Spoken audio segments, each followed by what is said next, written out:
The Magic Presence by Godfrey Ray King. Dedication. This series of books is dedicated in deepest eternal love and gratitude to our beloved Masters, Saint Germain, Jesus, the great divine director, the great White Brotherhood, the Brotherhood of the Royal Teton, the Brotherhood of Mount Shasta, the Great Ones from Venus, and those other ascended Masters whose loving help has been direct and without limit.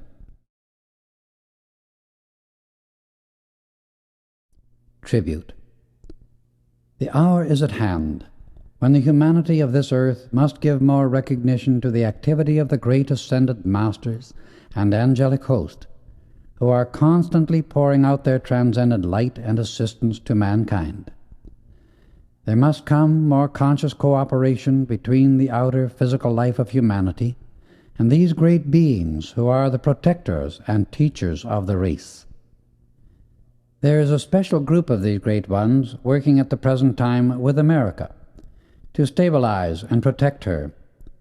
Among them, the ascended Masters, Saint Germain, Jesus, Nada, Sha'ara, Lanto, Cyclopea, the great Master from Venus, Arcturus, the Lords of the Flame from Venus, and one known as the Great Divine Director, are working here very definitely by establishing tremendous pillars and rays of light in America. They are also focusing these great outpourings of light at certain other points on the earth. They pour out their rays of light through the consciousness of all individuals who will accept them, harmonize their feelings, and turn their attention unto the mighty I Am Presence. If the people will acknowledge this great host of perfected beings and call down their ascended master consciousness into the hearts and minds of mankind, they can give assistance and protection without limit to those who make the call, and through them reach the rest of humanity. Only the ascended master consciousness, which is the mighty I Am Presence, can ever re-establish order and security upon this earth. Only this consuming flame of divine love can ever dissolve the fear and the feelings of the people. Only as the individual turns his attention to these great ascended Masters and asks their blessing upon the rest of mankind is the connection made and the door opened by which their help can come through, releasing its perfection unto humanity and the earth itself. The ascended Master always points each one to two things. First, the individual must look unto his own divinity, the mighty I Am Presence, for all good, keeping his attention upon it and giving it his first and greatest love. Second, he must harmonize his feeling by pouring out divine love as a force to bless everywhere. To the person who will do this, these great beings will give assistance without limit, for they work only and always through the divine self of the individual. The beloved ascended Master, Saint Germain, is the emissary from the great White Brotherhood, who of his own volition and great love is doing certain protective work and bringing certain illumination into America at the present time. He speaks of her often as the jewel of my heart, for whom I have labored for centuries. Jesus has offered to give a special service in connection with Saint Germain, and has said, these rays of light which we pour out are very real, tangible currents of energy, containing within them all good things and blessing you according to your acceptance. As in the days of old, and in all golden ages, these great perfected beings who have attained the victory through human embodiment will walk and talk face to face with mankind upon earth. They will explain the original divine way of life once again, that human concepts may be cleared and eternal truth be revealed. This book carries the definite radiation of the ascended Masters who are working for America at this time, and is charged with Saint Germain's ascended Master consciousness of freedom and victory in the light. Human fears and limitations shall be cut away. The earth shall be set in divine order once again, and filled full to overflowing with the light of God that never fails. Godfrey Ray King.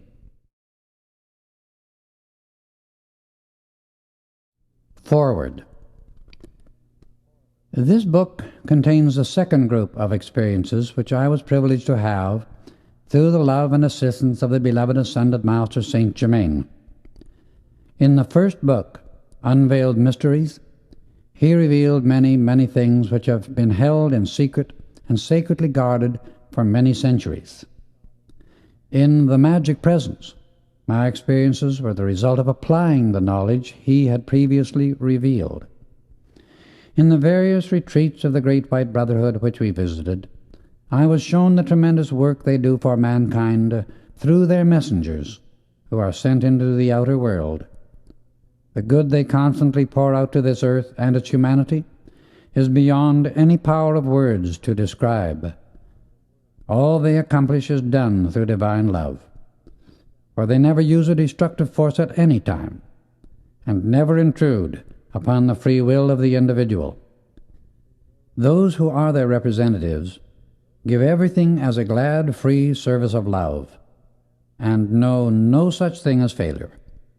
The purpose of this book is to reveal to the individual the whereabouts of his own divine self, the mighty I Am Presence, that all who desire may return to their source, receive their eternal inheritance, and feel once again their divine self-respect. If the student or reader of this book will feel himself going through these same experiences, asking the Ascended Masters to illumine his consciousness by the light of the cosmic Christ, he will receive that outpouring of love which is the open door to all good things and sets mankind free. America is blessed beyond any other part of the earth, and because of her great blessing she must pour out great light. She is the cup through which the Great White Brotherhood can ever expand the great divine love of the universe and set mankind free. For that reason their work in America is of very great importance, and if it be necessary for her protection, then that light as of 1,000 suns shall descend and consume all selfishness from the earth. The truth, explanation of law, and my experiences given in this book are real, true, and eternal. The retreats, people, and instruments I saw and associated with while with the Ascended Masters are real physical places and things, and tangible, living, breathing beings. They are not imaginary, nor symbolic, and are not to be interpreted in any such way. The truth of everything in this book is for the reader to accept or reject as he chooses. If he does not accept or agree with it, that does not remove the truth nor its activity from the universe. But if he can accept the truth herein contained, he can only be blessed thereby, and his world will be a greater and more wonderful place to live in. The great Ascended Master Saint Germain has told us that the books of the Saint Germain series in the Ascended Master's Octave of Light are bound in covers of jewels. May we also value and obey the words of the Ascended Masters contained herein, and become their great love, victory, perfection, illumination, and freedom to all life forever. If the student or reader can feel the great rays of light and love poured out by these Ascended Masters, and can live constantly in adoration to his own mighty I Am Presence, he will positively become the full manifestation of perfection and will have his eternal freedom from the limitations of earth. May the great love, light, and happiness of the Ascended Masters flood the being and world of everyone who reads this book. May it forever be a blazing golden sun illumining the way to peace, prosperity, and freedom until everyone becomes a great heart of ever-expanding perfection and experiences the full victory of his ascension in the eternal service of the light of God that never fails. Godfrey Ray King.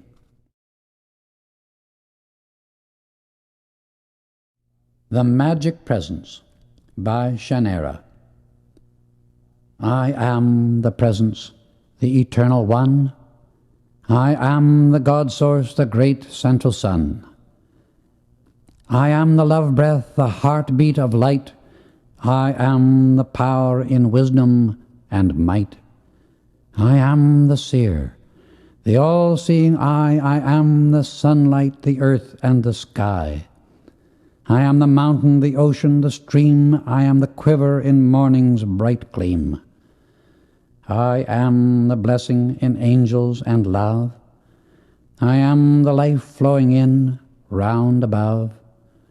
I am the glory all had once in me. I am the light rays that set mankind free. I am the one heart that hears every call.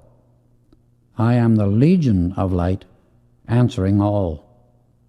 I am the scepter of light's loving power. I am the master each moment, each hour. I am the spheres, every song that they sing. I am the heart of creation, its swing. I am all forms, never two quite the same. I am the essence, the will, and the flame. I am myself, all beings, and you. I am the magic presence, the God Self come through.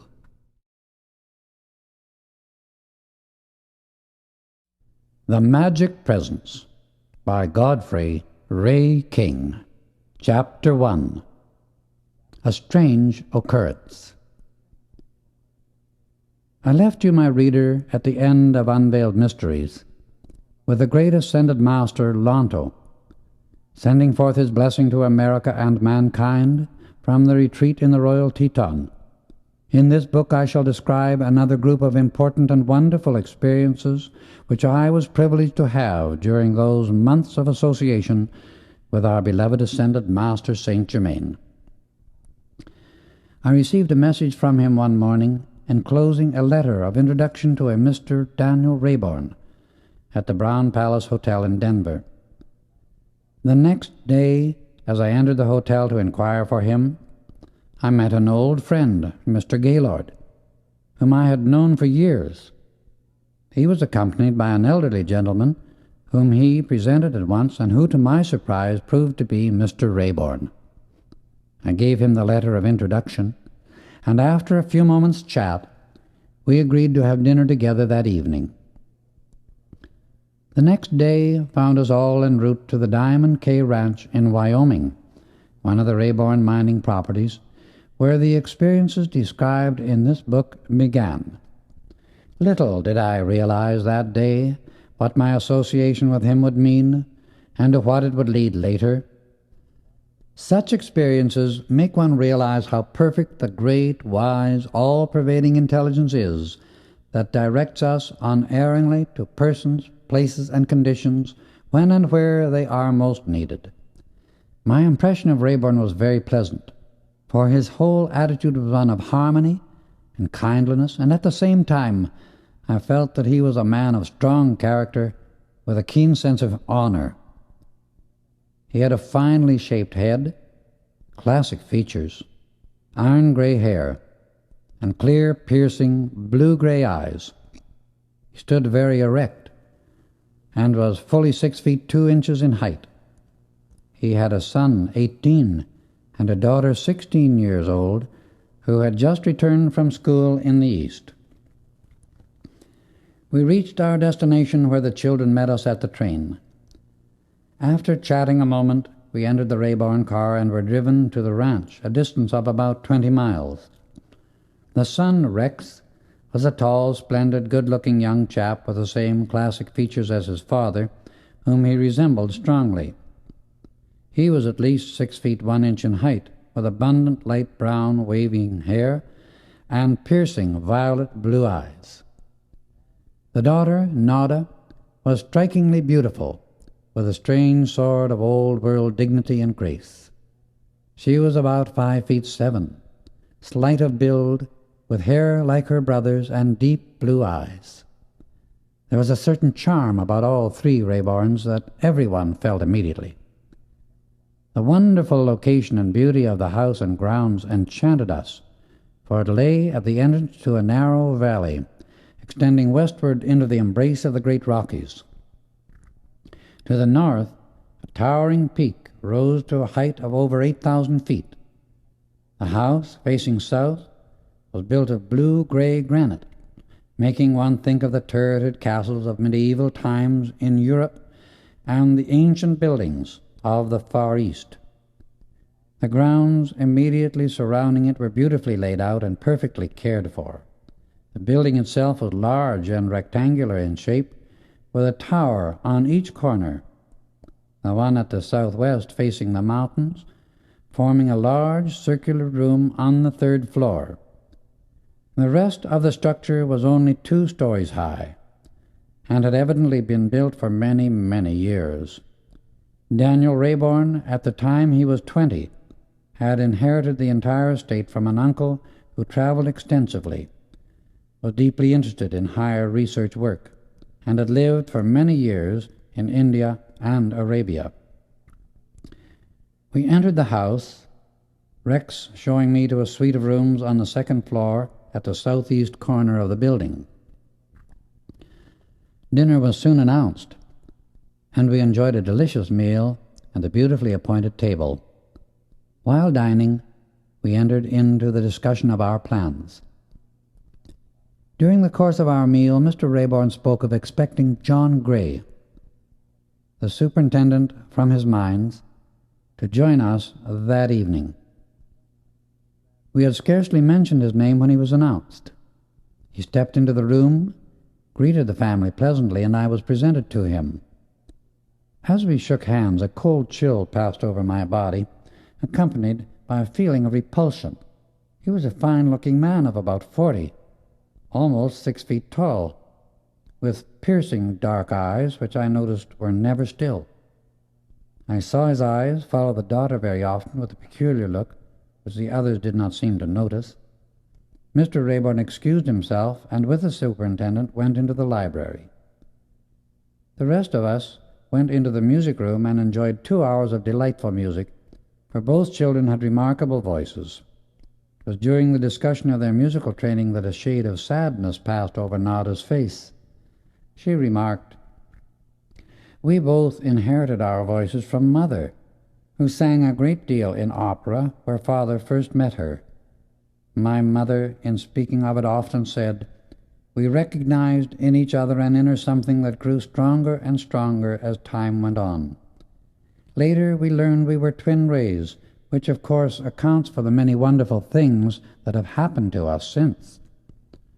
We both have said many times that it seemed as if each had been searching for the other through the centuries, and of course there was always been that very great love and perfect understanding between us.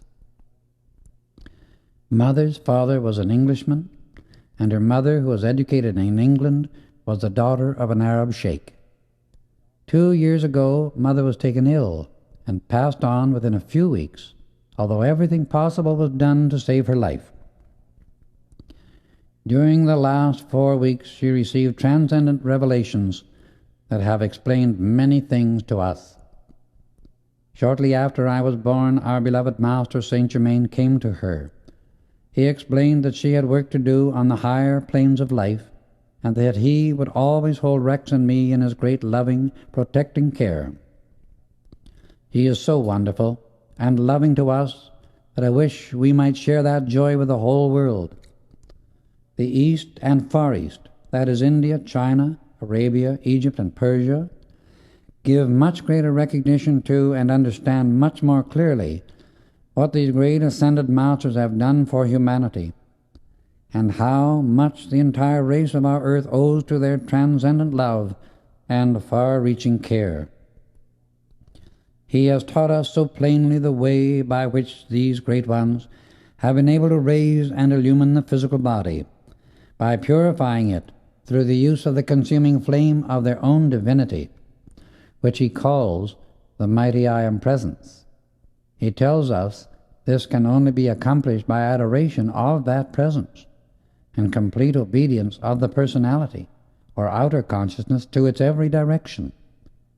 He says the secret is to keep in constant inner communion with the I Am presence at all times, so that the perfection which it is ever pouring forth can come through the outer consciousness without being distorted by our own inharmony and that of the physical world around us. It is in this way, Saint Germain explained, that the ascended masters have reached complete dominion over all manifestation and have finished the work in human embodiment, which Jesus said every one must sometime do.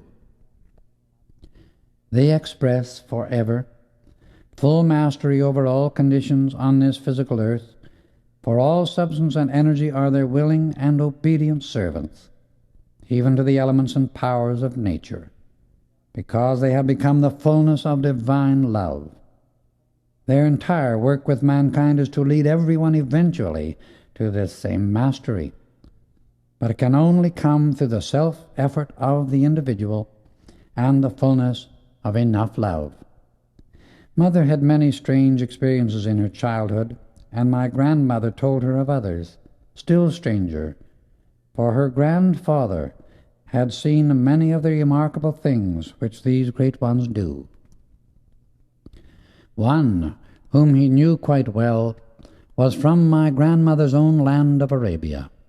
He was greatly adored by all he contacted, as his entire life was a constant blessing and service to mankind. Saint Germain first came to Mother one night at the beginning of her career in grand opera. She had been singing only a few months when one evening she became almost speechless with stage fright. She was in her dressing room shortly before the performance when a frantic fear seized her, making her forget everything. Saint Germain stepped through in his tangible body, introduced himself, and touched her forehead with the fingers of his right hand. Instantly, all nervousness left. The memory of her part returned, and she was calm and at ease. That night, her success was tremendous, and it continued to increase, becoming brilliant beyond her fondest dreams. He told her she had earned the right to the protecting presence of the Ascended Masters, and from that time on it would be permanent. He described the man she was to marry, also the son and daughter who were to come to her. After this he came at regular intervals and taught her many inner laws which she was able to comprehend and apply with astonishing results, astonishing at least to those who are unable to use the higher law, but perfectly natural always to those who understand and manipulate those laws through love. Father, Saint Germain said, was not sufficiently awakened to be told of such activities until about a year ago, when, because of danger that threatened, Saint Germain came to him in the tangible body and explained that Father would come very near death at the hands of one whom he trusted as a friend, but to remain at peace, for the Ascended Masters would give the needed protection. We were all so engrossed in this conversation that I felt almost disappointed when Mr. Rayborn and the superintendent joined us. After listening to Nada and Rex sing an Arabian love song for their father, we all parted for the night and went to our rooms. I was so thrilled, because Saint Germain had come to Mrs. Rayborn, that I had no desire for sleep. I began to feel there was a greater reason for my being in their home than I was outwardly aware. I sat down in a comfortable chair and gave myself up to the contemplation of the Ascended Masters, with deep gratitude to them for the gracious welcome with which these blessed people had received me.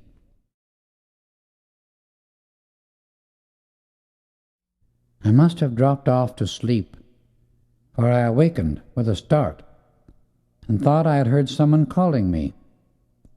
I felt such an urge to get up and go out into the open air that I could not resist it. I was thoroughly awake, keenly expectant of something, but what I knew not.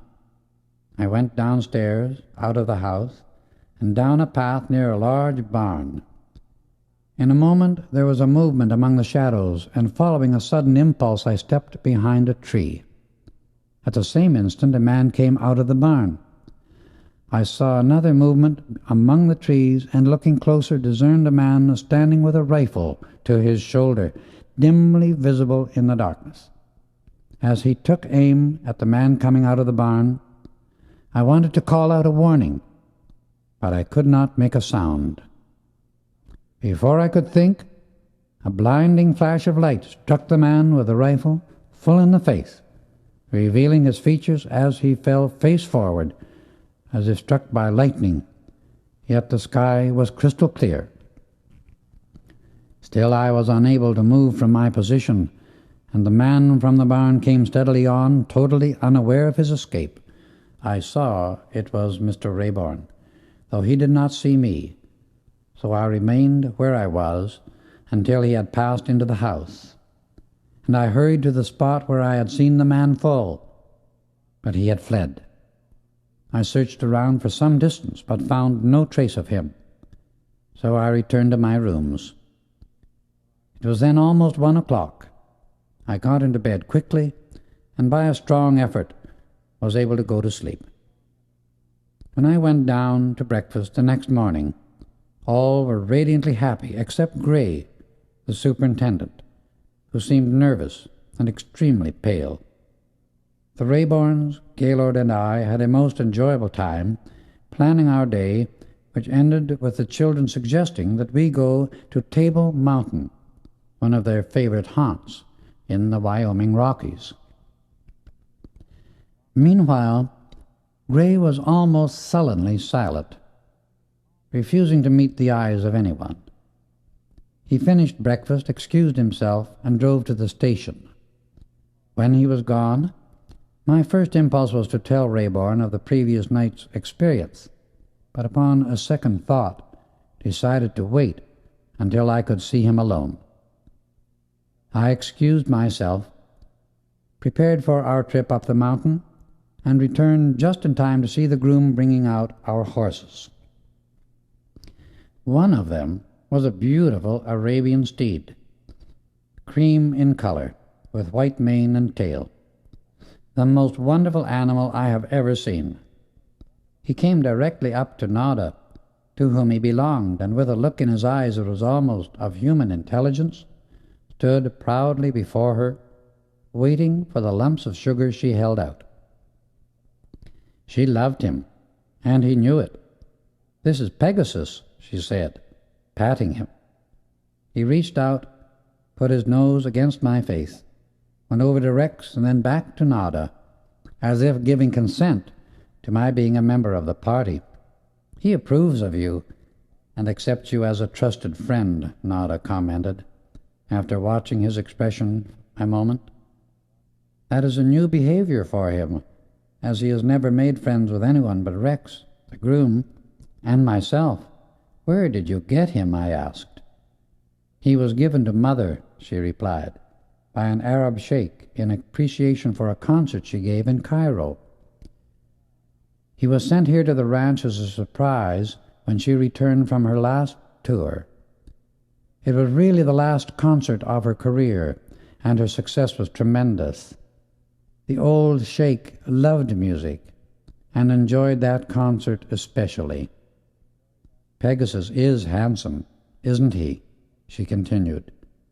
The love in Nada's voice was unmistakable and justifiable, for no one could help but admire the beautiful creature. We mounted our horses, waved goodbye to Rayborn, cantered off across the valley, and soon entered the mountain trail. It wound steadily upward through the beautiful timber. Occasionally we came into a clearing and stopped to enjoy the magnificent view. We followed the mountain stream for quite a distance. The song of the birds, fragrance of the flowers, and the exhilaration of the rarefied air made us feel radiantly strong and glad to be alive. We reached the top of the mountain near noon, and there before us lay a level space covering at least 20 acres, a veritable plateau suspended in the midst of those towering giants. A cozy little cabin and a shelter for the horses had been built. It was made of stone, with a built-in stove very unique and serviceable. We enjoyed the beauty of the surrounding country for a while, and then sat down to a delightful lunch. "You know," Rex commented, "I feel as if we had all known each other for ages." And Nada and I admitted we felt the same. "Let's go to the cave by the other trail as soon as we finish lunch," he suggested, and we agreed. By crossing over to the opposite side of the mountain, we found a good trail leading down, where the scenery was more wild and rugged. In some places, the rocks looked as if they had been stained green, blue, and black by some marvelous mineral coloring. The sunlight and shadow played upon them as we changed our position, producing the effect of a beautiful, inspiring panorama.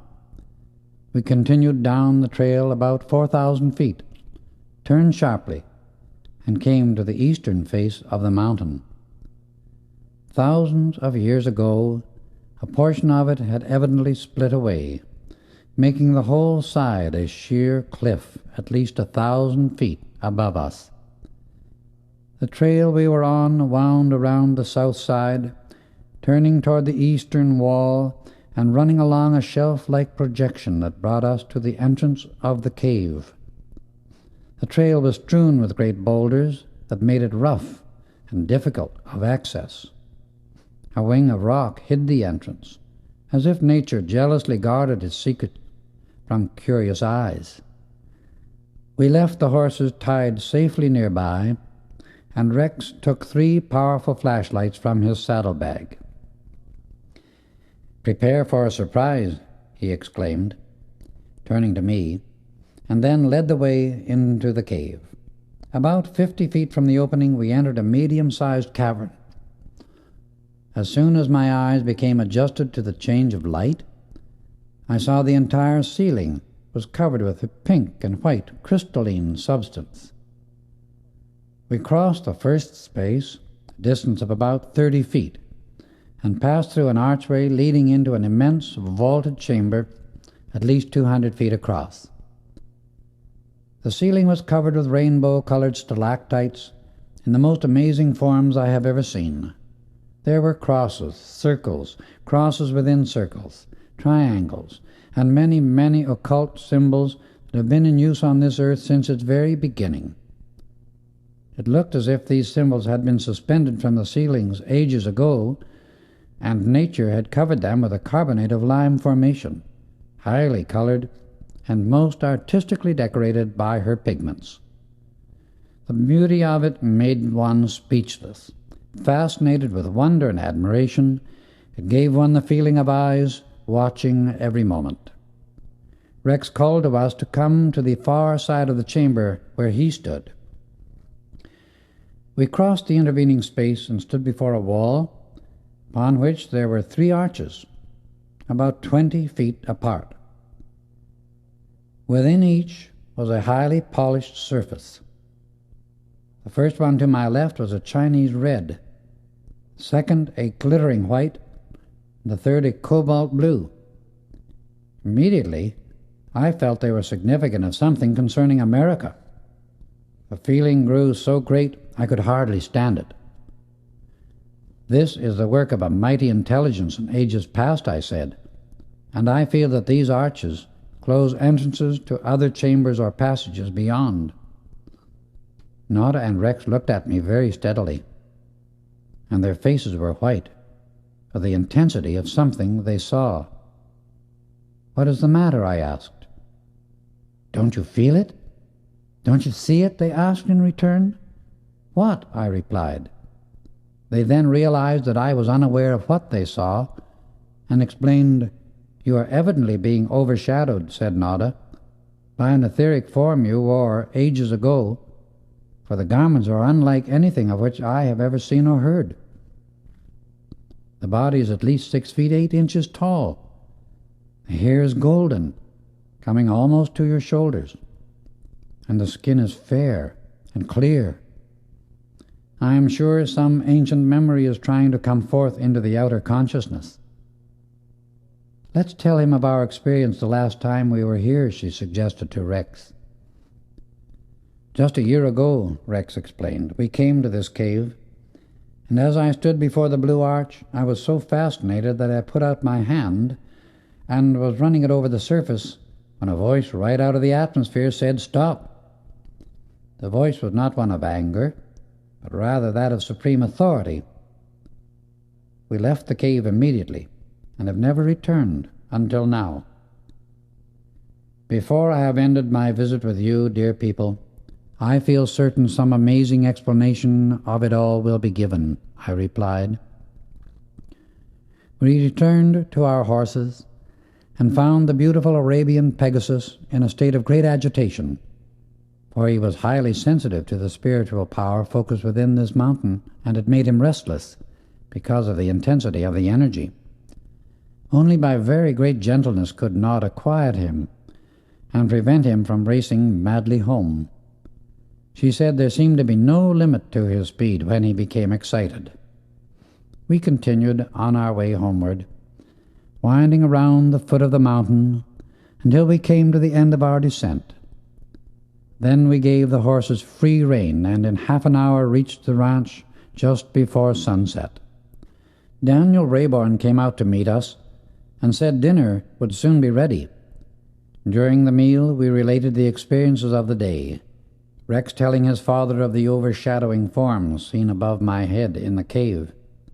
As he finished speaking, without giving any explanation, his father said he wanted to talk to all three of us in the library after dinner, and to meet him there at 8 o'clock. In the meantime we went to the music room, while Nada went to her mother's room and brought back an Arabian instrument, something like an Hawaiian guitar.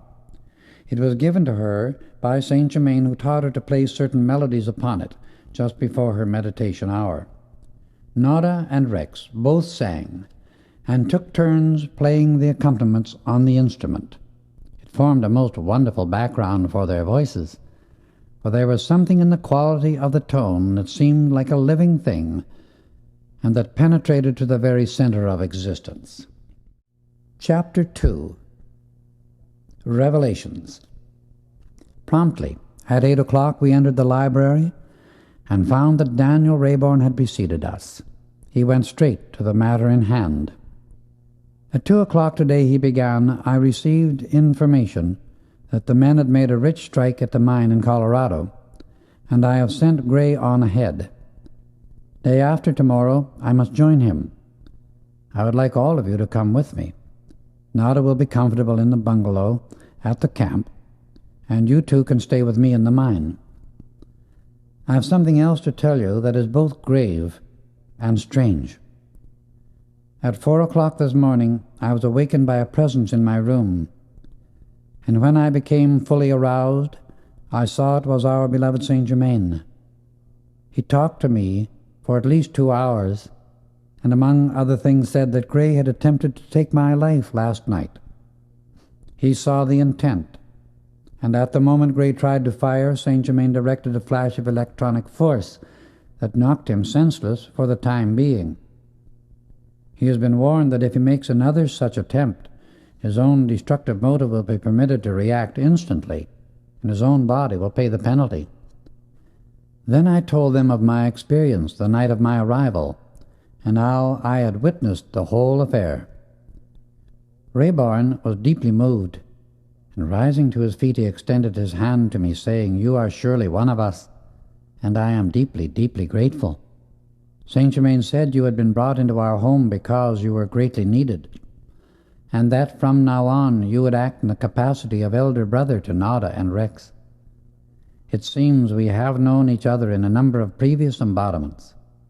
He also told me that none of us was to be concerned in the least about danger of any kind, for we have lived clean lives and held close to high ideals. This, it seems, from the Ascended Master's standpoint, makes it possible to wield a mighty force for the protection of all. Saint Germain also instructed me regarding other things of importance. He explained to me the activity one experiences after he has made the ascension.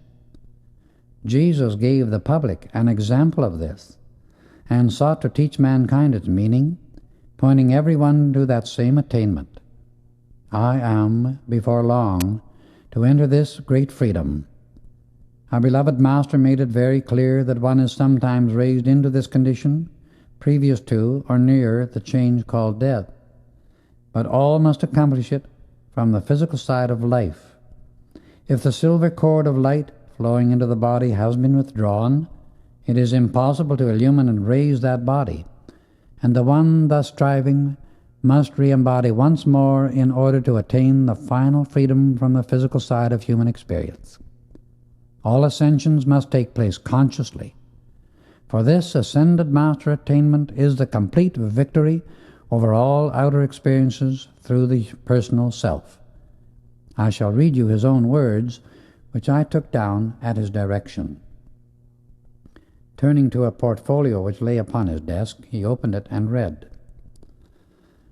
"So-called death is but an opportunity for rest and reattunement of the faculties of the personal consciousness. This is to free them from the turmoil and discords of earth long enough to receive an inflow of light and strength that will enable the outer activity of the mind to take up the work of physical experience again. Physical embodiment is for the purpose of preparing, perfecting, and illumining a body which can be raised to blend with the body of the mighty I Am Presence. We call it the magic presence. Jesus referred to it as the seamless garment. In this body, which is made of pure electronic substance, the individual has complete freedom from all limitation, and through intense devotion to the mighty I Am Presence, anyone can release its power to the point where he can see this blazing body of substance, so dazzling that at first one can only gaze upon it for an instant, because of the intensity of its light. Through such devotion, one begins to manifest more and more of his own individual, conscious dominion over all manifestation. This is everyone's eternal birthright, and the purpose for which all decreed the journey through human experience. When the one striving for such freedom has reached the point where he releases any amount of light he desires from his electronic body instantly by his own conscious command, then he can control all manifestation, no matter in what sphere he may choose to express. One has but to observe the world at large to see what discord in thought and feeling does to the beautiful bodies that nature provides for our experience in the physical part of life. In childhood and youth, the flesh structure of the physical body is beautiful, strong, and responsive to the demands made upon it. But when discordant thoughts and feelings are allowed to express in the personal self over the years, as one goes through life, the body becomes incapacitated, and the temple falls into ruins, because the outer waking consciousness does not obey the one law of life, love, harmony, and peace. Call it what you will, the eternal truth remains that discord is another name for disintegration, a synonym for death. When mankind learns to live its life by the one eternal law of love, it will find that such obedience will have released it from the wheel of birth and rebirth, and hence the problems of human existence will have disappeared. In their place will come the joy of ever expanding the perfection which forever abides within love. Constant new creation will ever go on, for life is perpetual motion, and neither slumbers nor sleeps, but is ever and forever a self-sustained stream of expanding perfection, in joy, in ecstasy, and in eternally new design. This perfect activity and joy of life are all contained within obedience to the law of love. The last enemy, death, will have disappeared, for it is but a means of release from a garment that no longer has anything of value to give, for the use of the perfection of life. When the physical body is so incapacitated that the personality occupying it can no longer make self-conscious effort to express perfection, then nature herself takes a hand in things and dissolves the limitation that the individual may have a new chance to make effort that is of benefit. Grief for the death of a loved one is selfishness, and but retards the greater good the loved one should be enjoying. Grief from a sense of loss is really rebellion against the action of a law that has seen fit to give another greater opportunity for rest and growth, because nothing in the universe goes backward, and all, no matter what the temporary appearance, is moving forward to greater and greater joy and perfection. The God consciousness in us cannot and does not grieve, and the human part should know that as no one can ever get out of this universe, he must be somewhere that is better than the place he left. If there is real, true, divine love, it can never cease to exist, and must sometime somewhere draw us to that which we love.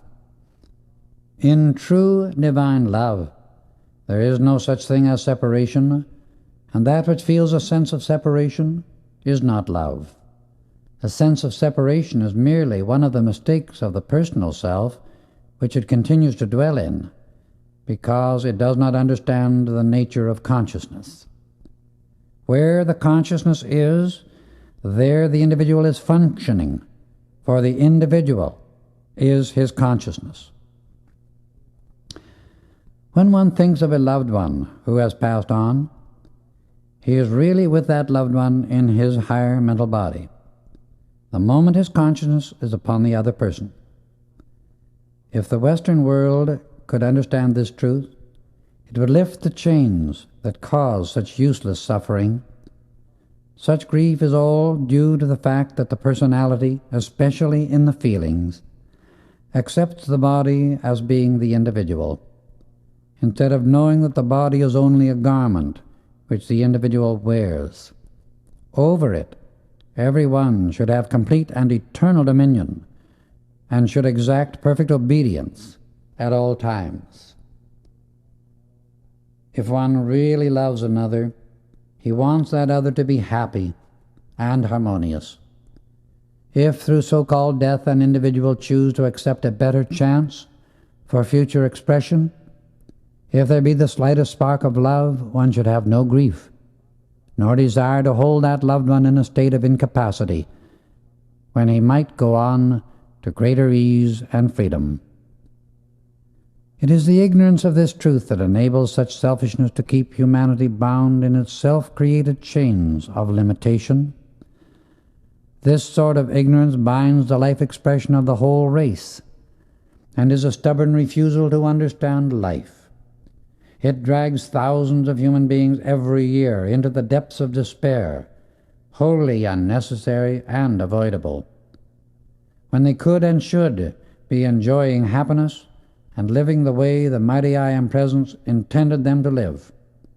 Such an attitude toward life not only prevents the accomplishment of everything worthwhile, but incapacitates the individual and fills him with self-pity, one of the most subtle and insidious ways by which the Senator force breaks down his resistance and makes him negative.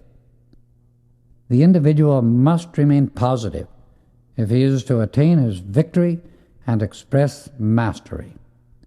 The Senator force that humanity on this earth has generated uses this method to keep aspiring, marvelous individuals from gaining their freedom and using the full power of divinity which has been theirs from the beginning, the gift of the Father to his children. Of all the faults humanity has generated, self-pity is the most inexcusable, because it is the apex of human selfishness. Through self-pity, the attention of the personal consciousness or outer self is entirely absorbed by the petty, puny, human useless desires of the physical body, and the great, glorious, adorable, all-wise, all-powerful light of the mighty I Am Presence always abiding above the physical body, is entirely ignored, yet its energy is being used for this destructive purpose.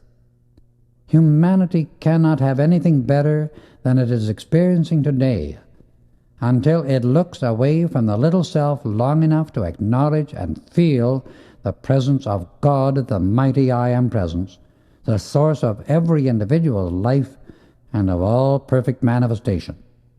Grief is colossal selfishness, not love. Discord is selfishness, not love. Lethargy is selfishness, not love and not life. These sink the race into slavery because they break down the resistance of the individual by wasting the energy of life which should be used for the creation of beauty, love, and perfection. This slavery continues because the outer activity of the personal consciousness does not make the necessary determined effort to free itself from the domination of the psychic world. The psychic stratum contains only those creations of humanity generated by the discordant thoughts, feelings, and words of the outer activity or personal consciousness.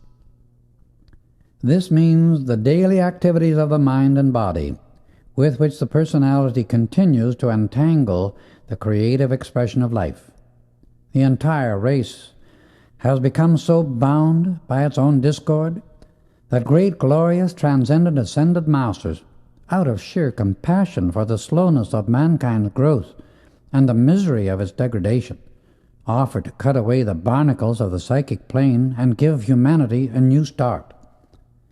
People are entertained, fascinated, and self-hypnotized by the various conditions of the psychic world, but I tell you, and I know both the inner and outer activities of life from the Ascended Master's standpoint, that there is nothing good nor permanent within the psychic stratum. It is as dangerous as quicksand and just as undependable.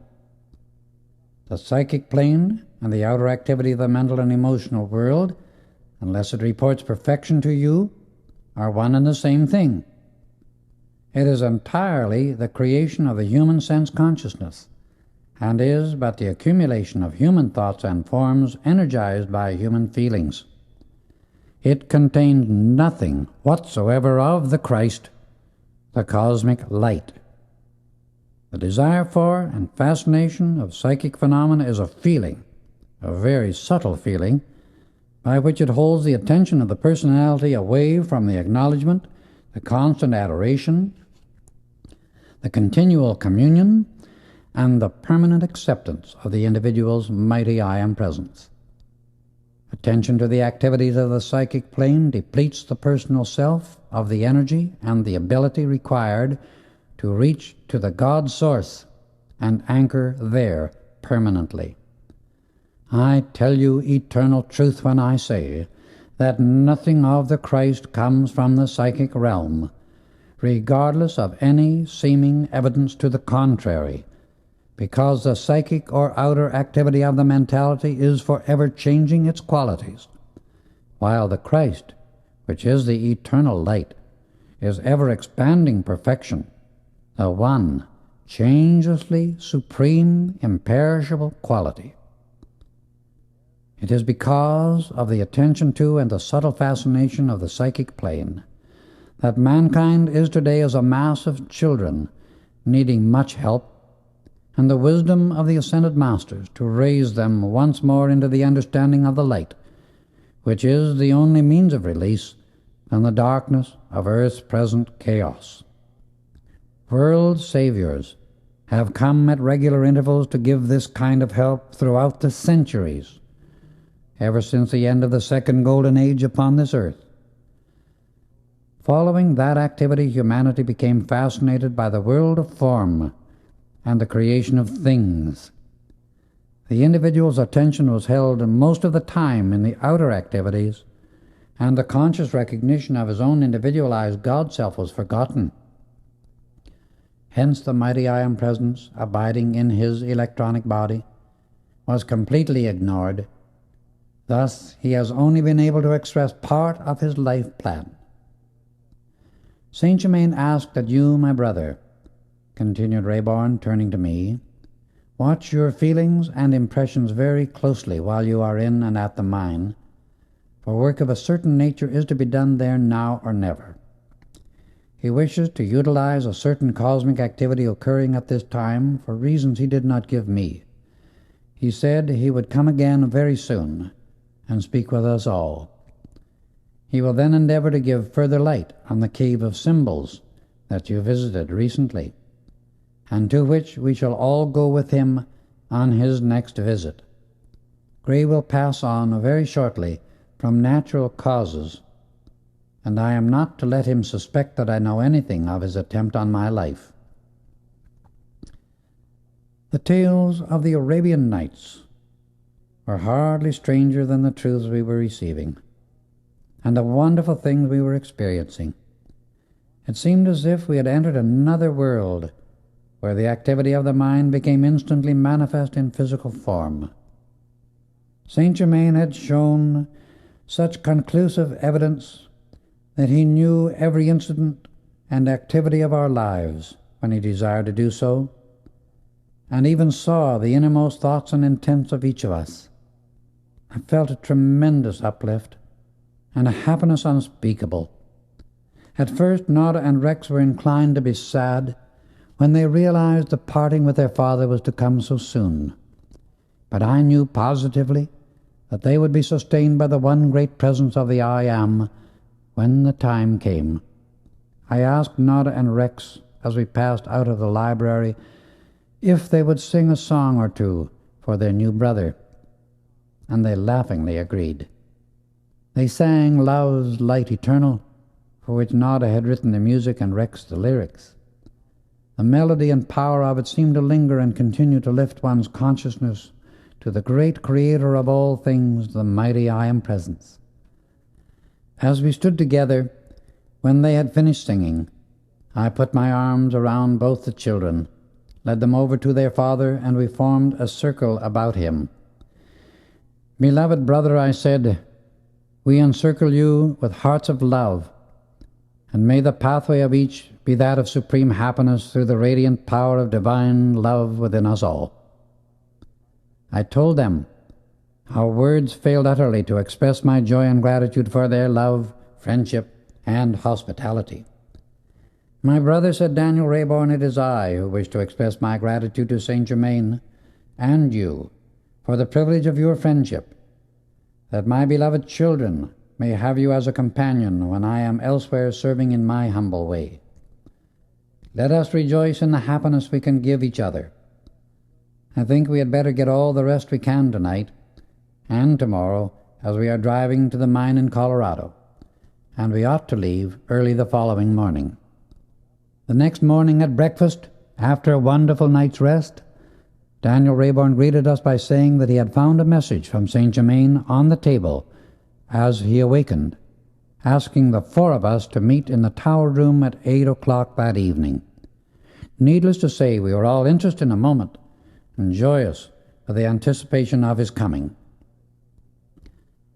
At 20 minutes to 8, Daniel Rayborn announced it was time to go to the tower room for our meeting. But somehow I felt temporarily restrained from doing it. When we came to the door, he stood still before it a few moments, as though in meditation. Presently, the door slowly opened without anyone touching it, and as we entered, I saw it was richly carpeted and handsomely furnished. In the center of the gorgeous blue carpet there had been woven the secret, sacred symbol of life, upon which our beloved Saint Germain produced the life-giving and consuming flame. The walls were covered with a glistening white material that looked like frosted silk. Chairs were unlike anything I have ever seen. They were made of some kind of white metal, resembling frosted silver, upholstered in silk plush of the same rich blue as the carpet, and so perfectly designed as to give the body ease, poise, and balance when seated in them. There was a chair placed at each of the 4 points of the compass, forming a square within the circle of the room. The 2 windows and the door locked from the inside. When all were in readiness, Daniel Rayborn asked each of us to close our eyes and remain perfectly calm and silent until Saint Germain appeared and spoke. In a few moments a deep, rich voice said, "I bring you greetings, my beloved students." I opened my eyes, and there was the blessed, wonderful presence of our beloved Master. He stood fully 6 feet 1 inch in height, slender, royal, and real. His hair was dark brown, wavy, and abundant. His face portrayed a beauty, majesty, and power no words can describe. A face revealing eternal youth, with eyes of the deepest violet one can imagine, through which the wisdom of the ages poured out upon the world, expressing the love and mastery that are his. He stepped across the room to where Nada sat, bowed and touched her forehead with the thumb of his right hand, the fingers extending over the top of her head. He did the same thing to Rex, myself, and Daniel Rayborn. It is in this way that an ascended master can give a radiation which does for the individual what nothing else can do. It is a tremendous aid in clearing the mind, for it releases certain higher activities from within the student's inner bodies, while he is within the master's aura. Beloved ones, he began, this evening I have come to explain certain laws that will enable you to manifest dominion over human limitation, once you know and fully understand the life principle within your human body. Then you will know and feel that it truly is all-wise and all-powerful. When you really comprehend this, you will see that it is not only natural and possible, but eventually compulsory, that you transcend all outer activity, its laws, and its limitations. These come into existence through ignorance and expressed in the outer activity because the intellect is allowed to act without the light from within the heart illumining it. Discord and limitation are imposed upon the outer activity by man and man alone, for an all-wise, all-perfect, all-powerful Supreme Creator does not and cannot create a limitation, a lack, or a discord. The concept that it is possible for all perfection to create imperfection or anything unlike itself is absurd, vicious, and entirely untrue. The Supreme Creator gives to the individual with free will the use of the attributes of the Creator with which to manipulate manifestation at his particular point in the universe. The individual is endowed with the capacity to form conclusions through using the intellect alone, which are the results of fragmentary information. It comes about from using only a part of the creative powers with which the individual is endowed. Conclusions drawn from partial instead of complete information must of necessity bring about unsatisfactory results. The individual must have free will, or he could not be a creator. If he choose to experiment with the spoke instead of the entire wheel, there is not to say him nay in his desire to experience those results. His wheel of manifestation cannot be and is not complete until he recognizes his mighty I Am Presence, for it is the only source that knows all that is required to build any pattern of manifestation that produces perfection for him. All patterns of perfection are stored within the all-knowing, fathomless, dazzling mind of the mighty I Am Presence, and can never be made manifest in the physical world of mankind until the outer activity of the mind, which is the intellectual consciousness, is illumined by the ray of golden light within the heart. This ray comes always and only from the electronic body of the individual. This is the magic presence, I Am.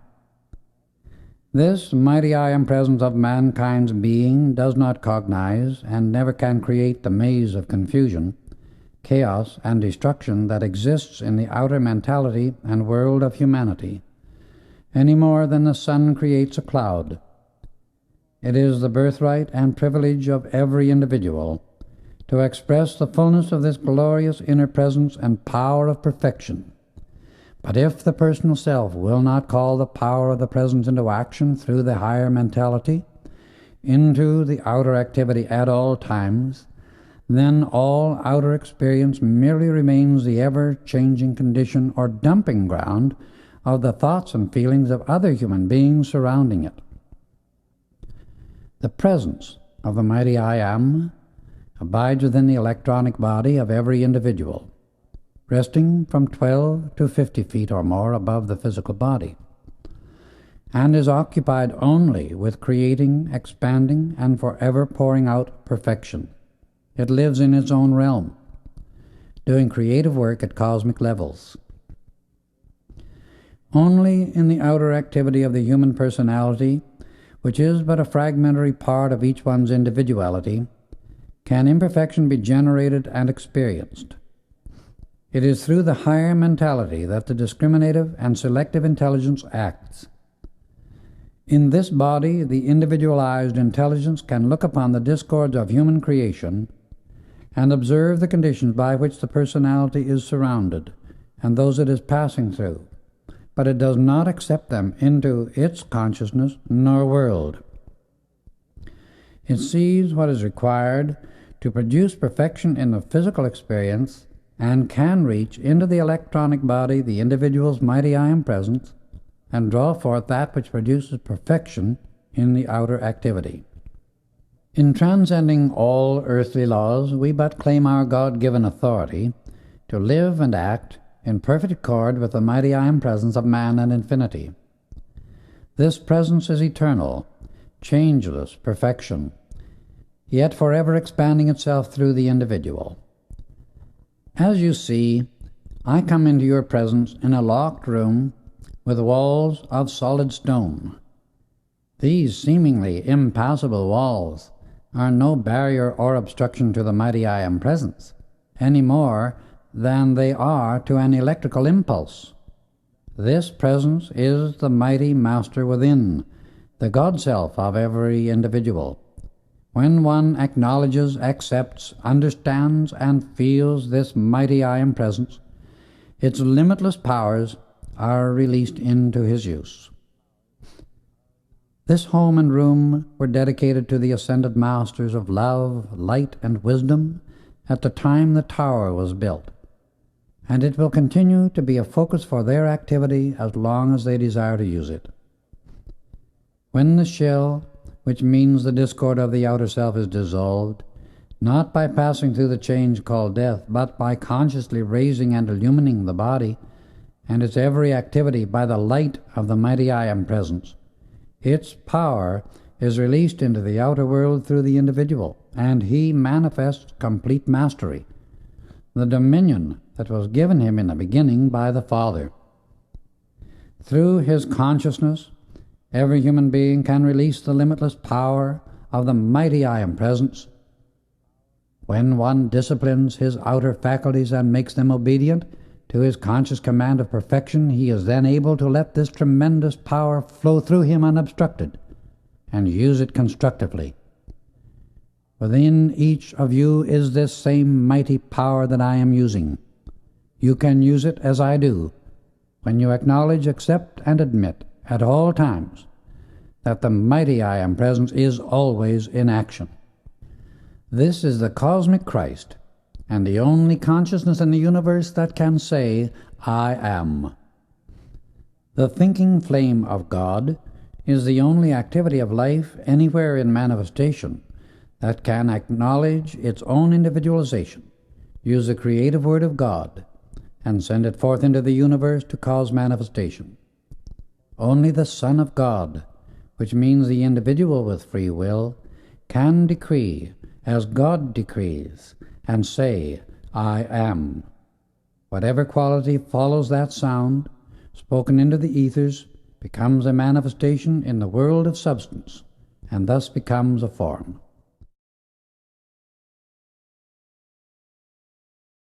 When the individual says, I am, he is using the creative attribute of the Godhead and announcing creation at his particular point in the universe.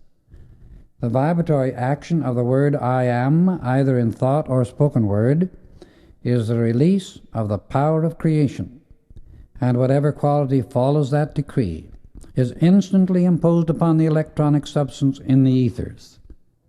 This being the only substance and energy in existence whose nature is to be qualified in some manner, it must outpicture the pattern within the decree. If the decree is always for perfection, then the experiences in the individual's world express the fullness of the plan of life. But if the individual does not send forth that decree, it is impossible for that perfection to outpicture in his experiences until the decree is released into the ethers in which he lives. Every individual can think perfection at every instant if he only will, and it takes no more substance and energy to build beautiful, perfect forms and experiences than it does the imperfect. But if the individual wants this perfection expressed in his own world, he must use his own energy to utter the decree which will release that perfection unto him. Such is the law of his being, and nothing can change it. Life is the only presence, intelligence, and power that can act, or ever did act. These three activities within life are coexistent everywhere.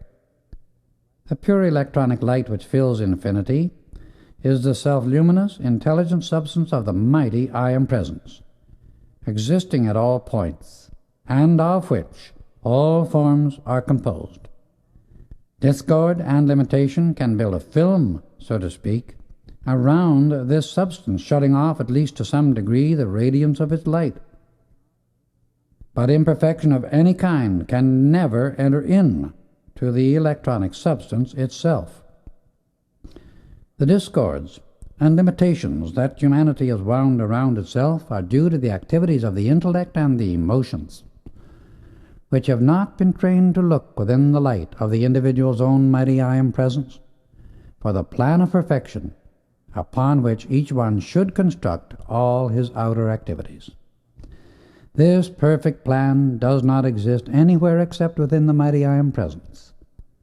When the intellect and emotions are purified and illumined by the light of this great presence, then the perfect ideas and activities within it can flow through the personality without becoming distorted by the fragmentary information in the outer activity of the consciousness.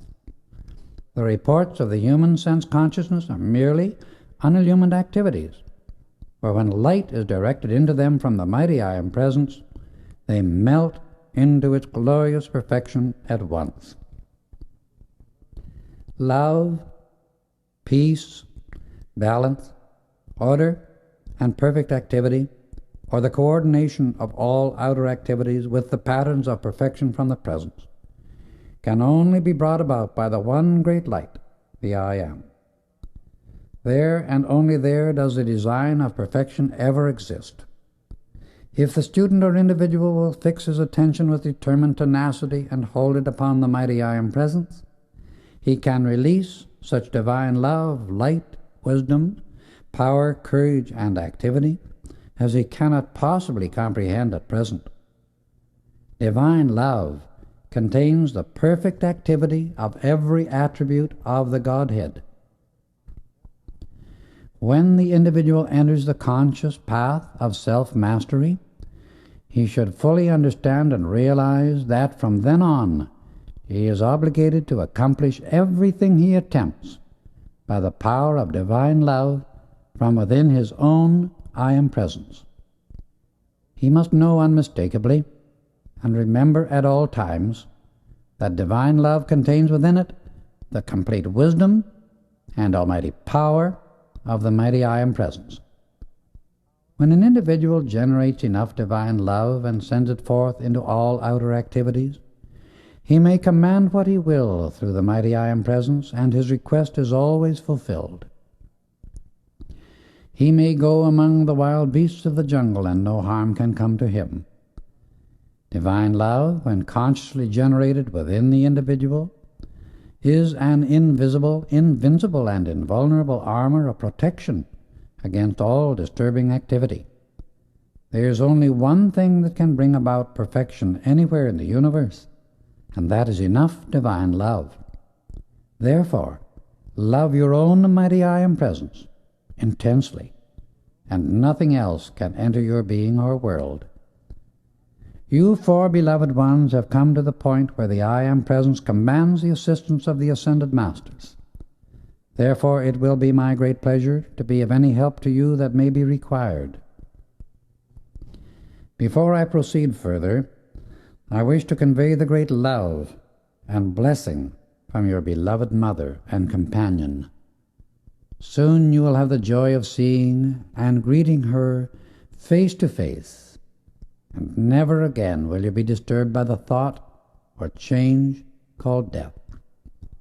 It gives me great joy to feel and see such wonderful harmony within your mental and emotional bodies. My brother, he said, turning to me, I welcome and bless you for so noble a nature, a sincere heart, and such great love.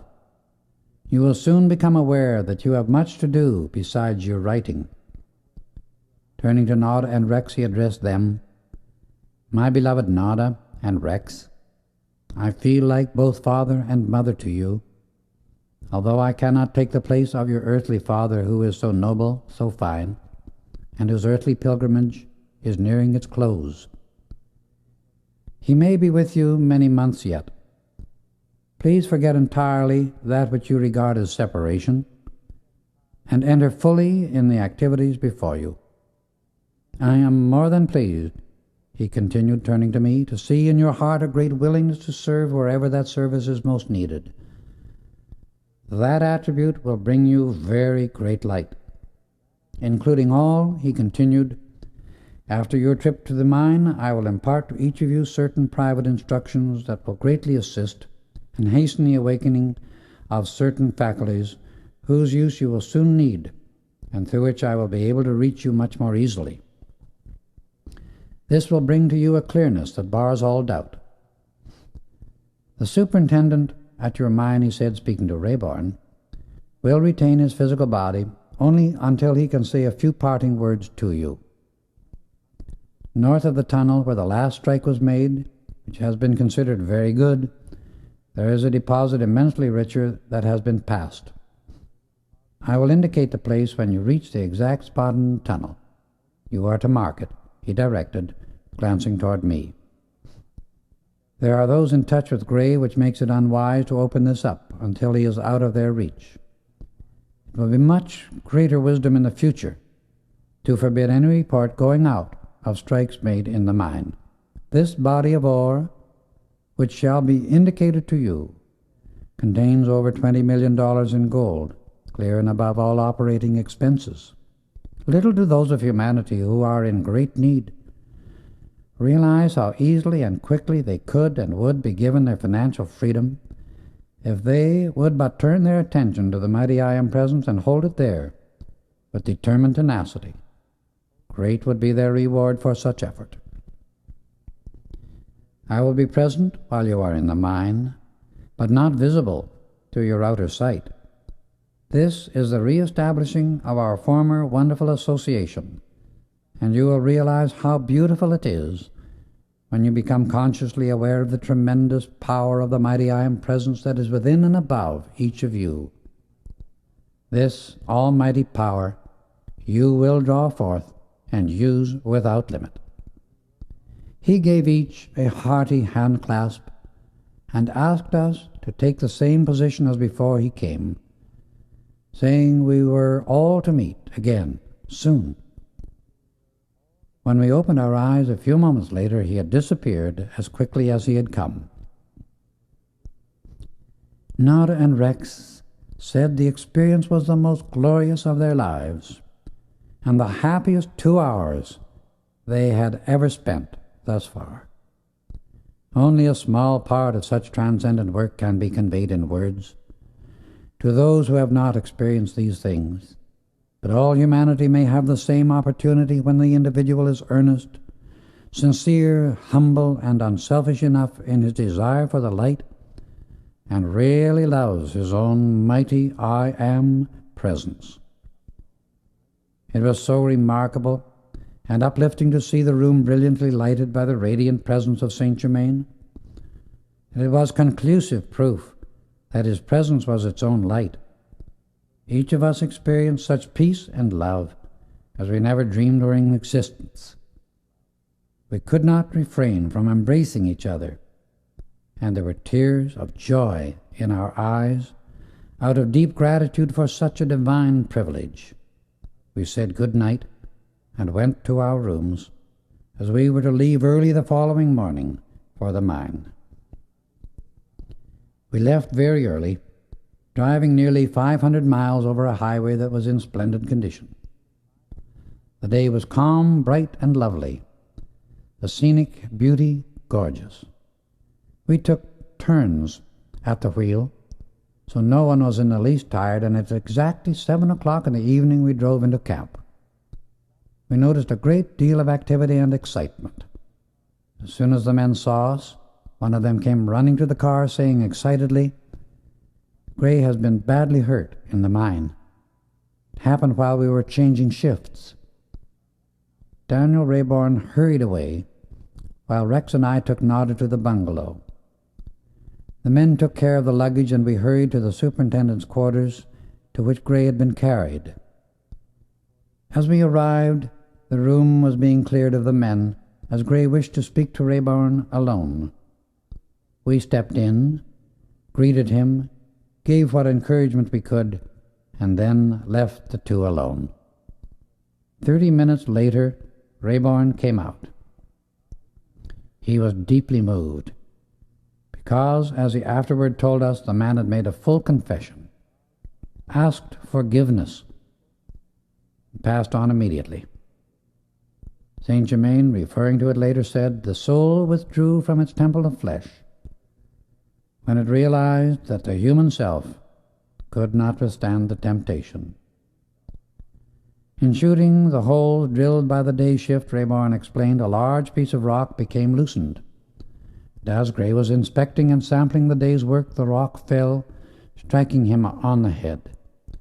He dropped unconscious, and another piece fell upon his chest, crushing him so badly that there was no hope of recovery. He remained conscious until I reached his side and made a full confession concerning his attempt upon my life, knowing he could not live.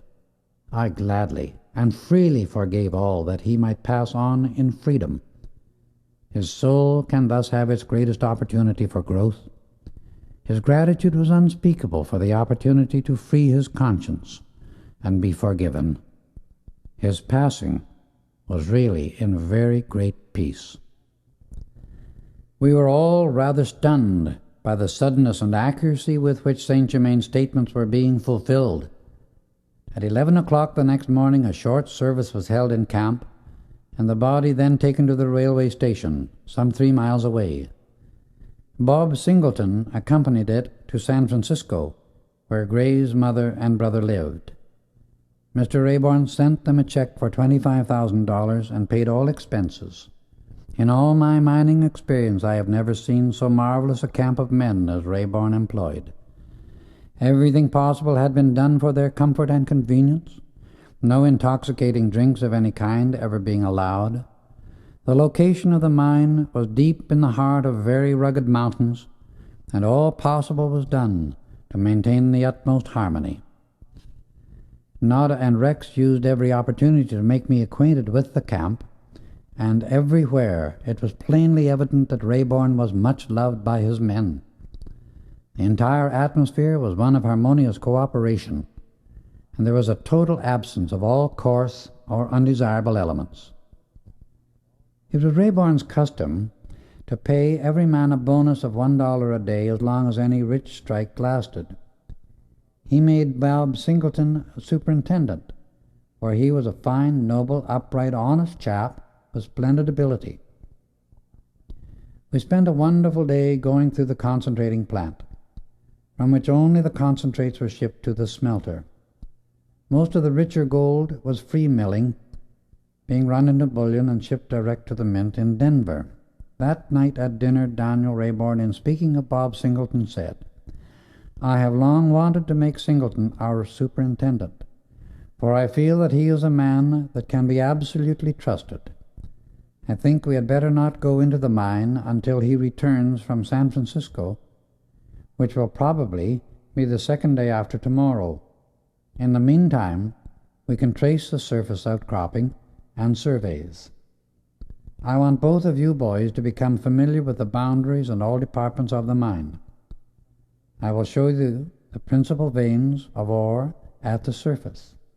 While we have had this mine for about 12 years, yet you will see as you go over it that we have really only explored a small part, although we have taken out millions of dollars in value. Singleton returned late in the afternoon of the fourth day, and plans were made to go carefully through the underground workings the day following.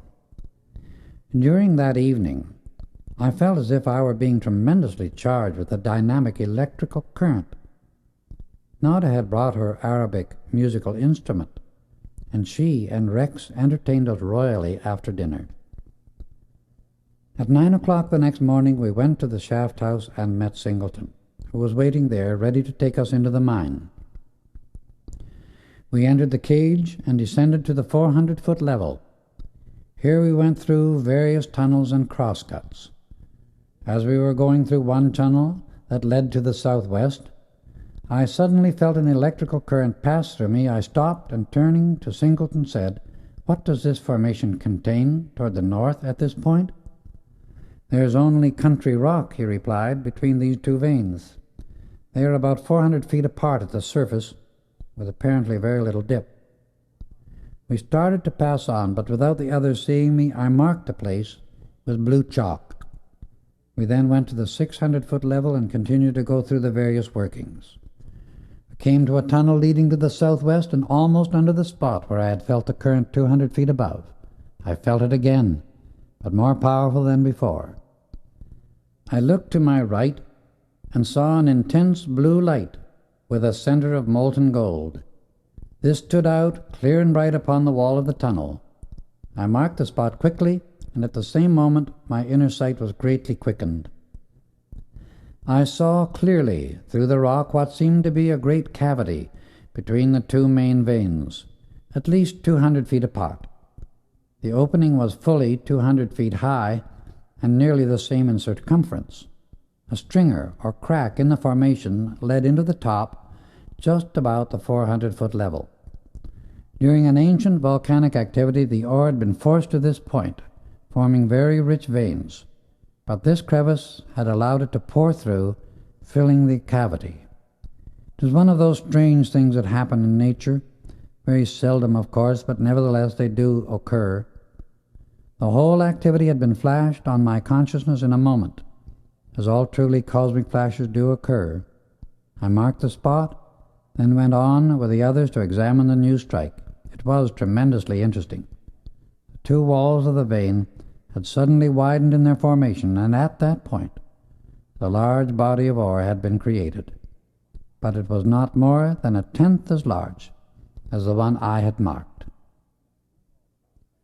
Just at this time, Bob Singleton was called away by one of his men, and I had a chance to explain to Rex and his father what I had been shown by Saint Germain. I knew positively it was by his power that I had been enabled to see within the formation and mark its location. Rayborn decided immediately to have a cross-cut tunnel run in from the spot I had marked, to contact the ore body that had been revealed to me. When Singleton returned, Rayborn gave the order to have the men start work at once on this cross-cut. The superintendent looked at him in perfect amazement. However, none of his men ever thought of questioning anything he suggested, and Bob began making arrangements at once to carry out the order. Rayborn did give him a little explanation by saying, "Bob, I know you do not understand why I am having this done, but when this special work is accomplished, I will explain." "Mr. Rayborn," said Singleton, with a gentle, humble dignity, "it will always be my pleasure to carry out your orders without question." "I wish," continued Rayborn, "you would put the most rapid and trustworthy men on this part of the work. Use 3 shifts and finish it as quickly as possible." "How many feet can the men break down in 24 hours? I asked the superintendent. I think at least 10 feet, he replied, more or less, according to the hardness of the rock. At that rate, I felt they would be able to reach the ore body in about 10 days, and I could have almost shouted for joy, because I knew there was no uncertainty about what they would find when they reached it. Rex and I liked Bob Singleton very much, for he seemed a man of fine, strong character, though very young for the type of position he held. He left us as soon as we came out of the mine, for there was a shipment of ore to be sent out that afternoon. I have wired the foreman at the ranch, Rayborn explained, that we will not return for 2 weeks unless something vitally important demands it, because I wish to stay here and watch the progress of the new crosscut tunnel. The days passed quickly, the work went steadily ahead, and we occupied our time writing, hiking, and enjoying the music that Nada and Rex gave us on the Arabian instrument, Bob Singleton joining us at dinner several times. The work on the tunnel cut through 48 feet the first 5 days. Each of the men received a bonus of $1 a foot, and Singleton $50 for the good work accomplished. Bob asked Nada and Rex if they would sing for the men one evening while at the camp. They both agreed, and Nada, as a surprise for everybody, wired to Denver for Arabic costumes, and when they appeared for their first number, the men almost went wild with joy. The program closed, and one of the men arose and asked if they might all shake hands with the children in gratitude for the evening's wonderful entertainment. The children agreed, and said afterwards that they had never felt such inspiration or such power in their voices. Both felt the Master Saint Germain had been present, and used the opportunity to pour his radiation through the music to the men, thus raising their consciousness and loyalty to a still greater height. This was his way of neutralizing the influence that had attempted to enter through Gray, which had been unable to accomplish its nefarious purpose. At 12 o'clock on the 11th day, I was in the office of the mine with Bob Singleton, when a man came rushing in, greatly excited, saying they had struck rich ore in the new crosscut. The superintendent looked at me, utterly speechless, so plainly did he show his surprise. It was then I realized that he had never really dreamed of finding ore in the new workings. Merely by the use of ordinary geological observations, this ore body never would have been located, for geologists seldom take into consideration the freakish formations that sometimes occur in nature, and that she does occasionally extraordinary things. This deposit would never have been found except by the superhuman power of our beloved Master. Singleton asked me to find Rex and his father and tell them the news. I hurried to the camp quarters and found them awaiting me at lunch. When I told of what had happened, we all silently gave praise and thanks to the mighty I Am Presence and our blessed Saint Germain for making this rich strike possible. Rayborn sent word to Bob that we would be ready to go with him and examine the new discovery at 1:30. Nada decided to await our report. When we reached the spot, I saw the last shots had broken well into the ore body, as the entire face of the tunnel was in ore. Bob instructed Daniel Rayborn sample this strike and push the work as fast as possible that we may determine its extent. I will, Bob replied, and went on to explain. The formation in the ore deposit itself is much more easily drilled and broken than the ordinary rock.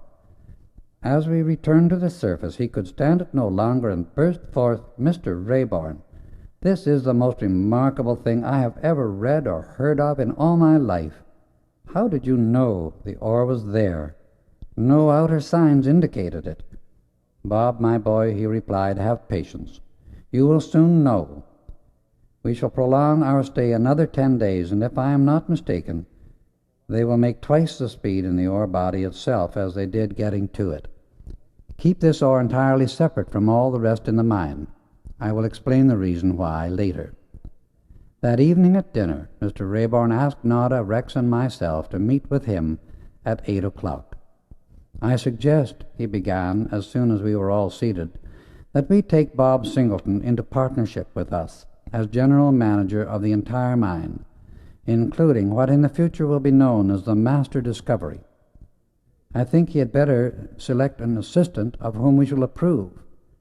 I feel certain he can be trusted as one of us. We have every evidence before us that all our beloved master said of the ore body is physically true. However, let us say nothing to Bob of this until the tunnel drift is through." The following days were filled with great activity and tremendous interest as the work progressed. Almost every evening Bob was invited to dine with us that all might become better acquainted. 20 days after the ore body was reached, the tunnel drift was through to the opposite side, a distance of fully 200 feet, and Rayborn was more than happy that we had waited to learn the extent of it. The evening the tunnel was finished, he announced at dinner that Bob was to be taken in as one of the partners, and while the Master Discovery really belonged to Nada and Rex, they wanted him to share a certain specified interest in the mine in addition to his salary. Then he explained how the ore body came to be discovered. He gave a short description of our beloved Master Saint Germain, telling of the protection he and his family had been given for years, of the recent attempt upon his life and his escape. Tears of gratitude and joy streamed down Bob's cheeks as he tried to express his appreciation. "Your deep feeling," said Rayborn, "proves your sincerity to me beyond question. We shall all feel a great love for you, Bob, and I am certain you can be trusted as one of us." "I thank each of you," said Bob with sincerity, "and I will do my best to prove worthy and true to the trust you place in me, and for your very great kindness." It was then we learned that Bob had a sister, Pearl, of whom he was very fond, and who was his only living relative, with the exception of an aunt with whom she lived. "I expect Pearl," he continued, "to reach here tomorrow, as she is coming on to visit me for a time." He was very enthusiastic in his praise of her, and drew forth her picture from his pocket. She was about 18, remarkably good-looking, and yet one felt she had a tremendous strength of character, with a natural sense of poise and command.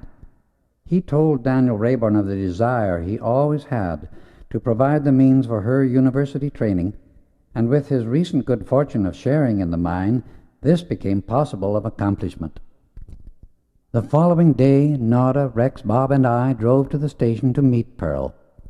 As the train stopped and the passengers were alighting, we saw someone rush into Bob's arms. It made us realize how dearly they loved each other. That evening Bob told her of his new interest in the mine and the good fortune that had come to him.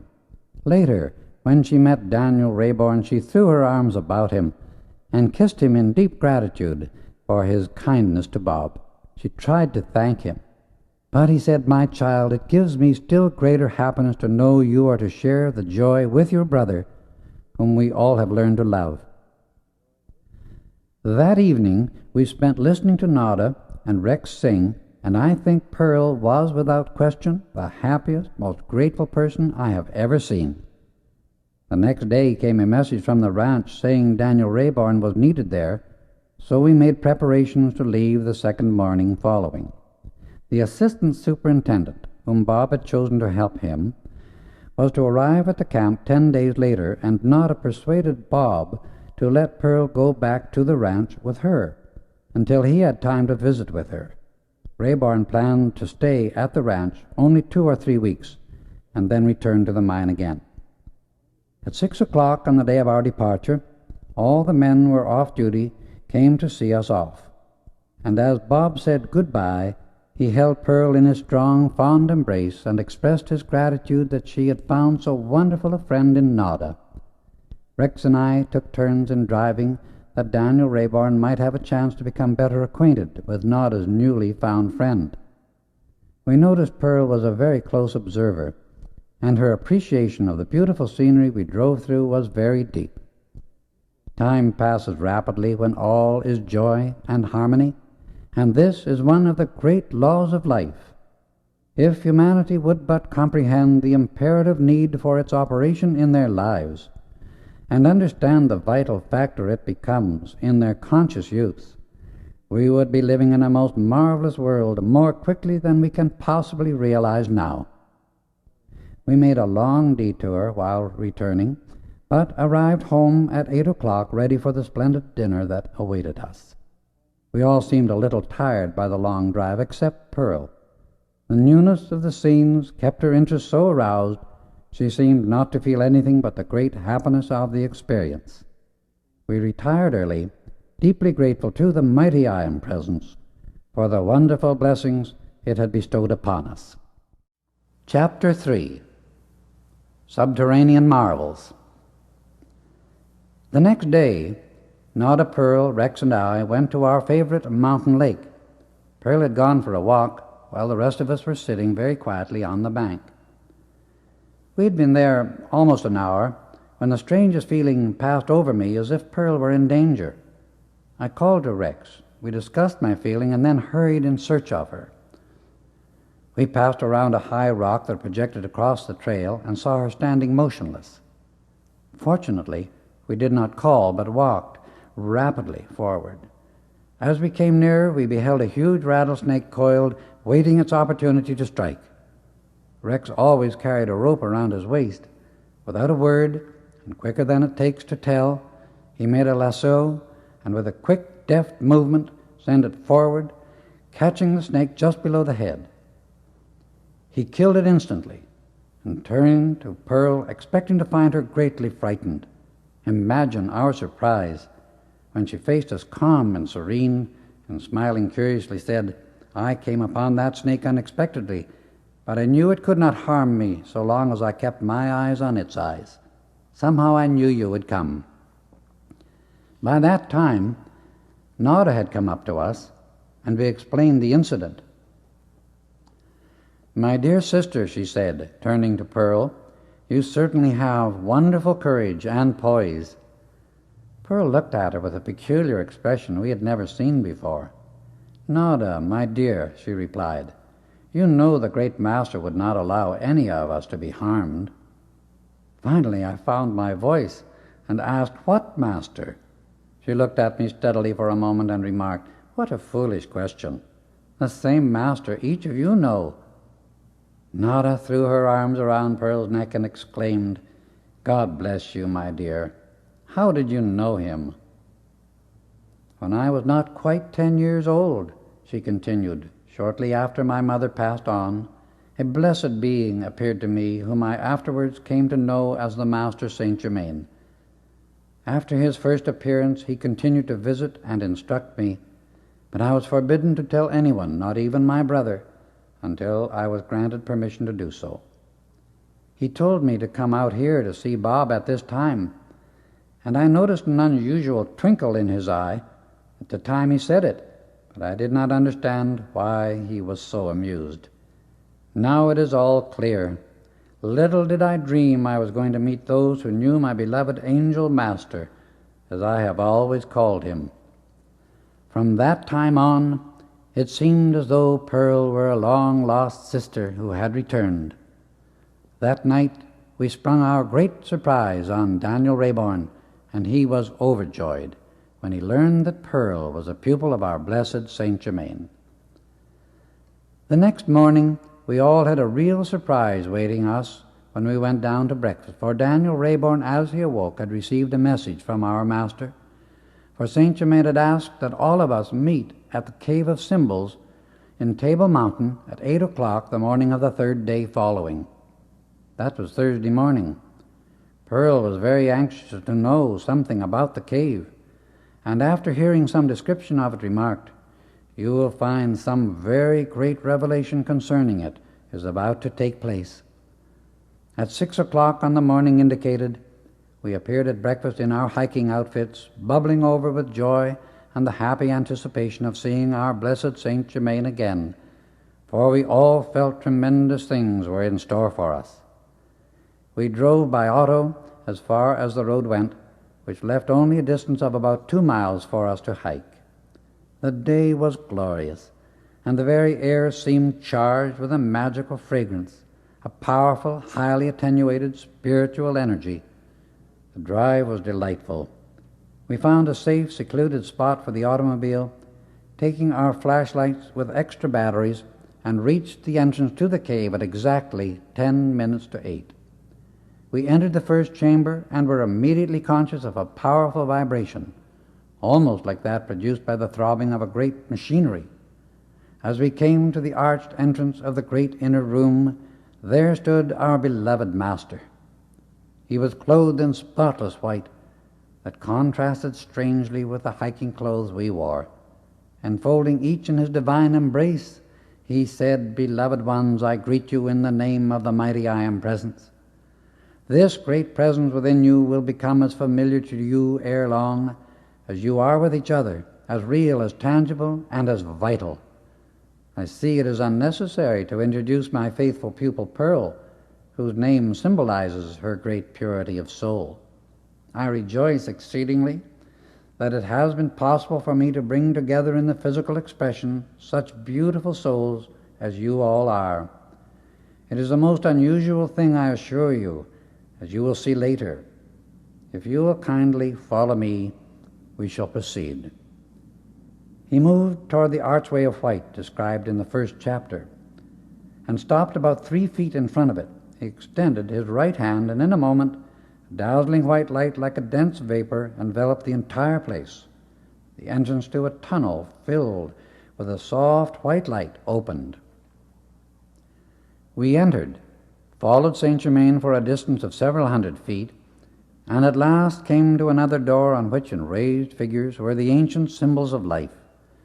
Presently the door opened, and we were admitted into a chamber of extraordinary shape and remarkable beauty, having 12 sides of equal dimensions, a beautiful dome forming its ceiling. Each side was made of a different kind of substance. 4 of these panels were dazzling white, each different yet giving off a soft, glowing, sparkling light, and making a square within the 12 pointed figures. The others were of varying colors, of most delicate, beautiful shades. The room was at least 60 feet in diameter, and on the east side stood an instrument in a transparent case that looked like a radio as far as I could tell. On each side of this case, forming a circle around the entire room, about 3 feet from the wall, were 12 chairs made of the same transparent metal as the case, one in front of each panel. Saint Germain seated us and stepped to the instrument. "Beloved students," he began, "your surmise is correct. Within this case is the most remarkable radio yet produced on Earth.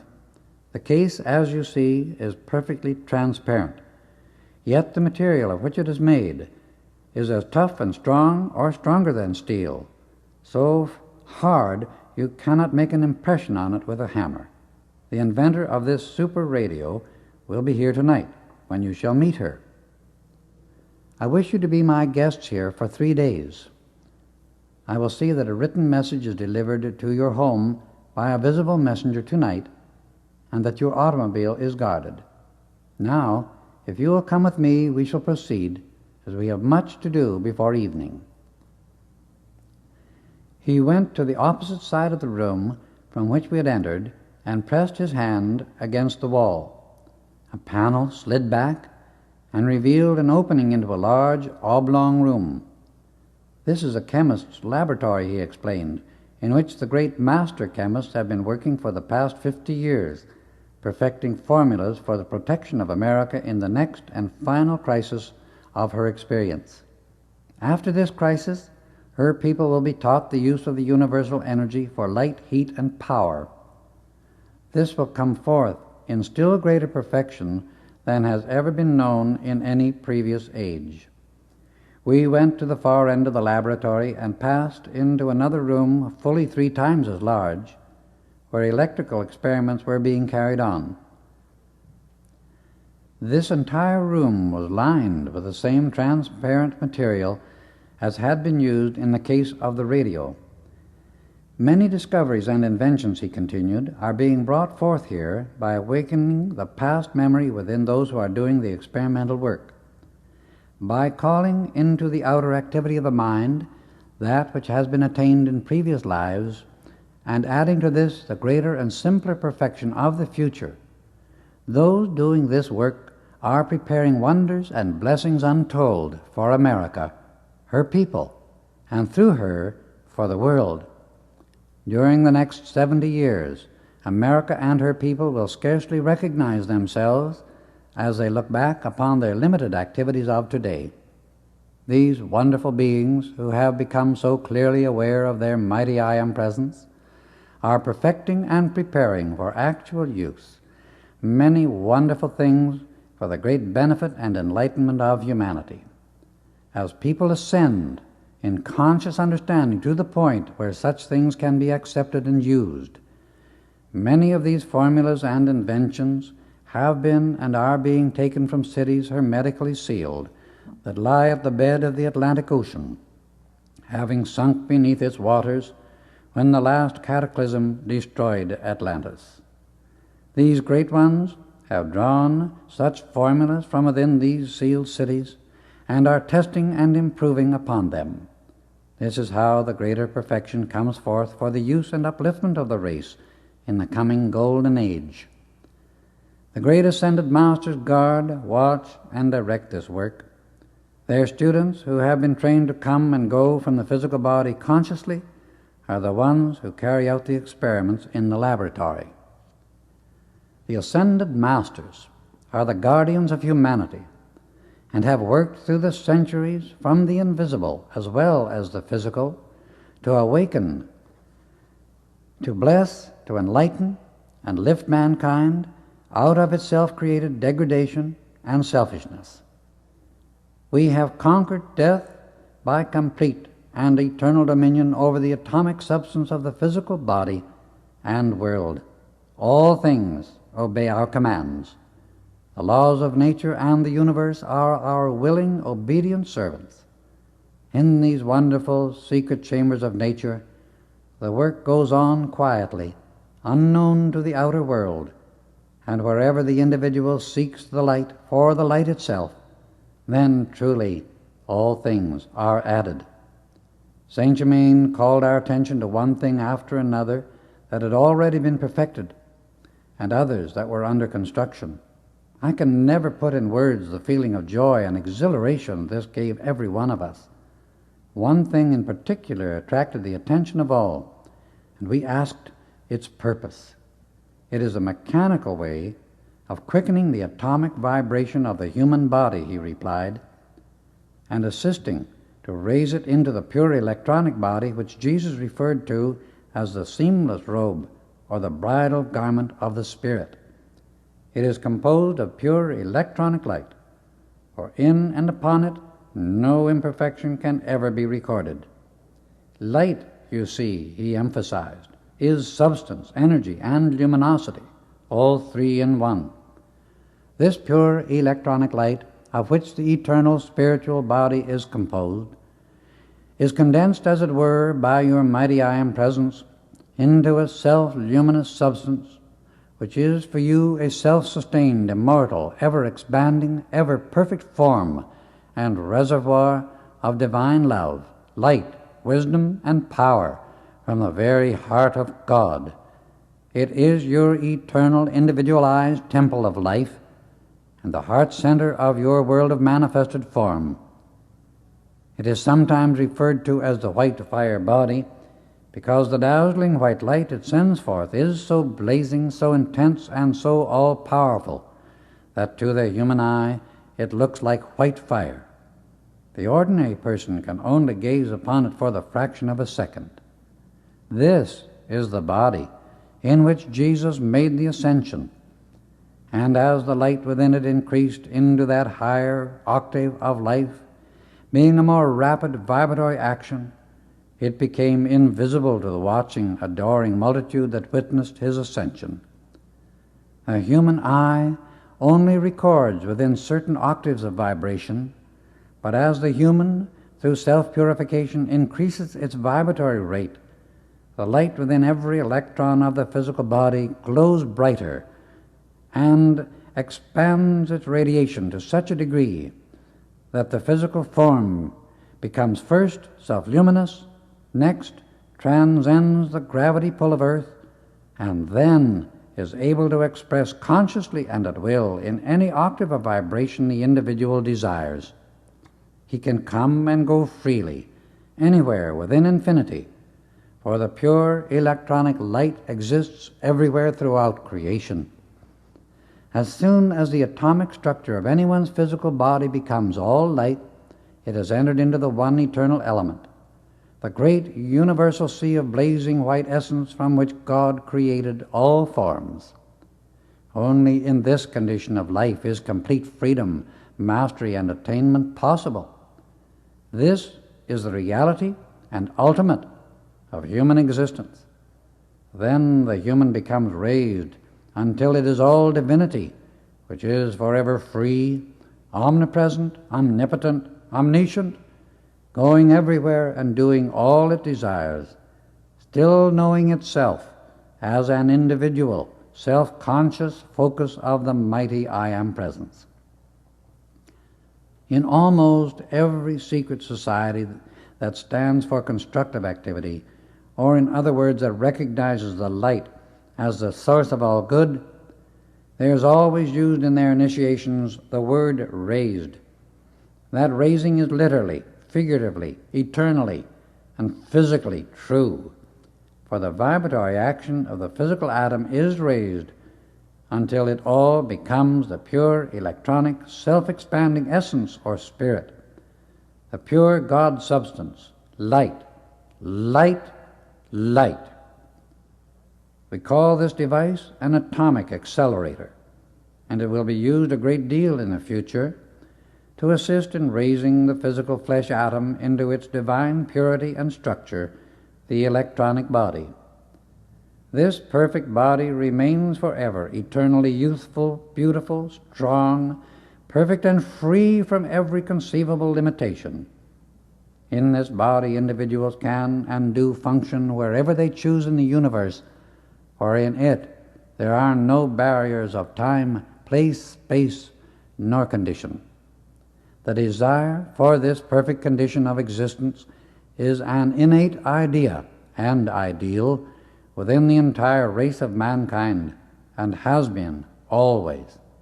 In the legends, myths, and fairy tales of every race and nation that has ever existed on this earth, there are stories of perfected beings, immortal, all-wise, eternally youthful, and transcendently beautiful. These stories have a cause, an original idea from which they sprang, and it is this eternal truth of being which they carry forward from age to age, that the ideal may always be held before the mind of mankind. This is the master record upon which humanity was modeled in the beginning, the image and likeness of God, the mighty I Am Presence. If one be a real student of life, he will dig deep into the thoughts and feelings of those beings who express the superhuman conditions, qualities, and transcendent ideals. These the ordinary personality considers impossible because of the greatness of the power that is required to bring them into outer expression. The effort needed to attain and express these divine qualities is more than the ordinary person cares to make.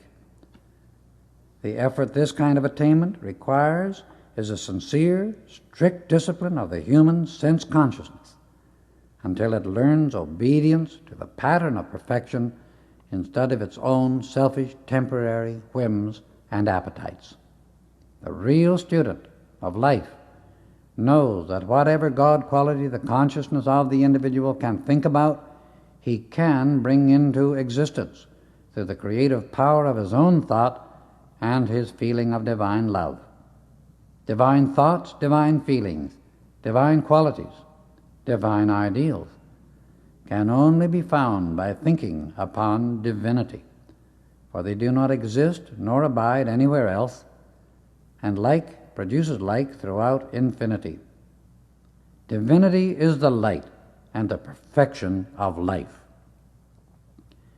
You shall see this atomic accelerator in operation while here for your instruction and enlightenment. The ascended masters have permitted it to come forth that more of humanity may know of this possibility, and make the needed effort for its attainment at the present time. The ascended masters are masters of love, light, and wisdom. Only through them can humanity understand life and reach attainment, for they know all, have experienced the activity of this earth, are now wholly divine and master of its forces. They have trod every foot of the path the human being now treads, and know every step of the way. Because of this, they can and do show the student its pitfalls, if he cares to listen and be protected from them, but they will not and never do intrude upon the free will of the individual, for that is his divine birthright, and they respect it.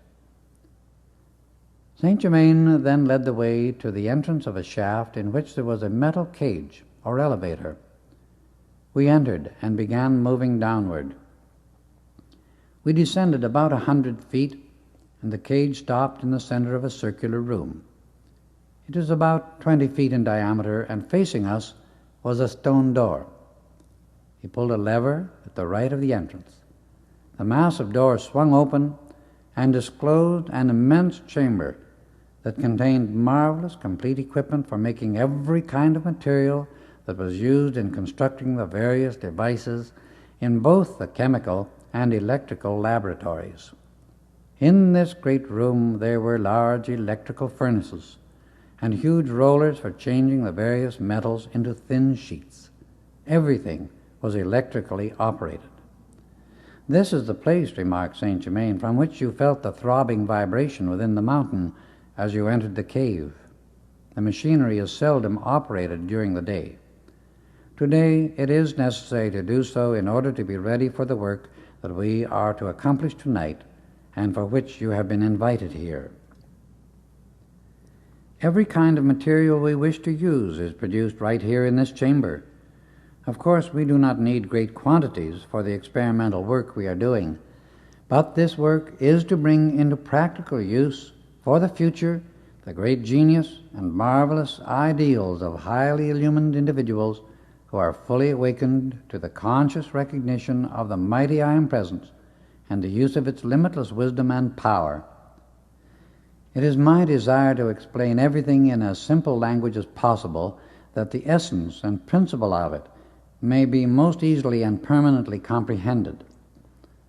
It is necessary in the present age to simplify the technical terminology, that the average person may be enabled to understand these truths easily and quickly. The time has come when great numbers among the mass of humanity will awaken to the truth and realize that they have a divine master within them, the magic presence of the mighty I Am. There are many who from an inner standpoint are far along the path of enlightenment due to the previous self-effort and attainment. Yet, in this present embodiment, they are outwardly unaware of it and have not had academic training. Something must be done to give such souls the freedom which they crave and for which they are really ready. These shall have help, and to this end do we work here to give it. Saint Germain then turned to Nada and Pearl and remarked, "Are you weary after so many hours of this kind of observation in what is generally supposed to be man's domain?" They quickly assured him that they were not, and judging from the intense sparkle in their eyes, no one doubted it. "I've never been so vitally interested in anything in my entire life," Pearl replied. "You do me great honor," he responded, "by your intense interest, and it gives me real happiness to know you enjoy it too also. Now, if you will honor my humble quarters with your presence, we shall refresh the outer form. Let us return to the electrical laboratory." We returned by the cage, and crossing the room, Saint Germain stepped to a door leading to the heart of the mountain. It opened at his touch, and we entered an oblong sort of reception hall having a dome-like ceiling.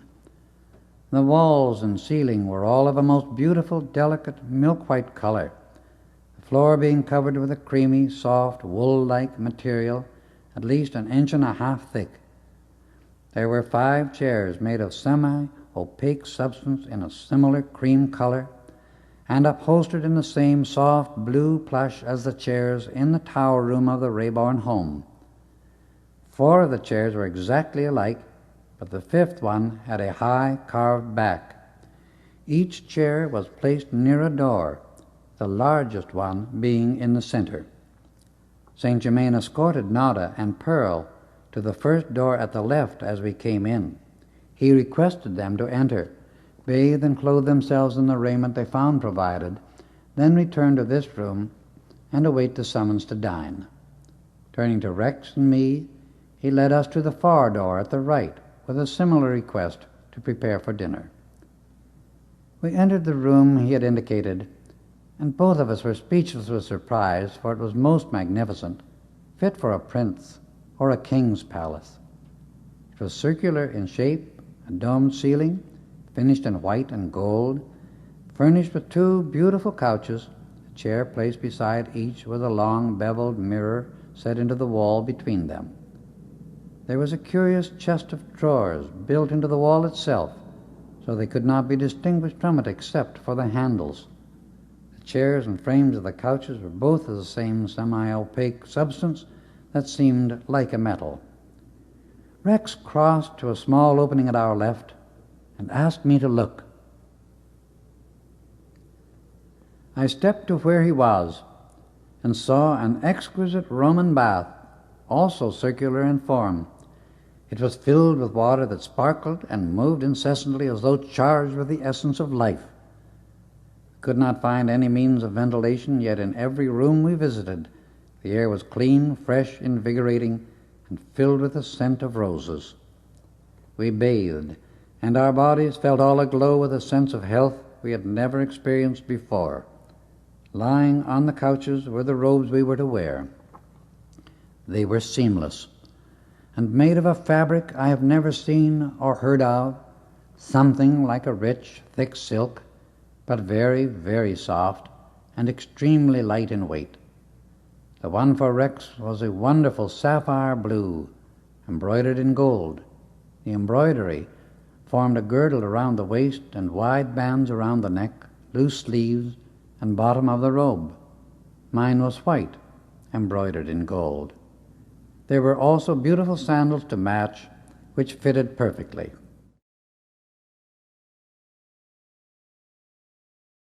Our preparation finished, we returned to the reception room.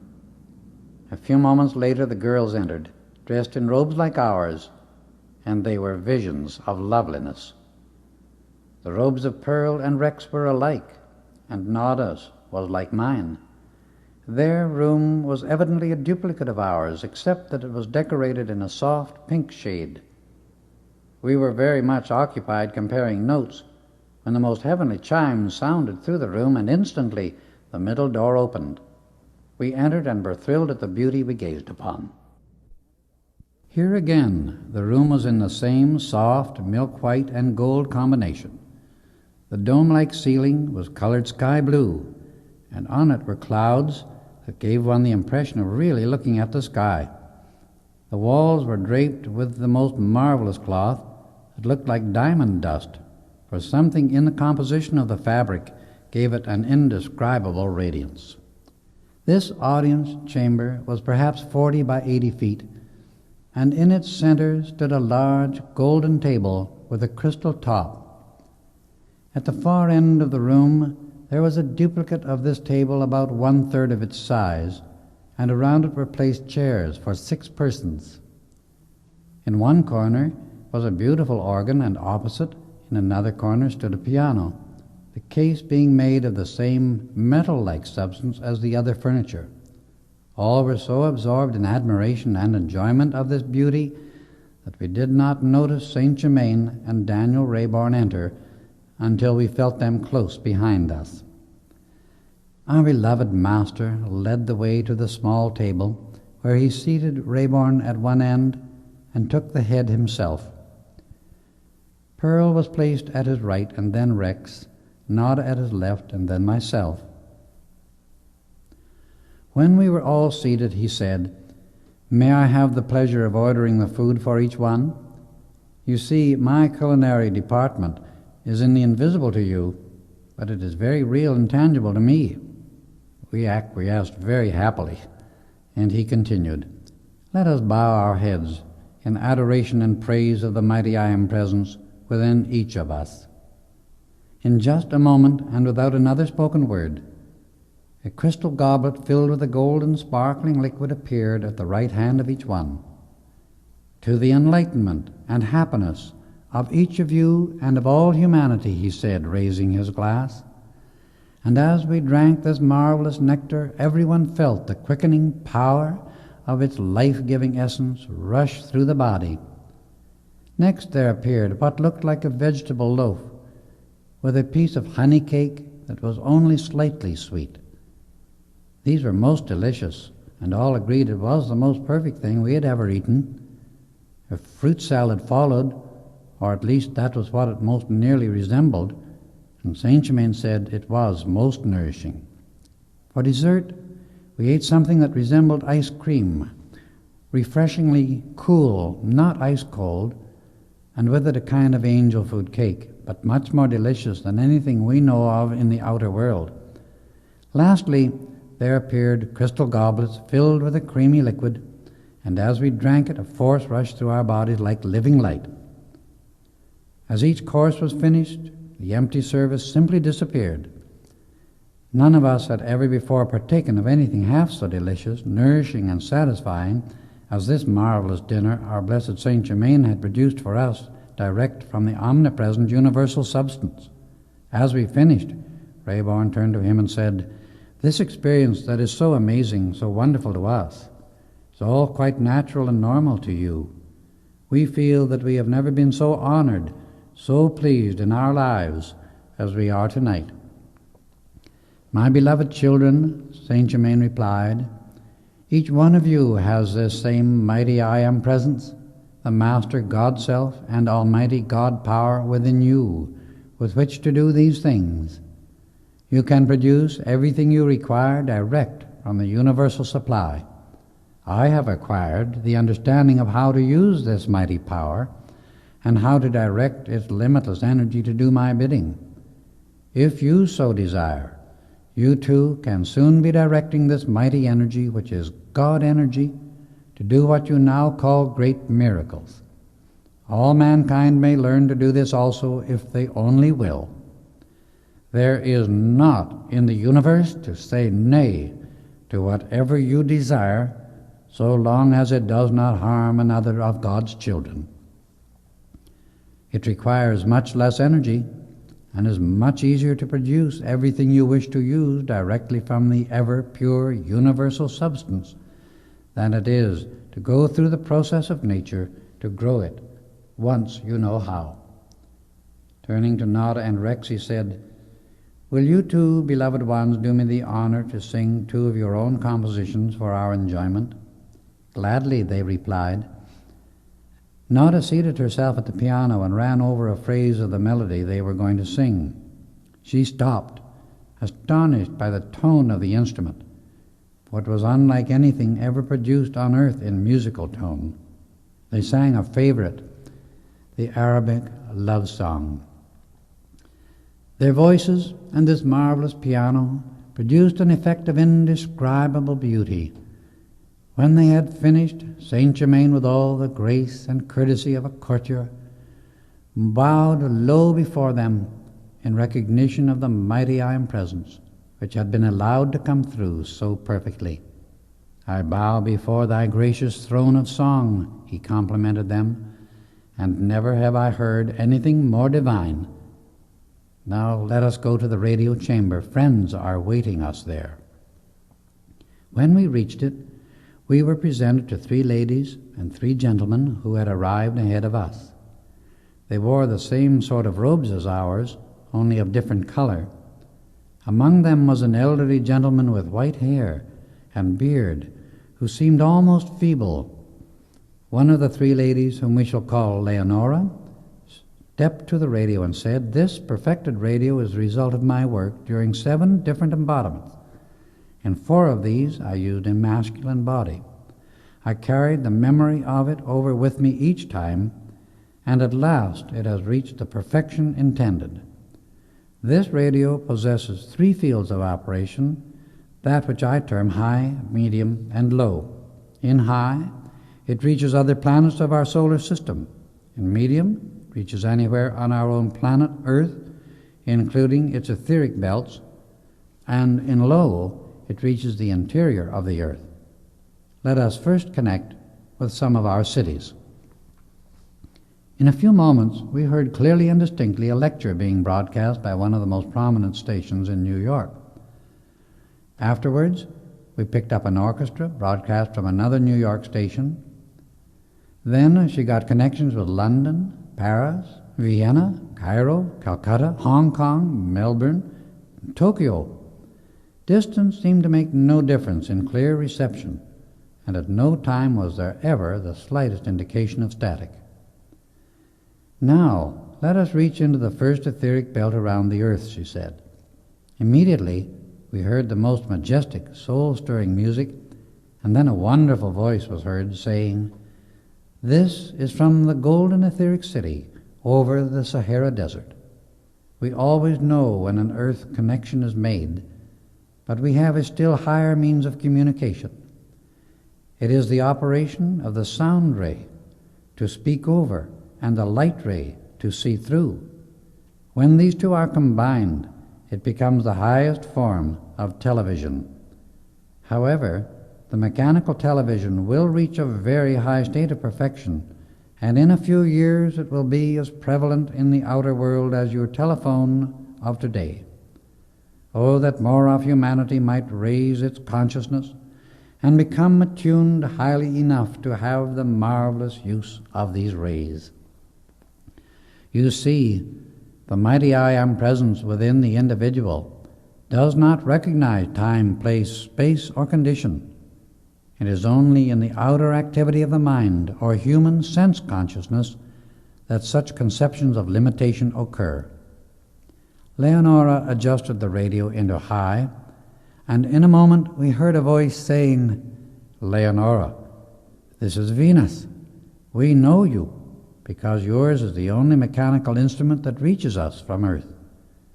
Your usual communication with us is over the light and sound rays, so we judge this is for the benefit of others than yourself. Our instruments here indicate the planet with which we are connected by the sound and color of the vibration. The day is fast approaching when your mechanical television will be able to reach us also. Your scientists will not reach this success until they understand that there are etheric rays. They must be made aware of them and taught to use them. This will make all kinds of communication within cosmic space a very simple matter, and it will then become a daily occurrence to keep in communication with us. Within the next 10 years, or perhaps 20, depending entirely upon the harmony maintained among the inhabitants of Earth, a number of our great inventions will be given to those of your people who are attuned to receive them. These will be of very great benefit to your humanity, as is the wonderful atomic accelerator, which is near you. That instrument will one day bless your people tremendously. Call us whenever we can be of service to you. Our love, light, and wisdom enfold you and all the earth."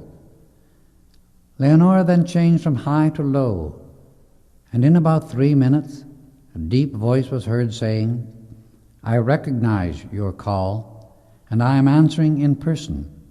This is Pelor.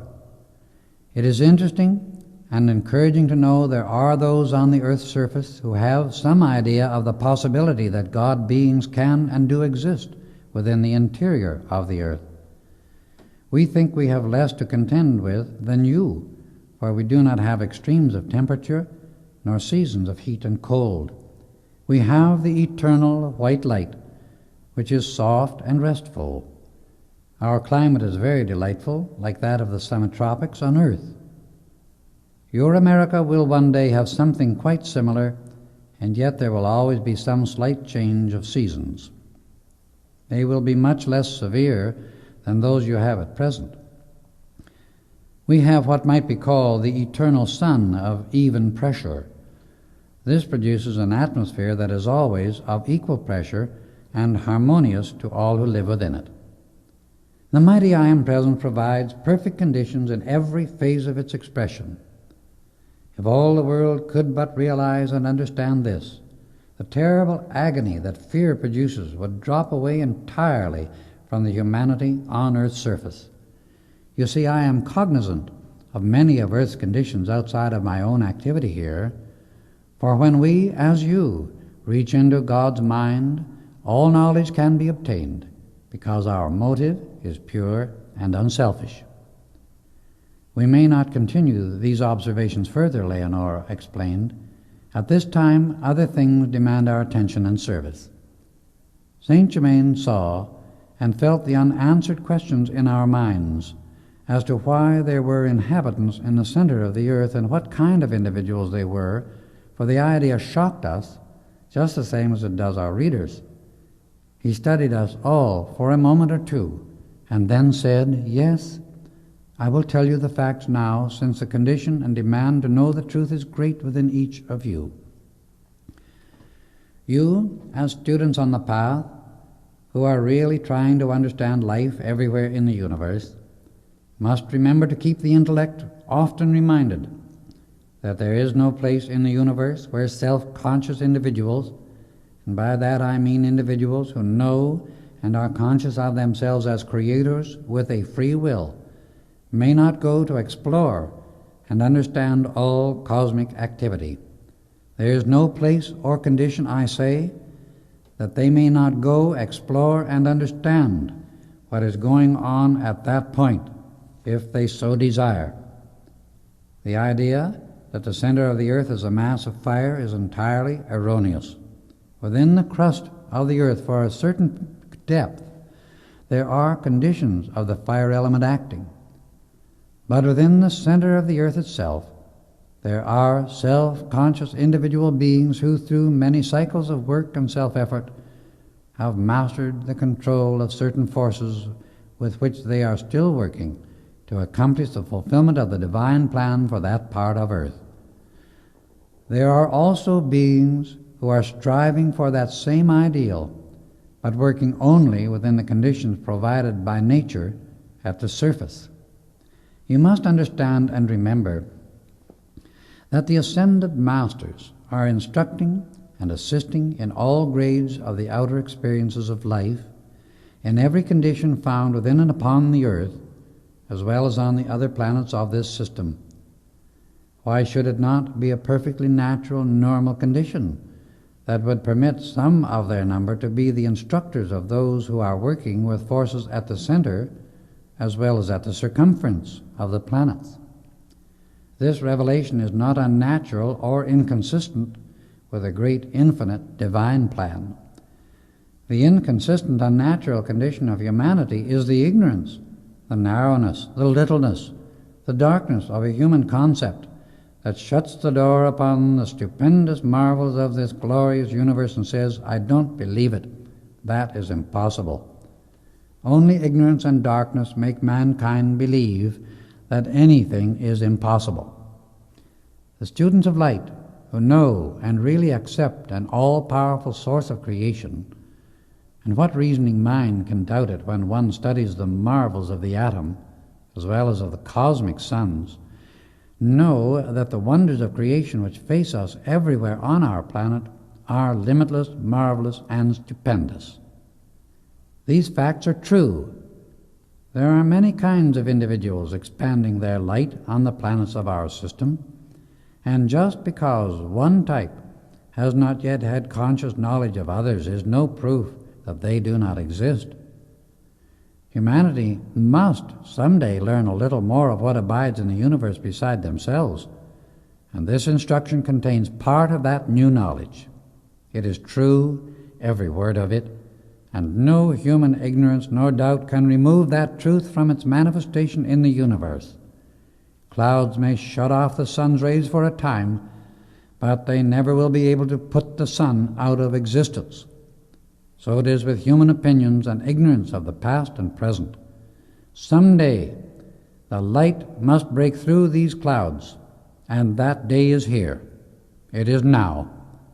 Let the light of truth shine clearly through all preconceived human ideas and opinions. Facts will be revealed that compel all ignorance to disappear into the sea of forgetfulness and be replaced by the great light of the mighty I Am Presence. Now we shall continue with our other work.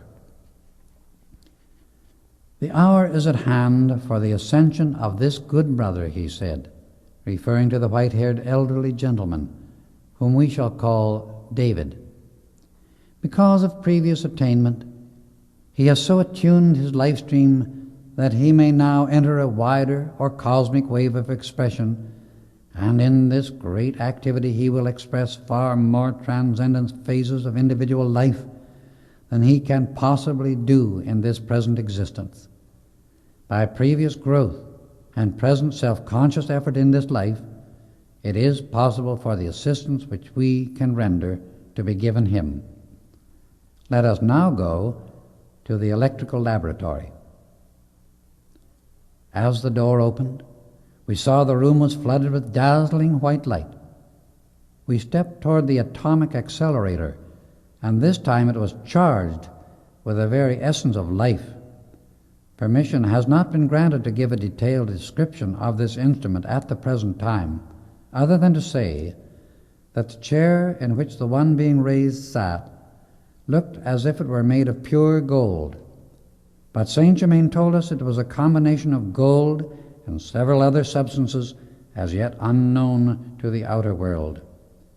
Saint Germain asked David to take his place in the chair, and certain currents of light began to glow within the chair itself. David sat with his body perfectly at ease, completely relaxed, with his arms resting comfortably on the arms of the chair. There was no mechanism of any kind surrounding the chair, nor within it, and it gave one a wonderful feeling of marvelous, regal comfort. It was positively a most ecstatic, heavenly sensation one received about the whole arrangement. When all were in readiness, and we were very silent, one of the ascended masters of tremendous glory and power suddenly stepped directly out of the atmosphere. He placed those present in the proper position according to their radiation and asked that they join hands to make a complete circle around the chair, the mighty master himself facing David. The persons on each side of the master made their connections with him by placing their hands against his back just opposite the solar plexus, and Saint Germain stood opposite him behind the chair in which David sat. The mighty master then gave the necessary direction. Let each one, he said, close his eyes, focus the attention with all strength on the almighty power of the mighty I Am Present within. Joyously give praise and thanks that David's body is now raised into its divine perfection, and that he now accepts and receives his full God-given freedom, dominion, and mastery. He then spoke directly to me and asked that I observe the process closely. I opened my eyes, and at first could hardly see David's form as the intensity of the light increased. In a moment it became clearer, as I seemed to be in some degree lifted with it. Then I saw what almost made me start with surprise, for David's hair had returned to its original color, dark brown. The lines faded from his face, his flesh became the pink of perfect health, and his beard disappeared. I could follow no longer, for the light became so intense that I was conscious of nothing else. The most concentrated part was about his body, but it enveloped us all in the most dazzling radiance.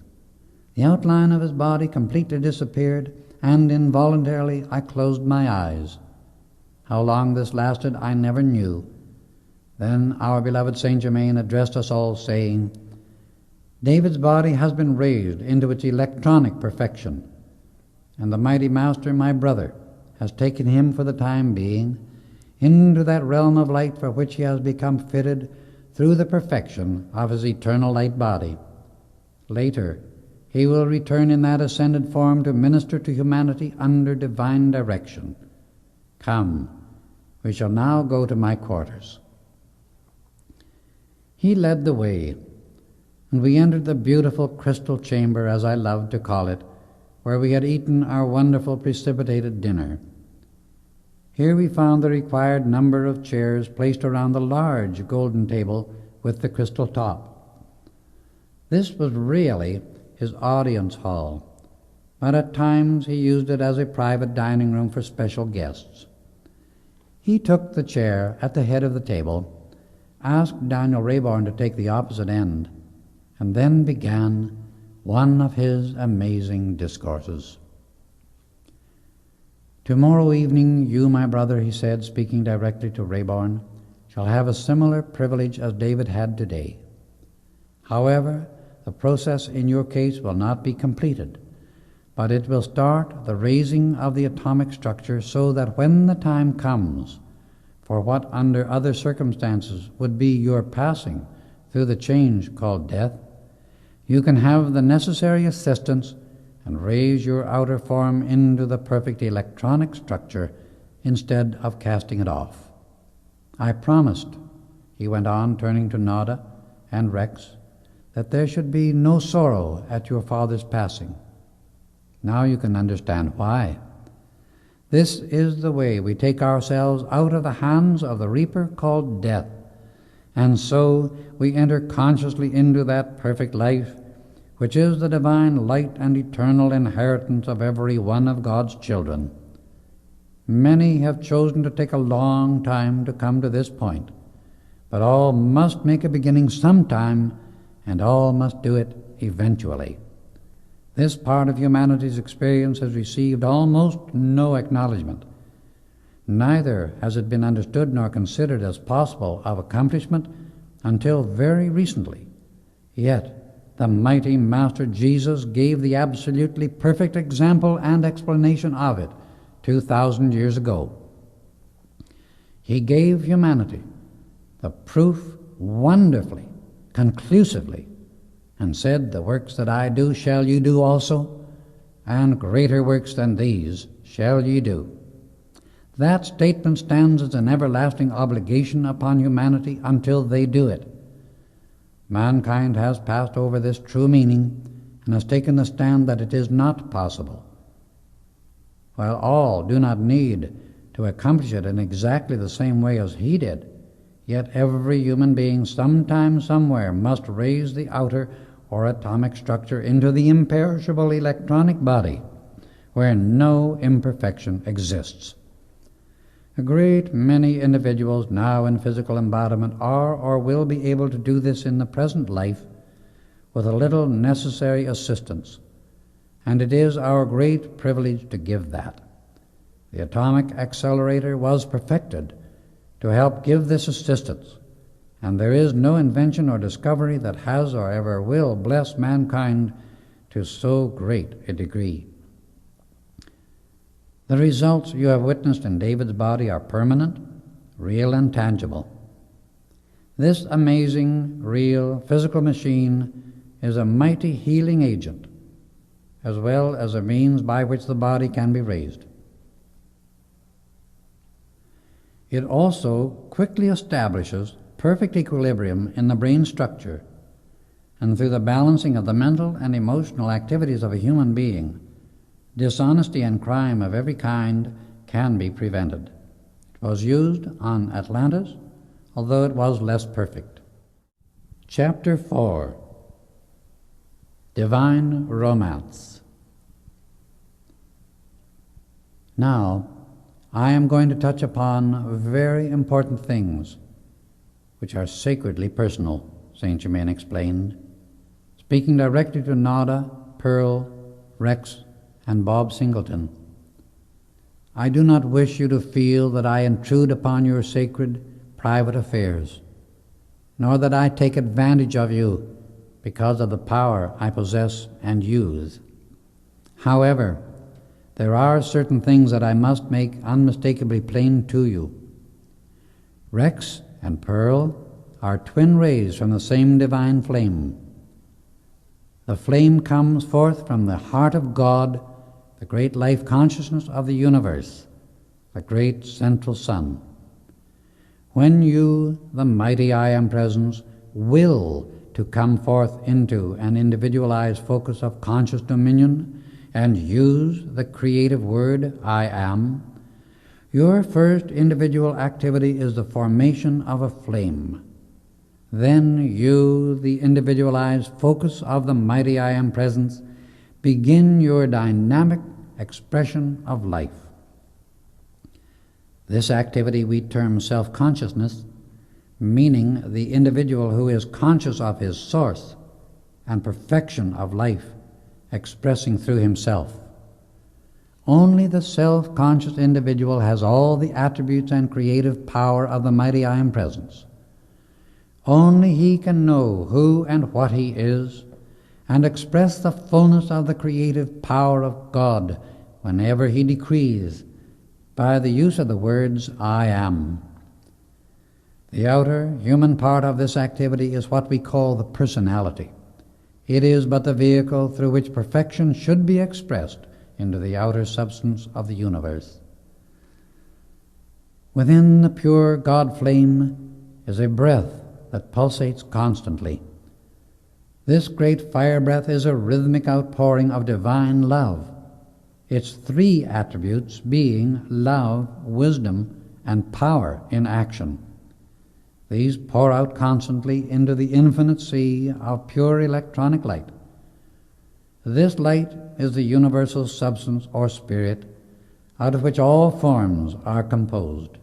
It is intelligent, mark you, because it obeys law through the command of the individual who says or is conscious of, I am.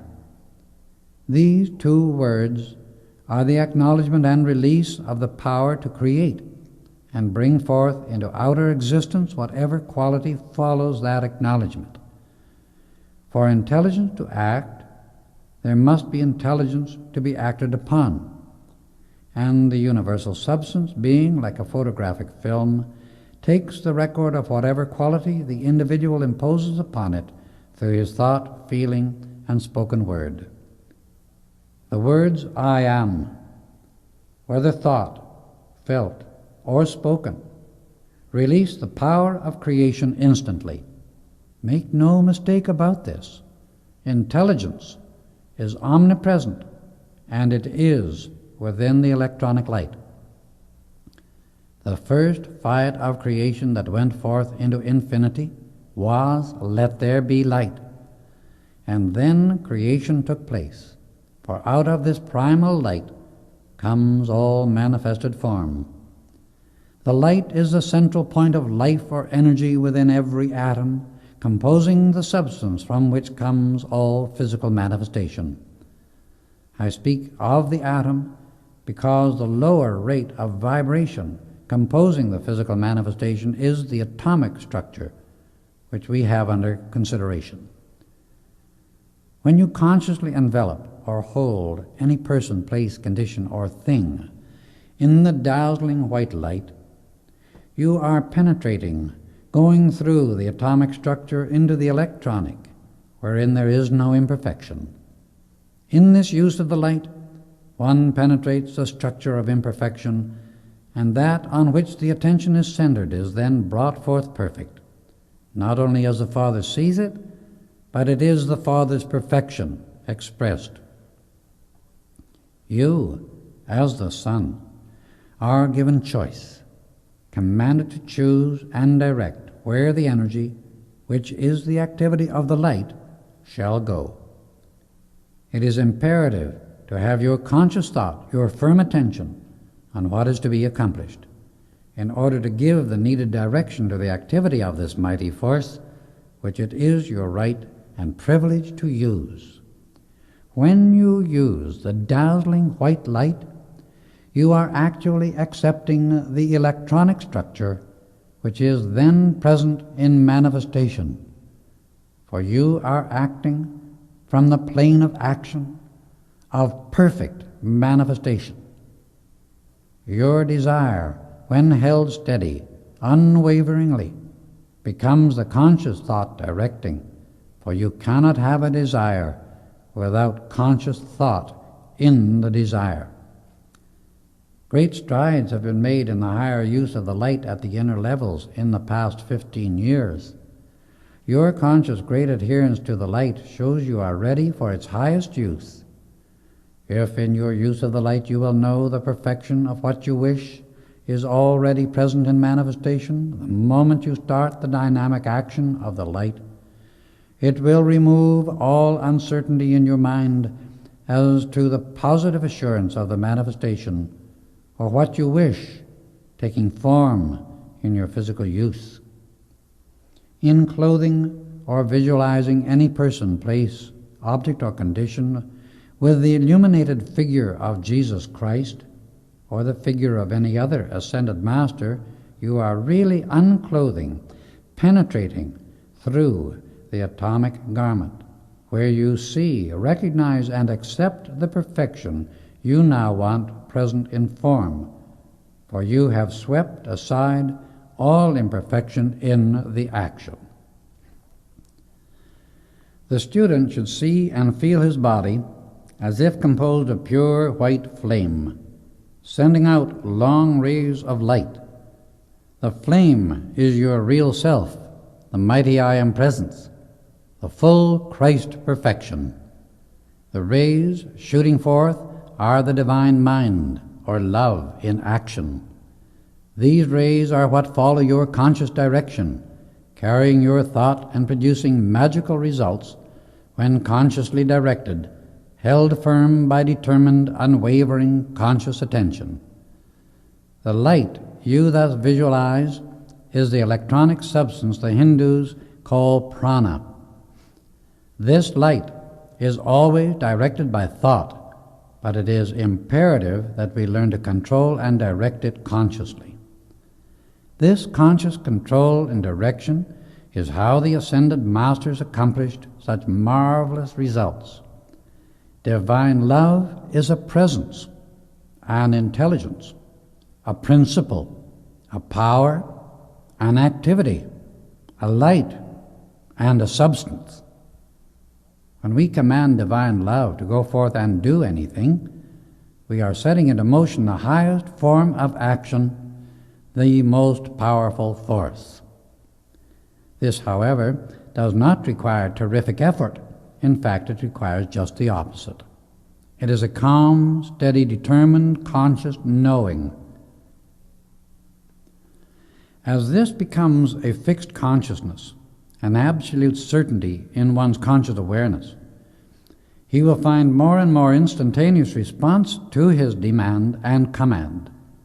Never be afraid to demand and command anything that is a universal principle. Make no mistake, the light, the universal electronic substance, is for your use, is at your command. Your mighty I Am Presence is a self-conscious being, of which your outer consciousness is but a fragmentary part.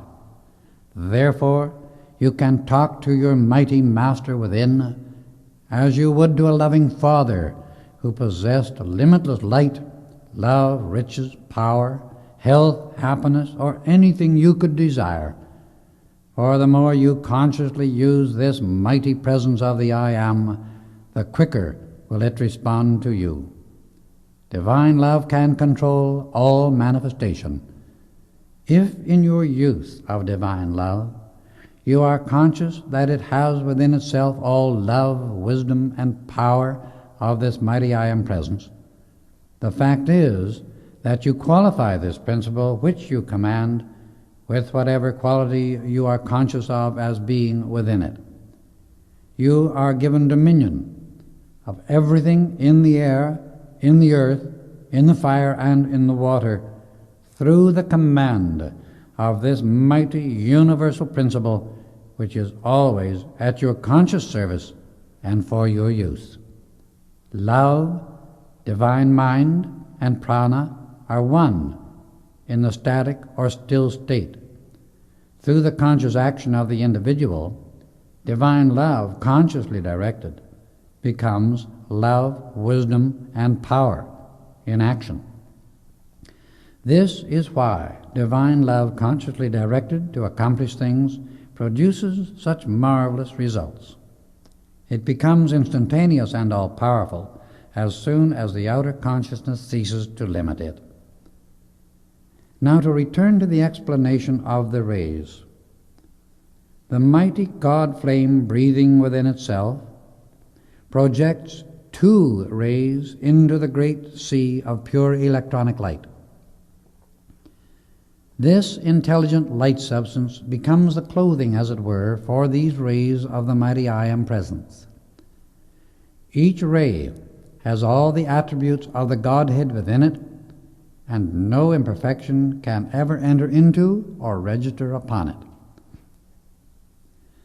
The individualized flame sends down into the ray a focal point or spark, forming a heart center upon which gathers the electronic light substance, creating the electronic body. Around this, it sends out rays of lesser intensity that form an aura or force field.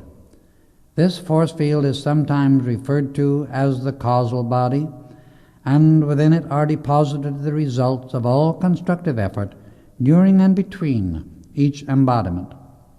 All electronic substance that has been used constructively by the personal self through physical experience is also deposited within it. Through it, the God flame can send out into space a greater release of its own life wave. The causal body, through the personality's journey in physical experience, becomes an ever-expanding sun and a self-sustained outpouring of limitless ideas, love, wisdom, and power, flowing out forever on rays of love to the rest of this universe. This sun is in reality a reservoir of constructively used energy and substance, gathered through human experience and drawn upward so it becomes the glory of the God flame, which, mark you, never loses its individual identity in the universe. This is how the beautiful, joyous, perfect, limitless activity of life and creation goes on, ever expanding its perfection. The universal substance and energy which the personal self uses discordantly accumulates in the atmosphere around the physical body of both the personality and the earth. Periodically it builds a vortex that can only be purified and returned to the great sea of the universal light by the activity of the fire element. The purifying process of the fire element acting within the flesh of the human body to consume wrong qualities sometimes produces a sensation of pain if wrongly qualified by the personality. But if the fire element acts within the flesh of the human body to vivify and energize, it produces the sensation of peace, exhilaration, and ecstasy. If acting in the atmosphere of the earth and within nature to purify, it sometimes produces volcanic and cataclysmic conditions. When acting to vivify and energize in nature, it produces marvelous growth and pure, rarefied air which vitalizes all. The personal self of every individual is endowed with the power of choice as to what it wishes to think, to feel, to create, and experience. If one uses all the substance and energy of his being constructively, then peace, expansion, joy, opulence, and glory are the return unto life for the outpouring of its gifts. If one choose and create otherwise, his misery and destruction return into himself and destroy his body. The personal self is a custodian of life, of ideas, and of light substance, pure electronic substance. The very fact that one is in existence as a human being is an open acknowledgement to those who are able to read the Book of Life that he has decreed to come into individual existence and accepted of his own choice the responsibility of being a creator. Everyone must carry the responsibility of his world. If he is created because of the appetites of the physical body, things and conditions he does not enjoy, He has all power to purify and dissolve them by the right use of the fire element, of which divine love is the highest, most powerful, and eternal activity. If he desire to set his personal self and world in order, and therefore have peace and create a world of joy, perfection, and glory, he must look to his electronic body for the pattern of his divine perfection, for it cannot and never will be found anywhere else. There and there only can the personal self ever find security, rest, satisfaction, joy, and the fulfillment of every constructive desire, for in the fullness of the presence are the things that you desire. This perfect, eternal electronic body abides from 12 to 50 feet above the physical body of every individual, unless he be of a very low or destructive type, when it withdraws still farther away. This is the Son, S-O-N, and Son, S-U-N, of God. For the electronic body of every individualized flame of God is a dazzling, blazing light of such intensity that the human eyes can only gaze upon it for the fraction of a second. By adoration to the God flame and purification of its instrument, the personal self, the outer activity of the mind and physical body becomes raised in vibratory attunement to see the electronic body clearly within the blazing light of the force field around it. The physical body, or actual atomic structure of the flesh, is the densest form and is the record of the outer activity of the mind. In certain phases of religious explanation concerning this electronic body, it has been referred to many times as the guardian angel. It is all of that and more when really understood and comprehended. To it, the personal self should look for the supply of every good thing as a child looks to its mother.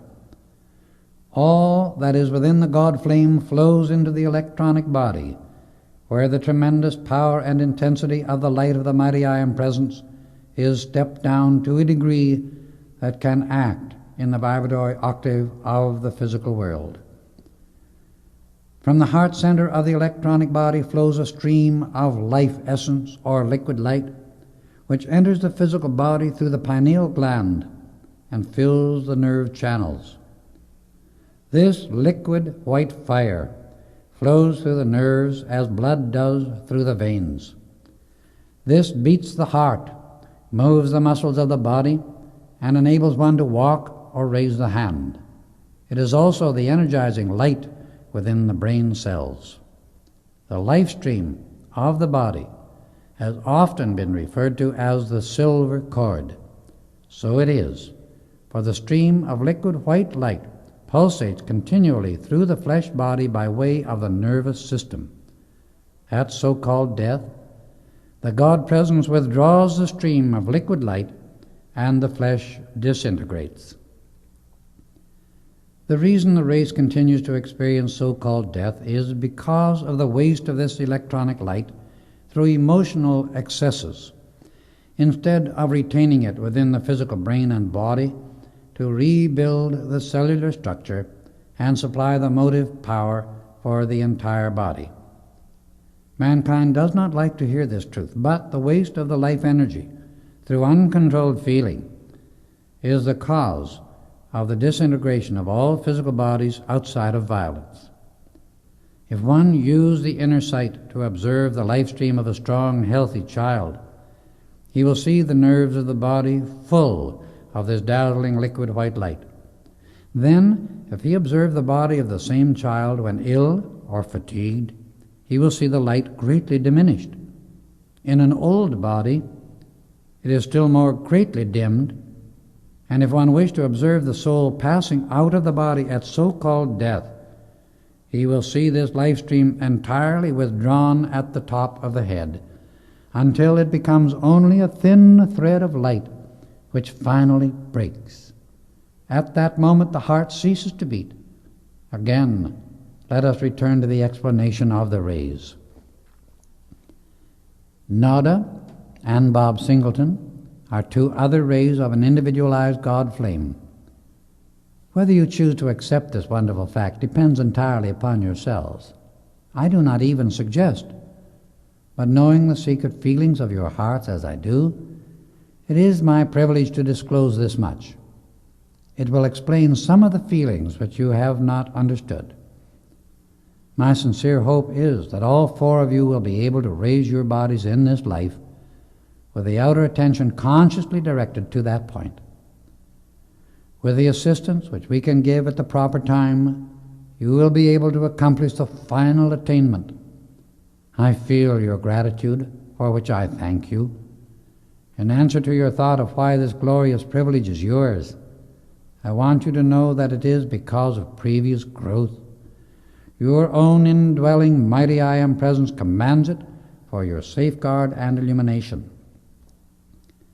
I shall now give you the explanation of the law by which you are able to illumine, raise the physical body, and express the full dominion, victory, and freedom of the ascended masters. The seed within man and woman is only intended for the sacred office of creating a body by which another soul may come into physical embodiment. At all other times, the glorious light within the body should be raised into the top of the head and allowed to flow up in adoration unto the mighty I Am presence. Then, by uplifted thoughts and feelings, one can do creative work at the mental level through glorious ideas, ideals of art, music, invention, discovery, research, and the creation of beauty and harmony of every description through a service that blesses humanity and therefore the individual who gives it. Instead of wasting the wonderful liquid light, the marvelous God-given essence of life, in sex, sensation, and excesses, whereby the body becomes decrepit, flabby, crippled, face lined, the eyes dull, the whole structure stooped and feeble, the brain inactive, the sight and hearing impaired, and the memory not able to function. This energy should be rightly used in wonderful, idealistic, creative activity.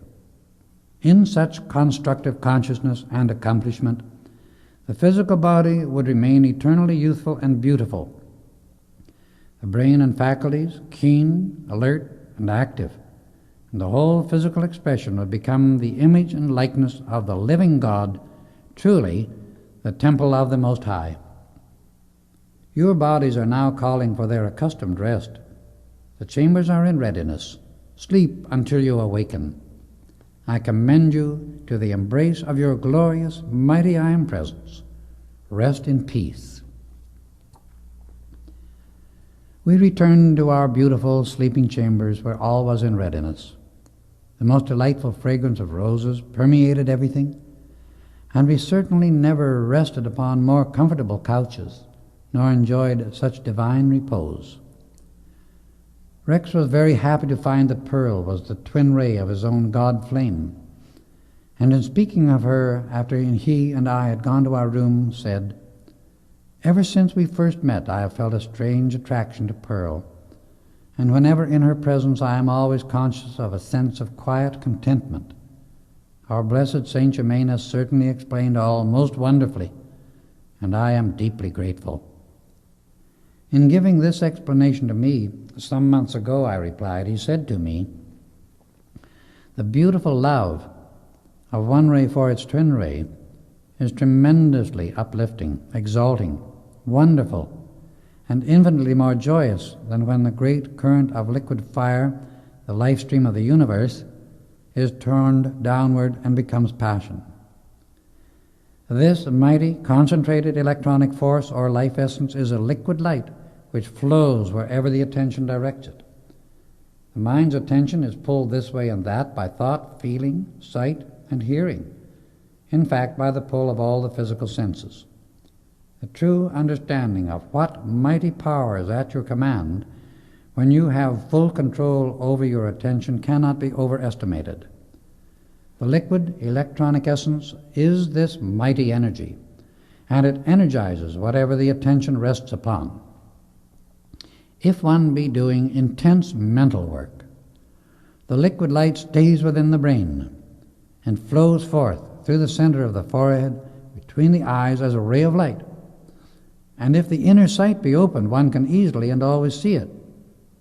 If one be speaking, this pure, mighty energy flows forth through the throat center as sound. If one be pouring out divine love, this liquid light flows forth as a radiance from the heart center. If one be sending out intense feeling, it flows forth from the solar plexus. Here it also performs the function of digesting the food. If one have the inner sight opened, he will see a stream of light pouring out from whatever center the energy is being used at the moment. This pure liquid light becomes colored by whatever quality the personality imposes upon it through the thought, feeling, and spoken word. Here lies one's responsibility as a creator and the means by which he can correct or purify whatever has been wrongly created. If this life essence is released at the generative center for sex pleasure instead of building a new physical embodiment for another soul, the process of disintegration of the physical body is started, and the journey to self-generated dissolution of the body begins. It matters not what human opinion says to the contrary. This is the inevitable, inexorable law of physical embodiment, and there is no person in the universe who can change it.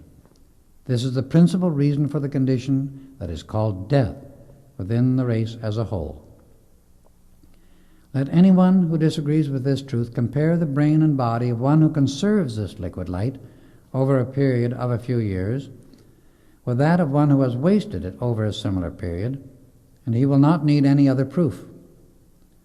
The conservation of this liquid electronic light and the conscious lifting of it by adoration to the mighty I Am Presence and by the power of the mind through the control of the attention is the way of perfection and is safe, sound, sensible, and reasonable. It can have only harmonious, constructive results to the mind, the body, and world of the individual. This is not a system of repression by the power of the human will. That is and will always be disastrous, for to dam up a highly concentrated energy and then by thought, feeling, and suggestion keep driving it more of it to that point through thinking upon it in secret must of necessity cause an explosion of some kind to take place. That method never was the original spiritual teaching of anyone who really knew and understood the truth and the law concerning it.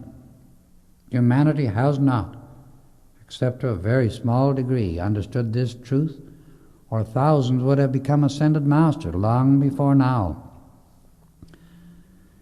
In order to rise out of the degradation, misery, poverty, and disaster in which the mass is now wallowing, the individual must come to a clear understanding of this law in the outer activity of his mind. Through his conscious knowledge and control of the emotions, he shuts the door to the most dangerous and subtle suggestions from the psychic plane, which is the most unrecognized enemy and vicious activity of the sinister force in this world. The feeling nature of mankind is a reservoir of energy, and it is impossible for thoughts to become things until one propels them forth into the sea of electronic substance by feeling. As we retired, the glorious illumination of our room faded out, and we were soon fast asleep.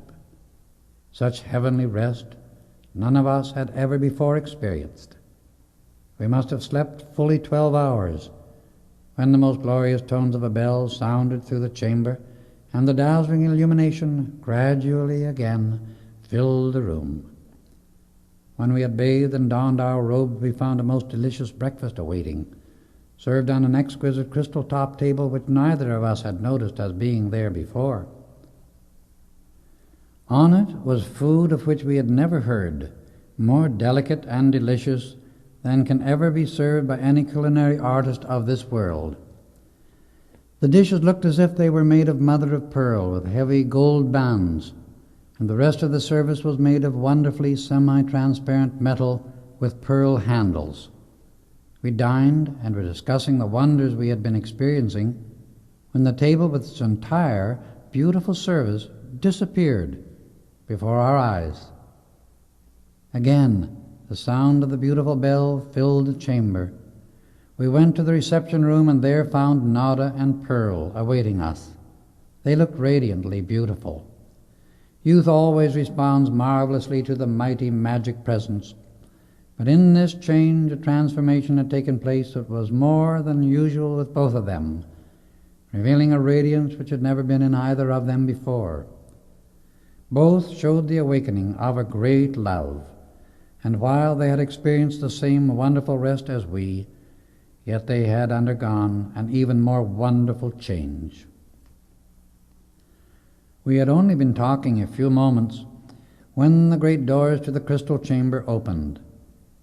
We entered and found 12 more ascended masters present, making 24 with those whom we had already contacted while in this retreat. Saint Germain presented us to them, and I noticed one lady and one gentleman around whom the light was dazzling, for their radiance shone brighter than the others. They came directly over to Nada and Rex, and with indescribable grace greeted them both. "Beloved brother and sister," said the lady, "we come directly from the sphere in which your dearly beloved mother sojourns. It is not her home, but she is there for certain training.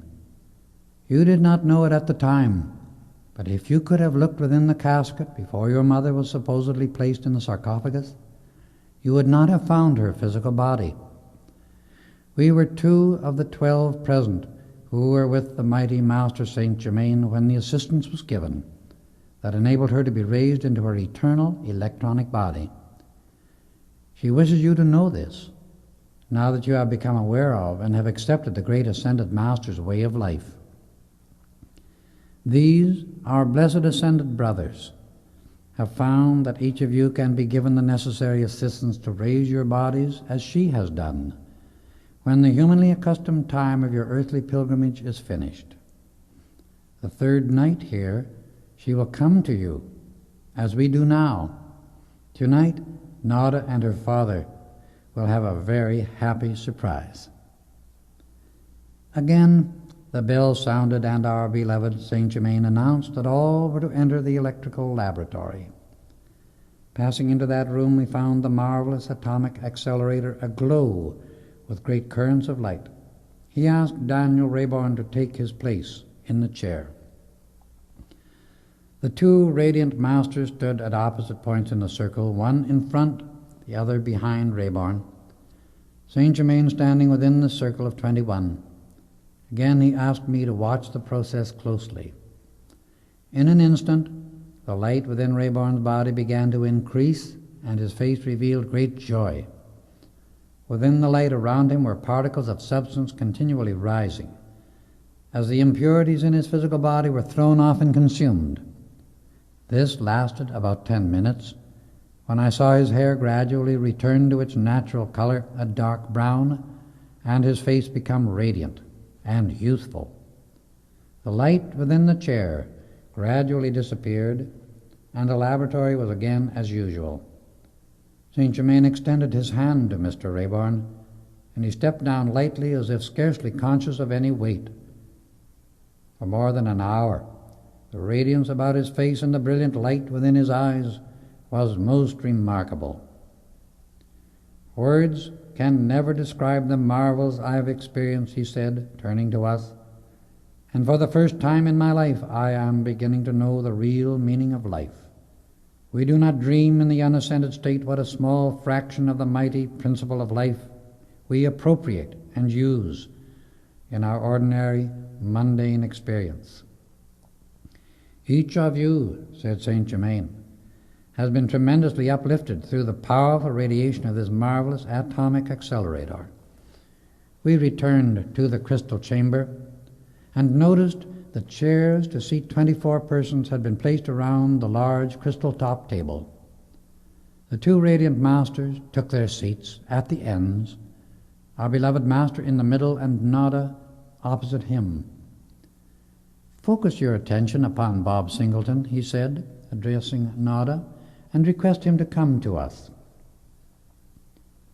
Almost instantly, a soft rose-colored light enveloped all, accompanied by a most delicate fragrance of roses. In a few moments, a beautiful blue formed around the rose-colored circle. This was followed by a radiance of gold around the blue. Then we heard a sound like the swish of wings, and Bob Singleton, in a tangible, visible body, stood upon the table before us, accompanied by the two radiant masters who before had been sitting at the ends of the table. I had not noticed that they had left until they returned with Bob.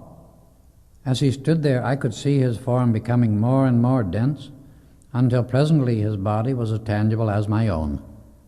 Saint Germain arose and extended his hand to Bob as he stepped lightly from the table.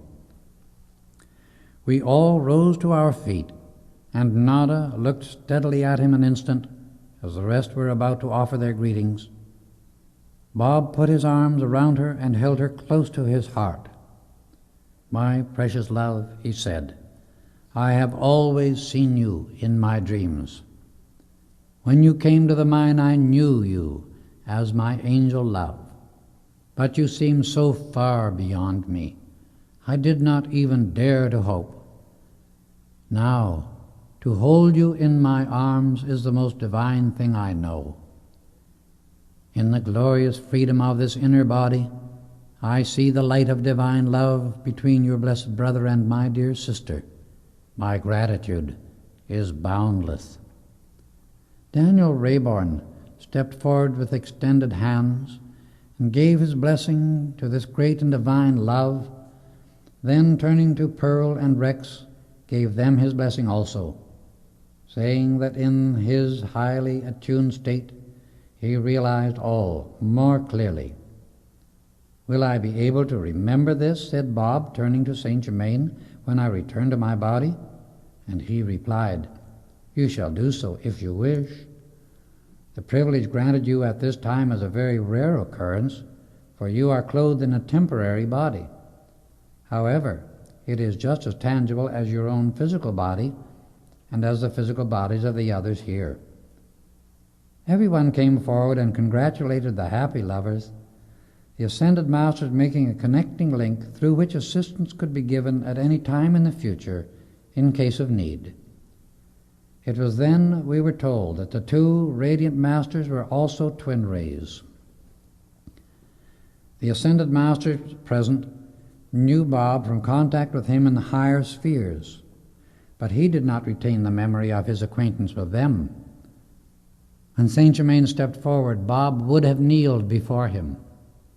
"No, Bob," he said, raising his hand in protest. "Your own indwelling I Am presence is just as great as the Ascended Masters who have found the way before you to complete mastery and freedom. To it belong your first love, recognition, and worship at all times. Never forget that. I am your elder brother, that is all, and it is my privilege to assist you to that same freedom. It is at the command of your own mighty I Am presence that you are enabled to be here in this manner tonight. It is always a joy to be of any assistance that the great law of your being permits. I wish you to come tomorrow night in this same manner, that you may meet your sweetheart's mother, for she will also be here at that time. Much is being done which you do not now understand, but your beautiful love and trust is opening wide the gates to blessings of which you do not dream. However, the full understanding will come as you progress. Arrange your work at the mine so as to retire promptly at 9 o'clock. Now you must return to your physical body." He then asked us all to form a circle about Bob. In a few moments, the radiant circle of light in rose, blue, and gold again enveloped us. The two radiant masters took their places beside Bob, and in an instant all three disappeared. The rest of us walked about in the crystal chamber, and in about 20 minutes the radiant ones reappeared in our midst. Never in my whole experience have I ever experienced such wonderful joy and unspeakable divine love as radiated from every one present. This finished our work until the following evening. The 12 ascended masters who had appeared last formed into a circle and in a few moments disappeared from view. The remaining 6, after extending to us their blessing, vanished before our eyes. We all gathered around our beloved Saint Germain in boundless gratitude for the marvels we had witnessed and the limitless blessings we had received. My beloved students, he explained, do you not see how much easier, how much more joyous it is to rise above all human earthly limitations and produce whatever you require direct from the universal substance, which is the eternal, omnipresent supply of everything you can ever desire? Each one of you who has been requested to come here can learn to do this much sooner than you dare to imagine in the outer activity of your mind. The time required to attain this mastery is tremendously shortened when the individual comes to the understanding that his physical body is the temple of the mighty I Am Presence, the God of the universe, and that the very life energy which moves his body across the floor is the Most High, living God. This is the Christ, the only begotten Son, God in action. However, I find many who get tremendous results by thinking of it as the ascended Master within, or the mighty I Am Presence to whom they can talk. This presence is a glorious blazing light. You can see its light within your outer mind and body, its visible, tangible presence, resting a short distance above your physical body.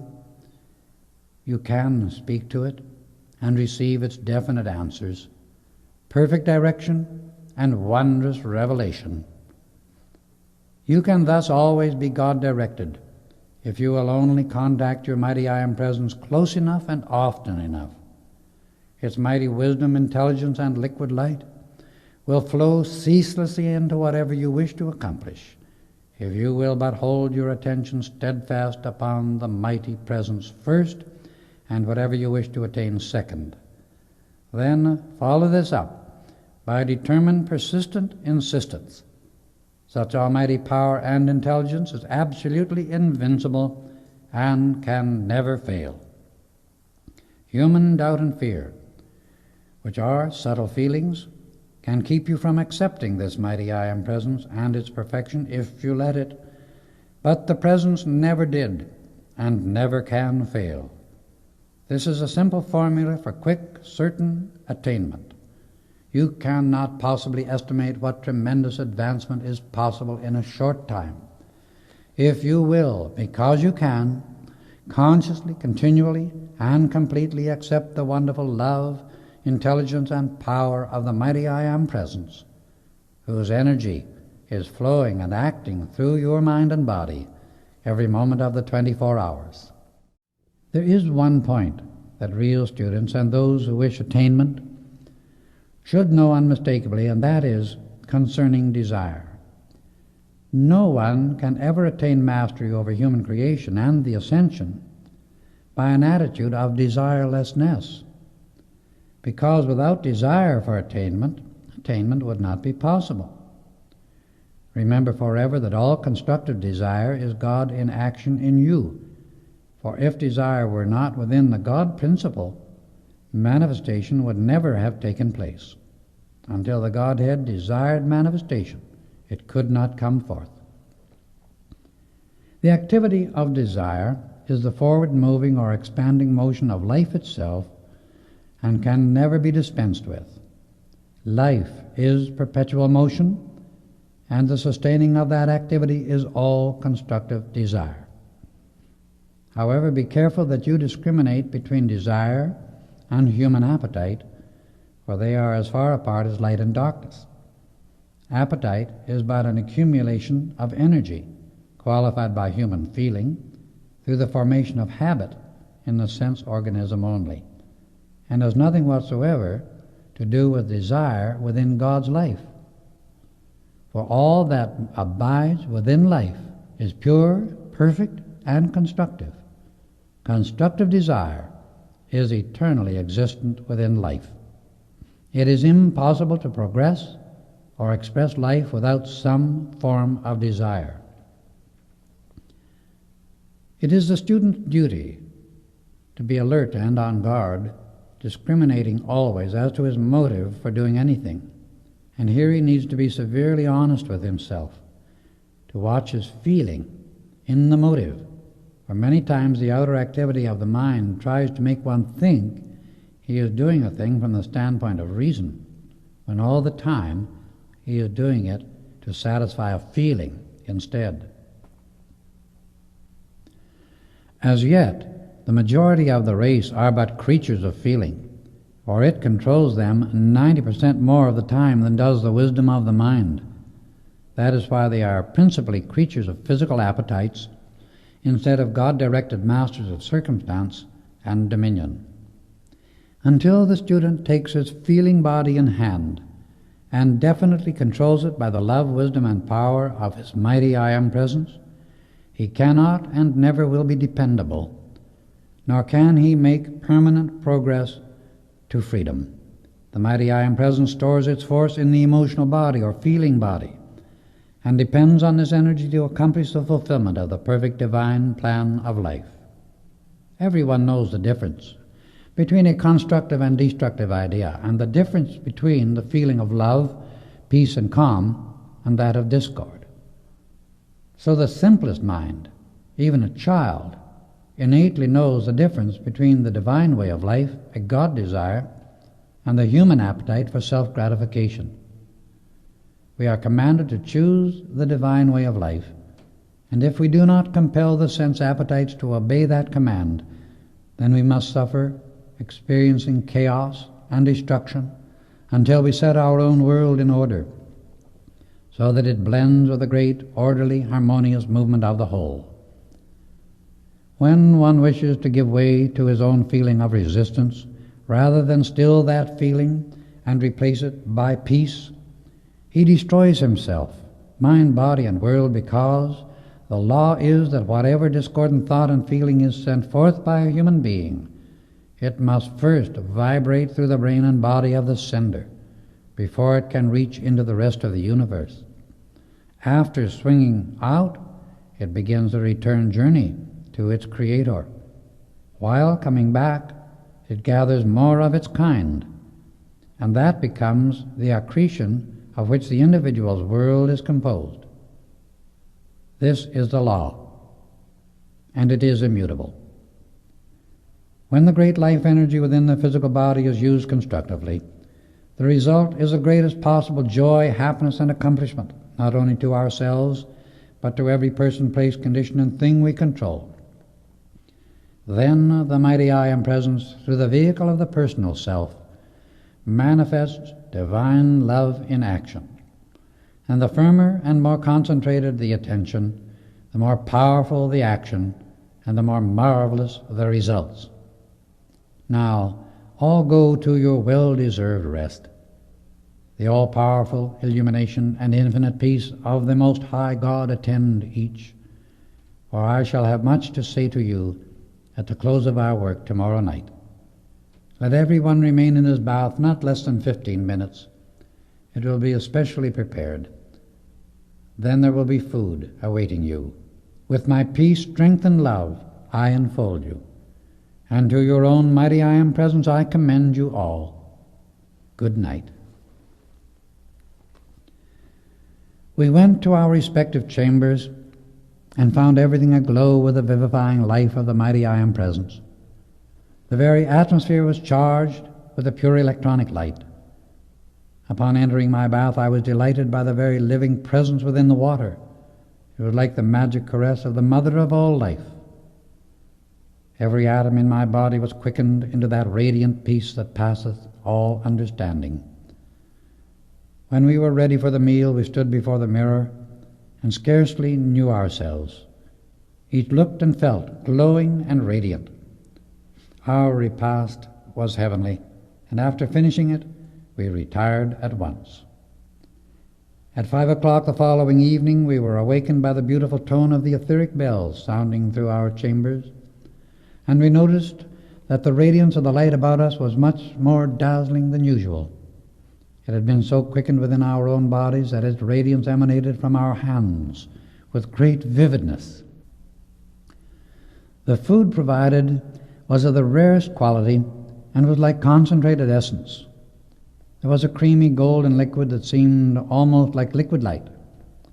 As we partook of it, I said to Rex, "You know, some unusually powerful experience must be about to take place, and we are given this liquid so the body will not be burdened with unnecessary substance." As we finished, a small crystal tumbler about the size of a wine glass appeared on the table before each, and with it came a slip of paper on which were the words, "Drink without fear." The substance in the glasses looked like pure electronic energy. I picked up my glass and drained it without stopping. At first it seemed as though my being would never stop expanding. And then came a sense of being lifted to tremendous heights. I thought I was going to lose consciousness, but I did not. I soon became adjusted to it, and then I looked at Rex and saw him standing in a flame of blazing light. His eyes were closed and his body swaying as though about to fall. I started toward him, and the words flashed before me, "Have no fear." Presently he opened his eyes, and as he looked at me, 2 rays of light streamed through them. It was an amazing experience. It was fortunate indeed that we did not fear. In a moment, the bell sounded, calling us to the crystal chamber. As we came to the large doors, they swung quietly open, and the most ravishing music greeted us. At the organ was seated the most beautiful, masterful presence I have ever seen or imagined, and another, its twin ray, sat at the piano. No words can possibly do justice to those harmonies, for the music reached into the very depths of one's soul. We were not aware anyone else was in the room until the music ceased, and then we realized that 10 of the Ascended Masters stood in our midst. Just beyond them were Nada and Pearl, enveloped in a brilliant light that extended around them for about 3 feet. Another glorious flood of music followed, and suddenly, in the midst of it, we all turned toward the door. Our beloved Saint Germain and Daniel Rayborn entered, with a beautiful Lady Master between them. As they came in, the music ceased, and Nada and Rex exclaimed, "Mother!" The next instant, both were clasped in her arms. In a few moments, Rex came to where I stood, and putting his arm around me, drew me to his mother, saying, "This is our wonderful friend who came to us a few weeks ago. We could hardly love him more." "My dear son," said his mother, "I have observed much that has taken place, and I am quite as grateful as you for such a true friend to my loved ones. I join the family in the great love which they extend so sincerely. I see you reciprocate it radiantly. May God's choicest blessings, love, and illumination enfold you always." All came forward and extended greetings like one beautiful, happy family. We suddenly felt an intense vibration, and looking up, we saw the Master, who had been playing the organ, floating near the ceiling above us. It really seemed as if we were in the etheric realms instead of in the heart of a mountain on the earth. Presently she stood on the floor beside us. We were presented to her as Daphne, the child of light. We met Arion, her companion at the piano, and Saint Germain remarked that they were from the 7th sphere, having long ago reached the ascended state, completing their journey through human experience. Daphne and Arion came directly up to Nada and Rex, a great inner attunement forming the bond between them. They asked if the children would sing to the accompaniment of the organ and piano. They replied in the affirmative, and Daphne asked Nada what they were going to sing. "Love's light eternal," she said. "Rex and I wrote it." Daphne touched Nada's forehead a moment. "I have it," she said, and stepping to the instrument began. The children's voices were splendid before, but now there was a new power and beauty that was wonderful. Even the ascended masters expressed their appreciation. Someone asked Nada's mother to sing, and from the moment she began, a thrill of joy filled every heart as she poured out her great love to bless all through the song. It surely was the glory of heaven poured out upon earth in a shower of happiness. It was at this point that Saint Germain asked us to come into the electrical laboratory. When we had assembled around the atomic accelerator, he requested each one who had not raised his body to follow in turn and take his place in the chair, beginning with Daniel Rayborn, Pearl, Rex, Nada, and myself. "The mighty I Am Presence within each will tell you when to leave the chair," he instructed, "as no word should be spoken while the raising process is in operation." Daphne took her place facing the chair, and Saint Germain directly opposite. Rayborn seated himself, and a dazzling blue-white light blazed forth crystal clear. In perhaps 10 minutes, his flesh looked perfectly transparent. Slowly, a current of vivid blue moved up his spine and met the combined currents of the pineal gland, pituitary body, and the base of the brain, forming into a dazzling golden light, encircled by the most vivid blue I have ever seen. Then, by the very power of his own light, he arose and stepped forth from the chair, and as he did so, he seemed to float rather than walk. Pearl took her place in the chair. In less than 5 minutes, her form completely disappeared, so dazzling was the white light. This lasted possibly 10 minutes before she emerged from it. As she stepped down from the chair, the light followed, as if to caress her. Next came Rex. At first, there was a glow of soft rose light, gradually changing into gold blue and then an intense white, with a glorious tint of blue still remaining. His form did not entirely disappear from view, but in about 10 minutes he stepped down from the chair, his eyes ablaze with the light of the mighty I Am Presence. Nada seated herself, and instantly the light became a dazzling sun, and her form completely disappeared within its wondrous glow. Presently she seemed to float, so lightly did she step from the chair, and rays of intense light continued to dart forth from the upper part of her body for some time. Lastly, I took my place. I felt 1,000,000 points of light pierce my flesh as the greater force from within the electrons was released through the atomic structure. At first, I wanted to jump right out of the body I was using and claim the full freedom of my mighty I Am Presence. Soon, I became adjusted to it, and then a feeling of the most joyous exaltation filled my entire being, a sensation no words can describe. I poured a mighty love to humanity, and a prayer that all might be ready to receive this same glorious illumination, because no one can recede once they have entered into the light in this manner. In this tremendously exalted state, I consciously sent forth the mighty power of divine love to bless and illumine humanity more powerfully than I had ever conceived possible. If 75% of mankind could understand, be raised to this marvelous state, and consciously send forth the mighty power of divine love for 7 days, the earth and all its inhabitants would be transformed. There would be no more selfishness, hence no more strife. Would to God that day were at hand now. Our beloved Master asked us to return to the crystal chamber.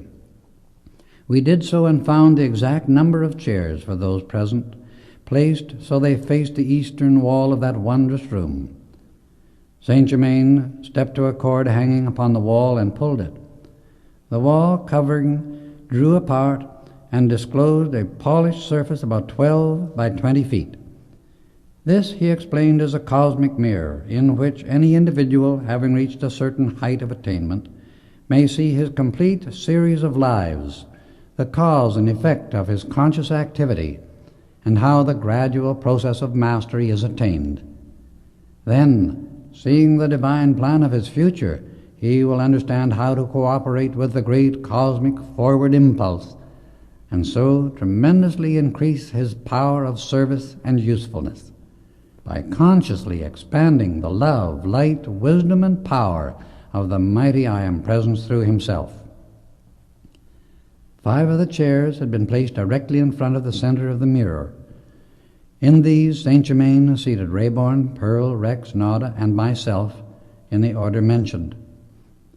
"I ask you all to keep your eyes closed," he said, "except the one whom I shall indicate to do the observing, and at no time allow yourselves to speak. I will speak the name of each one in turn as the preceding one finishes.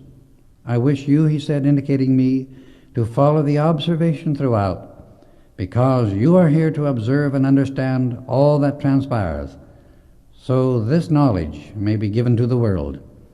The others are here for their own individual growth. I am only permitted to chronicle fragments of the impersonal activities of what was revealed." As each one's name is pronounced, the Master instructed, he is to throw his own soul's light into the mirror, hold it there unwaveringly, and calmly observe the results, no matter what appears. Daniel Rayborn. Immediately, a spot of sapphire blue light appeared upon the milky white surface of the mirror, and steadily expanded until it became crystal clear. Then Saint Germain explained, "Life after life appears, some in very great detail, others showing the terrific struggle of the outer self against the certain advance and expansion of the great inner light. This may be retarded, but never prevented from attaining its ultimate eternal victory and dominion. In some cases, century after century and life after life pass with but very little progress because of the stubbornness of the outer self. When it becomes weary enough of the husks of existence, the unreality of things, and earnestly and gladly calls to the mighty I Am Presence, then all barriers disappear, and its great inner light is enabled to express more and more perfection. Thus at last is full mastery attained." The screen revealed Rayborn's experiences, including even those of his present life and our recent association. "You see," he went on, "an extension has been granted to this good brother until he has finished certain outer work, and the children are through school. These extensions are only given where it is possible to raise the atomic structure of the physical body into the electronic. When this takes place, he will be united with his beautiful twin ray, the mother of Rex and Nada. Then will they reveal their true service through the mighty magic presence of the I Am, as their radiance grows brighter and brighter. At an appointed time, they will come forth with their ascended master authority and serve in their visible, tangible, ascended bodies, holding positions as great teachers of the light in high governmental offices, being direct messengers of the most high living God." The surface of the mirror returned to white, and Saint Germain said, "Pearl." A violet spot of light appeared, expanded, and covered the mirror with a wonderful radiance. The entire action was very different. Out of the many lives shown, there were only 3 in which the outer self rebelled against the light. Both masculine and feminine embodiments were revealed. Many times she was a very earnest teacher of the truth to humanity. In one, she was an eye-witness to the crucifixion of Jesus. In another, she watched the burning at the stake of Joan of Arc. Then came her meeting and union with Rex, the final illumining and raising of their bodies, and the ministry that was to follow. It even showed them always in touch with their parents as beloved friends, no longer in the parental relationship. Again, the light faded. The surface of the mirror became white, and Saint Germain said, "Rex." A disk of intense rose-colored light quickly covered the mirror, and a long series of lives followed. These gave also both masculine and feminine embodiments. In 3 of them he was a great teacher of the truth of life. Many times he was an officer of importance in large armies.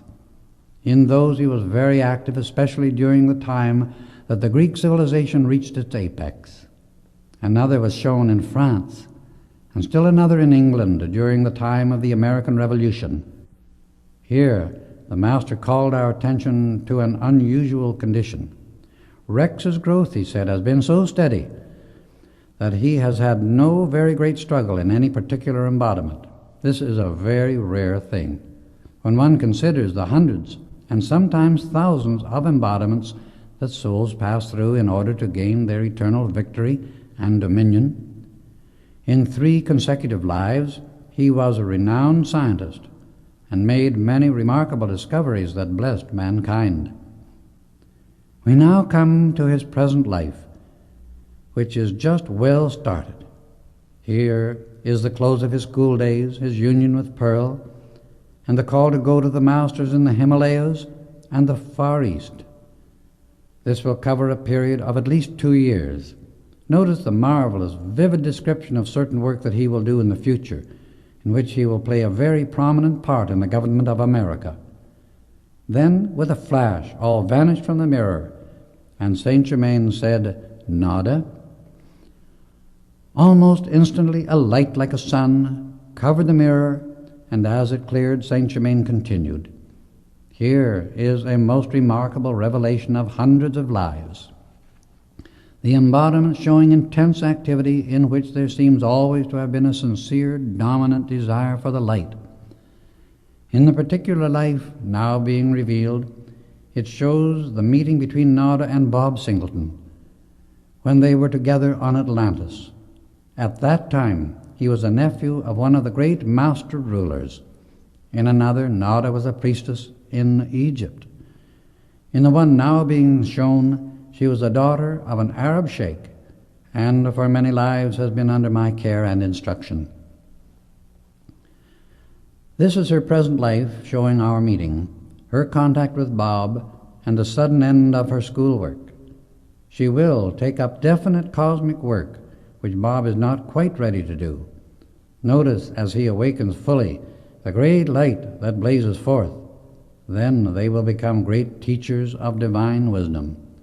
As you see, Bob will raise his body as well as the others with the assistance of the ascended masters. Their future work from the ascended state is beautiful indeed. Saint Germain next spoke my name. Instantly I threw my soul light upon the mirror, and a revolving light, like a great diamond in the center, quickly expanded to the outer rim. Far back in the past, I saw my real self, the mighty magic presence of the great I Am, utilizing one body after another through a long series of lives. 2 of these were on Atlantis, one as an engineer of mining and aerial navigation. As the second came on the screen, he explained, "In the last Atlantean embodiment, for the first time since going forth into incarnation, you came into contact with your twin ray. In Egypt, you are a secret teacher of the one God. In Rome, you are a centurion during the life and ministry of Jesus, closing that embodiment in what is now Great Britain. Again in England during the 12th century, and the following life was in a feminine body in France. Now comes your present life, again in perfect union with your twin ray. This goes into the distant future when, in the great family of ascended masters, you will still minister through divine love to those on earth, assisting in their upward progress. The blessing of divine service is a great privilege, but remember always that your first service, the greatest service that can possibly exist, is the complete acknowledgement and acceptance of your mighty I Am Presence, the mighty light within and above you. I wish you all to remember especially what I am about to say on service, for it is one of the most misunderstood subjects. Many people consider various things as service which in reality are not service at all, but mere slavery to the human creation of themselves or others. The performance of physical acts for gratifying and satisfying of the limitations of the human self is not service, never was and never will be.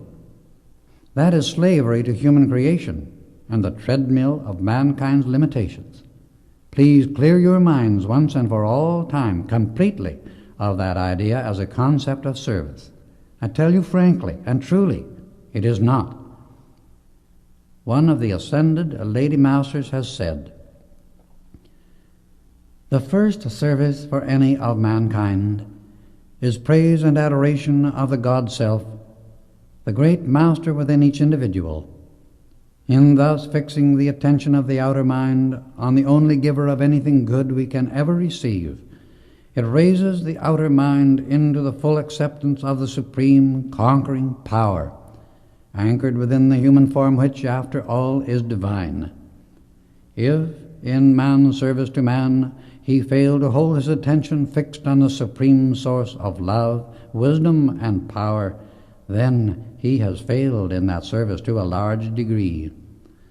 If in the quest of things in the outer senses, he becomes so occupied that the conscious attention becomes fixed on the manifestation instead of the supreme presence that produces it, then again he has missed the mark.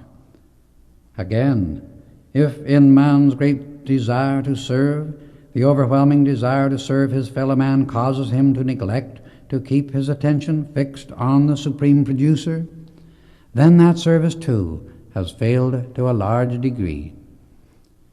The only true service is in holding the attention and acceptance so firmly fixed upon the great Master within, the only producer, that the outer mind becomes so filled with the inner presence that naturally each activity of the day becomes, without considering it, the perfect divine service of the moment. Then the great Master within, the mighty I Am Presence, is always conducting the outer activity until the entire action becomes perfection expressed. The outer self, until fully awakened, has periods in which it unknowingly wants to strut its vanity and abilities over its fellow men. This always invites a shock of some kind to shake up the outer self until it becomes aware of what it is doing. Then it wildly looks about for its source of power, which it has either forgotten or willfully pushed aside. For in our compulsory choice and the use of the free will, this great Master within will not intrude itself unless welcomed and invited joyously to do so. I say joyously because the more joy we can put into the acceptance of the mighty indwelling power, the quicker manifestation follows. Our acceptance is a command which must be obeyed. It cannot be denied. The attention and acceptance must be held long enough, firmly enough, and steadily enough until the shell of the outer self is completely shorn of the idea that it has any power of its own. The outer mind cannot argue against the fact that all the energy it uses comes from the great presence within, no matter how that energy is applied. Never let any desire for service deprive you of the needed time, undivided, to fix your attention and acceptance on your great Master within, knowing then that you will naturally give the right service and do the right thing. This is the law of true divine service, which says forever to the personal self, "Thou shalt have no other gods before me." This is the whole of the law applied.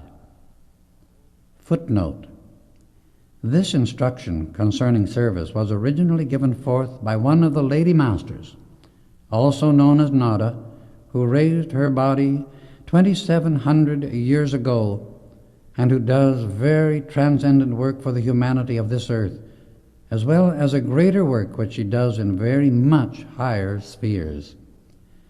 It was Saint Germain's request that it be put into the magic presence at this point, for he gives it to all his students, and has placed it here that everyone who reads this book may have the benefit of her radiation, as well as his own, and profit thereby. The personal self has absolutely nothing of its own, for it comes into embodiment without even clothes, and unless the physical body is illumined and raised, it passes through so-called death and leaves even the body behind. So the personal self really owns nothing. It cannot deny the fact that all it has is loaned to it by the great Master Presence, no matter how much it misuses the marvelous gifts of life. Keep your attention to the heights. The light and the struggle of the outer self will soon cease. You will find yourselves steadily rising into that glorified ascended state where the joy of divine service so far transcends earthly comprehension that there are no words to describe it. This discloses the revelations of individual growth through hundreds of lives and earthly experience. It is a rare occurrence and privilege for any student to be shown this, and it is only permitted where the individual has reached a height of attainment and inner strength that will enable him to observe the experiences of the past without receiving suggestions or being in the least influenced by them, no matter how terrific they may have been. Only a tiny fragment of all that passed upon that mirror is recorded here, for the experiences of one individual alone through hundreds of embodiments would fill many volumes. Saint Germain then drew the covering over the mirror, and taking his place in front of his guests, gave a most marvelous discourse. Much of it was private instruction and information for those present concerning their own work. I will give only a very small portion of it here. It is my wish, he said, addressing Pearl, Nada, and Rex, that Pearl return with Nada to her school and take up certain studies which I will indicate for the year until her graduation. At the end of that time, I shall be very happy to have you accompany me to the Far East, where you are to remain for 2 years and make certain contacts which it is necessary for you to have. At that time, Bob will be ready to go with you. I will see that dependable men are brought to the mine and ranch. 1 year from today, July 28th, 1931, we shall all meet again in the Cave of Symbols, and Daniel Rayborn will complete the raising into his electronic body and enter perfect freedom with his beloved twin ray, Nada, the child of song. Each of you will receive training and instruction from time to time as you require it, and this will be your path to freedom. You all know there is but one source to look to for anything, and that is your mighty I Am present within and around you, to whom you can call, and you will never fail to get a response. From it you may receive without limit courage, strength, power, protection, and guidance that will take you through any ordeal you may ever encounter. I have not observed any weakness within you, otherwise you would not be here. Trials will arise from most unexpected places. You will, of course, remember that the sincere student is never off guard. The inner light will never fail unless you deliberately turn from it, a thing I trust none of you will ever do. Now, will you join me around the crystal table? We still have another service to render our beloved brother Bob. When all were in their places, he asked Nada to call Bob with the inner light. In about 10 minutes he stood on the table before us. Rex extended his hand, and Bob stepped lightly down and clasped Nada in his arms. She led him forward and presented Bob to her mother, who had returned to the audience chamber with Daniel Rayborn. She looked at him steadily for a moment, and with the sweetest smile held out her arms and embraced him. As she did so, the light within her blazed forth with such intensity that their bodies were hardly visible. "My beloved son, in whom I am well pleased," she said, releasing him, "I congratulate you both on this discovery and the love that enshrines your divine union. The greatest blessing my power of the ascended state can give enfolds you both forever. Always remember that pure, unselfish love and devotion form the open pathway to the ascended state." Nada asked Daphne and Arion to play again, and they assented. When they took their places at the organ and piano, a dazzling light floated above them near the ceiling. As they struck the first chords of a beautiful melody, a glorious tenor voice burst forth from within the light. The control of the voice was perfect. Its range seemed to be almost without limit. Here we were listening to a being we did not see, yet whose voice was the most magnificent proof of the presence and its great gifts to mankind. When the first song was finished, the organ, piano, and voice all modulated into America. Instantly, everyone arose, not only in tribute to America, but to the great Master, whose wondrous voice thrilled us all. America, said Saint Germain, means so much more than most of her inhabitants dare to dream, for she is the heart center of the spiritual progress on this planet. It is in America that the firm foundation of the cosmic Christ, the mighty I Am Presence, will find anchor in the hearts of mankind. This great all-powerful light shall intensify and expand until not a vestige of selfishness or political intrigue will remain or be remembered. Many amazing things will take place in the coming years until mankind will truly realize that the time of miracles is not past, but is forever with us. We will then understand that they are but the results of obedience to the great divine plan of life. We are just beginning to enter an age of so-called miracles, which will reveal the glories the magic presence holds waiting for its children. America is the Grail, the cup for this earth that carries the light of the cosmic Christ, which shall illumine the earth and set it in divine order by the power of the mighty I Am Presence. Bob was so happy. He asked if he might be permitted to meet our beloved Master in the visible, tangible body before the school season opened. And Saint Germain replied, "It may be sooner than you expect, for your blessed friends will be at the mine shortly, and I will meet with you all at that time. Let us say the 10th of August. Now, Bob, you must return to your physical body." Instantly, the two radiant masters stood on each side of him. Bob said good night to his sweetheart and those present, and they immediately disappeared. The rest of us gathered around Nada, the mother, who embraced each one of her loved ones. "It is time we must part," she said, "but on this occasion it is in joyous rapture instead of sorrow, as at our first parting. I wish you to return to your chambers," Saint Germain directed, "and rest until 2 o'clock tomorrow, and then return home. Proper food will be served when you are ready. It is my privilege to escort this beloved child of song, indicating Rex's and Nada's mother, to the sphere where she is sojourning." We watched them closely and saw the two forms begin to fade from view, and in about 3 minutes they completely disappeared. Such is the power of the Ascended Master to come and go in the tangible body and make it visible or invisible at will.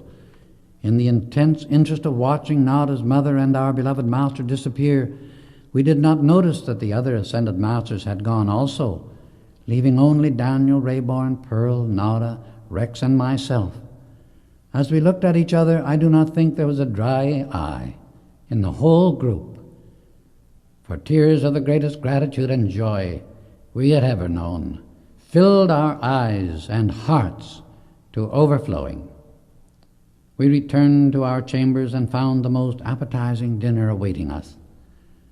There was a delicious nut loaf, an amber liquid wonderfully refreshing, and a combination salad made of things we had never eaten before.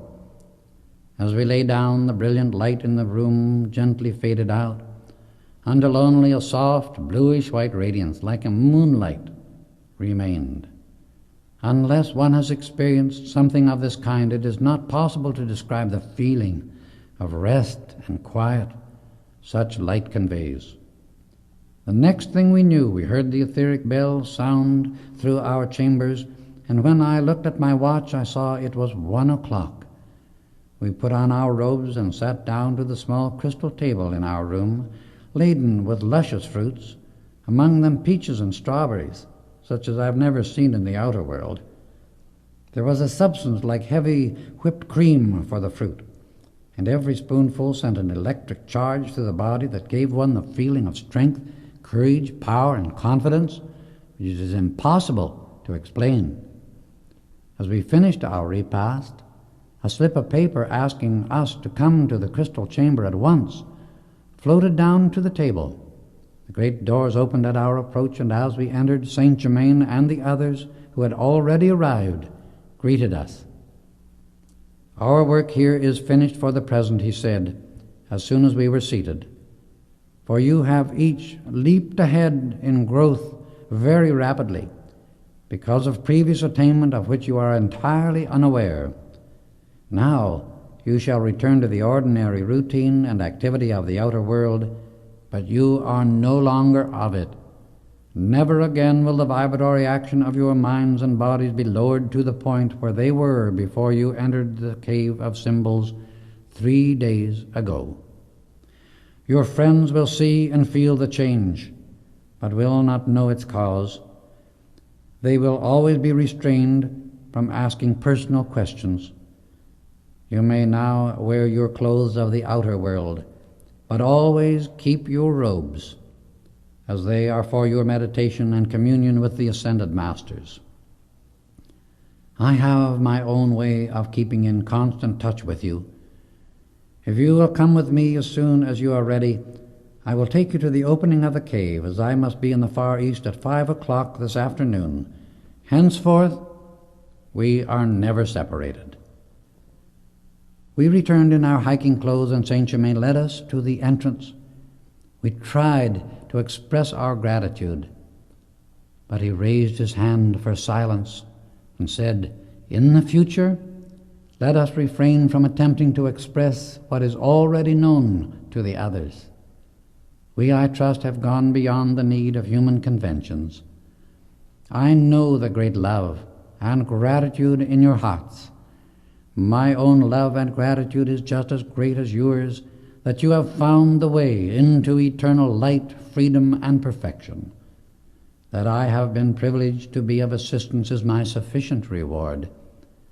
All is at the command of the magic presence within you, the mighty I Am presence of the universe."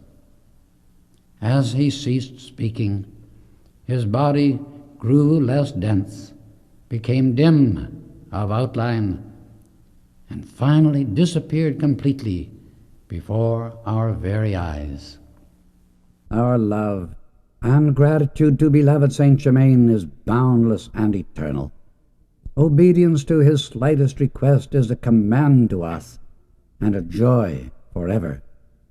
He has helped mankind so continuously through the centuries that all in this world should give him every possible cooperation. Chapter 5. The Great Command. As we again looked upon the outer world, it was almost as if we had returned from another planet. We went down the trail to where the auto was waiting, and with a joy singing in our hearts that was unspeakable. We drove back and reached the Rayborn Ranch at 3:30 that afternoon.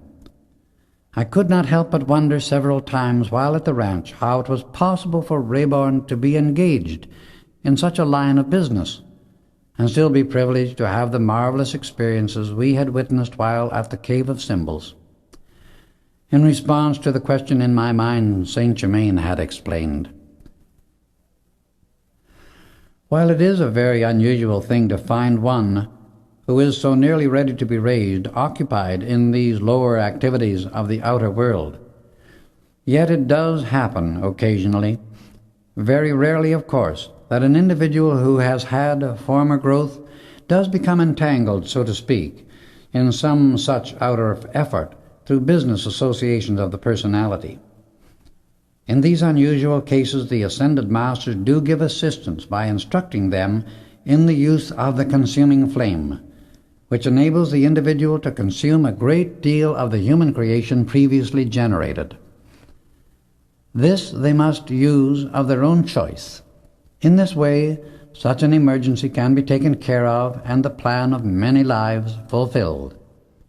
We do not give sanction, however, to such avenues of work as the proper course for personal business activities. We do not want any misunderstanding about these conditions which the human side of mankind generate. For the raising of animals to kill for food is wrong from the beginning to end. But once in a while a soul of very great growth becomes enmeshed in some such activity through the suggestions and general conditions of the outer world. When this happens, the great divine law, through the wisdom of the Ascended Masters, provides a way to help the individual who reaches forth for his full attainment and wants to be free. At 7 o'clock on the morning of the 9th, we were to drive back to the mine. The day was unusually beautiful, and Nada's father suggested we go by way of a high pass through the mountains, where we could see one of the most beautiful views of the entire West. Far to the northwest stood the Grand Teton, in the midst of a most rugged, beautiful scenic belt that is incomparable. To the south lay Pikes Peak, to the southeast Long's Peak, and a host of others reaching skyward. I shall never forget it. Passing on down the mountain, we looked upon a perfect panorama of exquisite beauty. At 7 o'clock we drove into the camp at the mine, but no one felt in the least tired. We sounded the horn, and in a few moments Bob came running out to us at full speed. This time he seemed to have forgotten Pearl and rushed straight up to Nada. She stood very still, as though not recognizing him at first. He stopped, turned deathly white. Then Nada, with her sweetest smile, held her arms out to him, but it was some moments before he could speak. "Darling," he said, "you gave me a terrible shock, and for a moment I felt my experience in the Cave of Symbols was only a dream. Now I know it was not." "No, love," said Nada. "It was very real, praise God, and I am deeply grateful. We shall both be grateful forever." Then, as Bob looked up, he seemed to realize there were others present. "My dear, forgive me," he said, taking Pearl in his arms. "You know I would not neglect you." "Beloved brother," she replied, "I quite understand. It is all right." Bob gave each of us a bear hug, even to Daniel Rayborn. "Bob," said Rayborn, "it does my heart good to see you so natural and loving. Come to dinner with us tonight. From now on, you are one of the family. Always dine with us instead of at the camp." That evening at dinner, Bob related his experience at the Cave of Symbols, for he had retained every detail of it, and was perfectly fascinated by Nada's mother. It was very apparent that through it a great attunement had taken place. Then we discussed the work in the Master Discovery. "It is amazingly rich," he remarked. "We must have taken out over $300,000 in value already." We were about to leave the table when a piece of paper floated down in front of Daniel Rayborn. On it were the words, "May I have the privilege of dining with you tomorrow evening, and of supplying the food from the universal substance? I might suggest that you allow your housekeeper a vacation for the evening." It was signed Saint Germain. This idea was something quite new to Bob, and for a few moments he was very much perplexed. "Do you mean to tell me," he said, "that the master will provide the dinner from the invisible?" "Precisely that, Bob," replied Mr. Rayborn. "However, you will have ample opportunity to observe all that takes place, for a new world is opening to you." Then the table was cleared, and we held a regular business conference. "In all my life, Mr. Rayborn," Bob began, "I have never seen such marvelous harmony among mining men, or such love and respect sent by everyone to the owner. I know it must be due to this master. The new assistant, Dave Sutherland, has arrived, and I would like to have you meet him in the morning. He was a classmate of mine at the School of Mines in Colorado, and graduated a year after I did with high honors." "Better have him come now," Rayborn said. Bob phoned, and in about half an hour there entered a fine-looking young chap, at least 6 feet 2, well built, with a frank, open countenance that would win the heart of anyone. He was a man of high honor, sterling ideals, and one felt he could be absolutely trusted at all times. The next morning, Rex and I went with Bob to the office and found Dave already there. He seemed very grateful and appreciative for his opportunity to be with Bob and Rayborn. "Gee, I never dreamed I would get so near to heaven," he said with frank enthusiasm. "Dave," Bob answered, "you don't know how near heaven you really are." At 5:45 we gathered in the living room, and had been there about a quarter of an hour when someone tapped very gently on the door. When Rex opened it, Saint Germain stood before him in a beautiful white flannel suit, a perfectly groomed gentleman of the modern world. "I thought I would give you a little surprise," he said, greeting us all with his loving, gracious smile. "Well, Bob," he said, looking at him quizzically, "why don't you do it?" Bob seemed confused for a moment, and coming up, threw his arms around the master and gave him a big hug. "My beloved brother," he went on, "the first step to perfection is to be natural, for all things are right when the motive is divine." Bob saw at once that Saint Germain knew his inmost thoughts. "Now, if we may all take our places at your table, we shall dine. The linen and entire service required tonight will be permanent, and will be presented to Pearl and Rex as a gift from one who loves them very much." Daniel Rayborn seated our beloved Saint Germain at the head of the table, Nada at his right, and then Bob, Pearl, Rex, and myself at his left, he taking the other end of the table. All bowed their heads in silence as the master gave praise and thanks for an abundance of everything they required. As we raised our heads, the most exquisite white cloth covered the table, with napkins for each. In the center was a beautifully carved jade vase, filled with roses, some of them buds just opening, and their wonderful fragrance filling the entire room. A crystal goblet containing a golden liquid appeared at each place. Saint Germain raised his glass and gave a toast in which we all joined. "To the full illumination, glory, and perfection of each one of you and of all mankind." Bob drained his glass rapidly, and as the essence rushed through his body like lightning, the expression on his face revealed his surprise. Next came the plates, cups, saucers, and other dishes of the most exquisite china we had ever seen. It was like the substance of pearls, with embossed golden leaves of wonderful design. The knives, forks, and spoons were made of a rare white metal with carved crystal handles. On the plate of each appeared what looked like an individual meat loaf, but when we tasted it, there was no meat in it. This loaf, Saint Germain explained, contains a combination of substance not yet known upon earth. You see, there is a definite reason why we never eat meat, and why human beings should not eat it either. This is because the atoms of which it is composed are the condensation into the substance of this world of mankind's own vicious thoughts and feelings of the past. Animals were not in existence upon this planet during the first 2 golden ages. They only began to appear after humanity had generated the discord that followed those first two periods. The first creation described in Genesis referred to these two golden ages, and they were described as very good.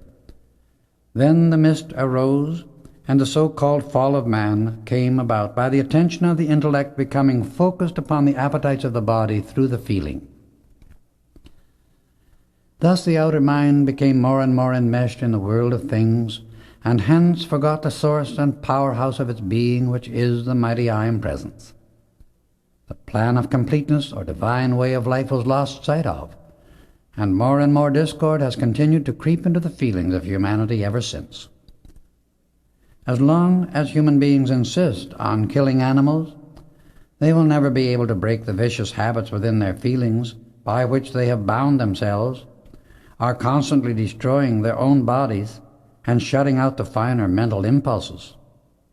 The love of mankind for domestic animals is raising and purifying some of that past creation and releasing that stream of life into a more harmonious phase of existence.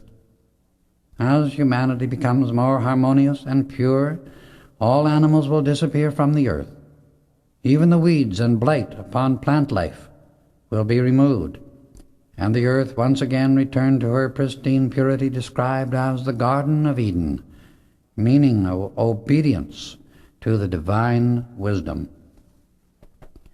The great harm of meat eating is that the flesh of the animal records the feeling of fear it experiences when killed. The animal has an emotional body, and the vibration of fear recorded previous to and at the moment of death qualifies the flesh, and that quality is absorbed by the emotional body of the human being who eats it. It also causes a certain substance to condense into the brain, which dulls the intellect and prevents the finer impulses from flowing into it from the mighty I Am Presence. This substance even an ascended master will not interfere with, because the individual does these things of his own free will. Fear, in its many subtle phases, is the predominant feeling within mankind today, and is the wide open door through which the sinister force holds its control in the personality and does its destructive work. The teaching that it is necessary to eat meat in order to obtain strength is vicious and entirely untrue. For the elephant, one of the strongest creatures on our earth, is a non-meat eating animal. The idea that serums made from animals can produce health and perfection or protection against disease in a clean child's body or that of an adult is another consciously directed activity of the sinister force in this world in order to break down the health and resistance in the race, that the destructive feelings may hold sway and destroy the ideals of mankind. The medical profession has been unknowingly made a cat's paw for this destruction under the guise of science. It is only because of the persistent stubbornness in the sense appetites, which are feelings in the human body, that the race keeps using its marvelous mental capacity and the wonderful, pure energy from the mighty I Am Presence to create more and more destruction. When human beings will spend the same amount of time and energy studying perfection and the wonderful miracles of creation that face us everywhere, as they do now in gratifying the physical appetites and whims of the personal self, they too will produce the same miracles that the ascended masters are able to do. However, before 50 years are past, mankind will look back upon the meat-eating habit of today as we now look upon cannibalism. There are several things that leave a substance in the brain which must be cleared away if the full perfection from the mighty I Am Presence is to be released through the personal consciousness. These are, in the order of their importance: narcotics, alcohol, meat, tobacco, excess sugar, salt, and strong coffee. Now, we come to the remedy for these things, for I will never point your attention to any consideration of imperfection without showing you the way to transcend it and replace it by perfection brought about harmoniously. I want you to realize always that whatever needs to be changed in the physical experience, if you will call your mighty I Am Presence into action through your mind and body, the result will always be produced without suffering or discord of any kind. The way of perfection, which is the activity of the I Am Presence, never demands of the personal self anything but the letting go of its chains, its discords, its limitations, and its sufferings. And this change is always brought about harmoniously and through divine love. The way to purify the brain and body structure, if the personality has been putting these substances into the physical body in the past, is to call to your mighty I Am Presence to pour through your mind and body its violent consuming flame, using the following affirmation: Mighty I Am Presence, blaze through me thy consuming flame of divine love. Take this desire out of me, annihilate its cause and effect, past, present, and future, and replace it by the fullness of yourself, your perfect satisfaction, and hold your full dominion here forever. This same affirmation can be used for another with the same miraculous and permanent accomplishment. Then spend a few moments, at least 3 times a day, visualizing yourself standing within a pillar of violet flame, rushing from the feet to some distance above the head, and extending for at least 3 feet on each side around the body. Hold this picture as long as you can comfortably do so, and feel the flame, which is the purifying power of divine love, penetrating every cell of your body. This dissolves all impure and unnecessary substances in the cells of the body, thus clearing and illumining the consciousness. This is part of the knowledge of the sacred fire, which has only been taught in the retreats of the Great White Brotherhood throughout the centuries. It is the way the Ascended Masters purify, heal, and harmonize mankind and the very earth itself. It is the power by which so-called miracles are performed.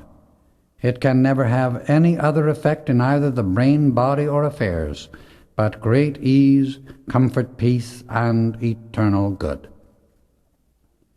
In my reference to the animal creation of this world, I wish you to understand that the birds were originally created by the Ascended Masters as messengers for the use of humanity. What destructive qualities they sometimes express are due to the radiation of discord from human beings. As the New Age comes in, these qualities will disappear.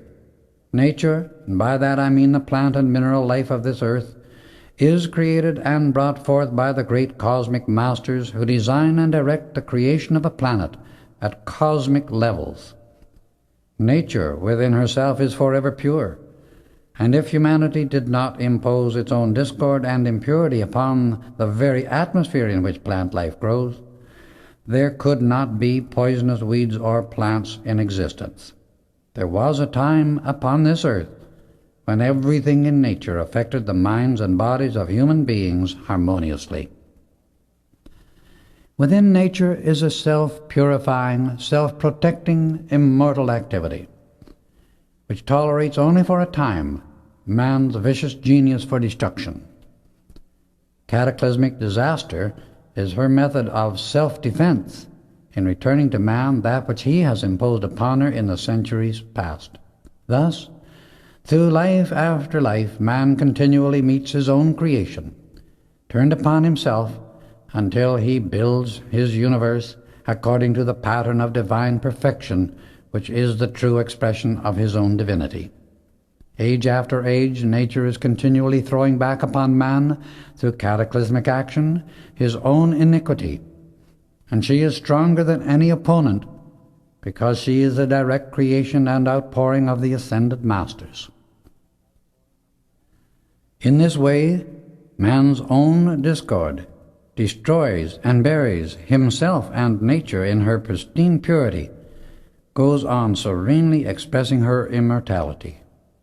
Notice the many civilizations that have been built upon this earth, and the fact that nature has so completely obliterated all traces of man's work in them, until only in tradition and myth is there the faintest record of some of these activities.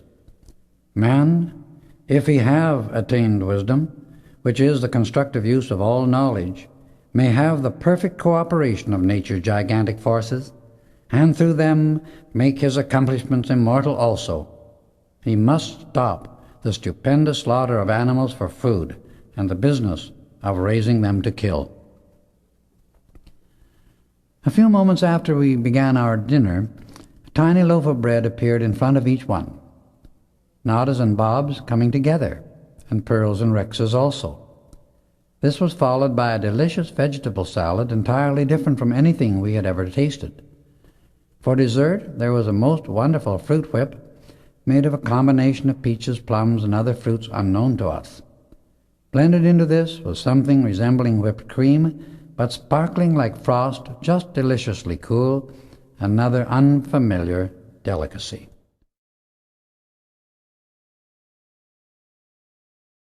"Now," said Saint-Germain, "you shall have something which I feel sure you will prefer even to coffee." As he spoke, an exquisite container appeared before him, filled with an amber liquid, steaming hot. Cup after cup arose from the table, passing to him, being filled, and then returned, as if held by invisible hands until all were served. "This," he said, "does not require cream, and please do not be alarmed by the sensation of the first taste. It is not intoxicating, but is one of the most nourishing of beverages." We sipped it very slowly, and felt a thrill as of an electric current rush through our bodies like living light. It was most delicious. The service for each course disappeared as soon as we were finished and before the succeeding one arrived. At the close of the dinner, Bob could not restrain himself any longer and burst forth, "I have never been so amazed and happy in all my life. To think that we are living in the very midst of these marvels all the time, and yet to be so unaware of it is almost unbelievable. The possibility that one may attain this understanding and have such limitless use of God's energy and substance to produce everything we require, as has been done here tonight, thrills me through and through. I want to understand the use of this great law more than anything in the world. I am willing to try to do whatever is necessary to attain it. Will you, beloved Master," he exclaimed, turning to Saint-Germain, "help me?" "My beloved brother," he replied, "you have just spoken from the great inner self. It is the I Am within you, and its great wisdom and power you shall learn to use when you do accept this magic presence in its fullness. Then you will do these same things as easily as you have seen me do them here tonight. Remember, in regard to this, that the ascended masters never use darkened rooms in which to produce that which they create direct from the universal substance. Whatever cannot stand the light is not of the Christ, and should be instantly dismissed. Let no one who serves the light ever sit in darkened rooms trying to produce phenomena. That which is of the light always works in the light, and whatever cannot stand it certainly does not serve the constructive path or the way of perfection. All that requires darkened places to produce its phenomena is of the psychic plane, and will sooner or later ensnare those who try it in the net of misery and destruction which exists there. If you will follow the instruction that will be given from time to time, you will have reason to rejoice throughout eternity. I shall now keep my promise to you," he continued, turning to Rex and Pearl. And in just a moment all the service that had been used during the dinner reappeared upon the table as if placed there by invisible hands. "We do all our cleansing," he replied, "by the use of currents of energy, a means that many will also use in the new age we have entered. This delicate-looking china and crystal service which I present to you is unbreakable." With this remark, a glass and plate fell to the floor without being damaged in the least. "The tablecloth and napkins will never soil or wear out," he went on, "but never allow anyone to care for them but yourselves. Now I wish to have your attention further, only because this is a double union of two sets of God's twin rays, may I produce for your instruction that which will follow." Holding out his hands, In just a moment, a disc of gold about the size of a $20 gold piece appeared in each one. "Gold will always respond," he remarked, "to your call, if you understand the great law governing its production. I wish you to examine this carefully," he commented, as he passed the pieces around the table for each of us to look at closely. We handed them back, and he went on, "Look again." Immediately a perfect blue-white diamond formed in each palm, which he offered for our examination. And then, taking a piece of gold and a diamond in each hand, he closed his fingers and waited a few moments. When he opened them, a beautiful diamond ring lay in each hand. He handed one to Bob and the other to Rex, saying, "My love to you.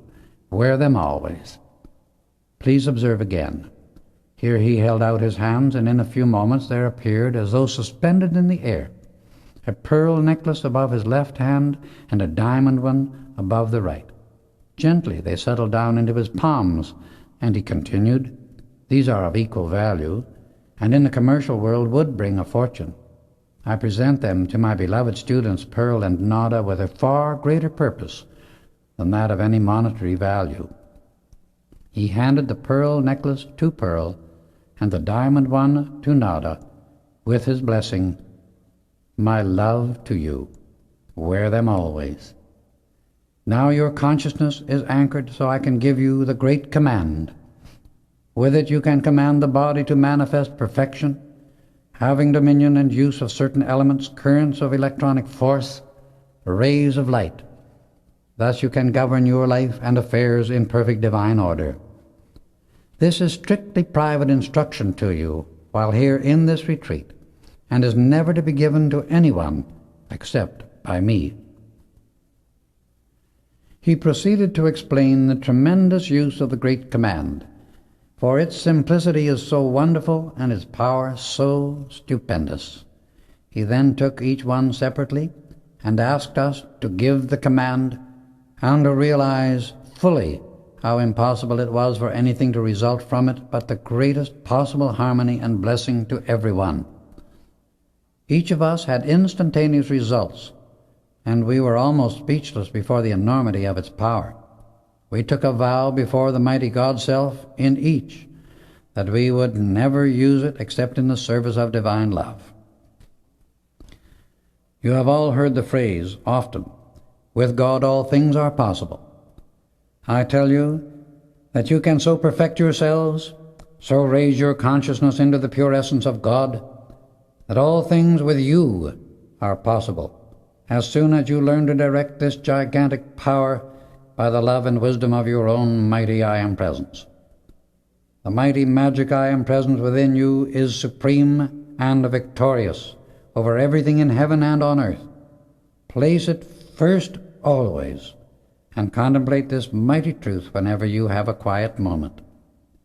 It was now 9 o'clock, and it had grown very dark out of doors, yet no one was aware that the light within had steadily increased as the light outside grew less. No one thought of turning on the lights, as Saint Germain had illumined the room by his control of the electronic force. I want each of you, he continued, to so train yourself that you are never surprised at my appearance. I may come at any time, anywhere, when it is necessary to give assistance. Here he looked directly at Bob. "No, Bob," he said. "A student is never given anything by us that he is not ready to receive. An ascended master makes no mistakes, of that I can assure you.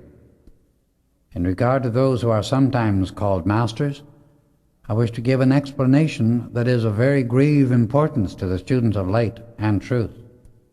In the first place, there are those called masters, some of whom have attained a very high degree of wisdom and maintained life in the physical body for nearly 2 centuries, yet have not raised the body as Jesus did. There are also many who call themselves masters who have not the faintest concept of what a real master is. Of one thing you can be absolutely and eternally certain, that no one who is a real master will ever say so, and that an ascended master never accepts payment of any kind for the help he gives, because the first qualification of true mastership is to do all as his glad free gift of his service of love to the world. The ascended master is absolutely infallible at all times, because he has passed out of the octave of vibratory action in which mistakes can occur, for he has become wholly divine. By the raising of his body, all atomic structure has been changed into the electronic. He sees with limitless vision and knows all, because he uses only the all-knowing mind of God. Those masters who have attained even a very great degree of wisdom, but have not yet raised the atomic body, can and sometimes do color what they give out by their own personal concept. For no one becomes infallible until he functions in his electronic body, or the body of pure light, where no contamination or personal concept can exist. Bob, you are quite worthy of all you have been privileged to experience. Ever strive to make yourself more worthy of the mighty I Am Presence that beats your heart and gives you the use of every good thing. I wish to suggest that Nada, Pearl, and Rex return to school, and that this good brother, indicating me, remain at the ranch with their father until their graduation and his ascension. After that, the 5 of you may always consider the Diamond K Ranch your home. Your activity, after 3 more years, will be such that the world will be your home, for you will be required to serve wherever your assistance is required. 1 year from the 10th of the coming September, I wish Nada, Pearl, Rex, and Bob to accompany me to the Far East, India, and Arabia, and to remain there for 2 years. Bob, it will be well to prepare Dave Sutherland in the meantime to take full charge of the mine during your absence. As to our plans, please be absolutely silent.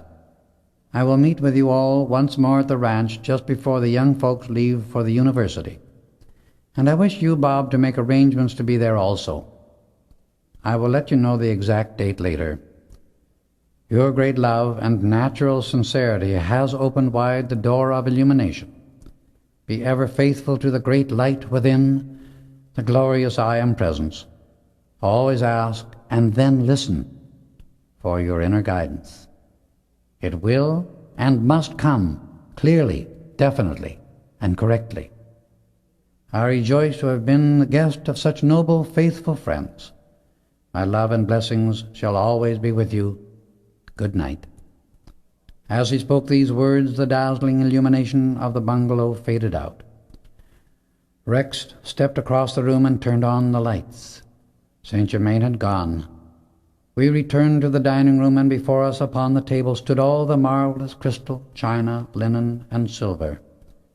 These people, who are still my beloved friends, have these beautiful gifts in their possession today. Oh, the glory of this night! It shall stay with me forever, exclaimed Bob in his natural enthusiasm. It transcends anything of which I have ever heard or dreamed, and it is real, true, and attainable for each of us. I am so grateful that these 2 great streams of happiness should come to me at once, Nada, and this great revelation of perfection and power, to have the gift of the highest love possible, and the glory of my twin ray in one who has this marvelous true understanding is a miracle to me, and a thing I have been craving all my life. The happiness of having found the mighty I Am Presence within myself is beyond words, and when I think of the assistance from our beloved Saint Germain and my financial freedom through you, my blessed friends, my gratitude is endless. My cup of happiness is surely full to overflowing. I feel as though I could flood the world with that mighty inner love which I see so clearly is the great solvent for all things. The first thing we heard next morning was Bob saying, "Oh, joy, I still have it." I asked, "What?" "My ring," he answered, and that started the day joyously for us all. Rex packed the wonderful gifts of Saint Germain and placed them in the car. When we were ready to return to the ranch, on the morning of the 15th, great tears filled Bob's eyes as he held each of us to his heart in wonderful gratitude for all his happiness. When he came to Nodda, his strength almost failed. But as he looked up, he saw the face of our beloved Master, and instantly he was sustained. With a wonderful smile, he assisted each of us into the car and waved goodbye. We reached the ranch the following day. When Rayborn awakened Saturday morning, he found a message from Saint Germain asking all of us to meet him in the tower room at 8 o'clock that evening, and informing us that he had invited Bob to come also. At 20 minutes to 8, we went to the tower room, and as we approached it, the door suddenly opened. There stood our beloved Master in his seamless white robe, every line of his being expressing the majesty and dominion of love. The rest of us wore the robes we had been given in the Cave of Symbols, except Bob, who had not yet received his. Saint Germain's radiance enfolded each one as he greeted us. "I see you are prompt and faithful in all things," he said, handing Bob his robe as he stepped toward him, and then continued, "Accept this with my blessing." Bob returned in a moment, looking like a being from another world. He radiated such grace and power, and we took our accustomed places. Let each one focus his consciousness upon the light within the heart from the mighty I Am Presence. In a few moments we opened our eyes and could both see and hear within the world of the Ascended Master through the raising of our consciousness during the meditation. Each one could clearly see his own mighty I Am Presence smiling down upon him serenely. This made us realize deeply what we could become as we hold steadfastly to the acknowledgement and acceptance of the magic presence and the use of its limitless wisdom and power. This is the only presence in the universe which can raise the human side of us and draw us into itself. Thus by its love, light, and power do we become wholly perfect. Surely there can be no greater incentive to mankind than to reach with all its strength, determination, and devotion to this mighty I Am Presence, that we may be raised above limitation of every kind. Then shall we be enabled to live as was originally intended, and render service that is truly divine. The opportunity to see, even for a few moments, our own electronic body is a blessing and privilege that cannot be overestimated, for it gives us strength and encouragement, drawing us like a magnet until at last we enter the Holy of Holies and become one with the source from which we sprang. After a few moments of contemplating that mighty I Am Presence, Saint Germain lowered the vibratory action until most of that higher consciousness faded from our sight. "Do you not see, my dear ones," he explained, "how easy it is to consciously lift your consciousness until it expands and encompasses everything you can possibly desire to know? This is the method I wish you to use, and by so doing raise your awareness to where you do actually comprehend the great law and attain its complete use and operation. Do you not see how you can utilize and direct this mighty energy without limit? But you will soon be doing it quite easily yourselves. I have shown you the individualized I Am Presence of each one, that you may understand what a small fragment of your own God-given dominion you are using in your physical experience. This glorious presence is ever urging you to arise, receive your crown of glory, and wield your scepter of complete dominion over its vast domains, and be free forever from every limitation. This transcendent I Am Presence which you have just seen is your own real master, the pure Christ self. It is all majesty and mastery, in full eternal dominion over all worlds, over all created things. I have a few directions to give before I leave you tonight. It is my wish that Nada, Pearl, Bob, and Rex meet the rest of us in Washington, D.C. for the holidays, between Christmas and New Year. Your father and this good brother indicating me will be there a few weeks ahead of you for work we have to do. Alexander Gaylord, your father's friend, will visit you here tomorrow. Remember, as you return into the association of the outer world, that the only true service is to understand and use in perfect divine order the mighty energy of God within and about you. To consciously direct this perfectly is the only important activity of your lives. All else is secondary. Again, I enfold you in the eternal light of love, peace, and complete illumination, with my sincere blessings. With these parting words, the body of our beloved Saint Germain steadily entered into that higher vibratory octave and disappeared. Chapter 6. The Messenger of the Great White Brotherhood. The prospect of seeing our old friend Gaylord delighted us, for his friendship with both was one of long standing, and it formed a sort of inner tie. Rayborn and I felt his visit was to be of great importance. Mr. Gaylord arrived at 11 o'clock the following morning, greeted us cordially, and as I was about to thank him for having brought me in touch with the Rayborns, he looked into my eyes steadily and remarked, "You have our beloved master to thank." "You know Saint Germain, then?" I asked. "Yes," he answered. "I have known him and been under his direction in specific matters for some 10 years. He is drawing certain of his students together for important work that is to begin this year. This concerns a very serious crisis affecting the entire world, and especially North America. Yet it is possible that certain things can be averted, and if they are, the world at large will never know the vicious danger that threatens and the overwhelming disaster that it will have escaped. There is a certain sinister force at work within the atmosphere of Earth that is trying to destroy the beautiful Christ light which is growing like a flower in the hearts of more than 60% of humanity.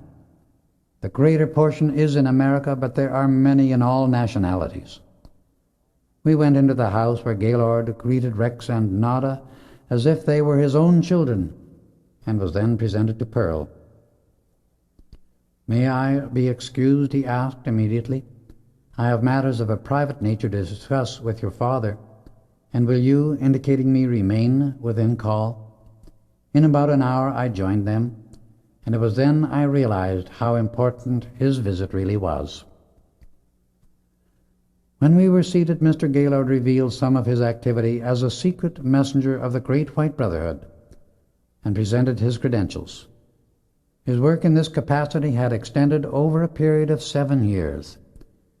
He had his own avenues of personal contact with some of the higher officials and diplomatic circles in Washington, as well as many other places of importance.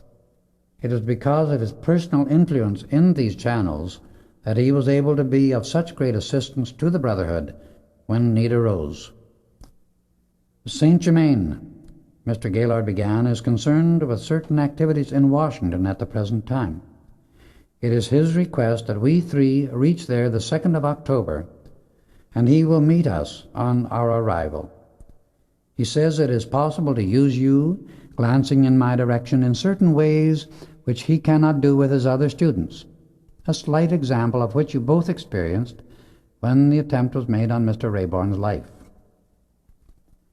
Remember always," he went on, directing his conversation directly to me, "that our eternal motto and rule of conduct is to know, to dare, to do, and to be silent. Your trust in your own mighty I Am presence may be severely tried within the next few months, but you must realize that the messengers of the great ascended masters may only make themselves known at the right time, which moment those in charge of the activity decree. With a few more personal directions to me, the meeting was over. After dinner, Rayborn and Gaylord went to the tower room. We met again at breakfast the next morning, and I learned that they had both been present at an important council of the Ascended Masters in Arabia. Rayborn, with Mr. Gaylord's assistance, was unable to go forth in his finer body, while their physical bodies remained undisturbed and protected in the sacred chamber. As Mr. Gaylord was leaving, he remarked, "I am glad you have all entered the pathway of light, for there alone will you find permanent happiness. Henceforth we shall meet often at the most unexpected times and places, for from now on distance will be no barrier for any of us." He said goodbye, entered his car, and waving his hand was gone. "How long have you been aware that Mr. Gaylord knew and was under the direction of Saint Germain?" I asked Rayborn. "About 4 years," he replied. "While I had known Gaylord a long time, it was only now that I was beginning to see the real magnificence and inner character of the man." In referring to this later with Saint Germain, he said, "Little do people realize how often they are in close contact with greatly illumined souls, who are many times messengers of the Ascended Masters, but are totally unaware of it until some unusual event opens the door and causes them to reveal the great inner light. One might live for months or years under the same roof with a messenger and not know him until some crisis arose that caused him to reveal his power." The young people left for school the next day, and Bob returned to the ranch with us to receive directions from Mr. Rayborn about the work at the mine, and orders to be ready to return early the following morning.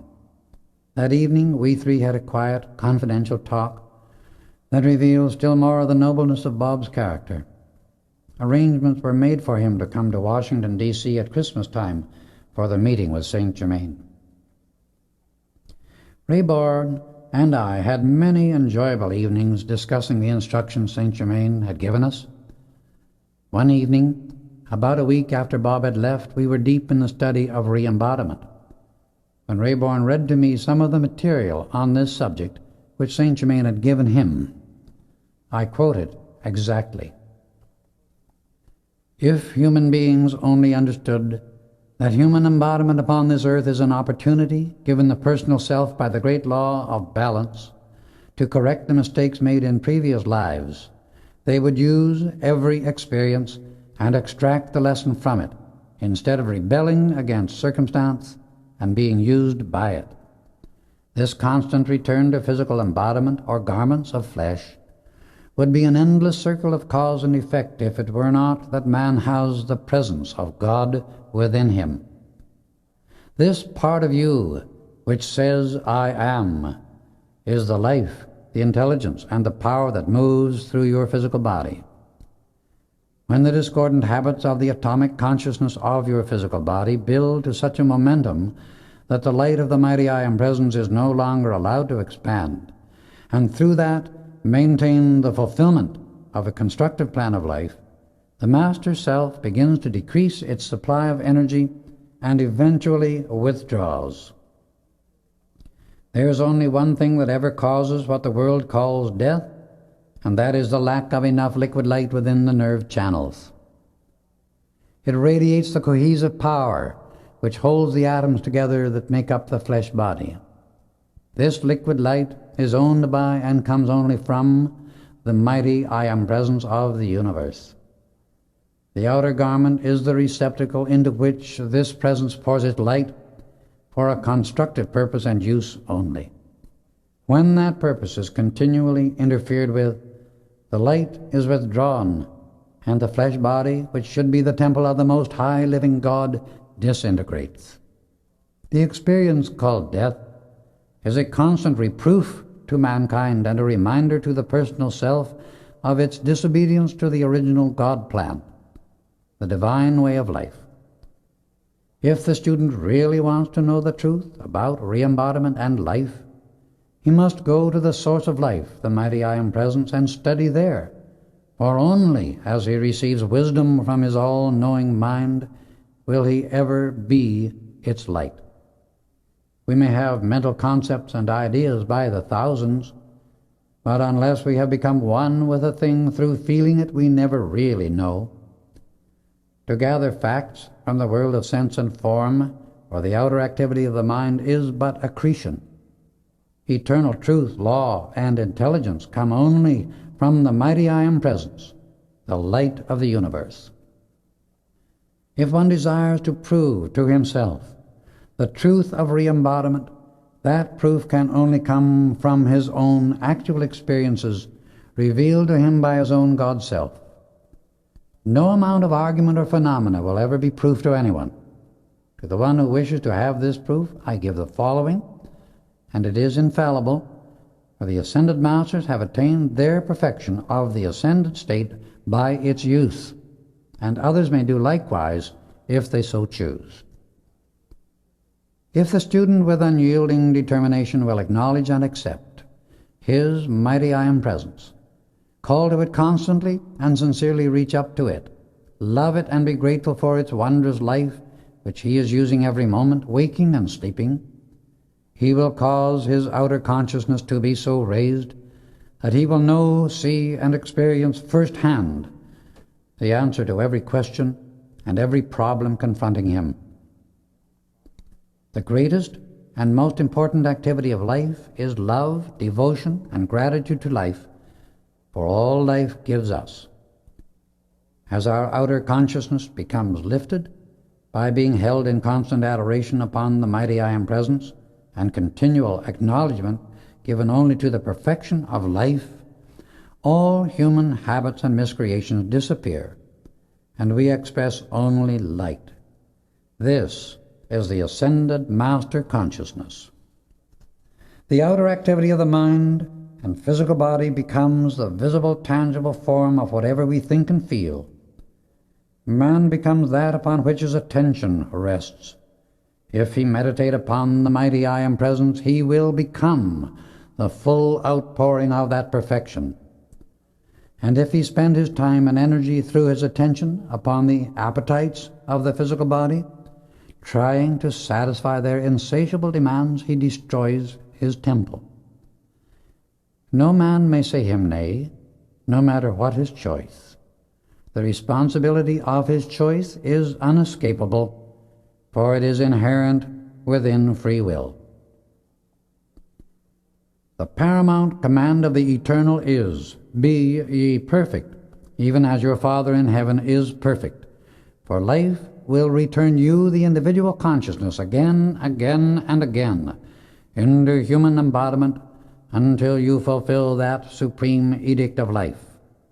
When that decree is obeyed, we shall find the manifestations of the constructive way of life have become immortal. The cosmic activity and light from our earth is being expanded at this time. Many feel this greatly increased energy, and unless it is used in a constructive way, the individual qualifies it with his own feelings of irritation and resentment against persons, places, and conditions. This but creates greater turmoil in his own mind and body, which constantly disturbs himself and others. During the present expansion of the light throughout the earth, it is absolutely imperative for the individual to keep an iron control over his own thought, feeling, and spoken word, compelling them to be constructive and giving recognition to nothing else, if he is to avoid continual distress and countless loss to himself and his world. At no time in the history of the planet has this been so important as it is at the present moment. The earth is passing through the throes of a tremendous new birth, and in the few years just ahead will be in a transition period, for it is changing now in a cosmic way from the attitude of war into that of peace, from hatred to love, from selfishness to unselfishness, and into the full recognition that in the future the people must exert strength enough to live according to the law of love. The hour strikes in the evolution of every planet and its humanity when they must express the full peace, harmony, perfection, and the divine plan of the system to which they belong. When that hour strikes, humanity either moves forward and fulfills that plan, or whatever portion will not come into alignment with the new activity removes itself to another schoolroom of the universe, until those personalities learn obedience to life.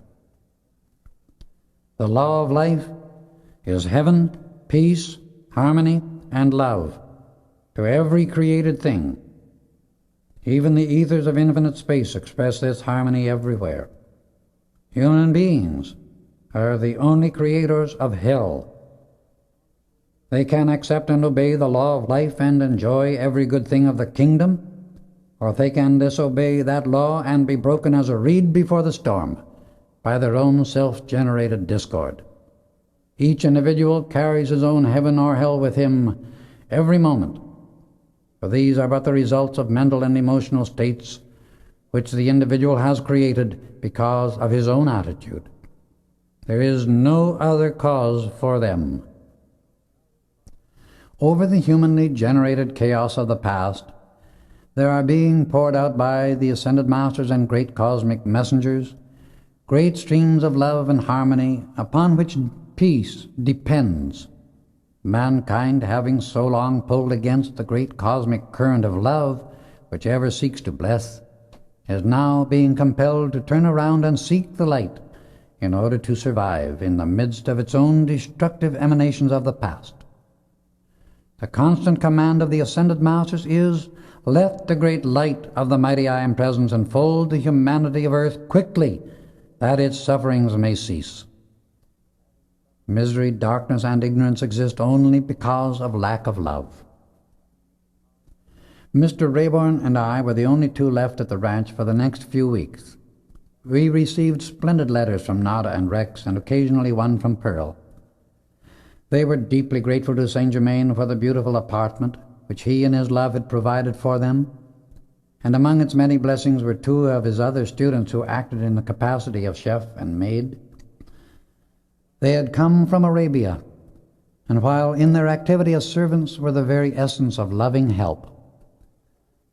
When the 24th of September arrived, Rayborn and I made a visit to the mine for the last time before leaving for Washington. The trip was beautiful, and we felt tangibly the overshadowing power of the magic presence which filled us with unspeakable joy and happiness.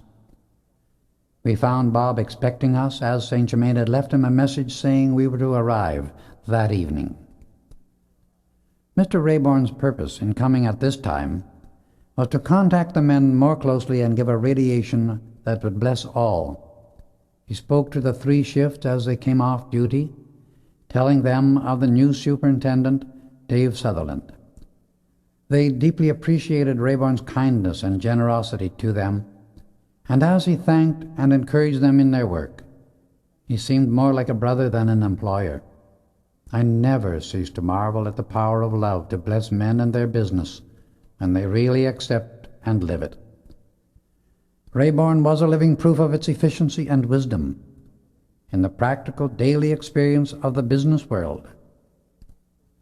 That evening, Rayborn spent much time telling Bob many things Saint Germain had revealed to him during their hours of instruction. Bob was as happy as a schoolboy, deeply grateful for all he received. The next morning, we 3 said goodbye with hearts full of love. Rayborn and I reached the ranch after an uneventful trip and retired early. The following morning he suggested we take the beautiful Arabian horse out for exercise, that I might see the part of the ranch that lay among the foothills. He asked me to ride Pegasus, and as the groom led the horse out, he broke away and came to me at full speed, rubbing his nose against me, as though to express his joy at not being forgotten. Rayborn mounted the black horse belonging to Rex, and we cantered off. We were returning along the foothills when suddenly Pegasus planted his feet and would not move. Let him have his own way, explained Rayborn. He knows a rattlesnake is near. Give him the reins, and then watch. He moved a short distance, forward very slowly, and then stopped. We distinctly heard the rattle, and looking a short distance away, saw a huge rattlesnake. "Don't touch the reins," warned Rayborn. "You will see a very unusual thing." Raising his right foot, Pegasus began to strike at the snake slowly, at the same time watching it closely. Suddenly the snake struck, and quick as a flash, down came Pegasus' foot on its head, severing it from the body completely. I hugged him. I couldn't help it, but he was quite calm. I dismounted to get the rattles and found there were 12. "You'd better give me those rattles," said Rayborn. "Pegasus will never let you carry them on him. He has a violent antipathy to them." The next morning we left for Denver. We went directly to the Brown Palace Hotel, where Gaylord had left word for us to come immediately to his suite of rooms. We obeyed directions and were greeted graciously by our host. He called a porter to check our trunks, and when the man returned, he knew before he accepted the checks that one was missing. "My good man, you have not checked one of the trunks," he explained. The porter saw his mistake and returned later with the missing check.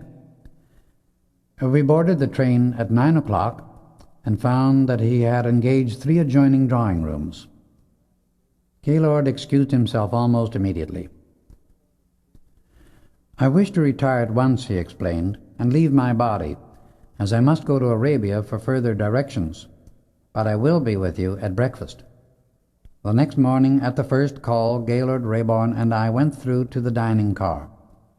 While we sat at breakfast, a dark, handsome, wiry sort of man passed our table, accompanied by a beautiful woman of striking appearance.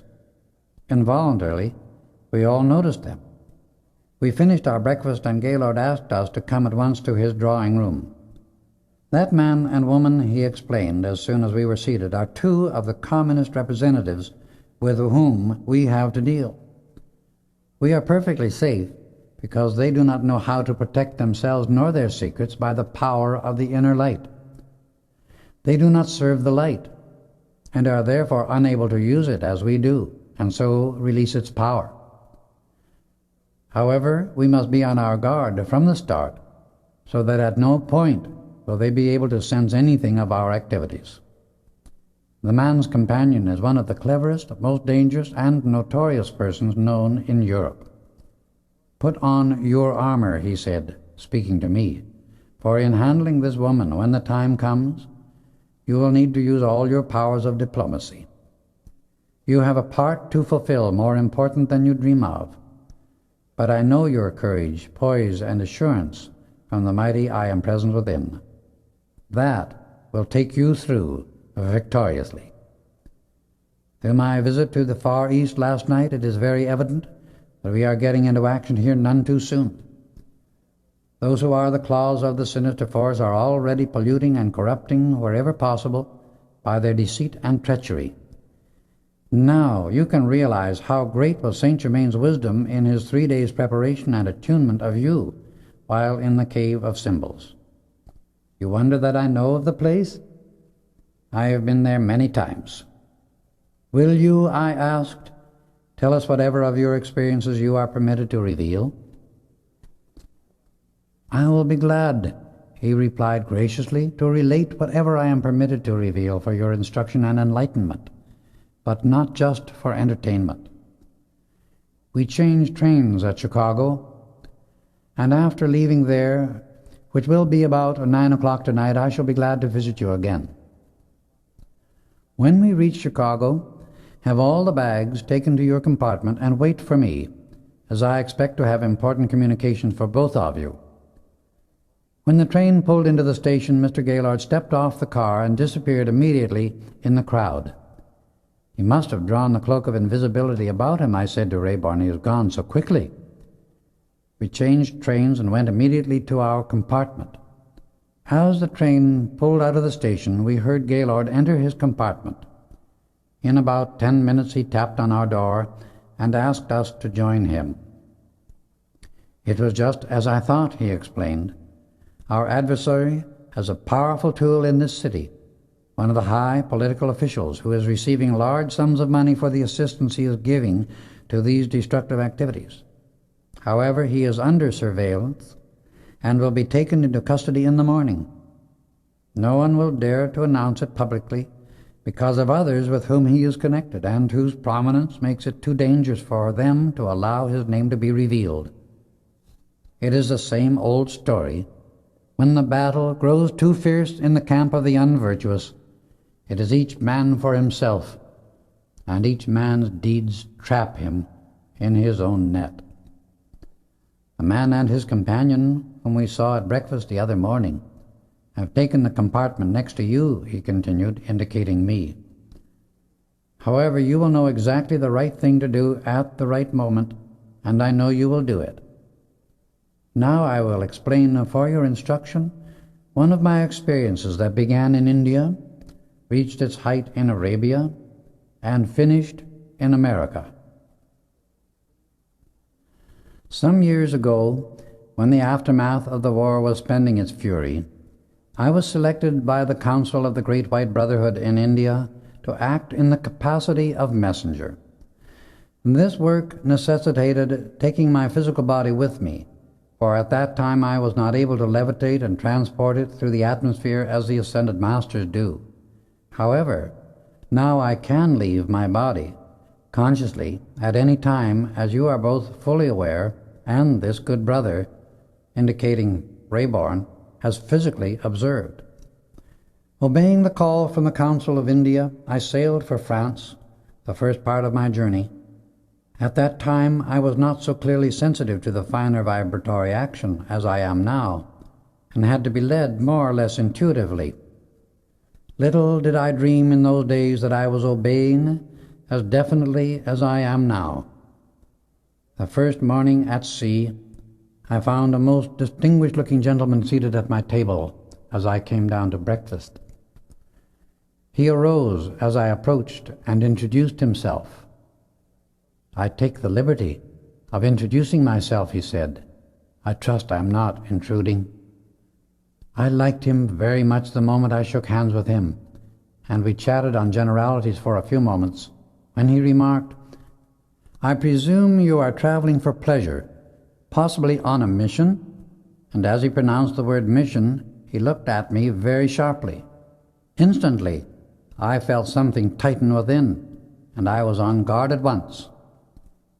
"I enjoy water travel very much," I replied, "especially in the month of May." A slight smile passed over his face, and an amused look came into his eyes. Still, the feeling that I liked him grew stronger, and somehow I could not help it, nor explain the cause. Suddenly he shifted the conversation, began speaking of a certain young prince, and asked if I had met him. "Only as a small child," I replied, "but I have always felt he was a great soul." "Just what do you mean by that?" he asked. "I mean he is one who has lived many lives and attained certain inner knowledge through much experience," I replied. "Then you believe in re-embodiment?" he questioned again. "I not only believe it, but I know it to be true, and a certain phase of one activity of the great cosmic law," I answered. "You speak with great assurance," he continued. "In this respect I speak from actual knowledge," I retorted. "Oh, you do? Now, for instance, do you think you and I have ever met before?" he went on, and there was a sort of quizzical, half-teasing note in his voice, yet a loving kindness in its quality, that denied any real opposition to my thought. "Yes," I continued, "we knew each other before the last cataclysm on Atlantis, and also in Egypt. Now we have met again and shall work together many times for our mutual good." I spoke with an inner impelling power and a feeling of authority that amazed me. I was surprised at my own words. He extended his hand, looked at me with a smile that would have melted anyone, and gave me a sign which I knew came only from one of very high authority in the Great White Brotherhood. I was deeply grateful and very happy. "You passed the test splendidly, my brother," he explained, "and it is well you are on guard so naturally. This makes it possible for the inner presence to act at all times. Remember, the mighty I Am Presence is the only power which can guard you in the outer activity, for it cannot be done by the personal will.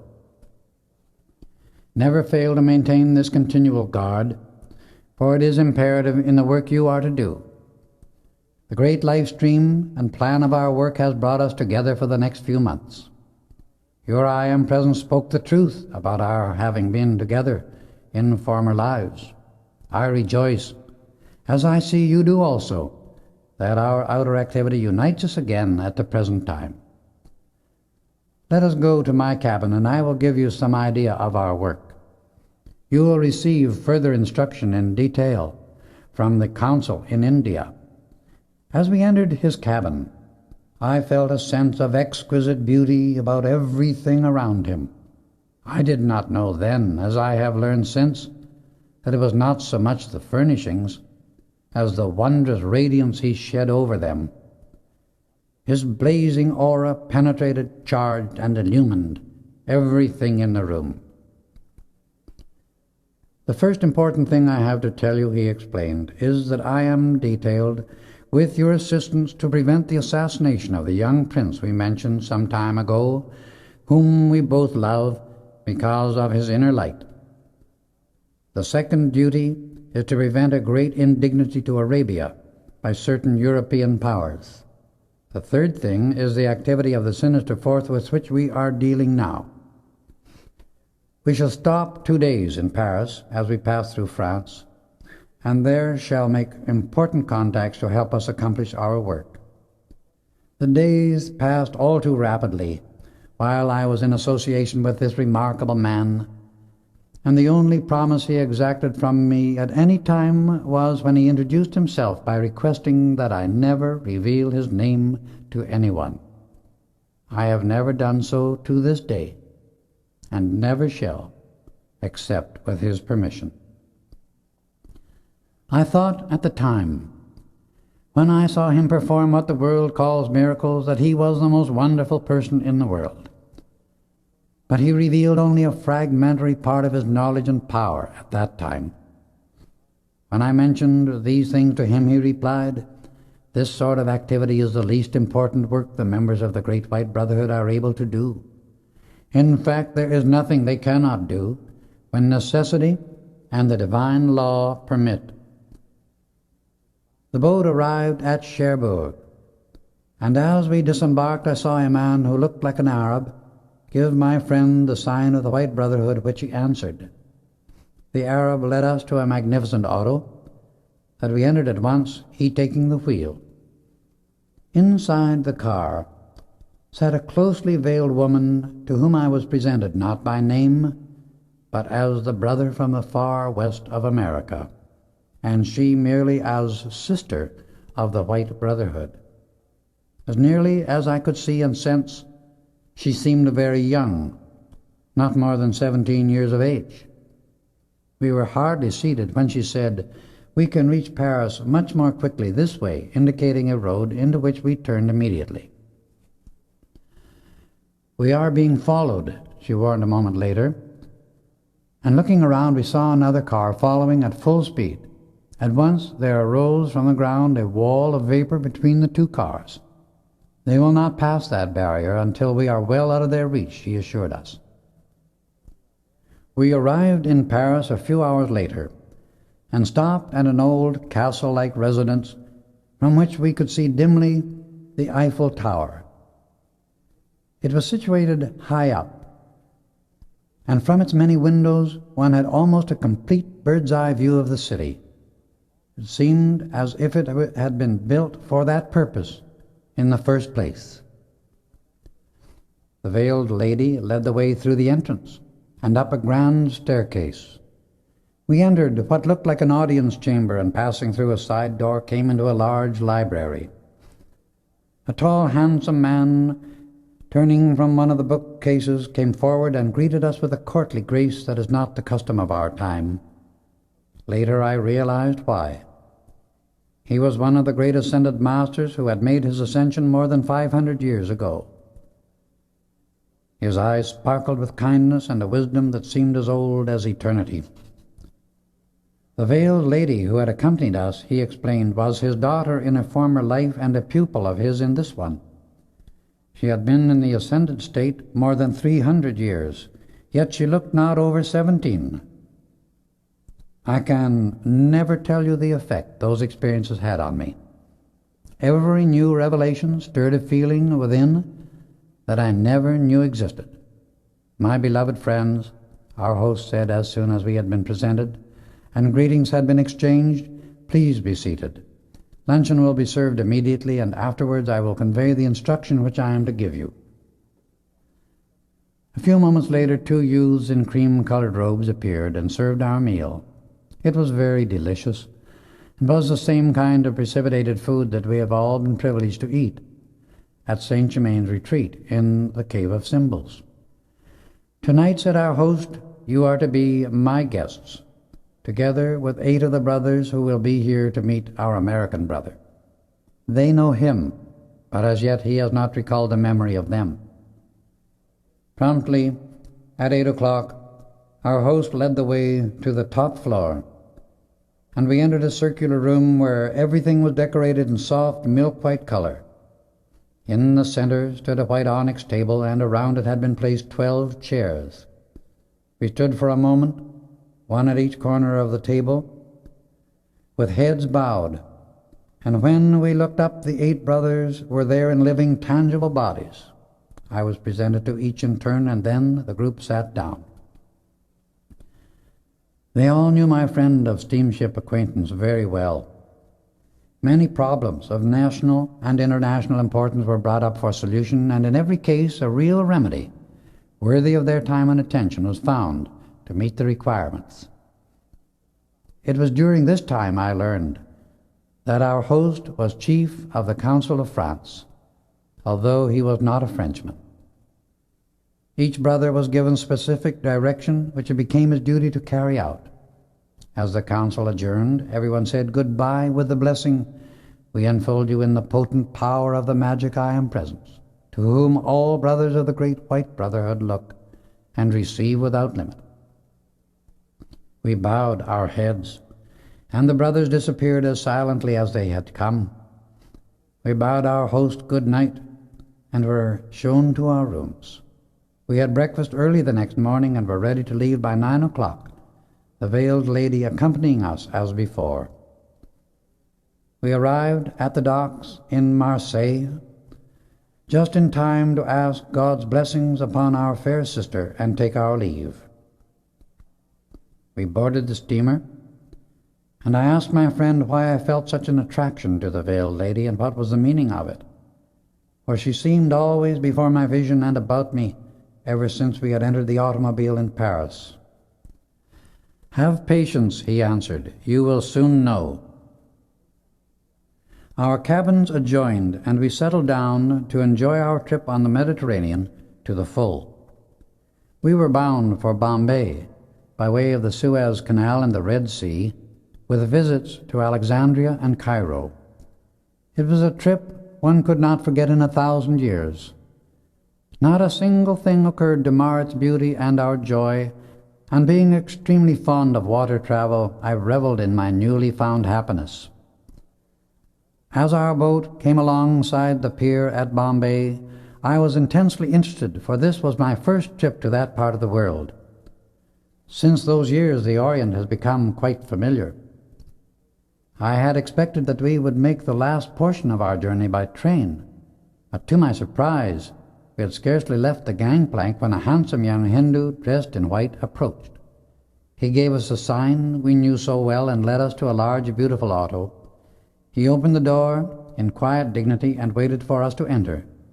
To my astonishment, within the car sat another veiled lady, who looked very like the one we had left in France. To my intellect, that seemed impossible, so I put it out of my mind. I was presented to her in a similar manner as to the other lady.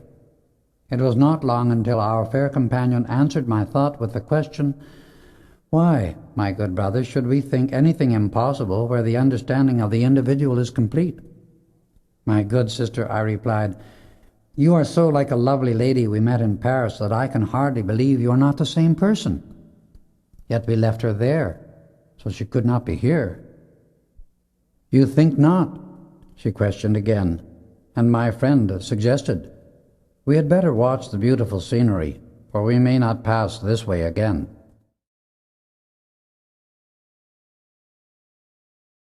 It was 10 o'clock in the morning when we left Bombay. We drove until 6 in the evening, and by that time had reached a quiet little city. We drove to a large native residence. The man in white driving the auto waited for us to alight, and then drove away immediately. Again our veiled sister led the way to the dwelling. A stately, white-haired English lady with a youthful face and figure opened the door. "Welcome, my good sisters and brothers," she said, greeting us cordially. "I was anticipating your arrival. Your rooms are ready, and the attendant will show you to them, if you care to refresh yourselves after so long a drive. Dinner will be served in 20 minutes. Presently the soft tones of a bell announced the meal, and we proceeded to the dining room. Imagine my feelings as we met at dinner when I found that the veiled sister who had driven with us from Bombay was the same lady we had met in Paris. As soon as I saw who she was, I greeted her with "my beloved." I had no intention of saying any such thing, and felt greatly chagrined and confused. I apologized profusely, tried to restrain an almost irresistible impulse to talk. She did not seem to mind the familiarity in the least, but replied, "I deeply appreciate your sincere greeting." I managed to collect my thoughts enough to ask, "Will you please tell me how you were able to reach India before us?" "I have a means of transportation," she explained, "with which you are not familiar. However, you will be taught to travel as I do. We are able to transport our bodies to any distance we desire, without using any physical conveyance." The next morning we were on our way at daybreak. The day was very warm outside, but within the auto it was comfortably cool and delightful. Deliciously cool drinks were always provided for us. We had been driving in the mountains for some time, and were climbing steadily, when we entered a deep gorge, walls rising at least 2,000 feet on each side. It looked as if a giant fissure had been cut through the mountains for nearly a mile. We drove through this crevasse, and came out into a basin about 4 miles in circumference, surrounded by towering peaks. Never before or since have I ever seen a more beautiful spot on earth. It was a perfect paradise. On the west side of this basin, facing east, stood a magnificent palace of white marble, unlike any building I have ever seen in the outer world. Saint Germain has not said so, but I have always thought it was a precipitated substance. A large golden dome covered the central portion of the roof, and there were 4 smaller domes, one on each corner. When the morning sun flashed upon these domes, the whole scene became an indescribable blaze of glory, a daily silent symbol and acknowledgment by nature of the great light and wisdom that poured out constantly upon the earth from this temple of beauty. We drove to the eastern entrance of this magnificent palace, and 2 youths in snow-white garments came out to greet us. They were the picture of perfect health, youth, and beauty. Their hair was especially attractive, one being a soft, wavy brown, and the other a most wonderful gold. The latter welcomed us. "Beloved sister and brothers, you are expected and most welcome. Will you please follow me?" We entered, and were greeted again by one of the ascended masters who is greatly beloved in the outer world, and who has worked ceaselessly for many centuries to bring enlightenment to the race of mankind. He has a very kindly face, a smile that would melt a heart of stone, and makes one feel at once that he wields a power that solves all things. Other attendants came forward in graceful rhythmic motion and led the way to our rooms. The interior design and furnishing of this palace were exquisitely beautiful. Since my first visit to that wonderful spot, it has been my duty as well as my pleasure to contact many important places throughout the world because of the work of the Great White Brotherhood with which I have been associated.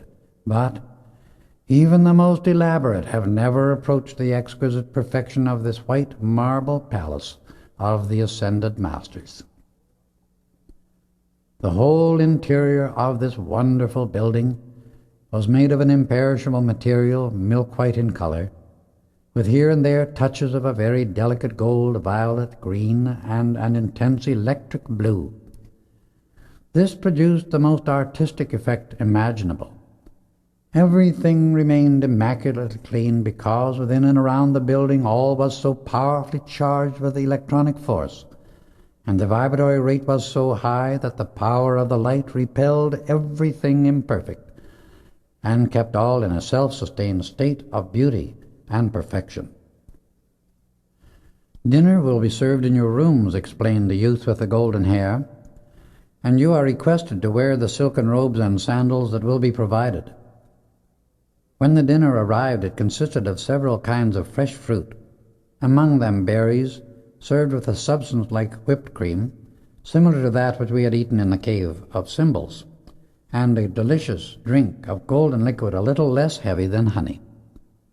As soon as we had finished our repast, we were summoned to the council chamber under the central dome. On entering, the great table in the middle of the room caught the eye at once because of its massive size. It was made entirely of jade, heavily veined in gold, exquisitely beautiful in even the smallest detail, and around it had been placed 60 chairs made of solid gold and upholstered in a fabric of soft violet color that looked like silk velvet.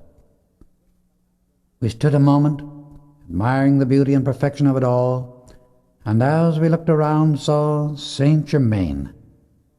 The entire council entered in little groups of 3 to 12. When all but one had arrived and taken their places around the table, our beloved Master spoke. "Let us bow our heads in silent praise and gratitude to the mighty I Am Presence which is lifting the hearts and illumining the minds of mankind." As we raised our heads, a most marvelous being stood in the place that had been left vacant at the head of the table. He was one of the great Ascended Masters to whom it is impossible to do full justice, because the great majesty and authority to which he has attained surpass all human powers of description. His robes looked like a glittering mass of jewels, but as I became more accustomed to the brilliancy of his light, I saw that what looked like jewels at first were points of dazzling radiance emanating from his body and robes. The love he poured forth was so all-encompassing that it seemed to flood the universe. So far-reaching was its scope. "Beloved sisters and brothers of the Great White Brotherhood, I greet you," he said, giving the sign of the order that acknowledges only the omniscience of the mighty I Am Presence, the omnipresence of the undying flame of life, and the omnipotence of the shadowless light. "My brother from America, I bid you welcome. Please accept my love and gratitude for the service you have performed. I shall speak with you at length at the close of the meeting." This mighty brother of light proceeded to give definite instruction concerning the most important activities of the earth, principally the inner and outer changes that needed to be brought about for humanity's advancement. Many of the councils from all over the world were represented by those present. The chief of each council received orders direct from the presiding master and gave his directions to the ones under him.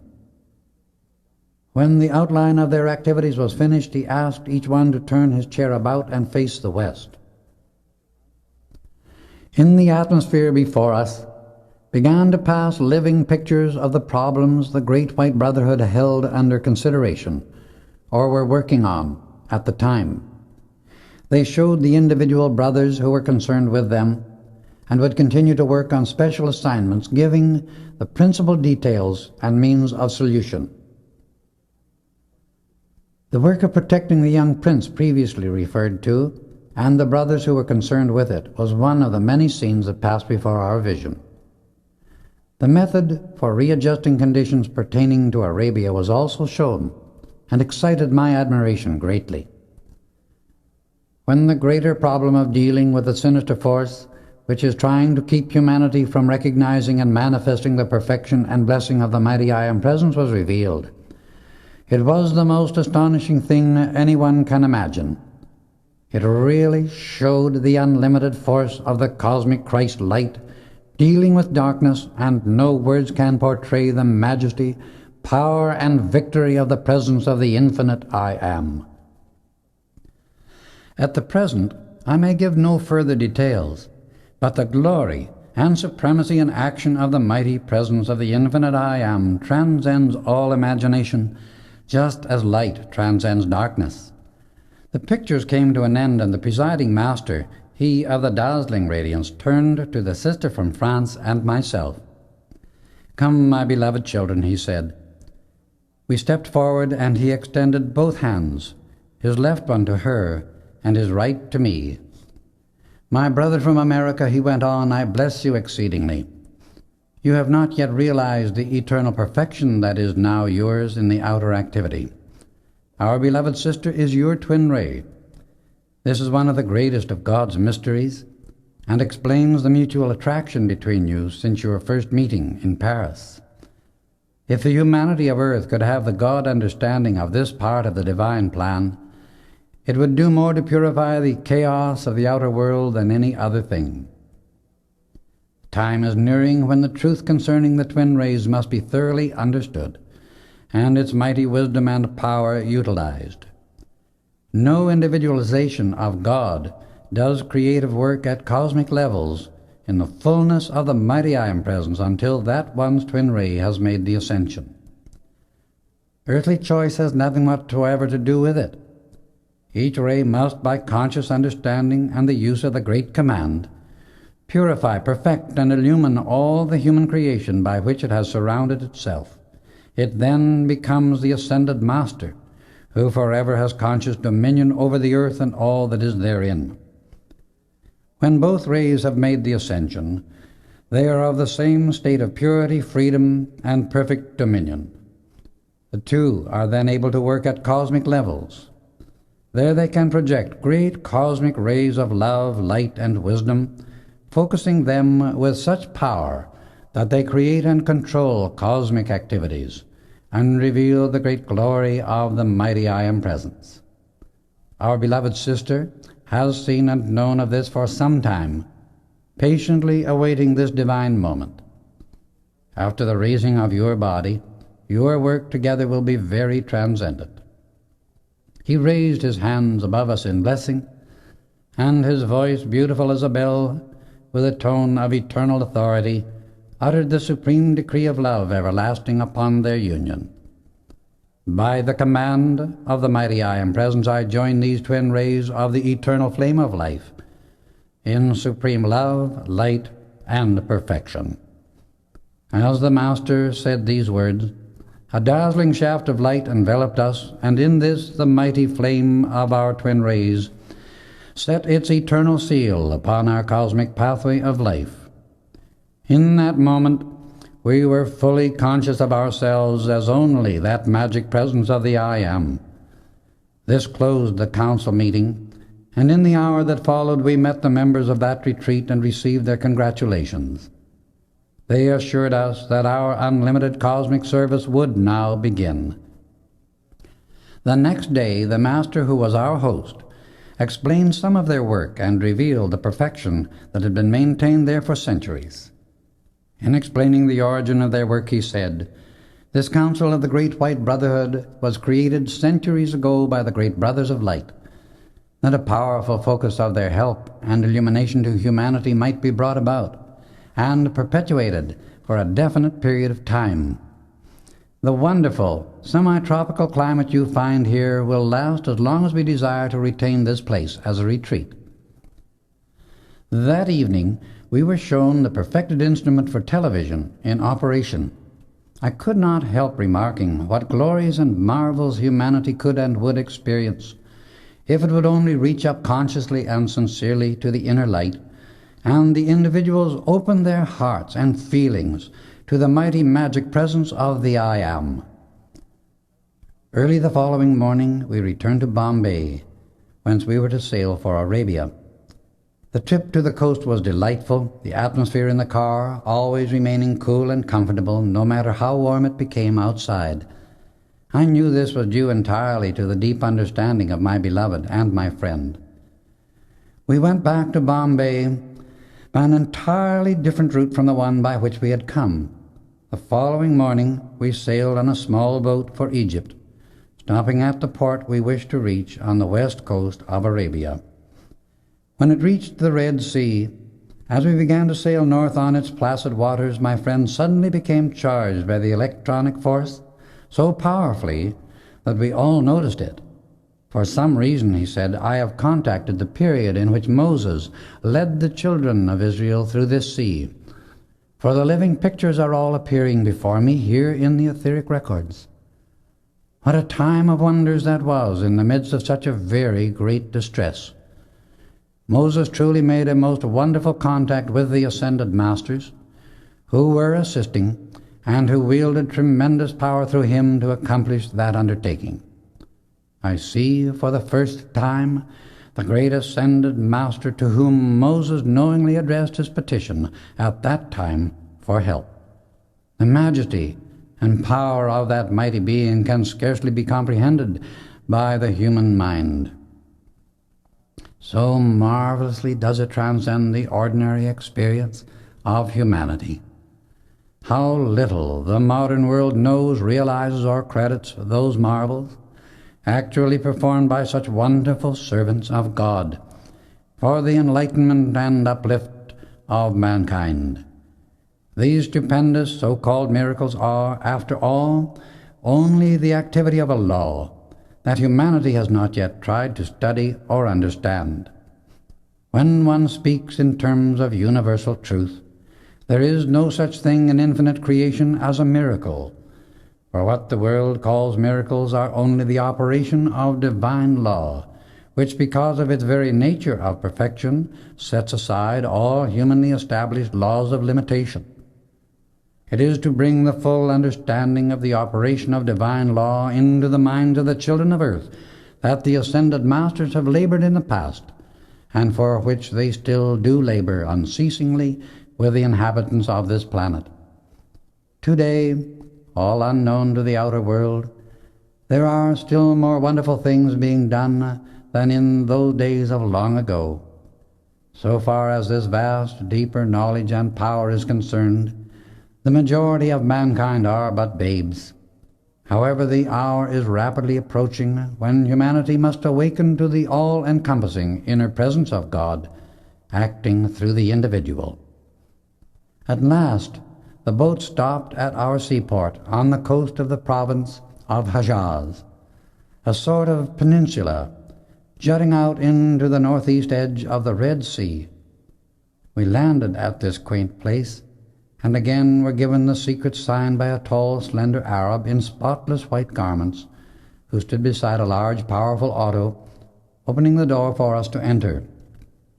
Without a word, we were driven away at unusual speed over a hard, sandy highway. There were lovely refreshments already provided within the car. Late in the afternoon, we entered a small mountain village and drove up to a low, snow-white house. Our silent Arab guide opened the door and motioned us to enter. He knocked upon an inner door that was opened immediately by a white-haired elderly gentleman with brown skin and very kindly eyes. "Sister and brothers," was his greeting, "you are expected. Refresh yourselves, and food will be served as soon as you are ready. After nightfall, a brother will call and take you to your destination.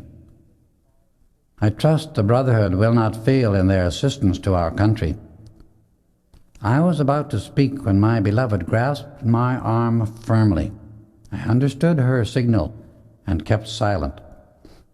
"The light of God never fails," my friend answered our host, in a voice that made the very air tremble, so great was the power and truth with which his spoken word was charged, and so definitely did he utter that almighty decree. The effect was like magic. The old man fell on his knees and bowed his head to the ground before my friend. At 9 o'clock, a handsome young man wearing the native white Arab dress over which was thrown a long indigo cape appeared at the door. "Friends of the West," he said, "come. The way is open." We followed immediately without a word. We walked a short distance and found camels waiting. We mounted silently and set off at great speed toward a high mountain. Later I learned that these were the famous racing camels, and the one on which my beloved was mounted was snow white. We sped along in silence for nearly 2 hours, and then came to a hut made of heavy stone and set close against the mountain. As we dismounted, a man appeared from out of the darkness to care for the camels. Our guide entered the hut and motioned us to follow. We reached the opposite side of the room, and he raised his hands and placed them against the wall. They at once became a blazing light, so great was the power he directed. They were as dazzling as an electric light bulb, only much whiter. He pressed a certain section of the wall, and it turned on a pivot, disclosing an opening into a tunnel of intense white light. We stepped into this, and the opening closed behind us. We followed him for several hundred feet and came to a metal door. Our guide placed his hand upon a certain symbol on it, and the door, weighing many tons, fully 8 inches thick, opened slowly, and we entered a long, narrow room whose walls, ceiling, and floor were all made of untarnishable steel.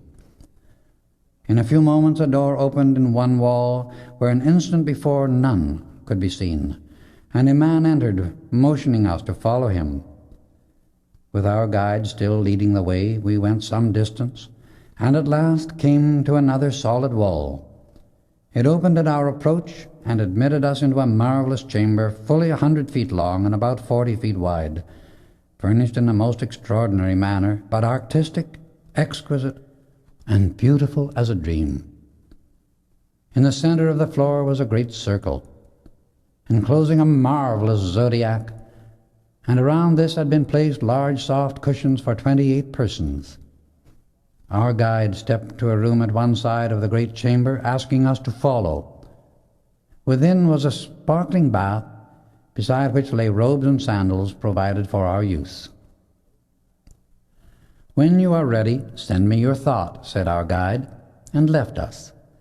We finished our preparation and sent the mental message as requested, and immediately an attendant appeared with delicious refreshments.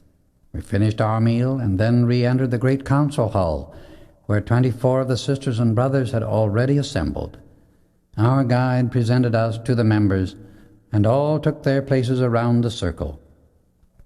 To my amazement, I discovered that the brother who had acted as our guide was none other than the chief of the Council of Arabia, a great ascended master of whom I had heard many times. He rose, gave the invocation, and addressed the assembly.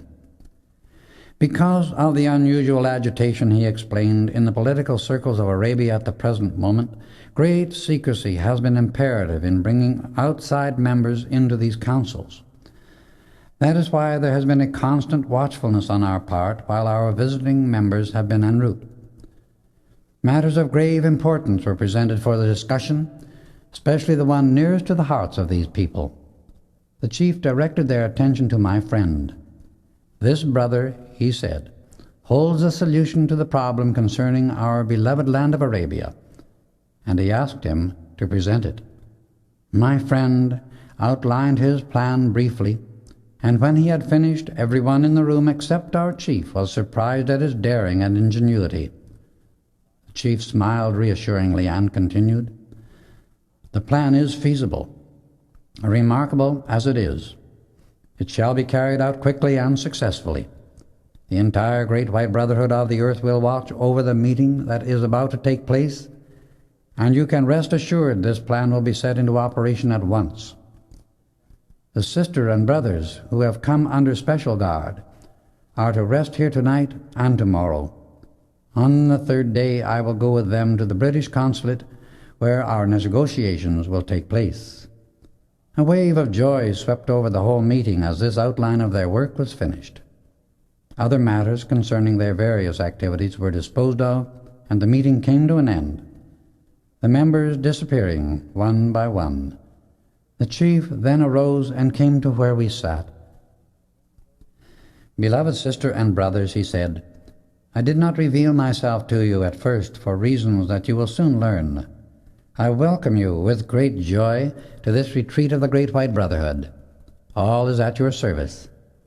Brother from the west, retire to your quarters and sleep until you are called." I awakened 12 hours later at the signal, feeling like a new person, so charged was I with new life and light.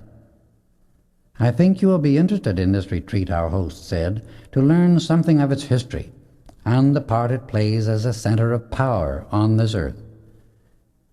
It is one of the oldest foci of spiritual power on this planet. You have only seen a fragment of it so far. A year from now, a great council of the White Brotherhood is to be held here. At that time, each member will be shown through this vast unknown citadel." He spent a long time showing us their tremendous accumulation of records, which they have preserved for the enlightenment of humanity. It was truly a privilege to be shown these treasures hour after hour. "You will leave here at 2 o'clock, he explained. "Go now and put on your garments of the outer world, for by then it will be time to proceed to where the camels are waiting at our entrance." We obeyed, and when we returned found the chief dressed in a beautiful blue flannel suit, wearing a long indigo cloak over it. Except for the marvelous texture of his skin and the brilliant, piercing, loving light in his eyes, one might easily have thought him to be a man who belonged to the outer world of business. "Why may I not look like yourselves?" he remarked, as he saw my thought. "I am an individual like yourselves, only of greater experience and wisdom, which I have applied longer. That is all. Wisdom is of no benefit to anyone unless it is used, and through that use the individual manifests perfection so he can live above every limitation." By this time we had reached the gate where the camels were waiting. When all were mounted, we sped through the night with the wonderful white camel always leading the way. We made even greater speed than before because we arrived at the hut, the starting place of this particular part of our journey, at 3:30. The auto was waiting, and just as we entered the driver said something to the master that I did not hear. "Have no fear," the chief replied. "We shall draw the cloak of invisibility about ourselves and the car, and pass them unnoticed. Let us proceed." "Spies," he explained to us, "have been stationed along this road to seize the car and prevent anyone from discovering us afterward. The right use of knowledge, which is true wisdom, always sets us free, as you will soon observe." It was not long until we approached the spot where the spies had been placed, and in an instant a dense white vapor rose all around us like a fog, enveloping the machine completely. A peculiar whirring like the sound of an airplane was heard overhead, and while the guards were looking up to find the source of it, it shot by silently like an arrow. It was a marvelous experience for me, because while we could see them through the cloak of invisibility from within, those on the outside could not and did not see us. "How is it," I asked, "that they did not seem to hear us?" "Sound," he explained, "does not penetrate the cloak of invisibility. Otherwise it would be of no use to us. The tales of the Arabian Nights, my brother, are only too true, for when really understood they are revelations of divine law, instead of the silly literal interpretation that the outer world in its smug ignorance has chosen to place upon them. They are not folklore for children, but inner intimations of the accomplishments that are perfectly possible when the student is sincere, worthy, and humble enough to be trusted with the power and truth that they reveal. The great monster, doubt, and his nefarious associates, ignorance, pride, ridicule, skepticism, fear, and many other useless barnacles, have so fastened themselves upon the mentality and feelings of humanity that they have become like fungi, hanging from a tree and rotting its trunk. If it were not for these vampires, mankind would see and know that within the very light that animates the physical body exists an intelligence and power that can and will carry out perfectly whatever the mind directs, when harmony is maintained and all direction is constructive. Love, wisdom, and power are the primal attributes which life uses to build a permanent creation, and when mankind ceases its self-created discord, all life around it and in nature will express permanent perfection. We drove along the seacoast on a splendid highway, and at last entered the city that was our destination. We registered at the best hotel, and early the next morning called at the British consulate. My friend said he had been sent as a representative of the Arabian government to present a certain solution for the impending crisis, which he trusted would satisfy all concerned and prevent a very great injustice and indignity to Arabia. The British consul asked for his credentials, and instead of presenting them himself, the chief of the Arabian council stepped forward and presented them in his stead. An appointment was made to meet with the British representatives at 11 o'clock, and we returned promptly at that hour. After the conference had progressed with its usual method of suavely yet persistently shelving everything that did not give them the best of the arrangement, my friend at the opportune moment arose and presented the proposal of the Arabian government. He was calm, masterful, and kindly, yet everyone realized unmistakably that he was somehow in command of the situation, and that all the dignity and power of the conference had centered itself around him. His opponents were not just altogether comfortable. He was too keen and honest for their usual method of diplomatic fencing, but somehow they could not present their ideas in a very favorable light in the face of his frank scrutiny and open kindness. They played for time by various kinds of strategy, when suddenly I was conscious of the entire conference being held within a great circle of blazing light, so bright it seemed to me everyone must see it. Then I realized what a gigantic focus of power the Great White Brotherhood had directed into that room. Less than an hour later, my friend's solution was accepted, the documents drawn up, and signed by both parties, and the meeting adjourned in peace and happiness. The news flashed quickly throughout Arabia, and there was great rejoicing. As we returned to the hotel, my beloved came forward to greet us. "Noble brother, I congratulate you," she said, "on your dignity and splendid accomplishment." The next day, the chief of the Council of Arabia bade my beloved and me goodbye, and we boarded the steamer returning to France. That evening, we sailed on the Mediterranean under a full moon. To me, it was the most peaceful night I ever experienced. We landed at Marseille, left immediately by train for Paris, and spent the night with the wonderful master who was chief of the Council of the Great White Brotherhood in France. The following morning he drove with us to Cherbourg.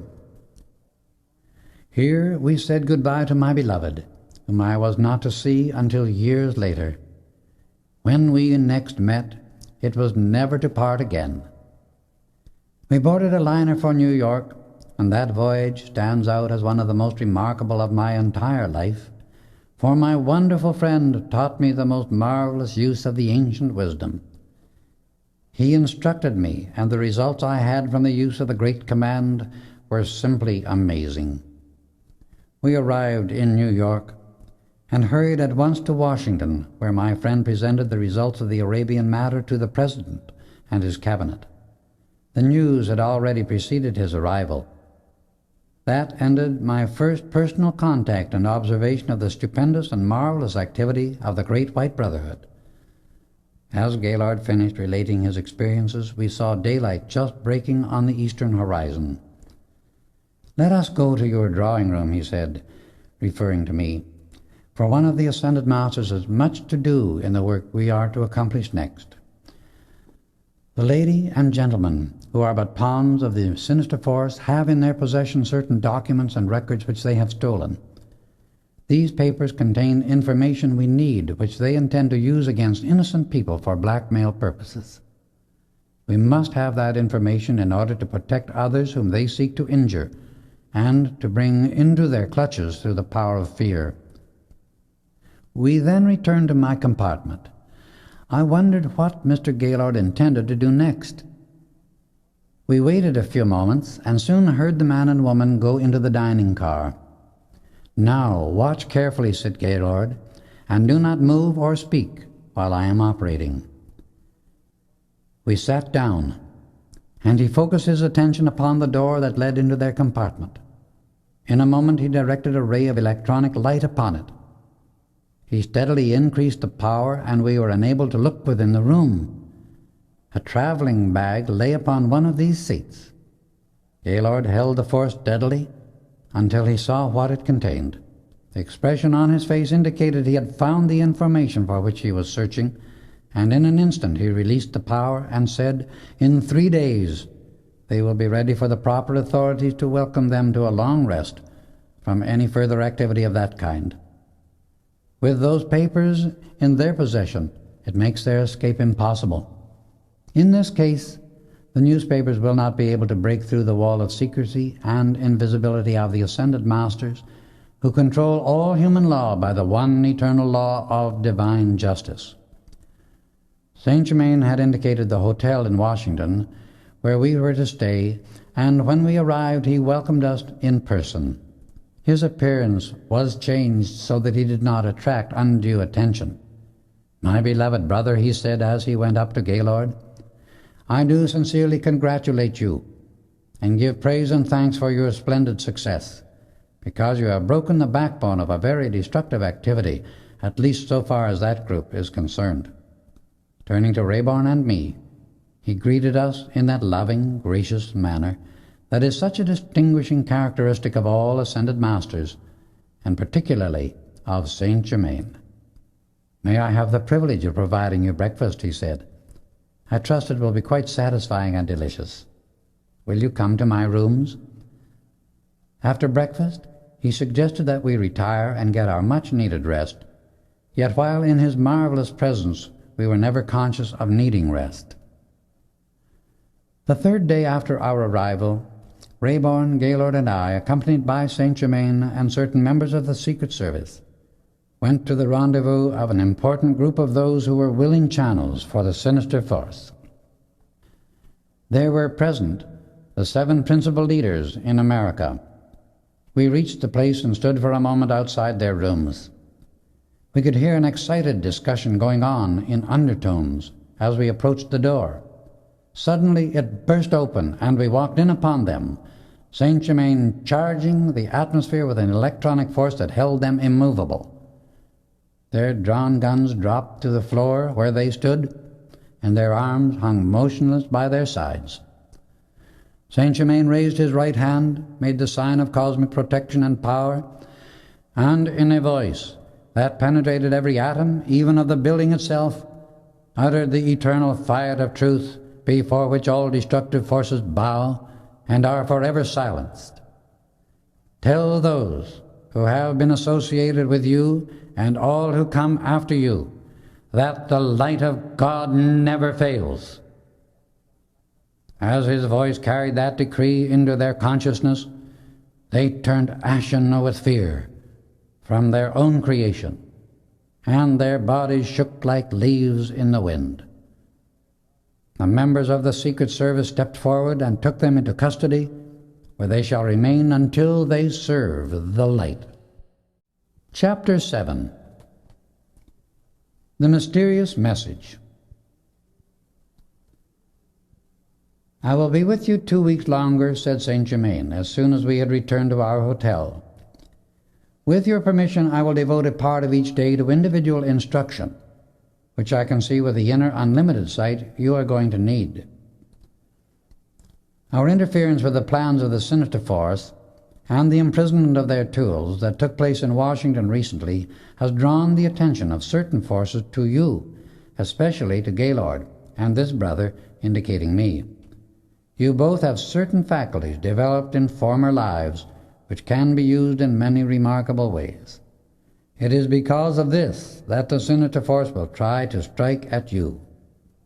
However, you will be protected in every way and kept perfectly safe, so long as you keep poised and free from anger, hate, or fear. This is why I wish to give you certain definite training along the line of self-protection. The most important and imperative thing for you to remember always is to fully accept and realize that the mighty I Am Presence is the magic presence, and that it is focused in, through, and around you at all times. You have seen your glorious God Self of dazzling light, the very life of your own being, while you were at the ranch, so there is no excuse for not accepting it completely. The outer activity of your mind is the bucking bronco. This you must bring under subjection and make it perfectly obedient to the mighty I Am Presence in every way. For those who have not been privileged to see the God Self, there might be some excuse, although it is speaking constantly through the heart to every human being that ever was born into this world. But after an individual has once seen his perfect self, the blazing God light, there is no reason for ignoring that presence afterwards. When its form and light have once been recorded in the outer activity of the mind through the sight, the individual can at any instant recall that picture, consciously and at will, and again release that power into all earthly problems. The sincere student can draw the full power of the mighty I Am Presence into any condition, and so charge all things with perfection. Thus, he can live once again in the Father's house, in the glorious freedom that was originally designed for him. This is the only predestination there is. Having once seen your mighty I Am Presence, your own vision is one of the most powerful faculties you have for bringing invisible activity into visible physical form. The architects of your business world are doing this constantly. They receive an idea, which is an invisible activity, and then draw a picture of it. It is but a very short time until the substance is drawn together and the invisible idea has become a visible, tangible building. The individual's ability to use this law is absolutely unlimited, but it is only when the student consciously sets to work to control his faculty of sight, so that he closes it to the picturing of negative conditions, that he begins to have freedom and puts his world in order. The average person's thoughts and feelings are nothing but a mass of chaotic pictures and negative suggestions, which he has accepted from the world about him and keeps repeating and feeding them by his own energy through his attention. Order is heaven's first law, harmony and peace the cohesive power of the universe. These come from one source only, and that is the mighty I Am Presence of the universe, your God Self. Limitless substance and invincible power are forever about you. You have only to understand how to raise or lower the atomic vibratory action by the power of the I Am in order to produce whatsoever you can possibly desire. There is no one to say what shall come into your experience and world but yourself. The limitless omnipresent substance is always about you, waiting to be acted upon.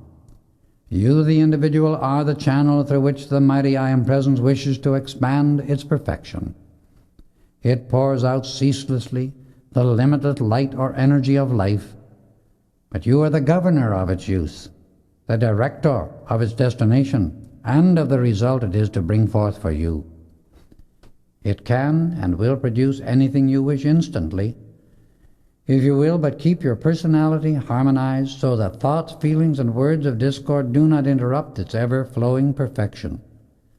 Life is perfection, and it contains all perfect manifestation within itself. The only duty of the personality is to be a cup that carries and reveals the perfection of life. Until one obtains obedience from the outer senses and maintains a feeling of peace within himself, he pollutes the purity and perfection of the life that is flowing through.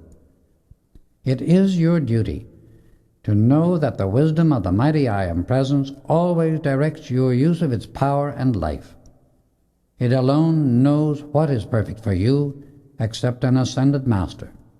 He, being one with the all-knowing mind of God, is one with your I Am Presence, no matter whether it acts through you or through him. Thus, only your own I Am Presence or an ascended Master knows what is right for you at all times. Only these two sources, which are really one, can see down your entire life stream and know all the forces that play upon your problems and the cause of your experiences, past, present, and future. The lack of discrimination in distinguishing the true from the false is the thing that makes mankind fail everywhere in the outer world. The one who determines to attain perfection must train the outer activity of his mind to listen to no voice but that of his mighty I Am Presence. He must accept only its wisdom and obey only its direction. He must hear the light, see the light, feel the light, and be the light of the infinite I Am Presence. While there is a different individualization or flame of God governing each human body, yet these individualizations are, have, and use the one universal mind, substance, wisdom, and power. This is how there is but one mind, one God, one substance, and one power, ever waiting to be consciously acted upon and directed by the mighty I Am Presence through the conscious mind or outer activity of the individual. If the feeling and thought of the personality is kept harmonious, then the mighty I Am Presence expands its perfection through the outer activity of the individual. If they be discordant, the personality becomes like a steam engine without a governor and destroys itself. The latter is the condition the larger part of humanity is expressing today. Everyone is constantly using this wonderful, limitless energy, the greatest force in the universe. The responsibility for its use rests entirely upon the individual, for he is a creator. If this tremendous energy be used with the conscious understanding of love, wisdom, and power of the mighty I Am Presence, the individual can only express freedom, perfection, and mastery. We all know that there are thousands who desire this instruction. That is true. But no individual in heaven or on earth can fail to attain it if the desire for the light be earnest enough, determined enough, and strong enough to hold the attention of the intellect upon that light. This must be the paramount idea of life upon which to focus all one's energy. To the one who has this great determination, undreamed of ways will open to bring about the fulfillment of that desire. If human beings seek the light with one eye and the pleasure of the senses with the other, they will not receive much light. The great ascended masters have become perfect and all-powerful by dwelling or thinking upon perfection and obeying the one law of life, love. They are that upon which they have meditated. Today, mankind is that upon which it has meditated or focused its attention in the past. Human beings would not live to be over 12 years of age if it were not for the continual help of these great luminous beings of transcendent attainment and love. They give the same wonderful care to the inhabitants of earth that loving, unselfish parents give to their children, and help all individuals who have a sincere desire to live constructively. To such persons an opportunity is always opened that they may attune to and contact the mighty I Am Presence within themselves, anchor to perfection, and thus come into the ascended state also if they be determined enough. The ascended masters always work in perfect cooperation with the cosmic law of love. Students often ask, why, if these masters are all-wise and all-powerful, do they not correct the discord upon earth and make humanity's suffering cease? They do help the individual who wishes to serve the light, to harmonize his thought and feeling and bring the body into obedience to the mighty I Am Presence. They protect him thousands of times from destructive currents of force and activities of which he has no knowledge. But they cannot and do not fulfill his plan of life for him. Each individual knows a thing only when he attains the consciousness of it by the expenditure of his own energy, for then he feels it. An ascended master never intrudes upon the eternal sacred prerogative of the individual's free will. Whenever a destructive force of any kind gathers a certain momentum or accumulates pressure, whether it be done by an individual, a group of individuals, a nation, or in nature, the great cosmic law allows it to spend its force in order to annihilate the focus, balance the pressure, and release the misqualified energy back into the universal reservoir. There it becomes purified by the great flame of life and can be used again. The personality, if it be obedient, can by the conscious command of the I Am Presence release the consuming flame of divine love and willingly purify its own miscreation. Thus the individual avoids the necessity for compulsory balancing and purification by the action of cosmic law. The willingness to right a wrong, correct a mistake, balance and purify any miscreation will always open the way for an ascended master to give assistance and bring permanent attainment. This willingness can come in a group, a nation, or an entire humanity, just as well as it can in the individual. For the infinite only acts and controls the universe through its own individualization, through the being who says, I am. Creation could never have taken place if the infinite had not acknowledged its own being through the individual, I am. When the individual determines to express the perfection of life, he must be loyal enough to his own I Am Presence to stand back of his own decree in the face of all outer experience.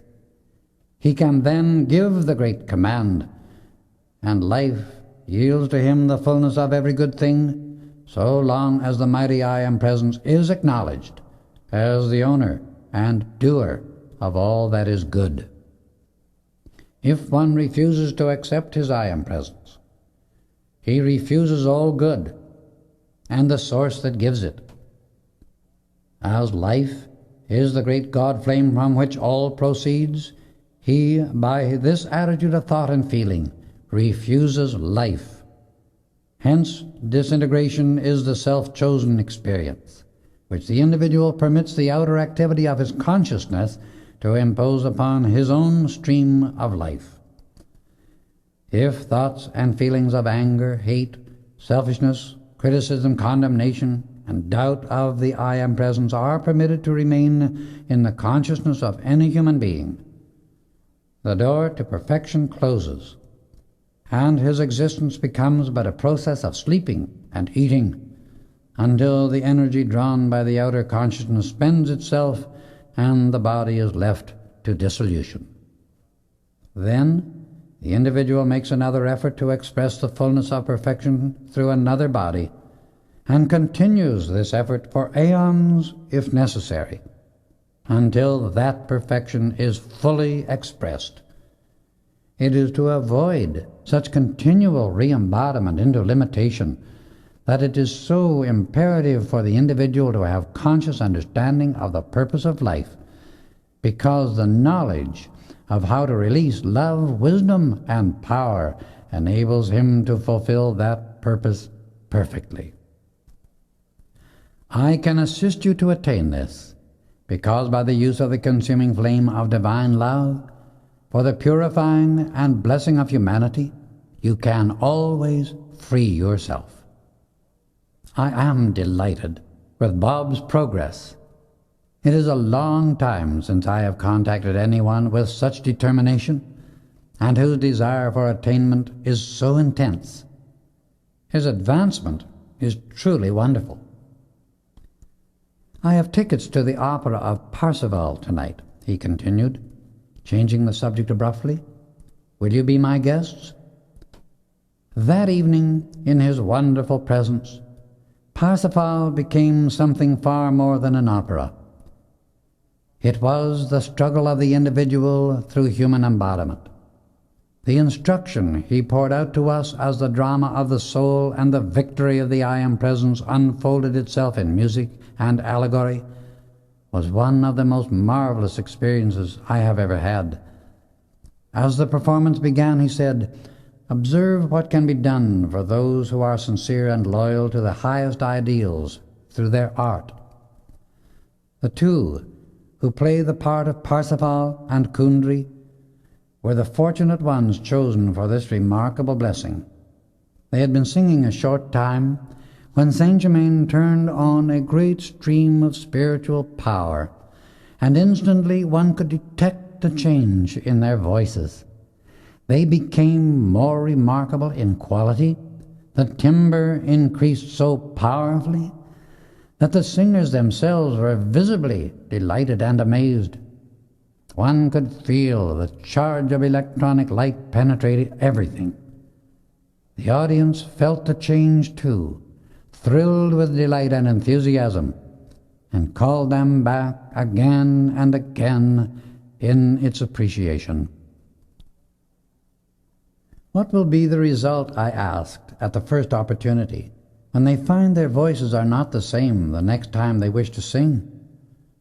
This added power and perfection will be permanent, he replied. Former growth permits it to be done for them at this present time. If they had not made previous effort, it would not have been permissible to use them in order to give you this instruction. The beloved sister and brother will think that divine providence has come to their assistance, which is literally true. Only in this case, I happen to be the director of providence. As scene after scene was presented that night, Saint-Germain showed us the true meaning of what was being portrayed, in a manner we can never forget. By the time it came to a close, I was raised to a tremendous spiritual height, and the exaltation was so great that it lasted for hours. We returned to our hotel, filled with unspeakable joy and gratitude. The following 2 weeks passed rapidly while our instruction continued. Then one morning our beloved master announced that he was leaving us for a time, and that he had retained his suite of rooms for the use of Nora, Pearl, Rex, and Bob over the holidays. Bidding us a loving goodbye, he disappeared. Next morning, Gaylord came to me with a letter which he had found on the table in his room, requesting that he come to a certain address in New York at once. He seemed concerned about it, and yet he sensed an uncertainty, something that was not altogether as it should be. "I don't understand how the letter got on my table without going through the mail," he explained. "I have inquired, and no one seems to know who placed it there." As he continued to ponder over it, there increased within me a sense of uneasiness. I said so frankly, but his only remark was, "I must go and find out what it means, and shall leave by the next train." I wanted to accompany him, but he explained it was not necessary, so I determined to follow my own inner direction. As soon as he had gone, Raybor and I discussed it, and I decided to follow him. "I am leaving at once by airplane," I said. "He will be in great danger, I feel certain. And why he has not sensed it himself, I do not know. At any rate, I shall watch events, and may call you by telephone."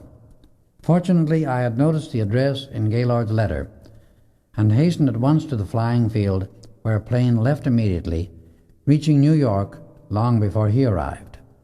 I went to the address, looked the place over thoroughly, but saw no sign of anything unusual. At last, I saw Gaylord get out of a taxi and enter the building.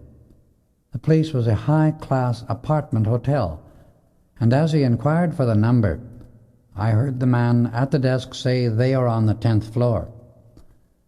I followed and kept well out of sight. The door to the apartment opened, and a beautiful woman admitted him. I waited a long time, but he did not come out.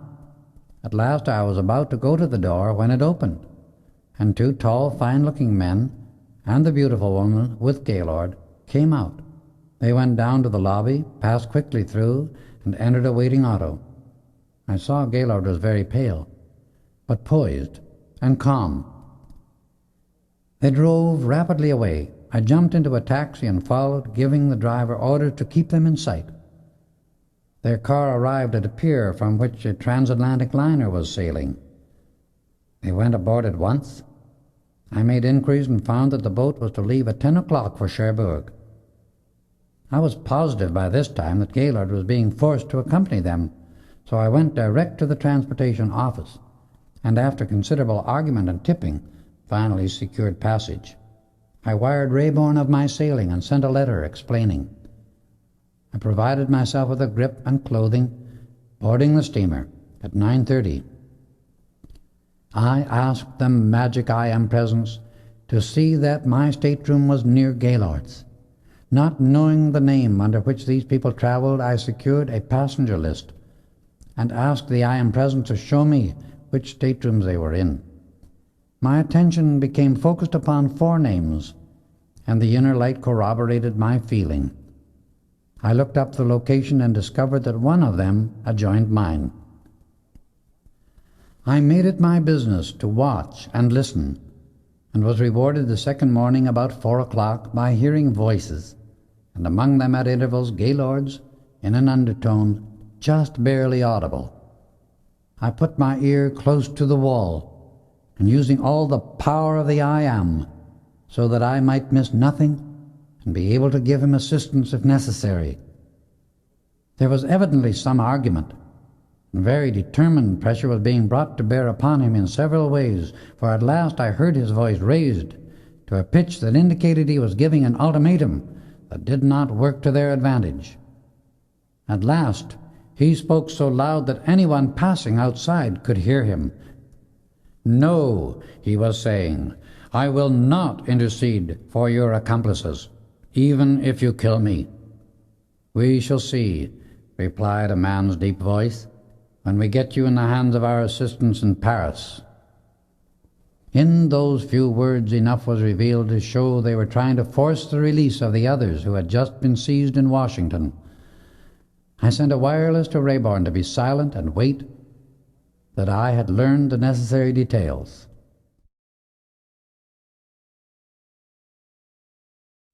Then, in the quiet of my room, I sent a message to Saint Germain and the Brotherhood, that some of them might meet me when we landed at Cherbourg.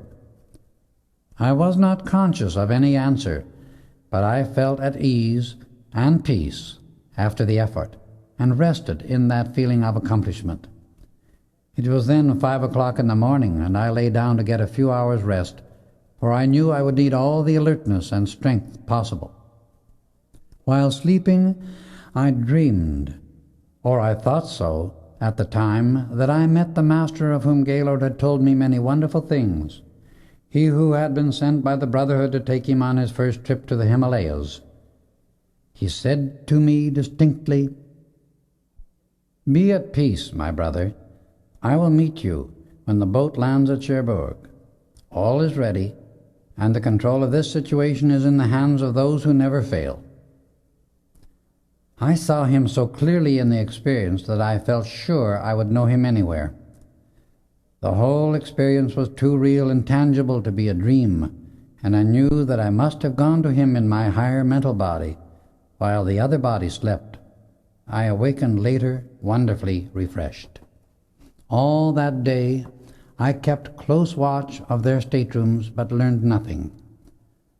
I got up at 4 the next morning, and at 5 was rewarded by seeing the two men come out. I saw them very plainly, so I was certain I would recognize them again anywhere. They walked the deck for a while and returned. The woman left the stateroom and took her turn at exercising in the fresh air.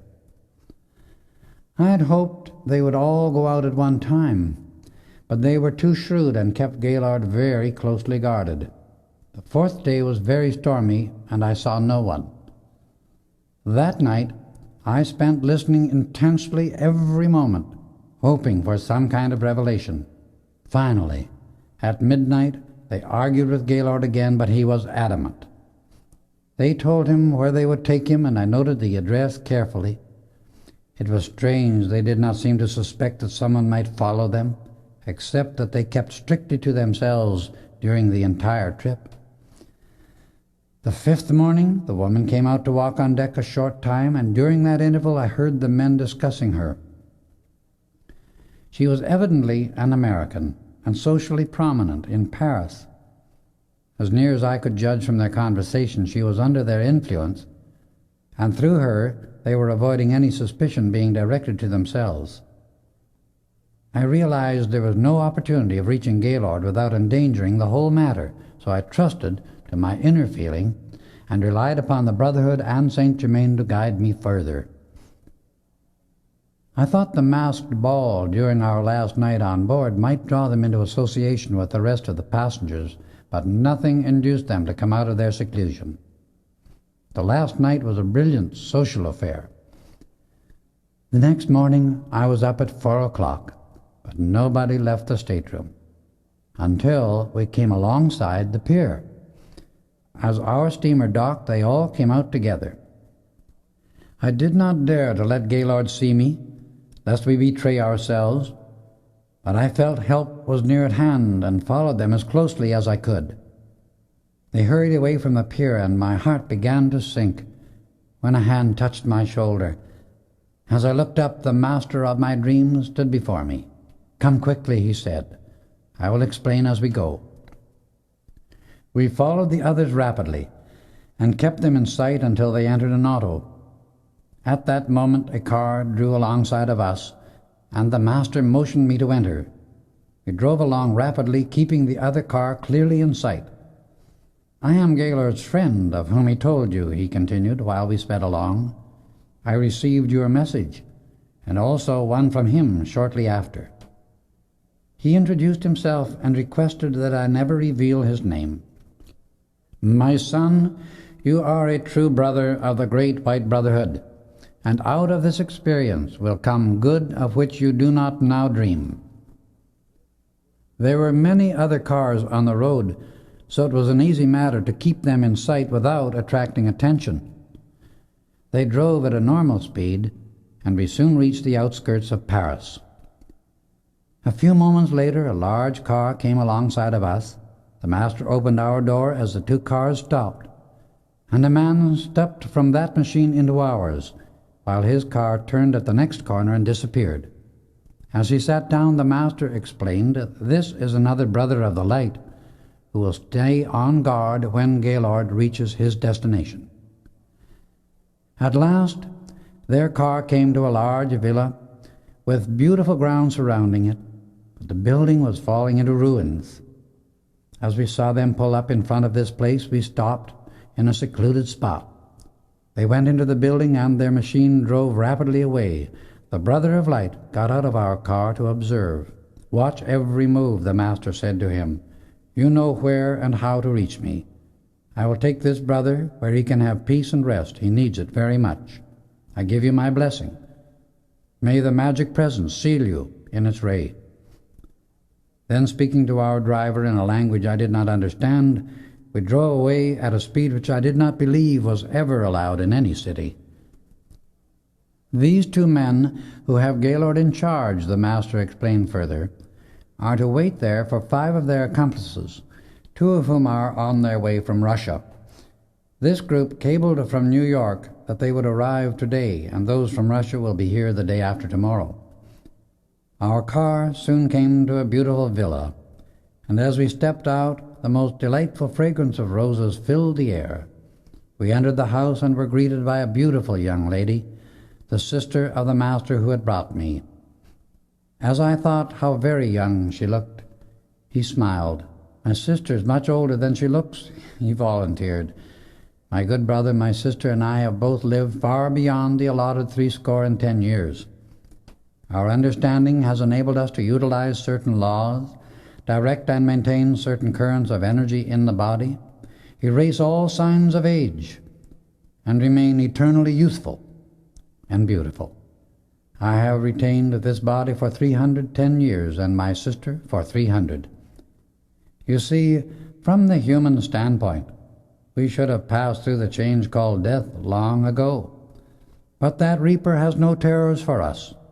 It can never touch us now. We have had the benefit of the atomic accelerator in the Cave of Symbols in your beloved America. You are surprised that we have been there? Why? We saw you and your friends in that marvelous retreat quite recently. The joy and marvelous love your hearts sent forth was one of the most beautiful and encouraging experiences we have had in many years. In the near future, we shall be there again, to complete the raising of these bodies into that eternally perfect state of the ascended masters. Then we can come and go freely as they do, and work above all limitation.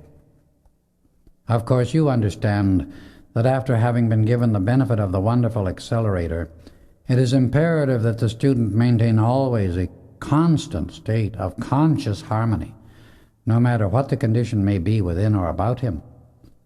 Once this assistance has been given to the outer self, it must keep that power flowing through the body from the mighty I Am Presence. To some students this is quite a struggle, but it will be short if one has real determination to hold to the great light. Come, we are forgetting the joy of hospitality. I will show you to your room, and as soon as you have refreshed yourself, we shall dine. He showed me to an exquisite room and bath, and I could not help but notice how these great ones, who are the carriers of the light, always are surrounded by beauty, harmony, and perfection in every part of their special activity.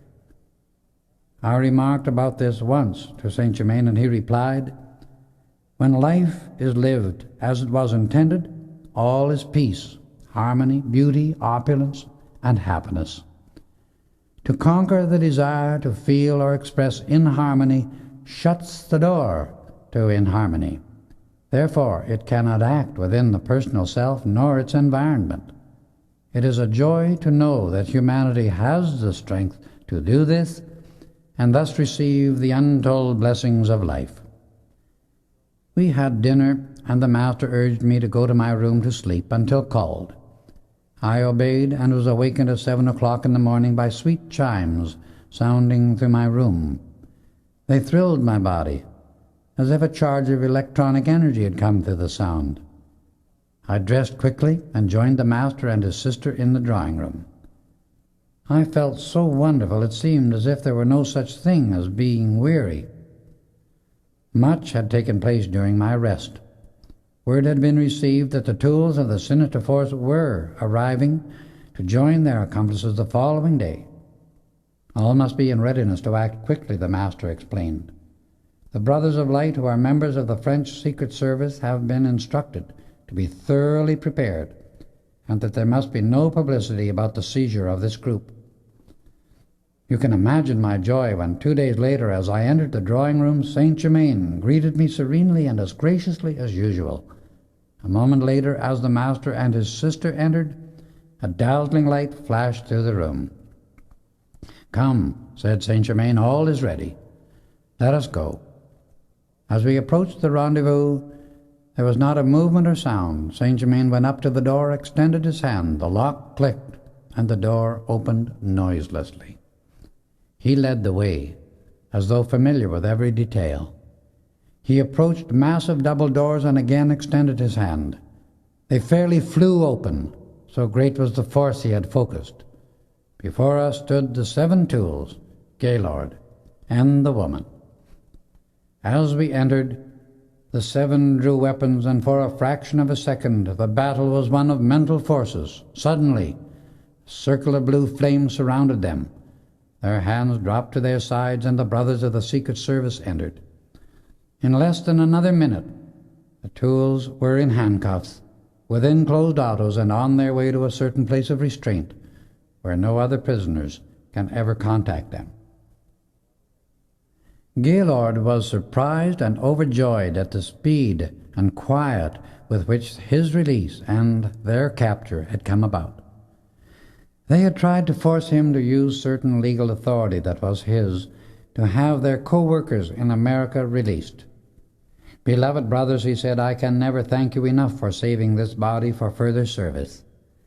They were deeply in earnest, I can assure you, and would have destroyed me when I refused to help them. However, in their unguarded conversation, I learned much that will be of value to us in the future." He embraced each of us with great tenderness, love, and gratitude.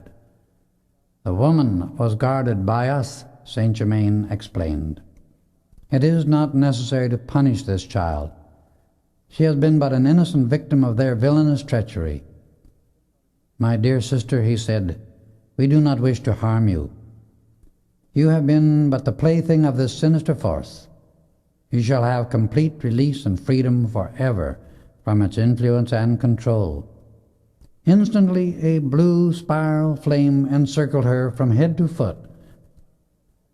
Her body swayed as if she would have fallen to the floor, and yet could not, because she was held in the embrace of its marvelous power. She stood thus fully 10 minutes, and then the flame slowly faded out. Her body trembled violently a moment, and her eyes opened with a pleading, appealing expression. "Oh, where am I?" she asked. "You are with friends," Saint Germain replied, as he took her hand in his. "You are forever released from a condition far worse than death. Come, and we shall take you home." "No, no," she replied frantically. "I can never go home again after all I have done and all that has happened. I cannot. "Yes, you can," Saint Germain answered, with a conviction and power of the truth that changed all resistance into instant obedience. "You will find everything changed, for your good husband understands and will welcome you home. Your daughter, an invalid who has suffered so much, shall also be restored, and your home will be a happy, wonderful place once again." We went out, entered the car of Gaylord's friend, and drove to a beautiful residence in the best residential section of Paris. We entered and were received by a tall, slender man whom I knew instantly to be an American. He had been handsome in earlier years, but now his face showed deep lines of care and sorrow.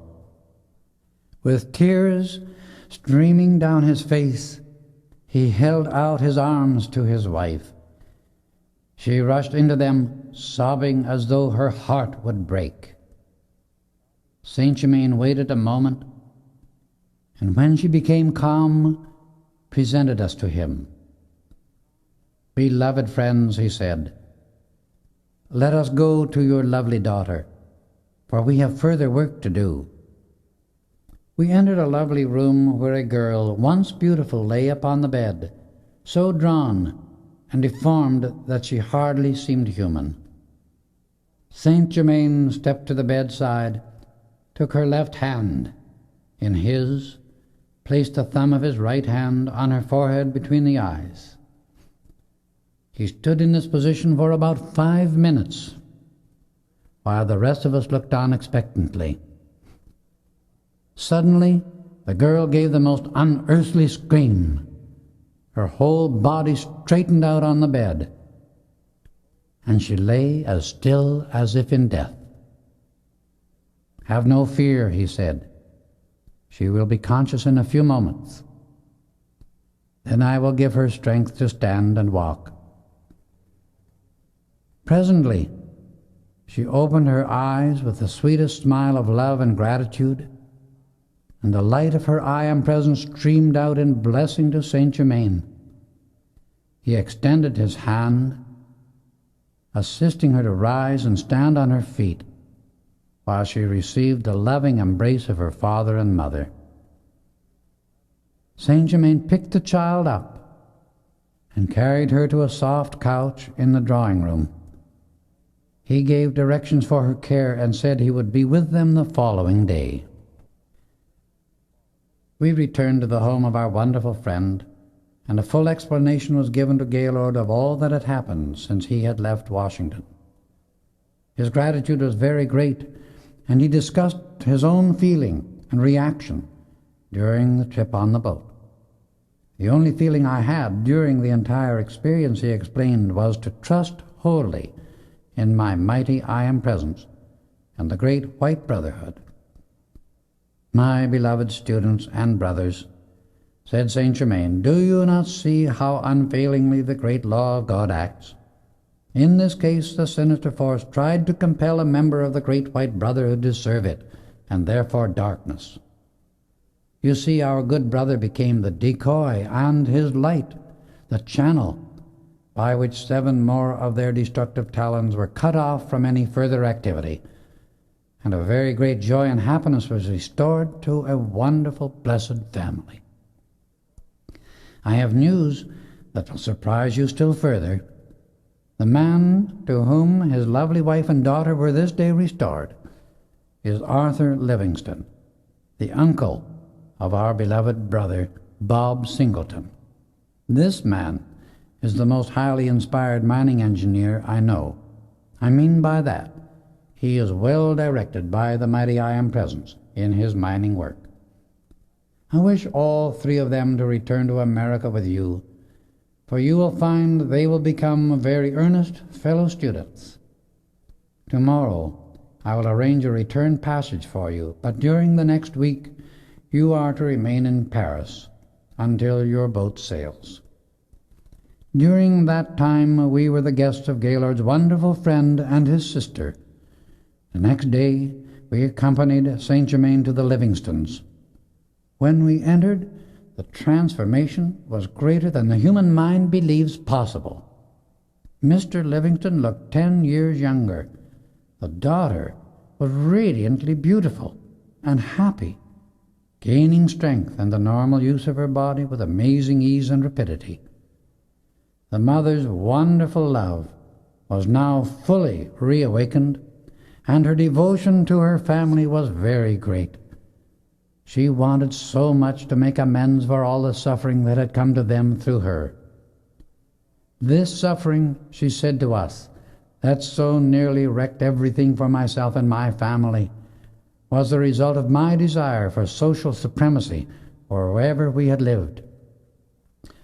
As I look upon the whole experience now, I can see that my desire for social influence was an intense craving that completely absorbed all my time and attention. Very nearly did irreparable damage to us all. I promise you, I shall never forget this lesson. I shall try to make amends for it all by greater devotion to my family and eternal service to the light. I wish the 3 of you, said Saint Germain, addressing the Livingstons, to sail with these friends to America, where I desire you to make your permanent home. It will help you to forget the experiences that have caused so much suffering here. Their joy was unspeakable, and their gratitude to him is everlasting. A week later, when we said goodbye to Saint Germain, Gaylord's friend and his sister, we could not find words to express what was in our hearts, for love is the only thing that expresses the gratitude one feels under such circumstances. We went aboard the steamer at 4 o'clock and enjoyed every moment while crossing the Atlantic. Gaylord asked me several times to relate with full details all the experiences we had passed through, and after each story his only comment was, "How marvelous! How wonderful!" On our arrival in New York, Rayborn met us at the pier, and I never saw a happier man. When he was introduced to Arthur Livingston as Bob's uncle, he was delighted indeed. We went directly to Washington, D.C., where the Livingstons were to establish their new home. Thus does the Great White Brotherhood ever continue to bless humanity in this marvelous silent manner, and through its unconquerable power and intelligence forever fulfill the law of the eternal. The light of God never fails. Chapter 8. The Conquering Power. Our return with the Livingstons to Washington, D.C. was followed by many weeks of pleasant study, while receiving the great wisdom of our beloved Saint Germain. We were very busy during this time, and days sped by on wings, for during our contemplation of the light and the ascended masters we transcended all sense of time. After all, only as human events call our attention to it are we ever aware of time. We had arrived in Washington on the 2nd of October, and the Christmas season was now approaching. For some reason, Rayborn said to me one morning, Saint Germain wants the children to come here earlier than was originally planned. Let us wire them to be here by the 21st of December. He said arrangements had been made to have them excused a few days earlier. He did not say why he wanted them, so I did not presume to inquire. We sent the wire, and late in the afternoon of the 21st they all arrived. Bob's train came in half an hour ahead of the others. We all went to the hotel where Nod and Pearl were given the suite of rooms Saint Germain had engaged. During the evening, with a twinkle in his eyes, Saint Germain asked the four of them to sing a certain group of songs. I sent for those songs and have been practicing them for 3 weeks, Bob announced. So have we, chorused the other three. Why should we all have chosen the same songs? That is very good, Saint Germain, smiling knowingly. And then he revealed his surprise. We've been planning to attend a concert on Christmas Eve, he began. 2 of the soloists will be indisposed. I know the man in charge of the entertainment, and at the opportune moment I shall offer to supply the artists to take their places. Bob looked at him in positive fright. I've never appeared in public in my life, he said. I should be scared to death. Bob, do you not have confidence in me? Said Saint Germain, as he stepped up to Bob and put his hands on his shoulders. Of course, I have all the confidence in the world, he answered, as his eyes filled with tears. Then leave it to me, Saint Germain replied. All fear will be gone when you awaken in the morning. Be at peace. The next morning at 10 o'clock, a telephone call came from his friend in charge of the concert, who was in great distress because 2 of his soloists had been taken ill and were unable to appear. Be at peace, I think I can help you out, Saint Germain replied. I can send you a quartet, 2 of whom are splendid soloists. The manager knew that he understood what was needed, but did not know he was an ascended master. However, he accepted the proffered assistance without question. He made the announcement that a quartet would appear in place of the soloists.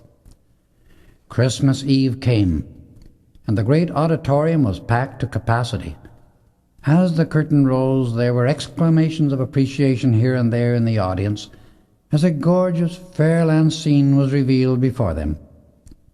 Saint Germain kept in touch with the manager at intervals, and all felt a curious state of expectancy, feeling that something unusual was about to take place. The feeling grew stronger as time passed. The other artists sang, and then came a sort of hush. A second curtain lifted, revealing a marvelous setting of Bethlehem in the background, with a brilliant star shedding its wonderful radiation over the entire scene. Just at this point, an airplane in the shape of a great white bird floated down and landed mid-stage.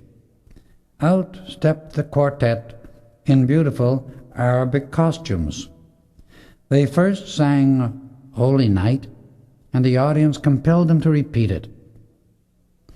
Then Nada sang a solo, Light of Life, We Look to Thee. The enthusiasm of the audience continued to increase as they showered applause upon her. The quartet sang the next number, Master Jesus, We Follow Thee. The fourth number was Rex's solo, In the Light, I Rest Secure. Handkerchiefs were waved and some rose in the audience calling for him to repeat it. The quartet sang again, and then the manager stepped to the front of the stage and announced his surprise for the closing number. Allow me to present our guest artist of the evening, he said, singing I Come on the Wings of Light. Prima donna Nada. We all gasped with surprise as the mother of Nada and Rex entered, wearing a gown glittering with jewels. Her own beauty far transcended that of the gown she wore.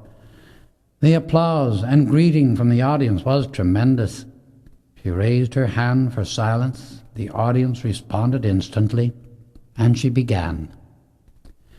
She sang with tremendous power and glory as her radiation was released to flood out over the audience and the city of Washington in blessing.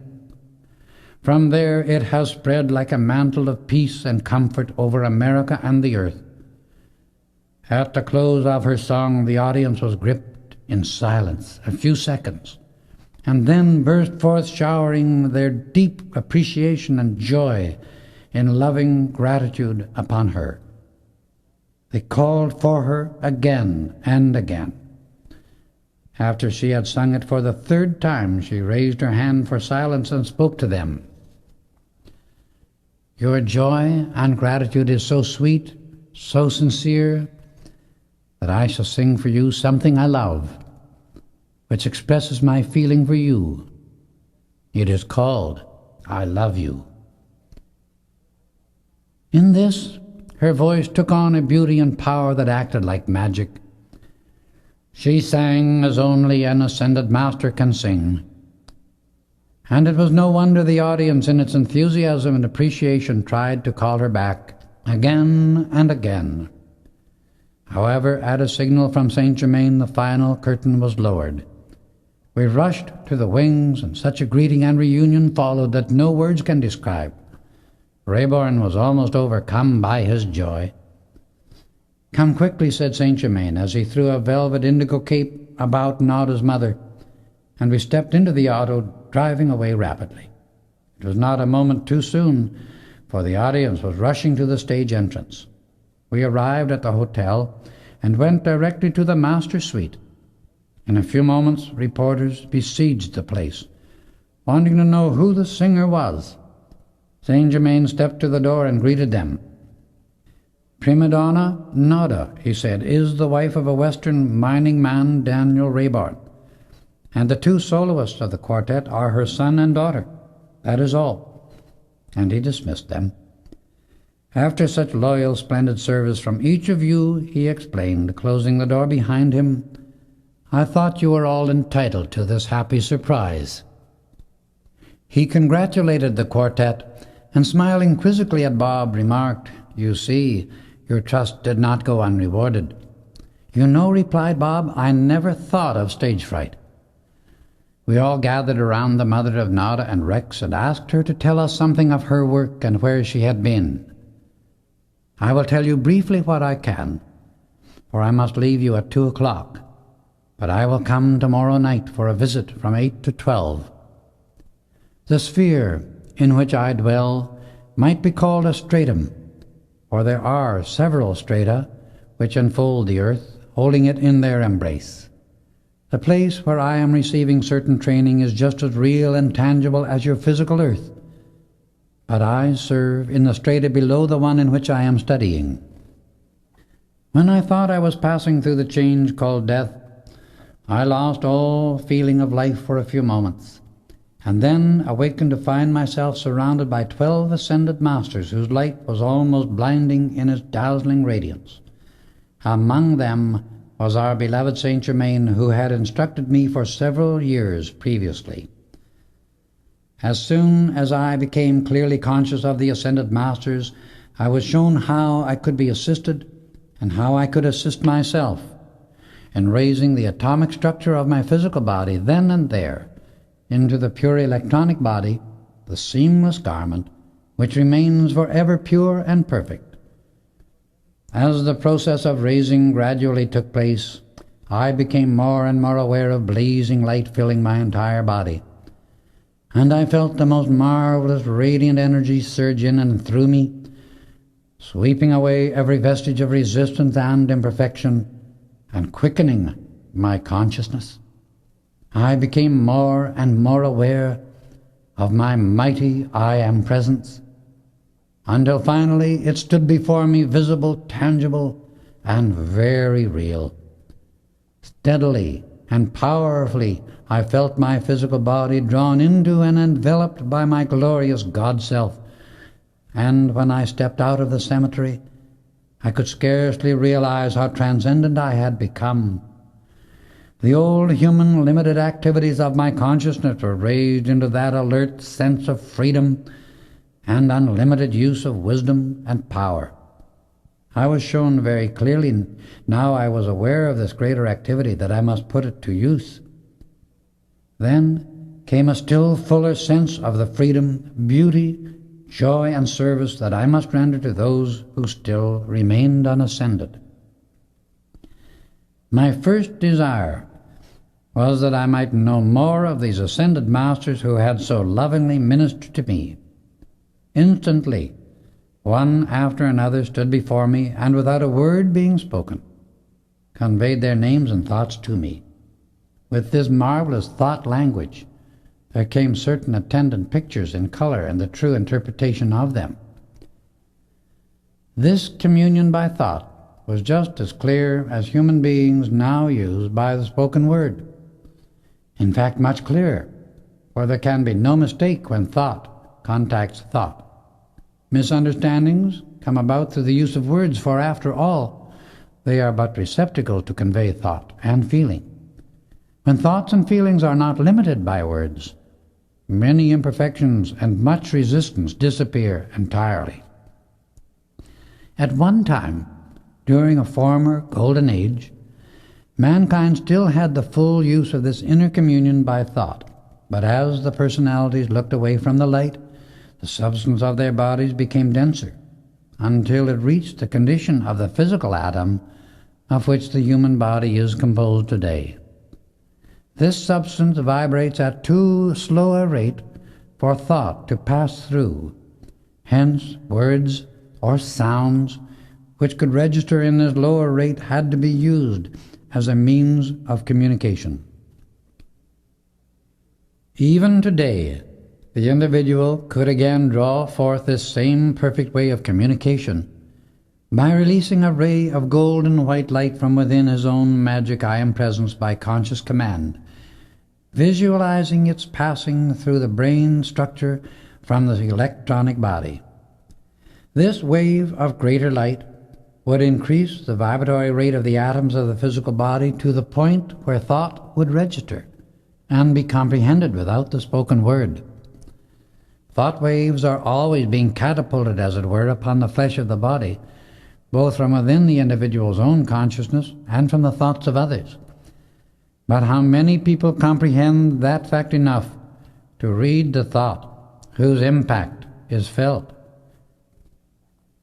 Mental telepathy is a slight part of this activity, but how many people can interpret the thoughts received and know from whence they come? It was weeks before I ceased to marvel at this wonderful threefold means of inner communication through the sight, the thought, and the feeling.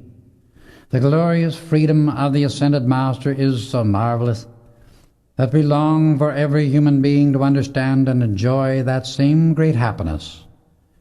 This is the final crowning glory of all human activity, the ideal and reward for which all human experience is sought and endured. If mankind could but understand and look toward this true ideal of life, the self-created chains and limitations that have bound the race for hundreds of thousands of years would drop away in less than a century. It is the determination of the ascended masters that the light which is the ancient wisdom shall flood the earth and its inhabitants now, and whatever cannot stand the radiance of that light must disappear as mist before the morning sun. The law of life of the whole universe is the law of light, and before its blazing glory and invincible power, all discord and chaos are consumed. My first experiences, that seemed to me so marvelous, proved to be but fragmentary compared with what has been revealed since my ascension into this far greater and more wonderful activity of life. Please keep this fact clearly in mind, that in the ascended state, each revelation of more expanded activity always contains the attendant wisdom and power for its right use. This is a never-ending joy and wonder to the sons and daughters of the light. After I had become somewhat adjusted to the new condition, Saint Germain took me to the place for which I was best fitted, where I assimilated the new experiences for a short time. After this, I was given the benefit of illustrated instruction. Then I began to enter into my real activity, my true service. One of the ever-increasing joys of the ascended state is that as we study any particular condition, it is always accompanied by illustrations of the exact activity we are to use, and there can never be any mistake, for the end is seen in the beginning. However, this remarkable means of illustrated instruction does not occur below a certain state of consciousness, which can only be known as it is attained. It is a definite, positive feeling and knowing. You, beloved ones, do not realize how fortunate you are in having the blessing of the wonderful atomic accelerator, one marvelous result of the love and work of our blessed Saint Germain. Great has been his love, his service, and the gift of himself to humanity. The beauty and rapid progress of each of you is due to your sincere and intense gratitude. It is the certain pathway to great heights of attainment, and the easiest method by which to achieve every good thing. Gratitude to life for all life pours out to you is the wide open door to every blessing in the universe. It is because humanity has forgotten to be grateful to life for all the blessings upon this earth that it has shut the door to peace and become bound by the chains of its own selfishness. The mass of mankind seek the possession and holding of things, which is an inversion of the law of life. Life forever says to the individual, expand, and ever let me pour greater and greater perfection through you. The law of life is to give, for only by giving of oneself can one expand. To give the intense love of your own mighty I Am presence unto all mankind, to all life, is the mightiest activity we can use to draw the human into the divine. In this divine love is contained every good thing. There have been thousands of platitudes written about divine love, but only when the individual knows divine love is something more than an abstract principle does he realize that he can generate it at will and direct it consciously to accomplish whatever he decrees. The Ascended Master knows divine love as a presence, an intelligence, a principle, a light, a power, an activity, and a substance. Therein lies a secret to their supreme authority and power, for there is nothing to obstruct the approach of divine love anywhere in the universe. When the student understands how to draw forth the flame of divine love from within his own mighty I Am presence at his own decree, he knows it is but a very short time until his constant use of it raises him into the ascension. Only enough love can accomplish that for anyone, but it must be first projected forth before it can release the blessings within its heart unto the sender.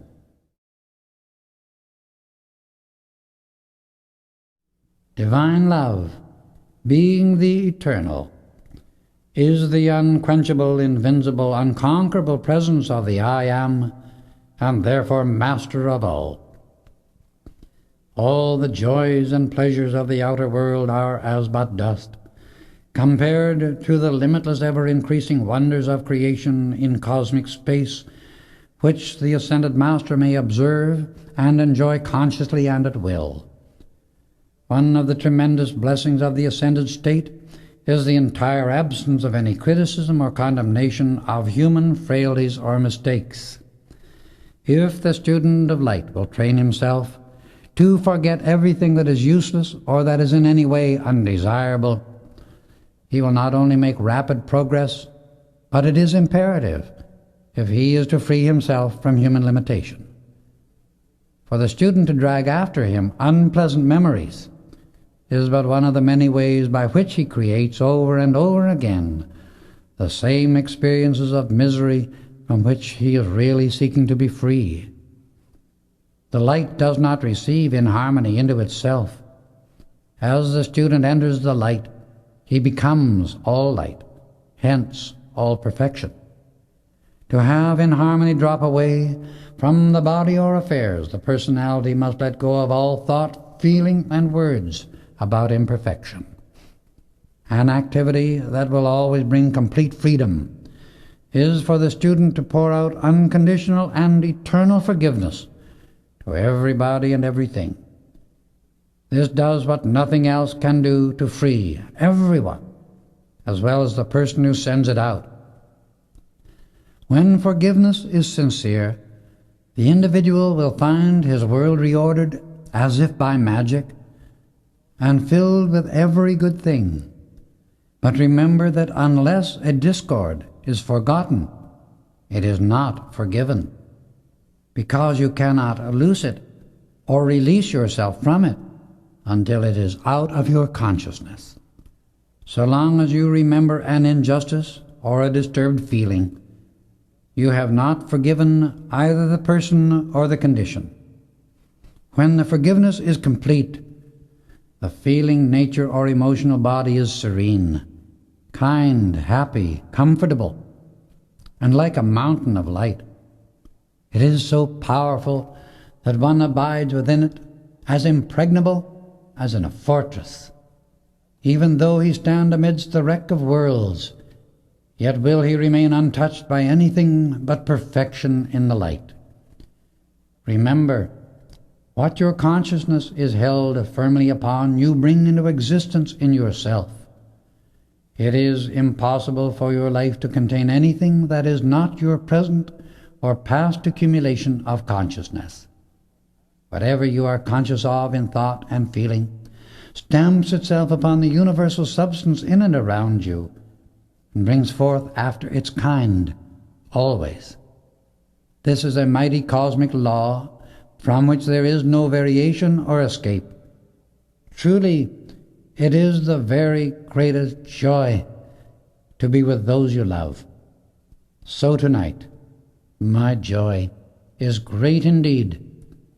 The time is near at hand when you will understand that all human relationship is but a creation of the physical world. In the ascended state, all are truly brothers and sisters, sons and daughters of the Most High Living God.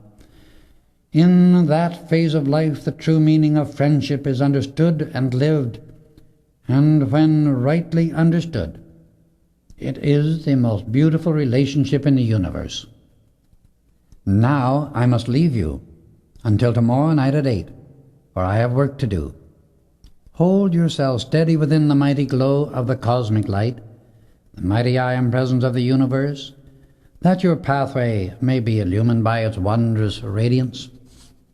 As she spoke the last few words, her body grew gradually dim until it completely disappeared. Beloved students, said Saint Germain, smiling lovingly, Tonight I have shown you the higher ideal of entertainment. It is not only very enjoyable but tremendously uplifting because of the magic presence whose limitless power it releases. You see, when the proper channel is opened, there is no limit to the blessings an audience may receive wherever the condition is made possible.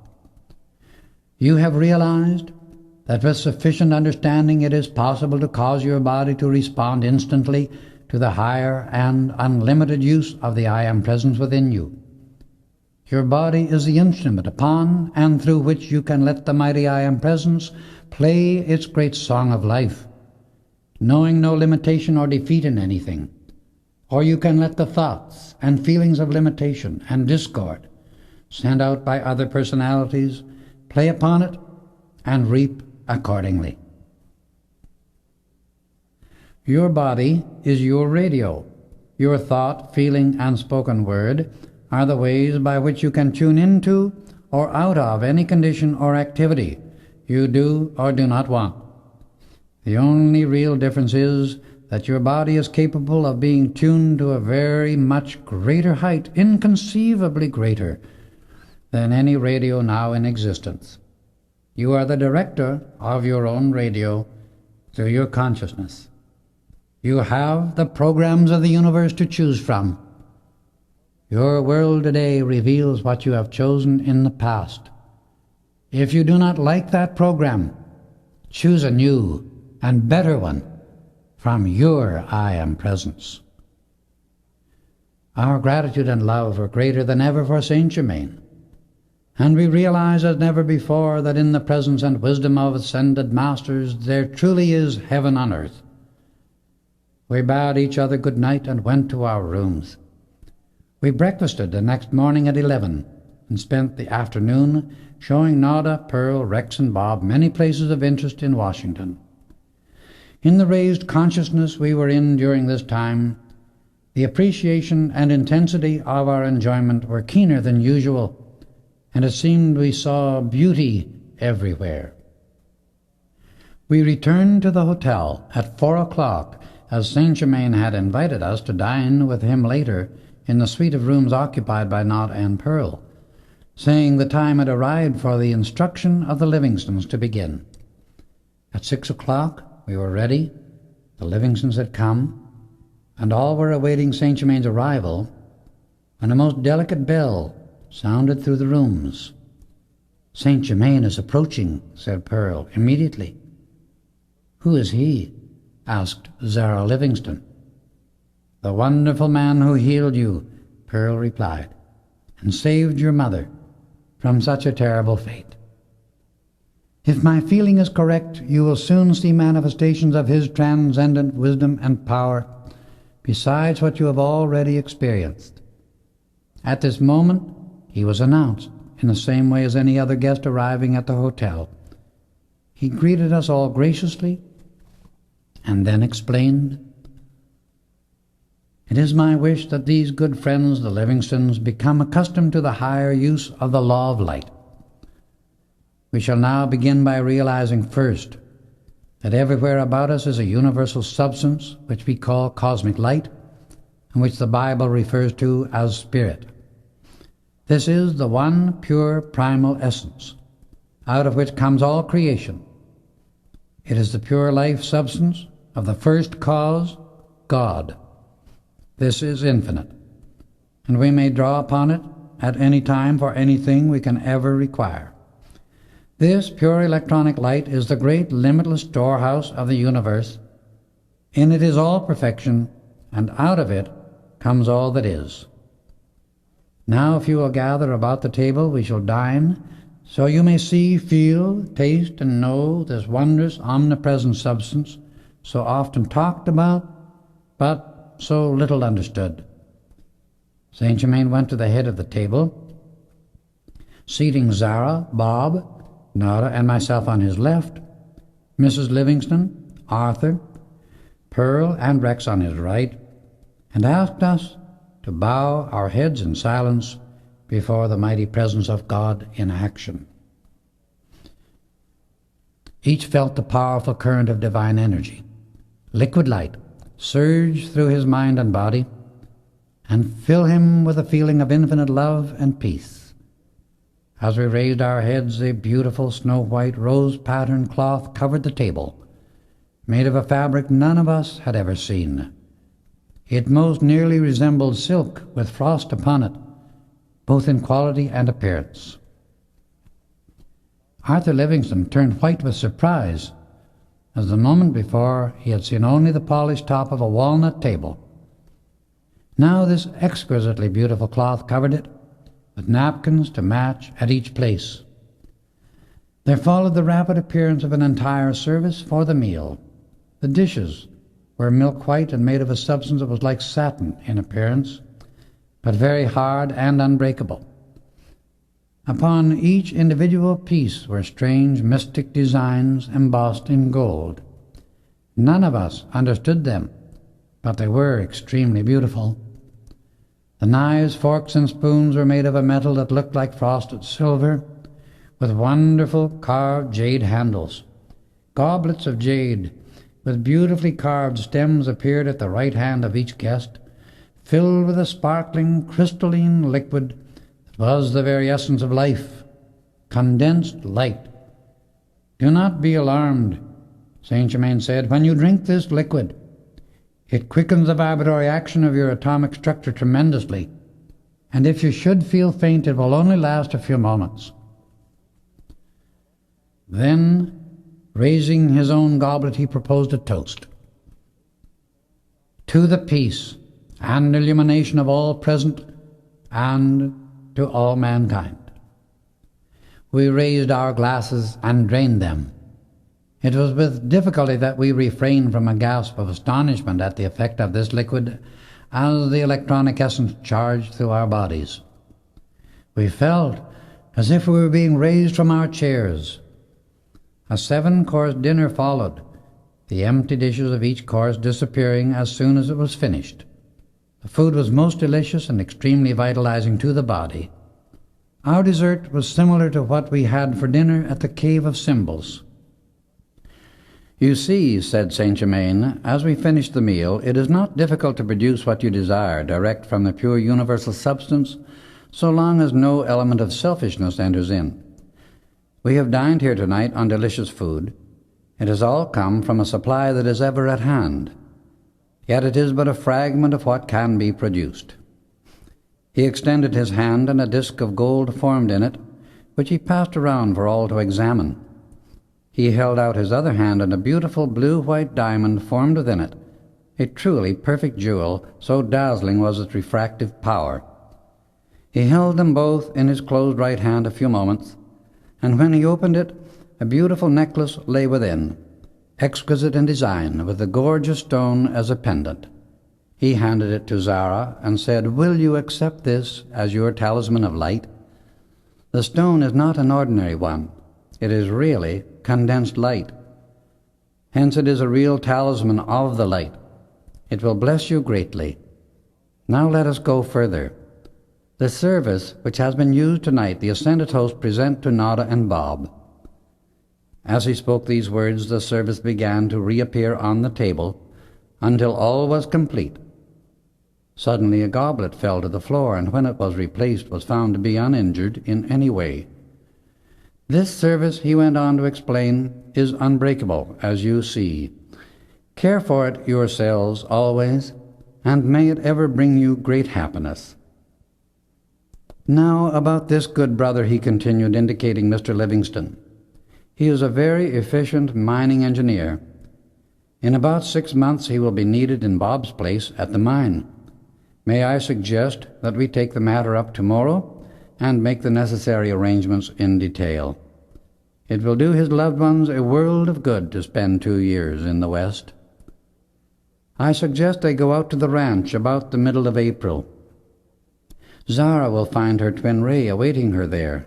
When she sees him, she will recognize him instantly. The drawing together of these sets of twin rays is one of the most remarkable things it has ever been my privilege to accomplish. My dear Livingston, as you take up the study of these mighty laws, you will understand everything clearly. What today seems strange and perhaps unreal will become more real than anything else in your life, because there is no doubt within you. That condition makes it possible to give you definite instruction with your permission. "Great Master," said Zara, "I cannot begin to express my gratitude to you for my healing and for the opportunity to have this instruction. The wonderful manifestation you have shown us tonight has awakened a dim memory within me, as though I had somewhere sometime known about these laws." "My dear child," he replied, "you have known a great deal about them, and the complete memory of what you have known shall return to you." Then suddenly we became aware of other persons in the room, and a soft, sweet laugh reached our ears. The mother of Nada and Rex stepped in from the adjoining room in marvelously beautiful garments, her very presence radiating peace and blessings to all. She held out her hand to Rayborn. He bowed low and kissed it. She greeted all graciously, and the Livingstons were presented, their admiration being frank and sincere. Saint Germain explained her ascension to them in detail, the training she had been receiving since her ascension, and the service she was constantly giving to humanity. It was the most divinely happy Christmas night I had ever experienced, for it was filled with marvelous radiance and deep instruction. At 12 o'clock, the Mother Nada bade us goodbye until we should all meet again in the Cave of Symbols in July. She and Saint Germain had work to do together, and as they disappeared, his last words were a request to Livingston that he meet with us at 2 o'clock the next day. As soon as they had gone, the Livingstons plied us with questions concerning Saint Germain and his wonderful work. They were the happiest people I have ever seen when they found he was ready to give them instruction. They were so intensely interested that it was 4 o'clock in the morning before we knew it. It was truly the happiest Christmas of our lives. The next day, at 1:45, Saint Germain appeared and greeted us as usual. "I see you have all entered into the plan beautifully," he remarked, "and do you realize how all experiences are truly in divine order? Each person is a link in the great cosmic chain of perfection. I often marvel at the perfection with which the mighty I Am Presence works." In the recent activity, our good brother Gaylord's experience led us to the Livingstons in order to give them protection, and through that we have found another set of twin rays, Zara and the one she is to meet. This will bring the Livingstons and another friend into the everlasting light. Is my plan for this good brother Livingston agreeable to you all? "I am more than delighted with the arrangement, as it is a blessing to all concerned," Rayborn replied.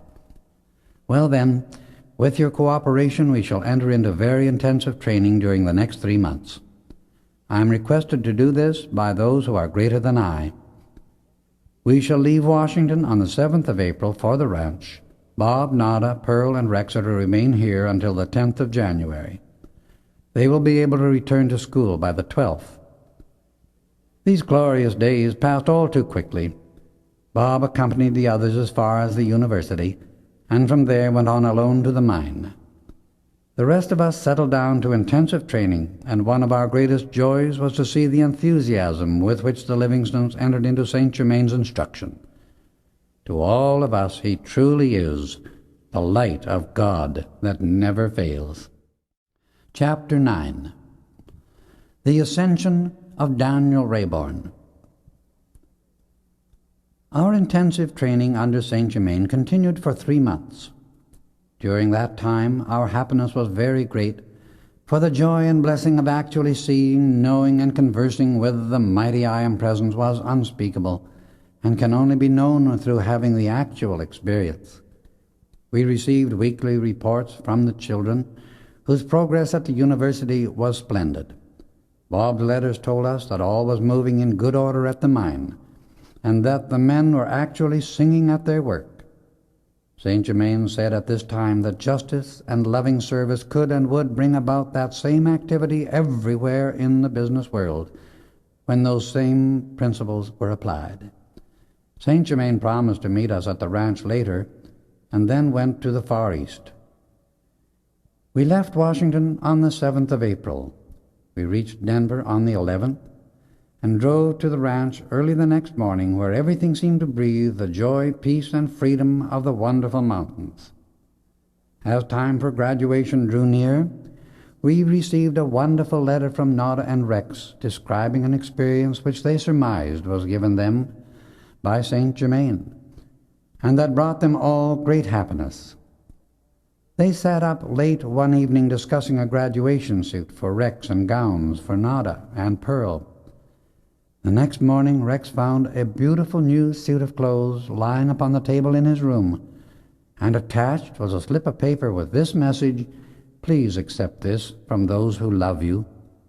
It was made of a most wonderful blue material and fitted him perfectly. In the rooms of Nada and Pearl were complete ensembles for each one with similar slips attached. Their gowns were of soft white material embroidered in exquisite design. Rex insisted that his father, Bob Gaylord, and I attend their graduation exercises, and was so determined there seemed no way of refusing, so we returned for that event. This university had a benefactor whom the public did not know, but we began to suspect him to be Saint Germain. Later he told us that its president was a member of the Great White Brotherhood. Rayborn had invited the president and his sister to have dinner with him before his return west. The affair was one not soon forgotten, for when they arrived, Saint Germain was with them, to everyone's surprise and joy. He spoke to us at length concerning the new era of university training. In all fields of education, he said, a certain demand is asserting itself throughout the race to compel recognition of the mighty I Am Presence. This is the only foundation upon which permanent happiness, freedom, and perfection can ever be built. It is only through the I Am that humanity can find release from its selfishness and its greed. Then all will come into the full use of the eternal abundance that is waiting to serve mankind. Each individual is an open doorway to all perfection, but that perfection can only express itself on earth when the outer self keeps its channel clear and harmonious by adoring and accepting the mighty I Am Presence. By accepting and keeping the attention on the I Am Presence, the individual can at any moment draw all good into the outer use of the personality. Thus he can call forth into his being and world all the good he desires. But the greatest power that this truth places at the command of the personal self is the use of divine love as a presence which goes before it and adjusts all outer activities, solves all human problems, and reveals the perfection that must come forth upon earth. Divine love, being the heart of infinity and of the individual, is an ever-flowing intelligent flame that releases energy, wisdom, power, and substance without limit. It will release boundless blessings to all who will harmonize their own personalities enough to let it come through. Divine love is the reservoir of life and the treasure chest of the universe. It automatically draws to the personal self every good thing when the outer activity of the mind acknowledges the I Am Presence and keeps attuned to divine love. Then all achievement is accomplished without struggle or strain, and all creative activity becomes the continual expansion and enjoyment of perfection. The more one studies life and contemplates perfection, the less he struggles with people and things, and the more he adores the God Presence.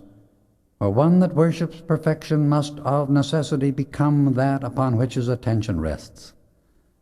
When mankind fills the outer activity of the mind with thoughts and feelings of perfection, the bodies and affairs of humanity will bring into the outer that order and perfection also. The more we understand life and perfection, the simpler all becomes, until we have to do only one thing and do it all the time.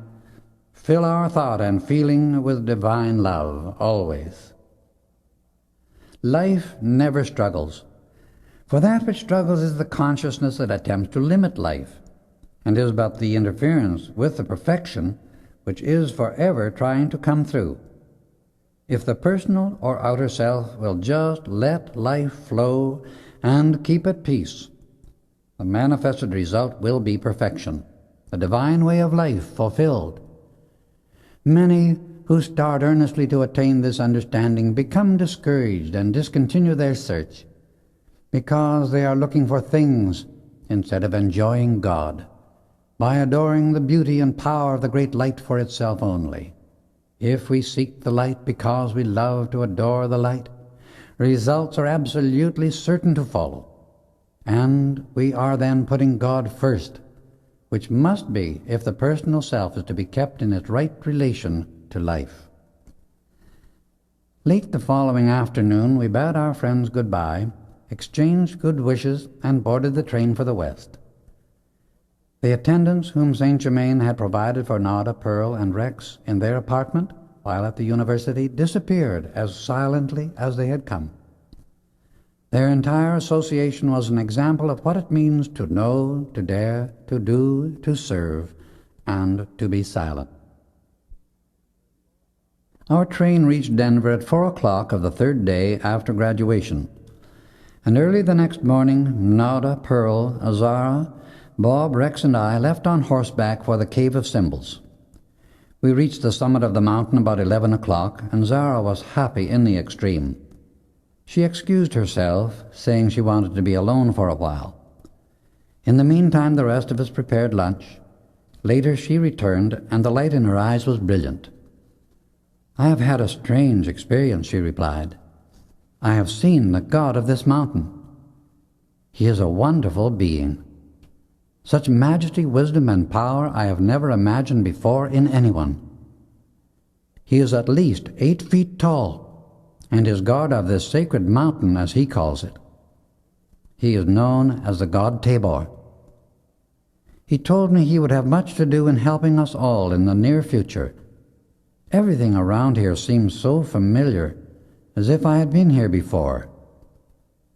He said I had been here in very ancient times. I do not fully understand what he means, but I feel as though I were just about to remember something important in the past. He explained that one day I would enter the heart of this mountain and receive of its eternal life and wisdom, but not until after 2 years had passed. He asked me to be at peace, that all might come about in divine order, and said that I had entered the great stream of life that would carry me on to eternal perfection. "My dear sister, you are indeed blessed," said Nada, going up and embracing her fondly. "Just trust the mighty I am present within you, and all will be revealed at the right time. Now come and have lunch."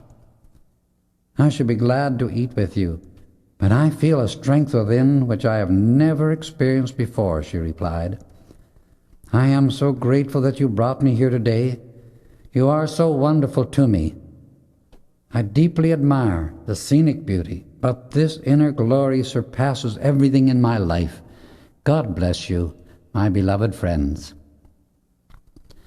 Then all understood why we had been impelled to come to Table Mountain. Lunch finished, Rex suggested we go down the opposite side of the mountain, that Zara might see the amazing color effects of the more rugged scenery, and pass the entrance to the Cave of Symbols. As we came to the entrance of the cave, Rex stopped his horse. "Come," he said, "let's go in." "No, no," cautioned Zara, her face turning white. "We may not enter now. Please let us return home." We realized she was being directed from within, and did not press things further, but turned our horses homeward. When we reached the ranch, Rayborn told us that he had received a message from Saint Germain for all of us to meet him in the tower room at 8 o'clock that same evening. The hour arrived, and as we approached the door, it opened wide, revealing Saint Germain. He welcomed us with his usual grace, and we took our places in the chairs, forming a circle. The Livingstons were surprised and admired the beauty of the room with great enthusiasm. When all had stilled themselves, Saint Germain said, "I have called this meeting especially for Zara, and secondly, for Daniel Rayborn." He gave a short but beautiful tribute of praise and gratitude to the I Am Presence, and as he spoke the light blazed forth with great intensity and illumined the room brilliantly. He stepped in front of Zara and touched her forehead. Immediately a circle of gold, rose, and blue light surrounded us, and we were enabled to see into the next octave of light beyond the one in which humanity generally functions. The light began to focus around Zara, and her inner sight became opened. The experiences of many lives passing before her.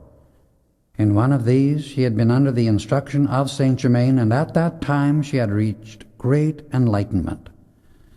In another life she had been a priestess in the cave of a great mountain, and it was then she had first met the god Tabor. While this revelation of past lives was shown, the former memory of these activities was established, and Saint Germain explained it would be of very great benefit a few years later. As he finished the work with her, the beautiful circle of light slowly disappeared.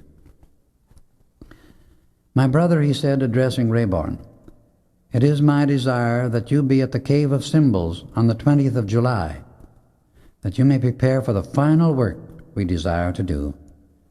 This brother," he continued, indicating me, "will accompany you. Nodda, Pearl, Rex, and Bob will be there at 8 o'clock on the morning of the 26th. Gaylord is to leave tomorrow morning on work for the Great White Brotherhood in South America. This preparatory work is invaluable to all, for as yet you have not the slightest conception of what it is doing for you. The radiance which will be given in the Cave of Symbols will bring the earthly pilgrimage to a close for Brother Rayborn, but the exact day and hour may not be revealed to anyone who is unascended, because his own mighty I Am Presence alone knows the chosen instant in which the great work of centuries will be consummated. I trust all the outer affairs of business are in readiness for this supreme event. If not fully completed, they can be finished within the next 10 days.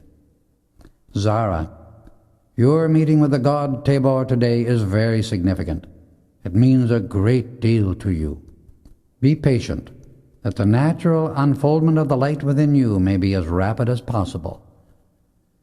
That which you have seen of the past tonight is but a small part of your former experiences, but it is all that is essential for you at this time.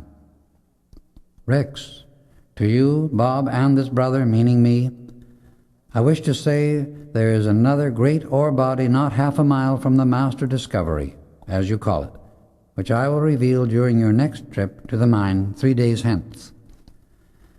As the claims are all patented and the deeds in your hands, they will be safe until you return from the East in 2 years.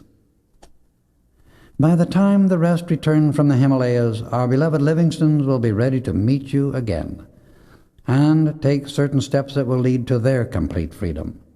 I wish each one to follow the directions you have been given, and remember always that nothing in life is as important as loving, adoring, and reaching up to the mighty I Am Present within you and in the universe. Never lose the joy and enthusiasm of the quest for one moment.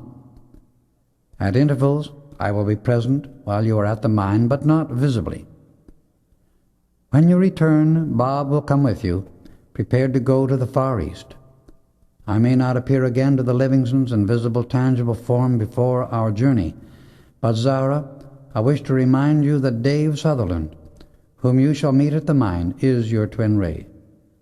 You will remember and recognize his face and radiation, for his features are similar to those of the embodiment in which you were last together. Beloved students, my blessings enfold each of you in the divine embrace of the mighty I Am Presence. As he spoke these last words, his body disappeared almost instantly.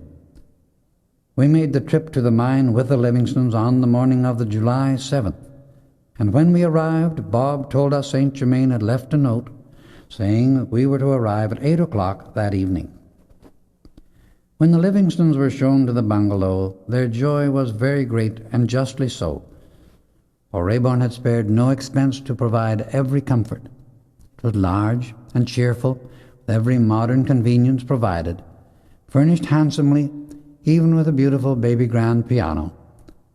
I have never seen greater or more sincere appreciation, and when we met at dinner, Zara threw her arms around Raeburn and kissed him, expressing her gratitude again and again for the wonderful blessings he, in his great love, had bestowed upon them. After dinner that evening, Bob excused himself, and half an hour later returned with Dave Sutherland. He was presented to all but Zara, who had momentarily left the room. She returned, and suddenly came face to face with Dave, as Bob was about to present him. We were all watching intently without appearing to do so. As their eyes met, neither moved for a moment. "I have seen you often in my dreams," was Dave's comment, "and yet it always seemed so much more real than a dream." "Yes," said Zara, "it is true, just as our beloved Saint Germain told me. I do remember you. I, too, have seen you often while my body slept. When I was very ill and there seemed no hope of recovery, you came to me, and each time I felt much stronger and more encouraged. Then Saint Germain came, and I was fully restored in a few hours. I will tell you all about that later." Every eye in the room was wet with tears as a reunion of these twin rays occurred. We were grateful to Saint Germain for the perfection he was constantly bringing about for each of us and the world. Truly there is no deeper tie of love in the universe than that between an ascended master and his students. "My congratulations and blessings are ever with you both, great souls of light," said Livingston, as he put one arm around Dave and the other around Zara. "My cup of happiness is complete," said Mrs. Livingston as she kissed them both. Nada Pearl, Bob, and Rex each congratulated them, for they above all others could truly understand and realize what this union of twin rays meant. Presently a voice from the ethers began singing in clear, wonderful tones, "Love is the fulfilling of the law," with a beautiful accompaniment on stringed instruments. Dave was almost motionless with surprise, for it was the first time he had ever witnessed any manifestation of the ascended host.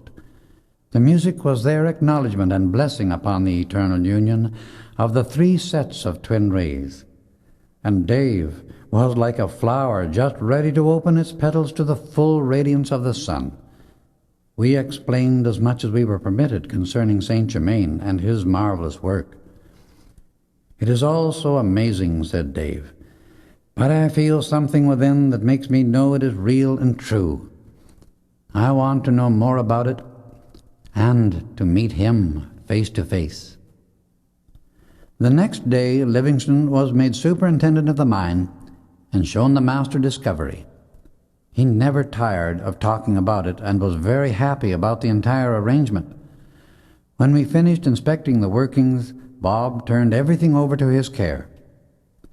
As each shift came off duty, Raeburn called the men together and introduced them to Livingston, explaining that he and Dave Sutherland were to be in charge of everything during the next 2 years. He made them realize that he deeply appreciated their loyalty and service, their service to him being rendered through his assistance, and that those he left in charge were at all times to be considerate of their welfare. The quartet entertained the men again royally to everyone's deep enjoyment.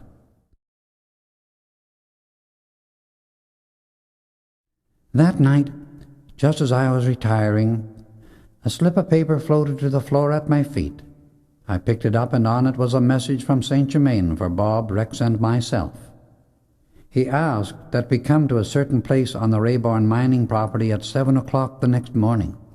We obeyed, and on our arrival the electronic current charged me from head to foot. All heard distinctly, spoken audibly, the words, "All calmly sit down in a triangular form." Focus the attention of your minds upon the mighty I Am present within, and hold it there firmly. In a few moments, I stepped out of my body, and as I did so, passed through the cosmic veil. There stood Saint Germain, in glorious, dazzling radiance. He greeted me in his loving, gracious way. "Come," he said, "we shall now enter the earth, where I shall not only reveal the great deposit of gold of which I told you, but the way the God of nature and the God of gold work together in perfect harmony to produce the precious metal that mankind intuitively loves to use for service and adornment. When I speak of the God of gold and the God of nature, I mean the pure and perfect intelligent beings that handle the forces in these realms and direct them consciously. The God of nature draws and directs the magnetic currents of the earth, and through intelligent manipulation produces certain definite results in and upon our planet. This activity is real, exact, and is performed according to law, as accurately as a chemist works in his laboratory. The God of gold draws, manipulates, and directs the electronic currents from our physical sun. These currents are drawn within the earth's crust to a certain depth, as ribbons are sometimes drawn through lace. This tremendously concentrated electronic energy, by being combined with the magnetic force from within the crust of the earth, reacts upon it in such a way as to slow down the rate of vibration. The radiation from gold is absorbed by both plants and human beings and utilized for many purposes. As I mentioned to you once before during your experiences in Unveiled Mysteries, the emanation from gold is a powerful, purifying, and energizing action within the human body and in nature. In all golden ages, the metallic form of gold was in common use by the mass of mankind, and during these periods their spiritual development reached a very high point of attainment.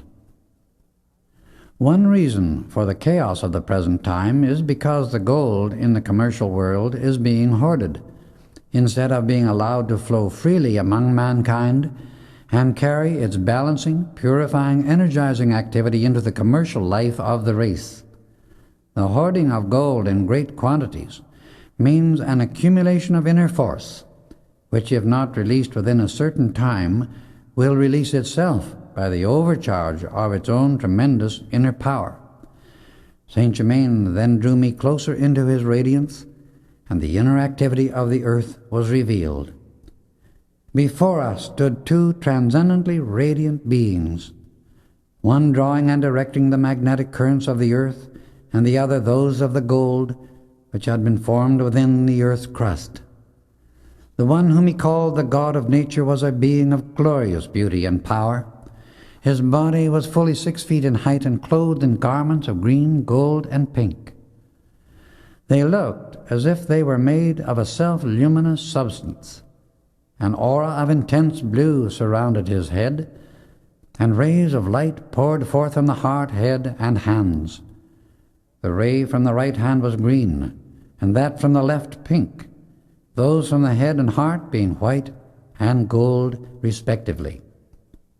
The being whom Saint Germain called the God of Gold was enveloped by such a dazzling golden light that it took several seconds before I could look at it steadily enough to see further detail. His garments, too, were of light substance, but the rays that extended from the head and hands were of fiery gold. The rays from the heart, blazing white, and the aura, which extended fully a foot around the head, looked as if made of single rays of white lightning. The existence of gold, Saint Germain continued, in white quartz is its purest formation within the earth at the present time, the white quartz being the residue, so to speak, from the magnetic currents, and the metallic gold being the lowered rate of the electronic substance from the sun. This is the reason for its being spoken of occasionally as a precipitated sun ray.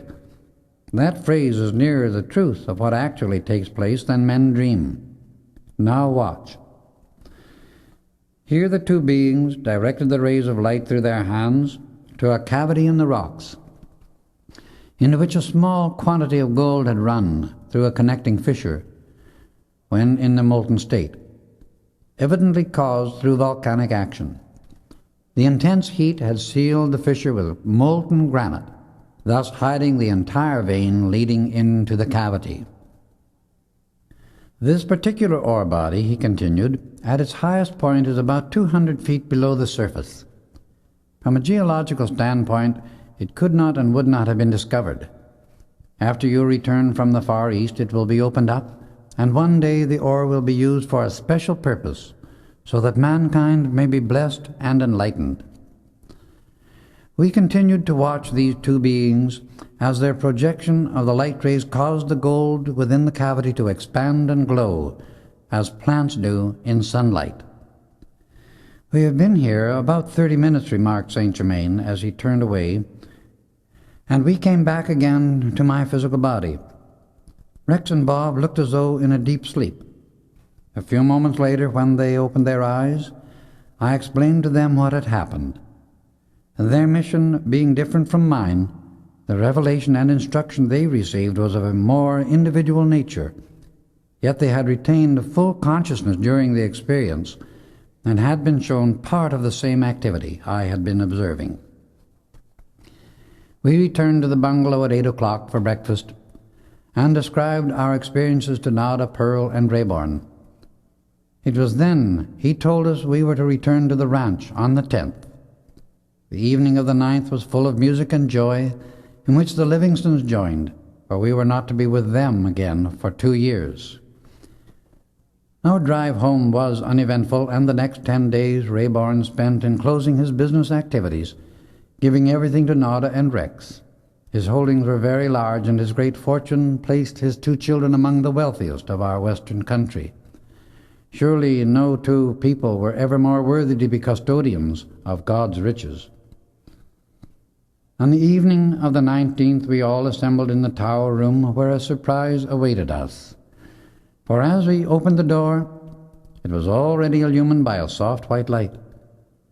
When we had become very still, Rayborn rose to his feet and poured forth a prayer of praise and thanksgiving, in deep gratitude for the good that had been his, ending with a farewell blessing to all his earthly possessions for their great service to him. We then entered into deep meditation and received great assistance and illumination. After our meditation, we returned to the music room, where the quartet sang for about an hour. Then Rayborn embraced each of his loved ones and went to his room, as he and I were to leave early the next morning for the Cave of Symbols. We left at 6 o'clock, Rex driving us to the nearest point. The walk to the entrance in the invigorating morning air was very exhilarating, and as we approached, we heard the sound of throbbing machinery. When we arrived at the second entrance, Saint Germain waited there for us. He seemed more godlike, more marvelous than I had ever seen him before. We stepped to the white arch, and it opened before us without anyone touching it. Where the blue and red arches had been in our previous visits, we now saw dazzling white ones instead. These symbolized a cosmic recognition of the raising of one of Earth's children, which was about to take place. We entered the radio chamber, and I can still recall the feeling of peace I enjoyed while there. Unless one has experienced the great happiness of being once again within the radiance of those marvelous chambers, such feelings of exaltation can scarcely be conveyed to others. These halls have been charged for hundreds of centuries with the glorious presence of the mighty ascended masters of love, light, and wisdom, the Legion of Light, and the Great White Brotherhood. Our meditation here was a vastly different activity from that in any other environment, and the value of such an outpouring is beyond human conception. Saint Germain asked us to be seated while he gave the necessary instructions as to what he desired us to do.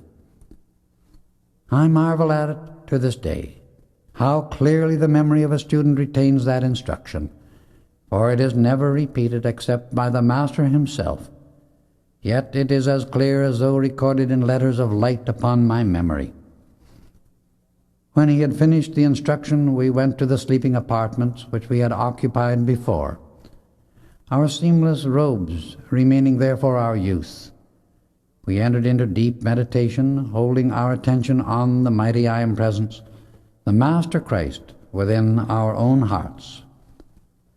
At the end of 3 hours, our consciousness was lifted to great heights, and revelations that astonished us both were shown.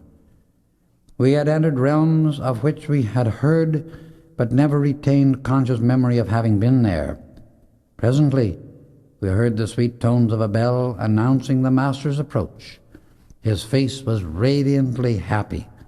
"I am very pleased with your first real meditation," he said. "Keep this always a sacred hour every day." He extended both hands to us, and in each was a crystal goblet filled with a heavy golden liquid that looked like honey, yet sparkled as if made of diamonds. "This," he said, "will be your principal sustenance during the ensuing days, for it is the very essence of life. The culmination of our brother Rayborn's experience is the most vital of the soul's entire pilgrimage on earth, and the summum bonum of all human existence. Now, come with me to the chamber of light, and do not be alarmed at what you either see or experience." We passed through the audience chamber, and at its far end a space about the size of a door opened before us where an instant previous we had seen only a solid wall. The aperture closed quickly behind us, and we found ourselves in the center of a perfect sphere. There were 3 chairs of solid gold placed so to form a triangle in the middle of the floor. "Please be seated," said Saint Germain, he occupying the 3rd chair. The chamber was filled with a soft, glowing light, and this began to steadily increase in both intensity and movement until we became conscious of its amazing velocity. Tongues of flame began to dart forth from the surrounding light, penetrating our bodies with an astonishing effect, in which we felt electrons entering and charging our minds and bodies with their tremendous energy, yet the sensation was one of delightful coolness. As this continued, we felt and saw the light within us rise and expand, until in a few moments the most delightful fragrance of roses filled the entire sphere. It grew stronger, and then we became aware that it emanated from the light within ourselves. Suddenly the essence of the roses condensed, and we lay upon couches of roses of very exquisite colors.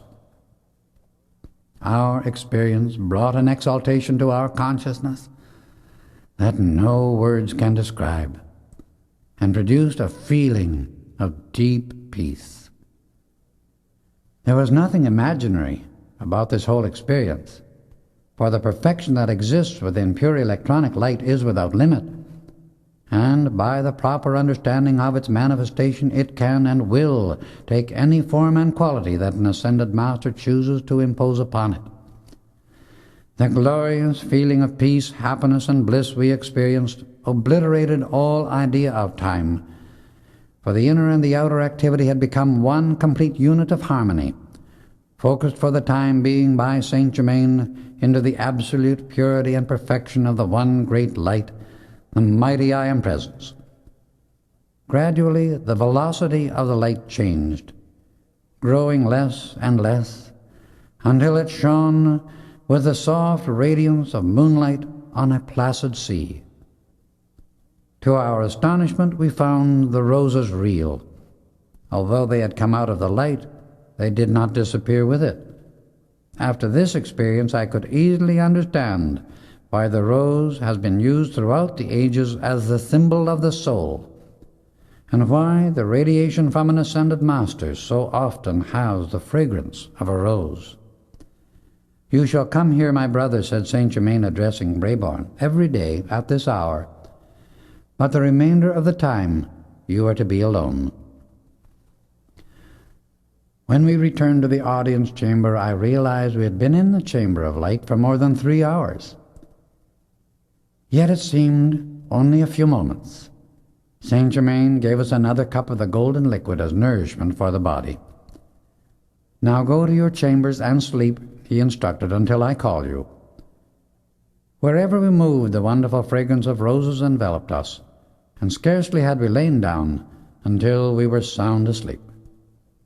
Each day this marvelous work went on until the arrival of Nada, Pearl, Rex, and Bob on the 26th of July. When greetings had been exchanged, they commented upon the soft radiance and fragrance of roses that surrounded my body continuously, and were very happy about this part of my attainment. During the 27th, many of the ascended masters came, singly and in groups, until all who were to take part in the work had arrived. At 11 o'clock that night, we were escorted into the electrical chamber, where the marvelous atomic accelerator was waiting to receive another of God's children and send him forth into his eternal freedom, a son of light, a true image and likeness of the mighty I Am Presence. As we entered the chamber, the light within it was intense, yet it held tiny points of more dazzling light that darted to and fro in the atmosphere continually. Rayborn seated himself in the chair, and the 24 present formed a circle about the accelerator, Saint Germain standing directly behind him, and I just in front. Nada, his twin rays, stood within the circle. When all were ready, Saint Germain commanded the individual attention of each one to be held steady upon the presence and the supremacy of the I Am, and that of the Master Jesus. Suddenly, like a flash of lightning, a circle of the most intense, dazzling white light surrounded us, drawing steadily toward the chair until it was only about 10 feet across. The light within Daniel Rayborn expanded and met the circle of light without. As they touched, he began to rise slowly to a distance of about his own height above the accelerator, the light within him continuing to increase. Nada, his own twin ray, rose also and drew toward him, passing within the smaller circle of light. They met in divine embrace for a moment. The next instant, the face of the Master Jesus shone out in an aura of gold, pink, and blue above them. Inclining their heads toward us and smiling radiantly, they looked upward as a great ray of intense white light descended, enveloping them both in its protecting radiance, blessing their glorious union and hiding them from our sight, while they passed beyond all care and limitation into their eternal perfection of being, clothed in bodies of everlasting light, the robe of immortality that shines brighter than the sun at noonday. Thus did another mighty master presence of the great I Am enter into cosmic service, as the celestial chorus sang its anthem of eternal praise and victory, unto the light of God that never fails. Chapter 10. Closing Experiences and Our Journey to Arabia. "Our work here is finished for the present," said Saint Germain, as the singing came to a close. "Let us now go to the great chamber and dine." We had just become seated at the table when Daphne appeared at the great organ, and Arion stood beside her with a most wonderful violin. They began to play, and a soft globe of iridescent light formed near the ceiling, out of which came a most glorious tenor voice, singing "In the Name of Christ We Reign," whose melody and lyrics were tremendously inspiring. Saint Germain felt the question in our minds as to who the singer was, and in answer to our thoughts replied, "You shall one day see this cosmic singer face to face." Daphne greeted the children rapturously, and asked the quartet to sing to the accompaniment of the organ and violin. We enjoyed a glorious hour after the music by renewing our acquaintance with those present, some of whom we were to meet again in the Far East. It was nearly daybreak by the time the other guests had gone, and we five were alone with Saint Germain. "Retire now," he said, "and get your needed rest, so you may return home tomorrow afternoon." The next day the bell awakened us at 11 o'clock, for we were to meet with our beloved Master in the great chamber. As we came near, we noticed the great doors were already open, and the interior was lighted as brilliantly as the noonday sun. We had never experienced this effect of interior sunlight before. "Why are you still astonished at these things?" asked Saint Germain, aware of surprise. "You know every conceivable thing can be accomplished in the ascended state of consciousness. These things are always possible and are produced with absolute certainty and perfect ease. I know you are not yet accustomed to what seems unusual, but to the Master Christ, the I Am present within you, there cannot be anything unusual. Try to realize this fully, so you too can live in the ascended Master consciousness and come into the knowledge and the use of this same transcendent freedom. Now let us be seated." Immediately a most delicious luncheon appeared before us, and while we ate, Saint Germain gave instructions for the journey to the Far East. "I would suggest," he remarked, "that you travel as lightly as possible.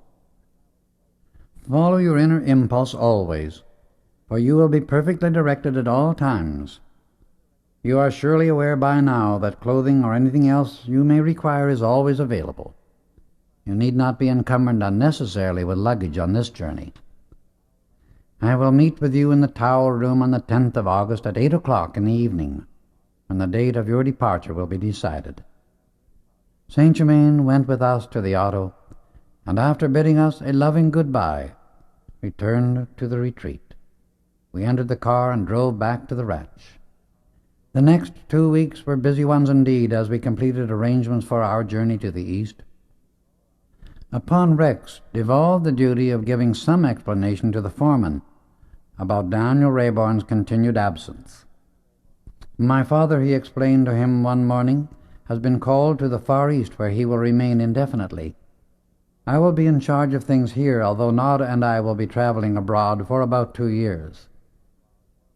Can we depend upon you to look after the ranch during our absence?" "I will do the best to take care of everything as you desire," he replied. "My assistant is quite dependable and capable of taking charge should anything happen to me."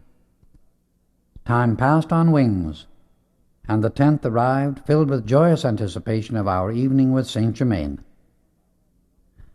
Until one has had some such experience as was our privilege of association with him, it is impossible to convey the great happiness we felt in the contemplation of still greater enlightenment.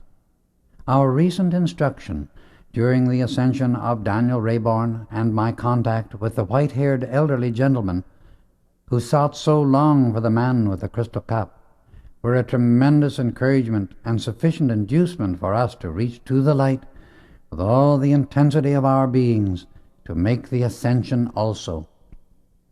At 8 o'clock, as we approached the Tower Room, the door opened and Saint Germain stood before us with extended arms, radiant and resplendent. We exchanged loving greetings, took our places, and he conveyed the love and blessings from the mother and father of Rex and Nada. "Time of your departure," he began, "is set for the 20th of August. I think it would be well if Rex, Bob, and this brother," nodding to me, "make one more trip to the mine before leaving for the East, in order to give strength and encouragement to the Livingstons. I had not intended this when you left the mine, but I think it the part of wisdom to see them once more. Gaylord will meet you in Paris near the end of October, as soon as he finishes his work in South America. Now I have something else to tell you. The outer entrance to the Cave of Symbols has been closed, and unless one had been there, it would not be possible to locate it again. Certain individuals did discover it, and were planning to take a research party there. It has been necessary to prevent that, You see, beloved ones, we have all power and limitless means within our control by which to guard and protect whatever needs our protection. I will give you certain instructions for your immediate use, and then I must leave to meet with the South American branch of the Great White Brotherhood. After indicating what was needed, he raised his hand in blessing and with a radiant smile was gone. Bob's enthusiasm kept pace with his advancement. It was one of the most wonderful things I have ever experienced to observe how his intense longing for the full ascension focused his attention upon the light with uninterrupted joy and determination. Nada and Pearl were expressing the great wisdom of the mighty I Am Presence as the expansion of the light increased within them.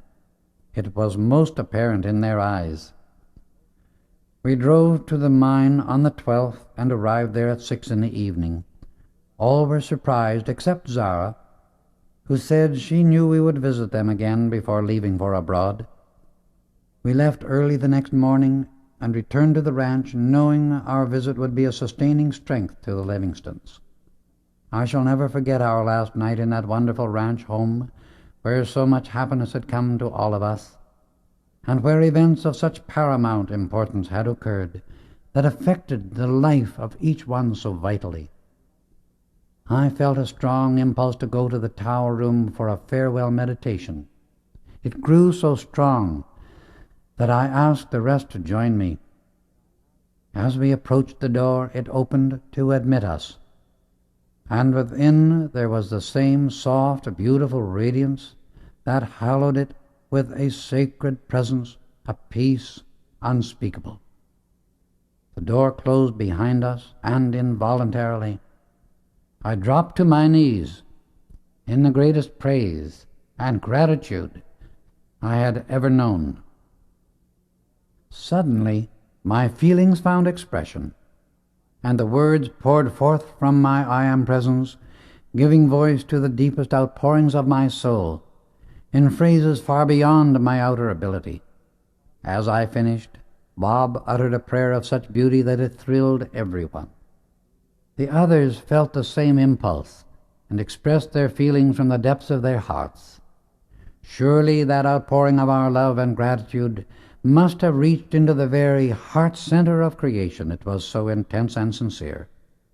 As we finished, the light in the room became perfectly dazzling. Suddenly a strong, masterful voice spoke from the ethers, saying, "All is well." In following your prompting to give expression to that inner feeling of praise, you have contacted great heights, as well as great ascended beings. This will bring you blessings untold. The peace of the cosmic Christ enfolds you and carries you forth on wings of light until you have reached eternal perfection. Slowly the light diminished until only a soft radiance remained. We silently left the room, knowing we were under the loving, watchful care of mighty powers of light, of which as yet we had very little conception. A deep, unspeakable radiation of love and heavenly joy went from each one to the others as we retired to our rooms. We left by train early the next morning and arrived in New York a few days before we sailed. While enjoying many things of interest there, we felt a tremendous inner appreciation for the Statue of Liberty. "What a wonderful symbol that is," said Nada, "and how few ever stop to realize what it means. It is really a focus of spiritual power guarding the shores of America. The torch held high represents the light of the mighty I Am Presence, which reveals the way and sends its rays of love and peace unto all mankind.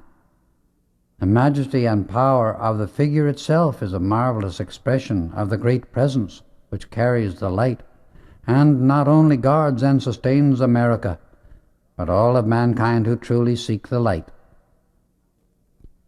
It is as though the spirit of America held the light high in silent greeting to the figure of the Christ that stands high on the towering Andes in South America. Little is known of the mighty power that caused the Statue of Liberty to be placed where it is, and why the figure of Jesus occupies its high pinnacle in the southern hemisphere. These are not accidents or the results of blind chance, for there is no such thing anywhere in the universe. What seems so to the intellect is but the lack of understanding of the law of the universe. You may be sure that these figures placed at these particular points give indication of the service that both continents will give to the rest of the world. At 4 o'clock in the afternoon of the 28th, we boarded the SS Majestic, truly a floating palace. The tugboat towed her out toward the open sea, and as she began to plow her way through the mighty deep, we stood watching our goddess of liberty fade from view. We went down to the dining room at the first call for dinner, where we had reserved a table for 6, expecting, of course, that our party would be alone. We had just finished ordering when the steward brought a beautiful young lady to our table. As I looked up, imagine my astonishment when before us stood the pupil of the head of the Council of France, at whose home we had spent a week before returning to America with the Livingstons. It was she whom I had first contacted as the veiled sister, and who was Gaylord's twin ray. She greeted me cordially, and as I turned to present the others said, "You may call me Leto." After greeting her, they expressed their joy and delight for her presence. "I have come," she explained, "to take you to our home in Paris, which my master wishes you to make your home while abroad. It will make him very happy to extend his hospitality to you all." We joyously accepted his invitation, knowing it to be a part of the divine plan Saint Germain had arranged for us. To add to our happiness, we found her suite next to that of Nada and Pearl. When opportunity offered, I explained to the others that this little lady, who looked not more than 17, had used her present body over 300 years. I almost strained the credulity of my friends, in spite of all Saint Germain had said and done, that they might become accustomed to the great truth and reality of the Ascended Masters and their work. The first evening we sat on deck completely at one with the great peace of the deep, for it was calm as a mirror, silvered by the beauty of a full moon. The next evening we spent in our suite listening to the instruction given by Leto. She explained how to lay the body down, leaving it consciously and at will. It was the simplicity and clearness of her explanation that made all comprehend everything so clearly and realize something of the possibilities of the attainment before us. "This training I am giving you," she said, "is most efficient, and I will show you the proof of it tomorrow evening." In Leto's radiation, everything seemed simple, clear, and easy of accomplishment, for all imperfection or human creation was instantly consumed on entering her presence. Our joy and gratitude were very great when we heard that she was to instruct us during the entire journey. Again we marveled at the way all was prepared ahead for us by the mighty I Am Presence, working through the glorious Ascended Masters. This is their activity for and to the student when he enters sufficiently into the light, the great ascending stream of life, where his eternal freedom always exists. As each of us said good night to Leto, it seemed as though a gossamer garment of light enfolded us, and the fragrance of heather, which had filled the room all evening, clung to us while we retired. We met at breakfast, and the radiance was even greater than the night before. During the course of our conversation, I asked her why we had been conscious of the fragrance of heather during her instruction. "In the 11th century," she explained, "I lived in Scotland, and during an experience of that life the memory of heather became very dear. Ever since then, at most unexpected moments, the fragrance of heather radiates very strongly, so much so that many times it is noticed by those about me."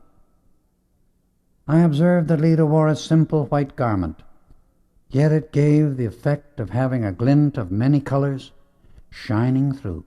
She answered my thought about it immediately by saying, "This garment I am wearing is a seamless one, not made with hands, but precipitated direct from pure light substance, hence the glint and radiance you see. It will never soil or show wear. It will not be long until each of you will be wearing the same kind of garment.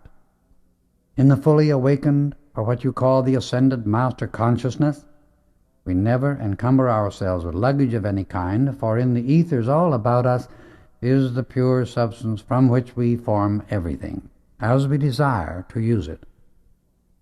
All we need to do is to bring it into form through holding the conscious attention upon our mental picture or visualized form. This creates a focus for the concentration and condensation of the electronic light in the ether, which fills all space everywhere. Our feeling, united with the mental picture, sets up a drawing activity, a magnetic pull upon the pure electronic substance. With this feeling there must enter a certain knowledge of how to raise or lower the vibratory rate in the aura around the electron, for the vibratory rate of the aura determines the quality and material of the precipitated article. When I use the term electron, I mean an eternally pure heart center of immortal fire, a perfect balance of light, substance, and intelligence, around which is an aura of lesser light that the scientific world calls a force field. The electron is forever changelessly perfect, but the force field or aura around it is subject to expansion and contraction, and this is the determining factor in bringing substance into form from the invisible into the visible. Because of the inherent intelligence within the electron, it becomes an obedient servant and is subject to the manipulation of the individual who acknowledges his source of life by his awareness of the mighty I Am presence within himself. From this height of consciousness, such an individual, by a direct command of the intelligence within the electron, can release a wave of its fire to flow out and cause the force field to expand or contract at his will. This is the raising or lowering of the vibratory rate, and is the activity that causes the force field to register or become the quality of the material which he brings into physical form. For illustration, iron has a much lower vibratory rate than gold, and if one be precipitating gold, the force field around the electron would naturally be much larger in extent and hence contain more of the immortal fire than would that of iron. In bringing about this sort of manifestation, the vision and feeling must be held steady to produce quick results. It is the work of the student to master himself and maintain the conscious control and direction of the energy within his own mind and body, so that he is able to govern the flow of its power through the channels of sight and feeling to a definite objective and hold it there until the receptacle, which is his mental picture, is filled full of the living luminous substance from the universal fire of life. This instruction is for your use, and you must apply it if you wish to attain any degree of mastery. For only by use of the knowledge we already have can we utilize that which is still greater. No one can ever attain any degree of mastery except through the operation of the great inner law of the I Am. The greatest of all fundamentals is to remember forever that from the lowest to the highest being in the universe, the only presence and power which can move or do anything constructive is that conscious intelligence which acknowledges its own being and manifestation by decreeing I Am, followed by whatever quality that being desires to bring into outer existence. It is the Word of God, through which all creation takes place, and without it, creation does not take place. Remember, there is only one power that can move through creation, and that is the mighty electronic light existing everywhere and interpenetrating all manifestation. The individual who can say, I am, by that acknowledgement of his own existence, must accept the responsibility of his own decrees. The great creative principle is everywhere present, the same as the use of the multiplication table. but it takes the individual's acknowledgement of his I Am Presence to set into action and fulfill his plan of life, which is perfection, or perfect balance. The personality or outer activity of the individual is but one focus through which the magic presence of the I Am acts. If the energy of the mighty I Am is qualified by thoughts and feelings that consider only the appetites of the flesh body, the perfect balance of the individual's vehicle is not maintained, and is like a wheel off-center. Hence imperfection and discord is expressed. But if the individual considers the perfect balance and makes his decree include the whole instead of only a part of his universe, he will only follow his acknowledgement of the I Am Presence and the release of its power by decrees that maintain the perfect balance.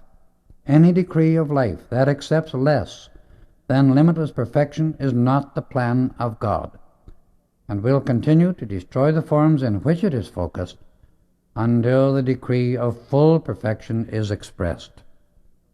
When the student understands this, he will keep joyously radiant and firmly conscious of only his mighty I Am Presence, never allowing his spoken word to go forth decreeing anything less than the perfection of life. From our height of consciousness, after having watched mankind for centuries in the struggle through self-created misery and discord, it is amazing how humanity refuses to understand why the minds and bodies of the race continue to grow old, decay, and disintegrate, when some of the most materialistic scientists acknowledge that the cell of which the physical bodies are made up is eternally immortal. The cell contains within it the power to eternally renew and sustain itself, because there is perfect balance in all its parts. If left to its own activity and sphere, it will continue to maintain that perfection. The wonder to us is that the race is content to go through the experience of death while all the time clinging to youth, beauty, and life, and yet refusing to keep harmonious enough to let it be maintained. The student who will stand at one with his I Am Presence, accepting and decreeing only its perfection and great inner power, will release its flow through the outer activity of mind and body and produce whatsoever he decrees. To be able to come and go from the body at will is a necessary step in the student's freedom that will lead to many greater attainments. A part of my service to humanity is in teaching individuals how to do this, a work for which I have a deep love and natural ability. I am able to convey this idea to others so they too are able to go forth and comprehend life in a greater measure. Within 2 months, you will be able to come and go from your bodies consciously, as easily as you now come and go from your home. At first, I will assist you until you understand and fix the operation in your consciousness. Then you will be able to accomplish what you desire entirely by your own effort. We rarely find several individuals ready for this instruction at the same time, but because you four are 2 sets of twin rays working together, is this unusual condition explained. Let us enjoy the sea breeze, the beauty of the night, and the perfect weather which we shall have while crossing, for there are never storms or disturbances where there is a focus of the great white brotherhood. Each member is a definite focus. I have work to do now at a distance, so must leave you until 4 this afternoon, when I will return and be with you at dinner. I have always enjoyed travel at sea, but this voyage was more than enjoyable, for our association and work with Leto kept us constantly aware of the God presence. Later in the day, I had occasion to chat for a few minutes with the captain, and he said during his entire 15 years on the sea, he had never had a more marvelous voyage. I could have told him why, but it was the part of wisdom to remain silent. As we were taking our places at the table for dinner, Leto returned and joined us, saying, "I have joyous information. Splendid things have just been accomplished for the blessing of humanity. I tell you this much that you may rejoice with me, but later you shall know the full details of it, probably when we arrive in Arabia." It pleases me that you have been able to keep your consciousness so well focused upon the magic presence of the I Am. Tonight, before our work begins, I want you to enjoy the sunset with me, for you shall not have another such opportunity for 50 years, due to certain cosmic activities which as yet you do not understand. Leto had chairs placed on the top deck where we would be undisturbed. When we were all comfortably seated, she continued, "You remember that Saint Germain said to you, the sun of this system is to the whole system what the heart is to the human body, its currents of energy being the bloodstream of this system of worlds. The ether belt around this earth being the lungs, through which the currents of energy, constantly pouring forth, are ever purifying the body of the earth. The sun is also the head or father of this system, through which this mighty energy is constantly generated by the mighty intelligence focused there, from glorious ascended beings who have charge of and govern that activity. The sun is not hot, as scientists think. It is as cool and 1,000 times more refreshing than the gentle zephyrs of the most delightful summer evening. It is only as the sun's currents of energy pass through the ether belt of the earth that they become heat. The sun is the electronic pole and the earth is the magnetic pole. The ether belt is the element through which the currents are diversified.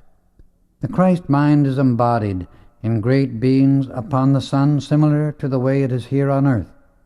Always keep this in mind. God sent forth his rays individualizing himself in order to govern, regulate, and direct his activity through self-conscious beings.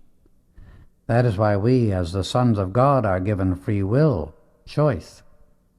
By recognizing and accepting fully this mighty God power, love, and intelligence anchored in us, we become able to express more and more of the full power of God in conscious action. Only the most advanced students realize that there are mighty beings as much beyond the Lord of the earth as the Lord of the earth is beyond the ordinary mortal. Now, each of you withdraw the consciousness from your body and place it fully upon the sun. Partly close your eyes and then wait. We sat very still for almost 20 minutes, and then went forth as a group, Leto leading the way. She became dazzling and radiant. Deeper and deeper we entered into the intense light of that great focus of cosmic light, and presently became aware that we were approaching the globe itself. The radiance which it emitted gave one a feeling of great exaltation, with a glowing sensation of peace and power. The nearer Leto drew, the brighter became her radiance. We then approached a magnificent city called the City of the Sun. Within it were wonderful perfected beings like ourselves, except that their bodies were slightly larger than those of our humanity. But their radiance and beauty were transcendent beyond words. Presently we found ourselves receding. The glorious city began to fade from view.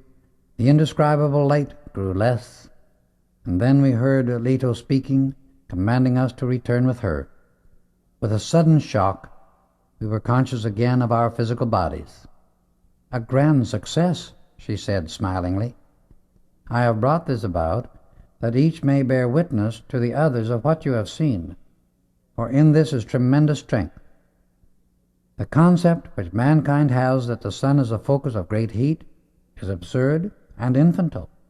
The truth is that the tremendous rays of energy which it sends forth to its system of planets are not heat rays at all, but rays of electronic energy, which only become heat as they contact and penetrate the atmosphere of the Earth.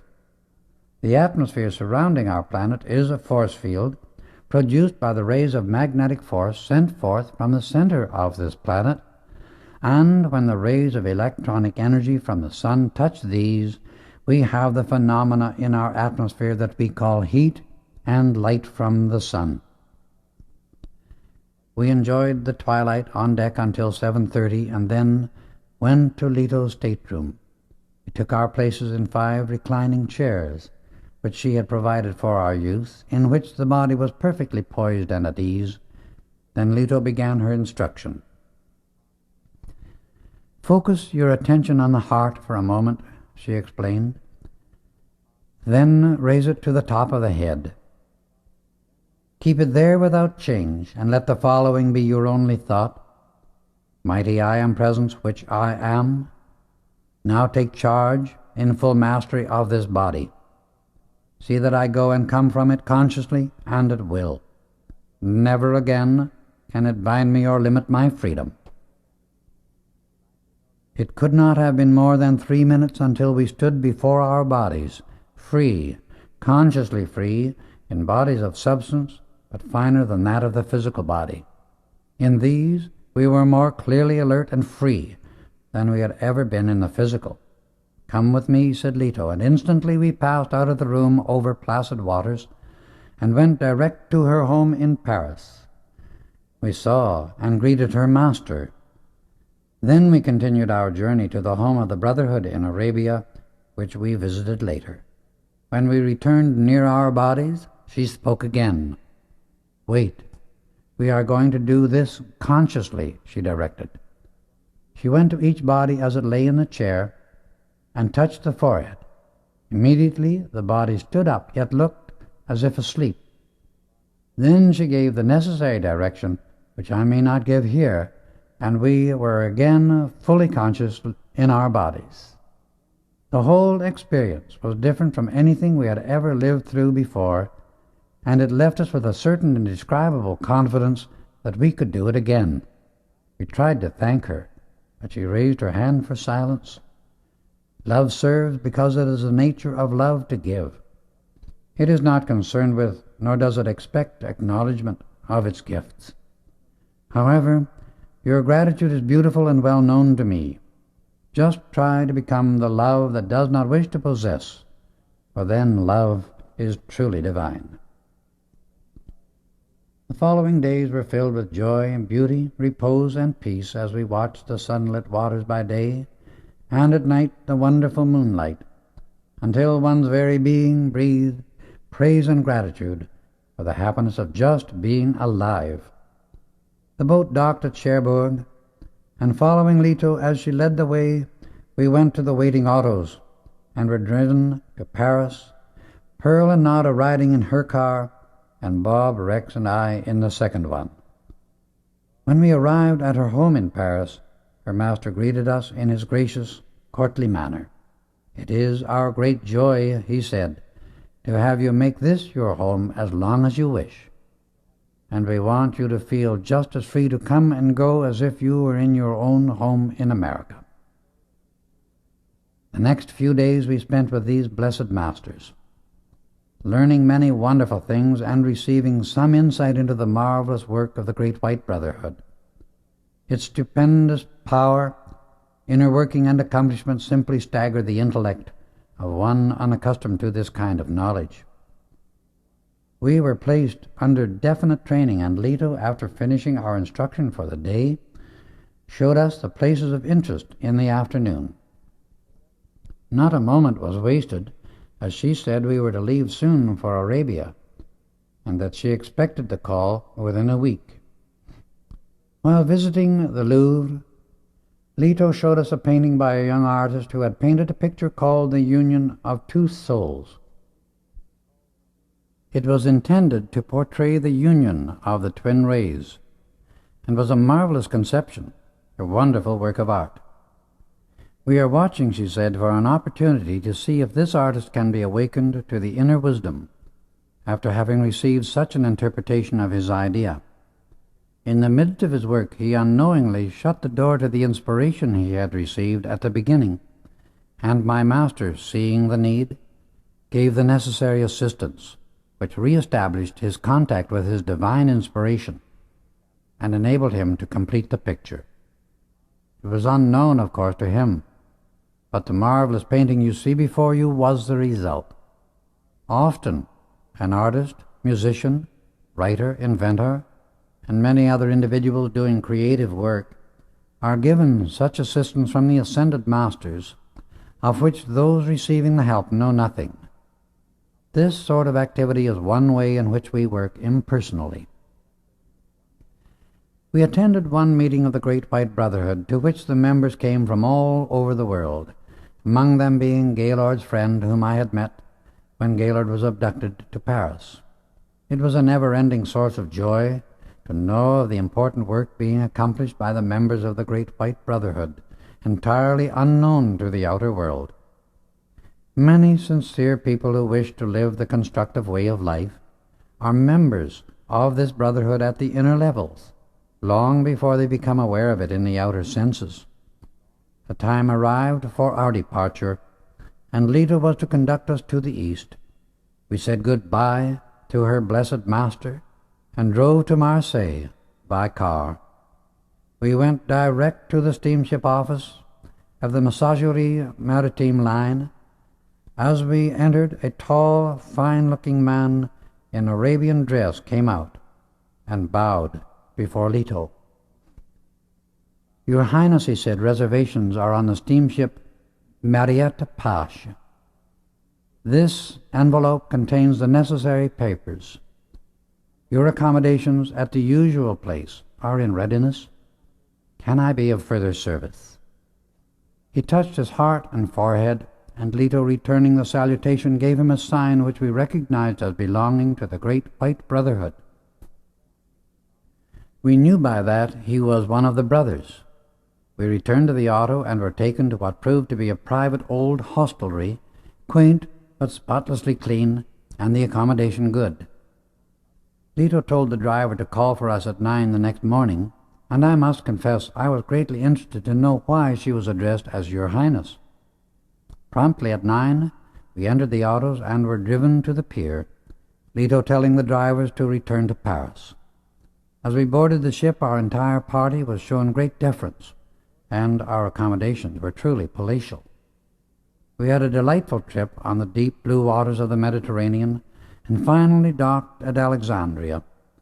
Leto again led the way to waiting autos, and after driving for about 20 minutes, we entered a walled enclosure and stopped before a beautiful home built in the Moorish type of architecture. A youth in Arabian dress admitted us and led the way to a circular room. A tall, beautiful woman, who looked not more than 20, yet whose eyes held deep wisdom, came forward and greeted us graciously. Leto presented her to us as Electra. "Beloved sisters and brothers," she said, "I have been expecting you, and you are most welcome. Please accept my humble hospitality now and at any time that you are in Alexandria. You will honor me to make this your home. Your beloved master was here yesterday and asked that you remain for 2 days. At the end of that time, a boat will take you to a place on the coast of Arabia from which you will drive to your destination." She then touched a set of exquisite chimes. The youth returned and showed us to our separate suites. During our conversation at dinner, we learned something of Electra's family. Her father was an Englishman and her mother was a Frenchwoman. Someone asked how long it had been since they had passed on, and she replied, 125 years ago. "You see," she continued, "I am not as far advanced as your wonderful escort, but I have attained enough dominion to eliminate time and space. Electra," said Leto, "is far advanced and is doing beautiful work, as you will see later. While we are in Alexandria, we shall see the places of interest, and we shall spend the next 2 days enjoying ourselves." We were very much interested the next morning in sightseeing. When we stopped at a certain jeweler's stall, admiring the beautiful jewels and the exquisite workmanship of their settings, the old jeweler made a deep bow, and in salutation touched his heart and head, asking to see Rex's and Bob's rings. He was very silent for a few moments, and then, looking steadily at them, remarked, "My brothers, you have done me a great honor. Only once before have I ever seen such jewels. They are condensed light. They are living gems. You are blessed indeed." As we thanked him and turned to go, he asked the blessing of the Most High God upon us. The second evening after visiting the old jeweler, we were listening to Electra describing her experiences when a sealed envelope dropped out of the atmosphere directly at the feet of Rex. He opened it anxiously and found a message from our beloved Saint Germain. In the morning it read, "A yacht belonging to one of the brothers will take you to a certain port, from which you will proceed by auto to your destination in Arabia. Your mother and father send greetings and love to all."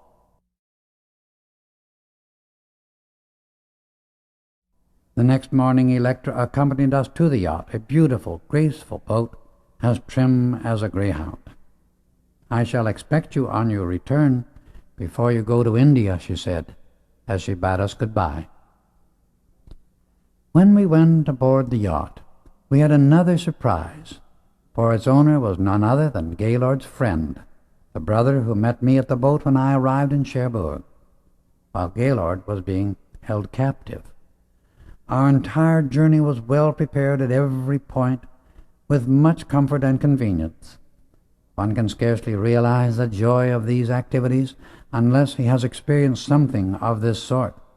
As soon as we were well out at sea, our host gave us his undivided attention. "I have just received a letter," he said, "from Gaylord, who is still in South America. He is completing certain work there and asked to be remembered to everyone. He says he hopes to see you before many more weeks have passed. Until then, his love is ever enfolding you." We thanked our host for the message from our friend, for whose welfare we felt deeply concerned. Our trip through the Suez Canal was delightful, and there was so much of divine tradition attached to the Red Sea that we expected to feel a thrill in passing through it.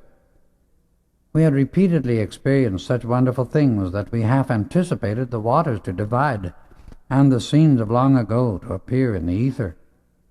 As we recalled the miracles of that time, our host instructed. "Miracles," he explained, "are but the result of a mighty, omnipresent cosmic law set into action consciously by one who accepts his divine authority and understands its use. The laws governing any kind of manifestation which the human mind considers supernatural are as natural and unerring as the motion of a planet. All activity from the electron to the greatest suns in space is under the control and exact operation of law, sent into operation by self-conscious, individualized intelligence. When an individual understands and applies the great law governing manifestation in form, he can and does produce exact results. So, truthfully speaking, there are no miracles. Miracles are but the effect of the application of law by an individual to bring about a specific result. All may learn to do this if they desire it strongly enough and will discipline the outer activity of thought and feeling. We reached our port and were met by machines to take us the rest of the way. Our host accompanied us to the Arabian retreat and gave directions for his yacht to remain until we returned. We had dined before leaving the yacht, as it was late in the afternoon when we reached the port. Leto explained that we were to travel during the night in order to be unobserved through this part of the country. We traveled through many strange places and arrived at our destination just before daybreak. We came to a stop before the little hut that Gaylord had described to us, near the foot of a hill. How we were able to reach it by auto instead of camels we did not know, nor was it our business to inquire at that time.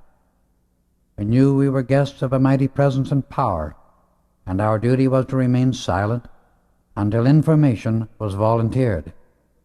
Curiosity on the part of a student is inexcusable in spiritual training, and must be completely eliminated from the consciousness before certain understanding, power, and experiences are permitted to be given him along the path to mastery.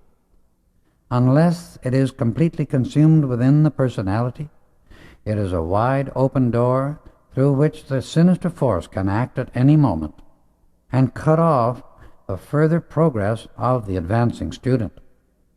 Whenever it was necessary, all that we needed to know was explained, without our asking.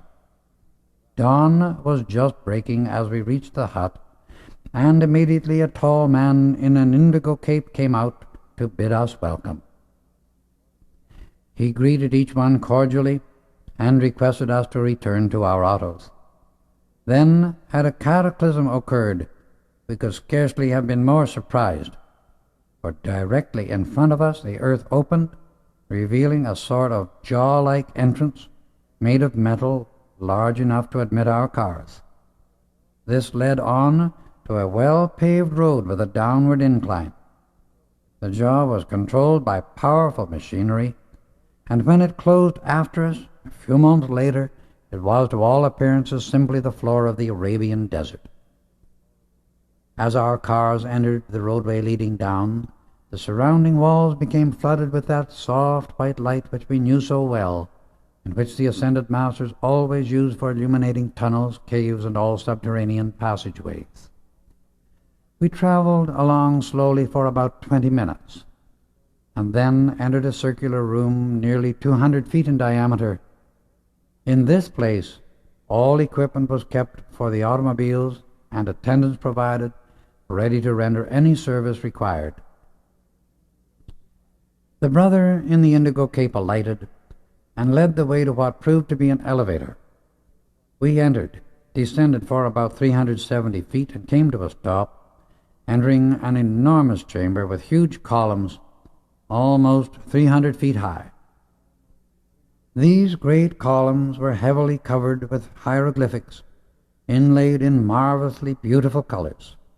We found later that it had been the foyer to a large government building. Our guide led us through this chamber to a great arched doorway that opened at his command, admitting us into another chamber that was beautifully decorated. Its ceiling was arched and very ornate, supported by a single colossal column in the center. This second room must have been at least 200 feet each way. Brother of the indigo cape broke the silence. "This is one of our principal council chambers," he explained, "which we often use as a banquet hall.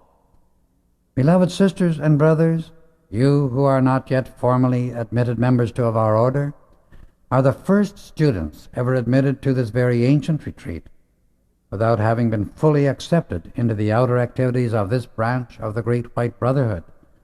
But I assure you, your credentials are quite sufficient." With these words, he threw back the cowl of his cape, and our blessed Master Saint Germain stood before us. We were thrilled and felt immediately quite at home.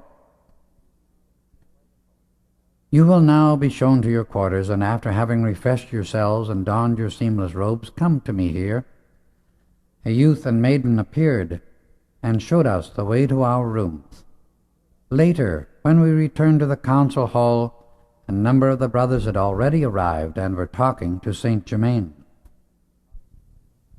"In 7 days," he explained, "an international council of the Great White Brotherhood is to be held in this retreat. The greatest of our members will be here, as this kind of council is only called every 7 years. On this occasion you will be made members of the outer body as well as the inner. Please be seated, for I wish to give you information concerning the city you are now in." He then gave us another wonderful discourse, and it made us marvel at what a place of wonders this earth is, let alone the rest of the universe. At one time, he explained, this city was at the surface of the earth. Certain of the ascended masters knew a cataclysm was threatening, and sealed a portion of it for future use. In the catastrophe that followed, it sank deep below the original level and was filled in and covered over by the sand from the surrounding land, which had become a desert. The tops of the highest buildings are in some places fully 125 feet beneath the surface. Air passages have been kept open and always give perfect ventilation. Within this subterranean city have been perfected some of the most wonderful achievements in chemistry and invention that the outer world has been privileged to receive. Whenever this has occurred, some worthy man or woman has been found through whom the world has been privileged to receive these blessings. There is here much of vital importance ready to be brought forth for the use of humanity when it is the part of wisdom in the judgment of the ascended masters to give it out. Again, there will be another great cataclysm that will rend the surface of the earth, removing from further self-created destruction those human beings who have the ignorance and presumption to say there is no God. Those who are so bound by their self-created darkness that they destroy the very symbols on earth of what is good, true, uplifting, and enlightening, must, because of the very darkness of their own minds, be prevented from creating any further discord upon this planet, and from influencing others by their own mistaken concepts of life. Whatever and whoever denies God, the source of all life and light, can only exist as long as the energy which they have already received can sustain them, because the moment an individual, group, or nation denies the very source of life, that instant the inflowing stream of life energy is cut off, and it can only continue to function until the force which has already been accumulated becomes exhausted.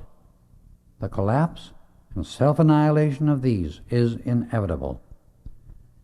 Denial of life and light cuts off the sustaining energy, while acknowledgement of life and light releases it and lets it flow through the body and mind that makes the acknowledgement. The great law governing all form, or the law of cause and effect, tolerates man's iniquity to man only so long. When that iniquity is directed to the Godhead or source of life, retribution is swift and certain.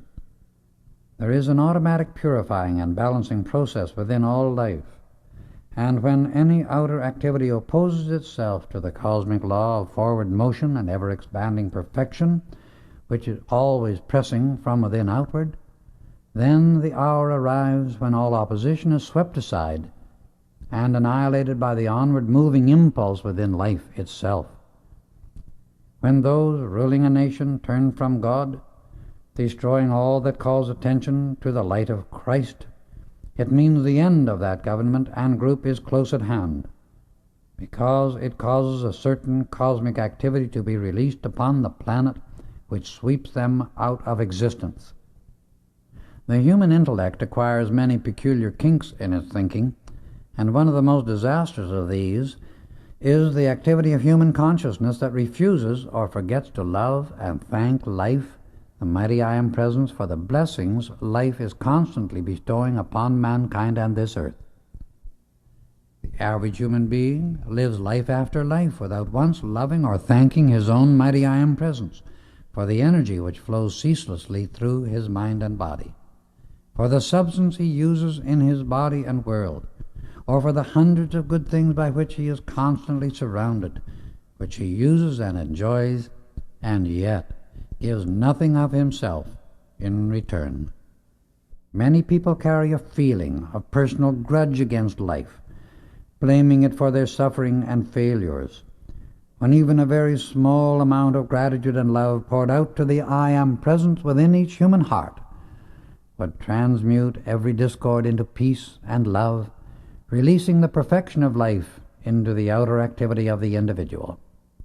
Human beings find plenty of time to love dogs and cats, food, clothes, money, diamonds, people, and 1,001 things.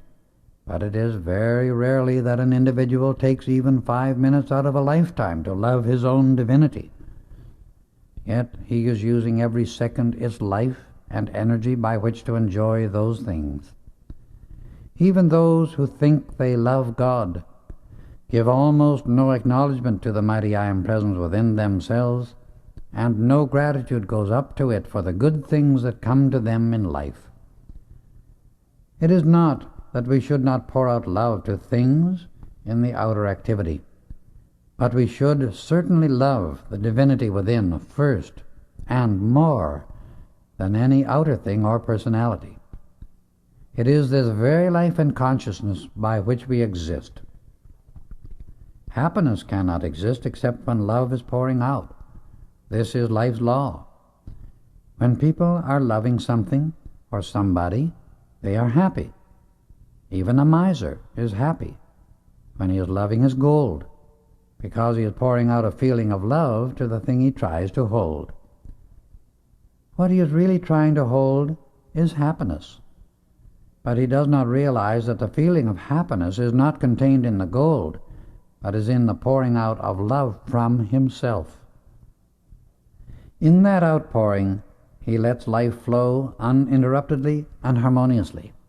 However, having received all good we ever used from the mighty I Am Presence which builds each physical body, the first and greatest outpouring of our love belongs always to our own individualized flame of God, the mighty consciousness of life within us, which enables us to acknowledge our own existence and source of all life when we say, I am. In those words is all of God, and nothing in human experience is really important, but all of God. When the individual accepts, acknowledges, and feels all of God, he is happy. He has all good, and then he lives in the Father's mansion. Is it possible for anything to be more important or greater than all of God? Only with the understanding and feeling of this can mankind break the chains of self-created limitations. Now you must rest, and then it will be my privilege to escort you through this underground city, where you will see the brothers at work. I make but one request, that no detail of this work be revealed without permission from the highest master in charge. He bade us good night, and we went to our quarters. These had been constructed similar to the Greek and Roman type of architecture, yet they were far older. The room assigned to me contained a built-in Roman bath, the most beautiful thing I have ever seen of this kind. Everywhere the atmosphere was laden with the fragrance of flowers, usually roses. In the morning we were awakened by soft music played on instruments of a most unusual type, and the effect upon our bodies can hardly be described, for it gave one the feeling of ease and freedom, as if a pressure of some kind were being released. The sensation continued to increase, and while we were clearly conscious of some change going on within us, yet we did not realize to what extent our inner bodies were being attuned. The curious thing about the whole experience is that when we compared notes with each other, all had been affected in a similar manner. As we entered the council chamber, Saint Germain and Gaylord's friend greeted us. Saint Germain asked us to be seated, and breakfast was served immediately. The first thing that appeared was most delicious fruit. Then came what he called sun cereal, over which was a substance like honey and whipped cream. Several other dishes were served, and we finished the meal with a steaming hot drink that took the place of coffee, but was not like anything physical I have ever tasted. Even after our many experiences, it always seems so marvelous to me to have things appear at the conscious command of these blessed ascended masters. Everything came directly from out the universal substance the instant they desired it. Food, clothing, gold, anything and everything they wanted. They are all the word master implies. It is the only description that does them justice. They are glorious and majestic always. As we arose from the table, I heard Gaylord's friend address Leto as Your Highness, and again I wondered why that title was used in a retreat. She turned to me and explained most graciously, My brother, whom you have met, inherited the title of Prince Rexford, and I that of Princess Louise. Mine has clung to me through the years for no particular reason. That is why I am often addressed as Your Highness. Forgive my curiosity, I replied, as I realized how keenly aware of my every thought and feeling these ascended masters were. Come, said Saint Germain, we shall go first to the television chamber. We followed him, and soon came to a great circular chamber. In the center of the room stood an enormous reflector, surrounded by a maze of electrical apparatus, at one side of which was a large dial. This room, said Saint Germain, is insulated in a special way which enables us to make observations of very great accuracy. By means of this instrument, through focusing the dial upon any given point on the surface of the earth, we can see instantly any place or activity occurring at any distance. Notice, I shall direct it to New York. He turned the dial, and we saw as clearly as if we had been in Manhattan the Grand Central Station, Fifth Avenue, and the Statue of Liberty. Then turning the dial to London, we were shown Trafalgar Square, the Houses of Parliament, the British Museum, the Bank of England, and the River Thames. He turned it again, and we saw Melbourne and Yokohama, and we were able to observe everything as clearly as if physically present. This wonderful instrument, he continued, has been in use in this retreat for more than 100 years. Come now into the adjoining room. It is the radio chamber. Notice the intense stillness. The walls, floor, and ceiling are covered with a precipitated substance that makes it absolutely sound and vibration-proof. He stepped to the instrument that stood in the center of the room and directed it to New York. We immediately heard the sound of the traffic, and as we listened more closely, we could hear clearly and distinctly the conversation of individuals passing on the street. Distance made no difference. This instrument, he said, will soon be in use everywhere. Now let us go to the chemical laboratory, where some of the brothers are at work upon many wonderful inventions. Here ways have been discovered to counteract destructive gases, chemicals, and activities of various kinds that the sinister force and its unfortunate pawns might try to use against humanity. For it is positively known in certain quarters that feverish efforts are constantly being made to produce various substances that are of a very destructive kind. The brothers in this retreat work to neutralize all such activity. Every time the misguided members of mankind make the discovery of a more than ordinary destructive agent, the chemist making such experiments always loses his body when his diabolical work reaches a certain point, for the destructive quality he desires to use upon the body of mankind reacts upon his own. Next, we visited the cosmic ray chamber. This room, explained Saint Germain, is lined with pure metallic gold. The brothers of certain advancement who work here are taught how to distinguish the difference between the various rays, and to direct and use them for stupendous good. The great ascended masters are constantly watching in the world for those students whose attainments will permit them to take up this work. When Bob understood this phase of their activity, he became most enthusiastic. "I would love to serve in this manner," he exclaimed. "We shall see," said Saint Germain as he smiled knowingly. "Among those who are working in this room, there are 7 of the brothers and 3 of the sisters who are just completing their training in the use of these rays. At the coming council, they will be allotted their field of service in using this activity, for which training in many lives has fitted them. Now we shall visit the Chamber of Art, where 20 of the brothers and 10 of the sisters are being trained in a new kind of art which they will bring forth into the outer world. They are being instructed concerning the secret of imperishable colors and shown how to produce them. Within the next 20 years, this new form of art will find its way into the life of humanity and bring with it a tremendous uplift. From here, we shall go to the Chamber of Music. It is a most beautiful place, I assure you, and the perfection of the instruments is truly remarkable." Saint Germain led the way, and we entered with great anticipation. "This is a new metal for band instruments," he continued, showing us certain alloys, "which gives an unbelievably delicate tone. Here are 3 new materials for making violins. As you will see, one looks like mother of pearl, one like frosted silver, and one like Roman gold. The musical instruments of the new age will be made of materials like these." One of the brothers played these instruments for us, and human ears have never been blessed by more beautiful sounds. Each was distinctly different, but all were so beautiful there seemed hardly any choice between them.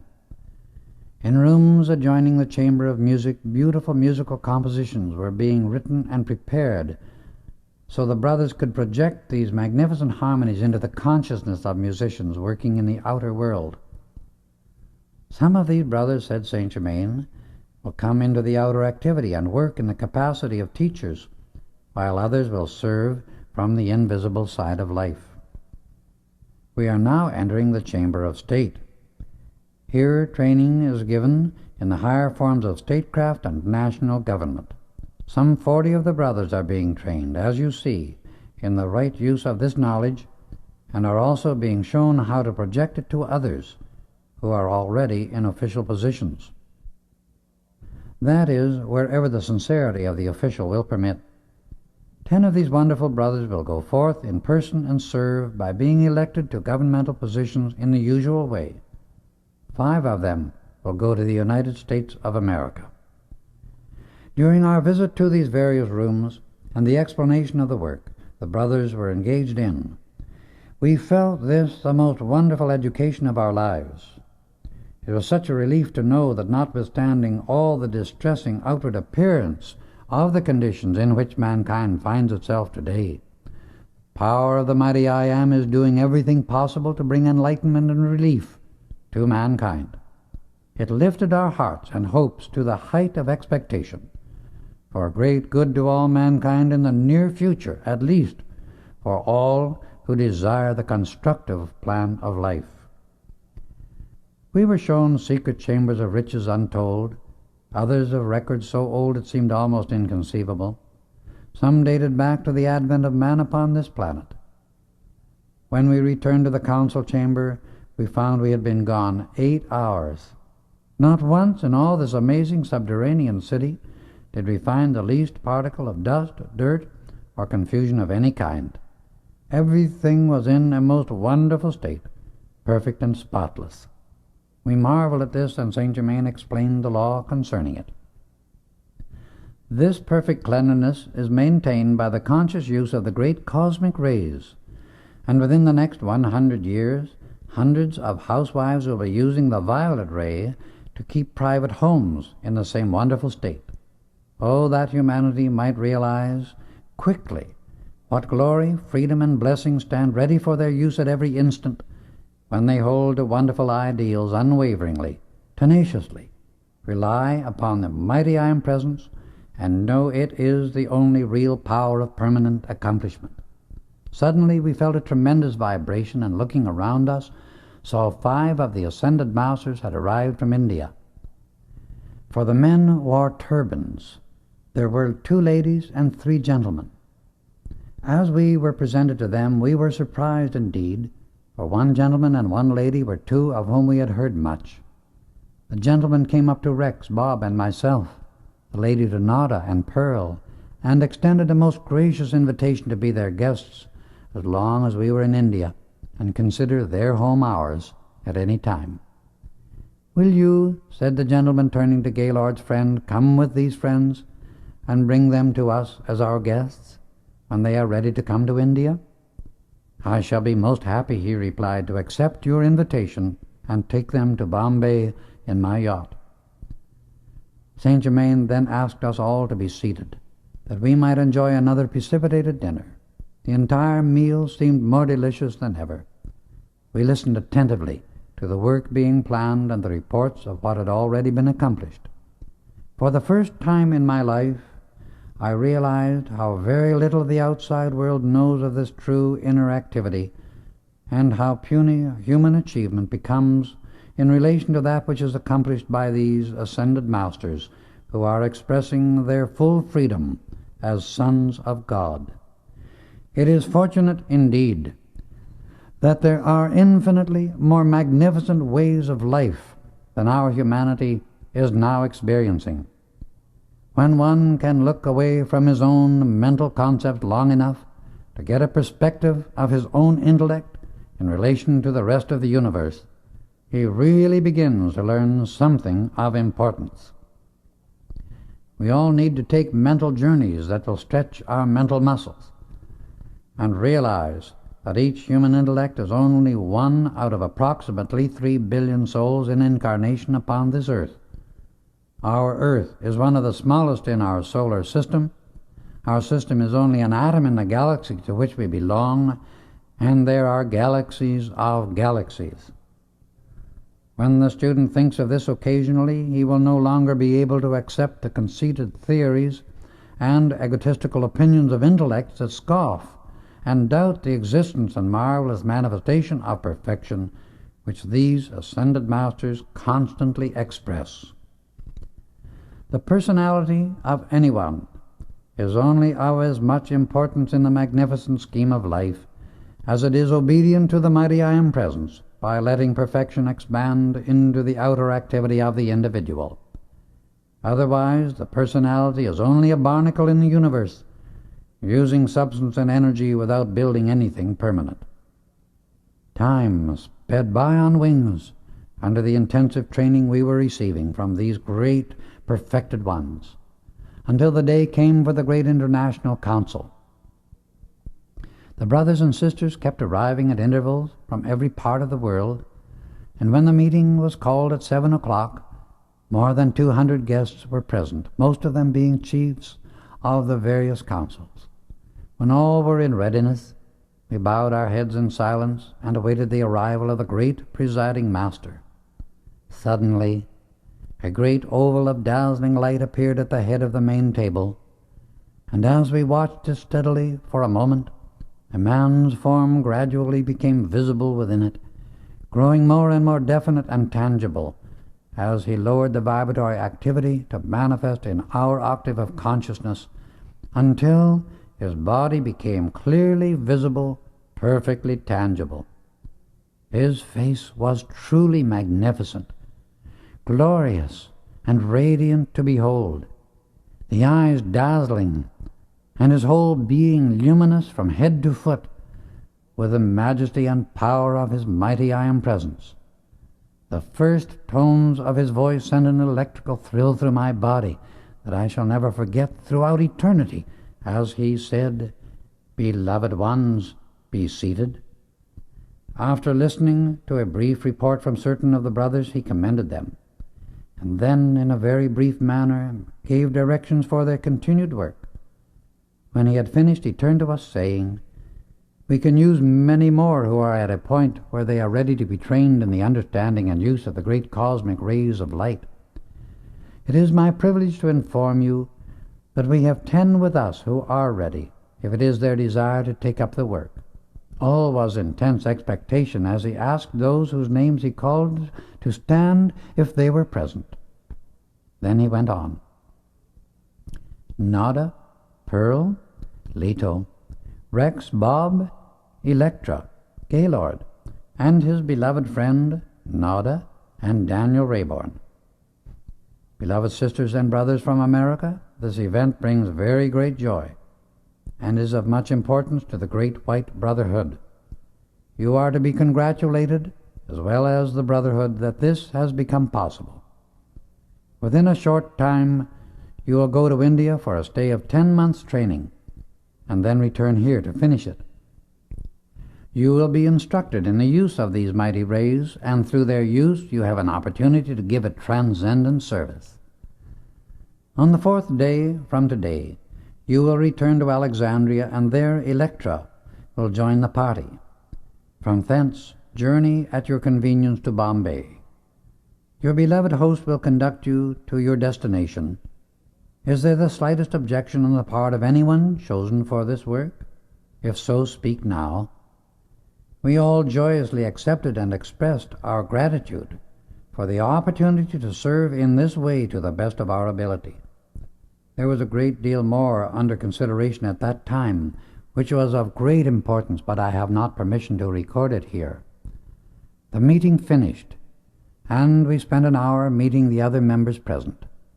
Our friend from India presented us to the presiding master, and I shall never forget the power that shot through my body as I shook hands with him. It seemed as if I were lifted completely off the floor.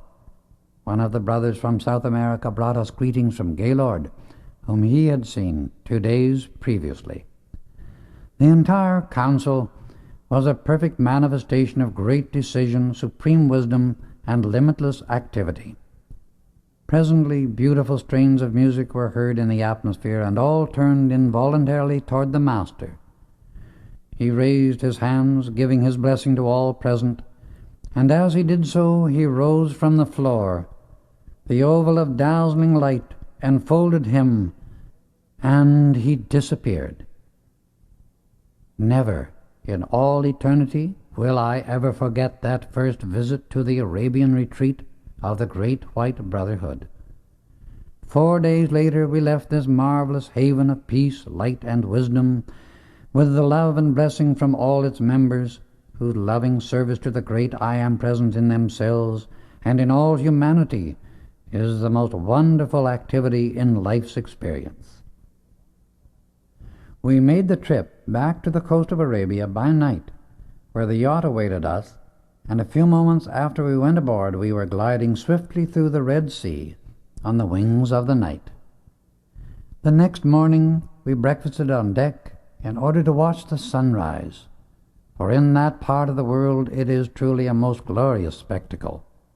The evening of the second day we arrived at Electra's home in Alexandria, and found she was fully aware that she was to serve with us in using the great cosmic rays of the light of God that never fails. Chapter 11. The True Messenger of Divine Service.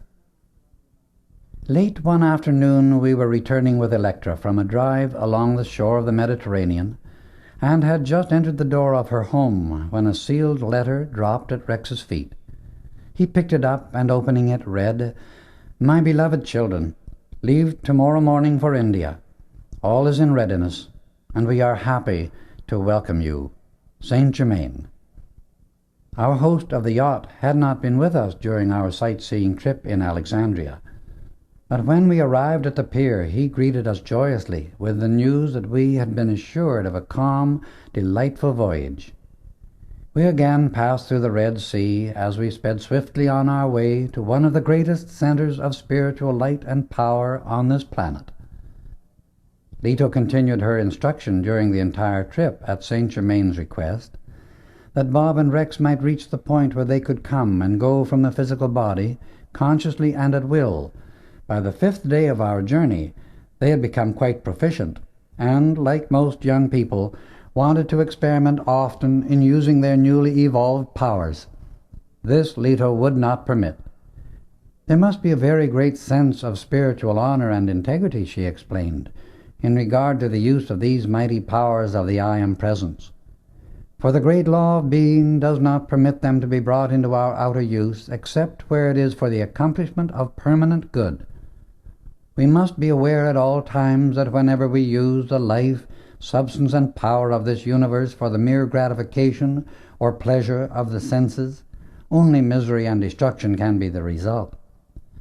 The mighty I Am Presence works ceaselessly to build, release, express, and constantly expand perfection in all its creative activity, and permanently maintain love, peace, and constant service to all.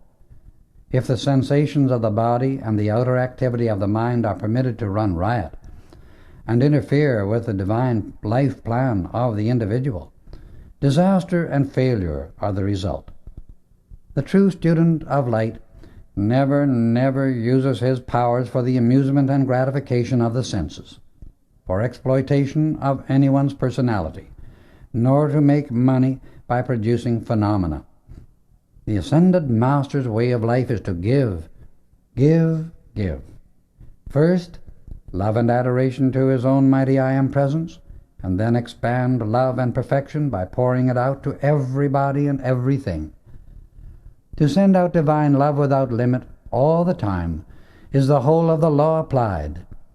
If mankind could only understand this, the individual would realize that he must pour out this flame of divine love before the perfection which he desires can flow into his world and release things into his use. Divine love is a feeling, an actual ray of light which flows out from the flame within the heart. It can be sent forth so powerfully that this ray of light substance is both visible and tangible. It is the most invincible power of the universe. Use it, beloved ones, without limit, and nothing is impossible to you. By temperament and training, Leto was a calm, sweet, marvelously poised teacher. But we were amazed at the power she could release when she wished to impress a certain understanding of the law upon our consciousness.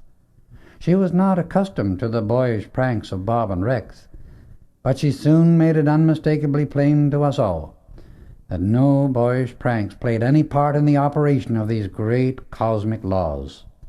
The cosmic law acts, she continued, wherever the thoughts and feelings direct and qualify the energy, and it is no respecter of persons, places, conditions, things, motives, ignorance, nor knowledge, any more than is a current of electricity running through a motor or dynamo.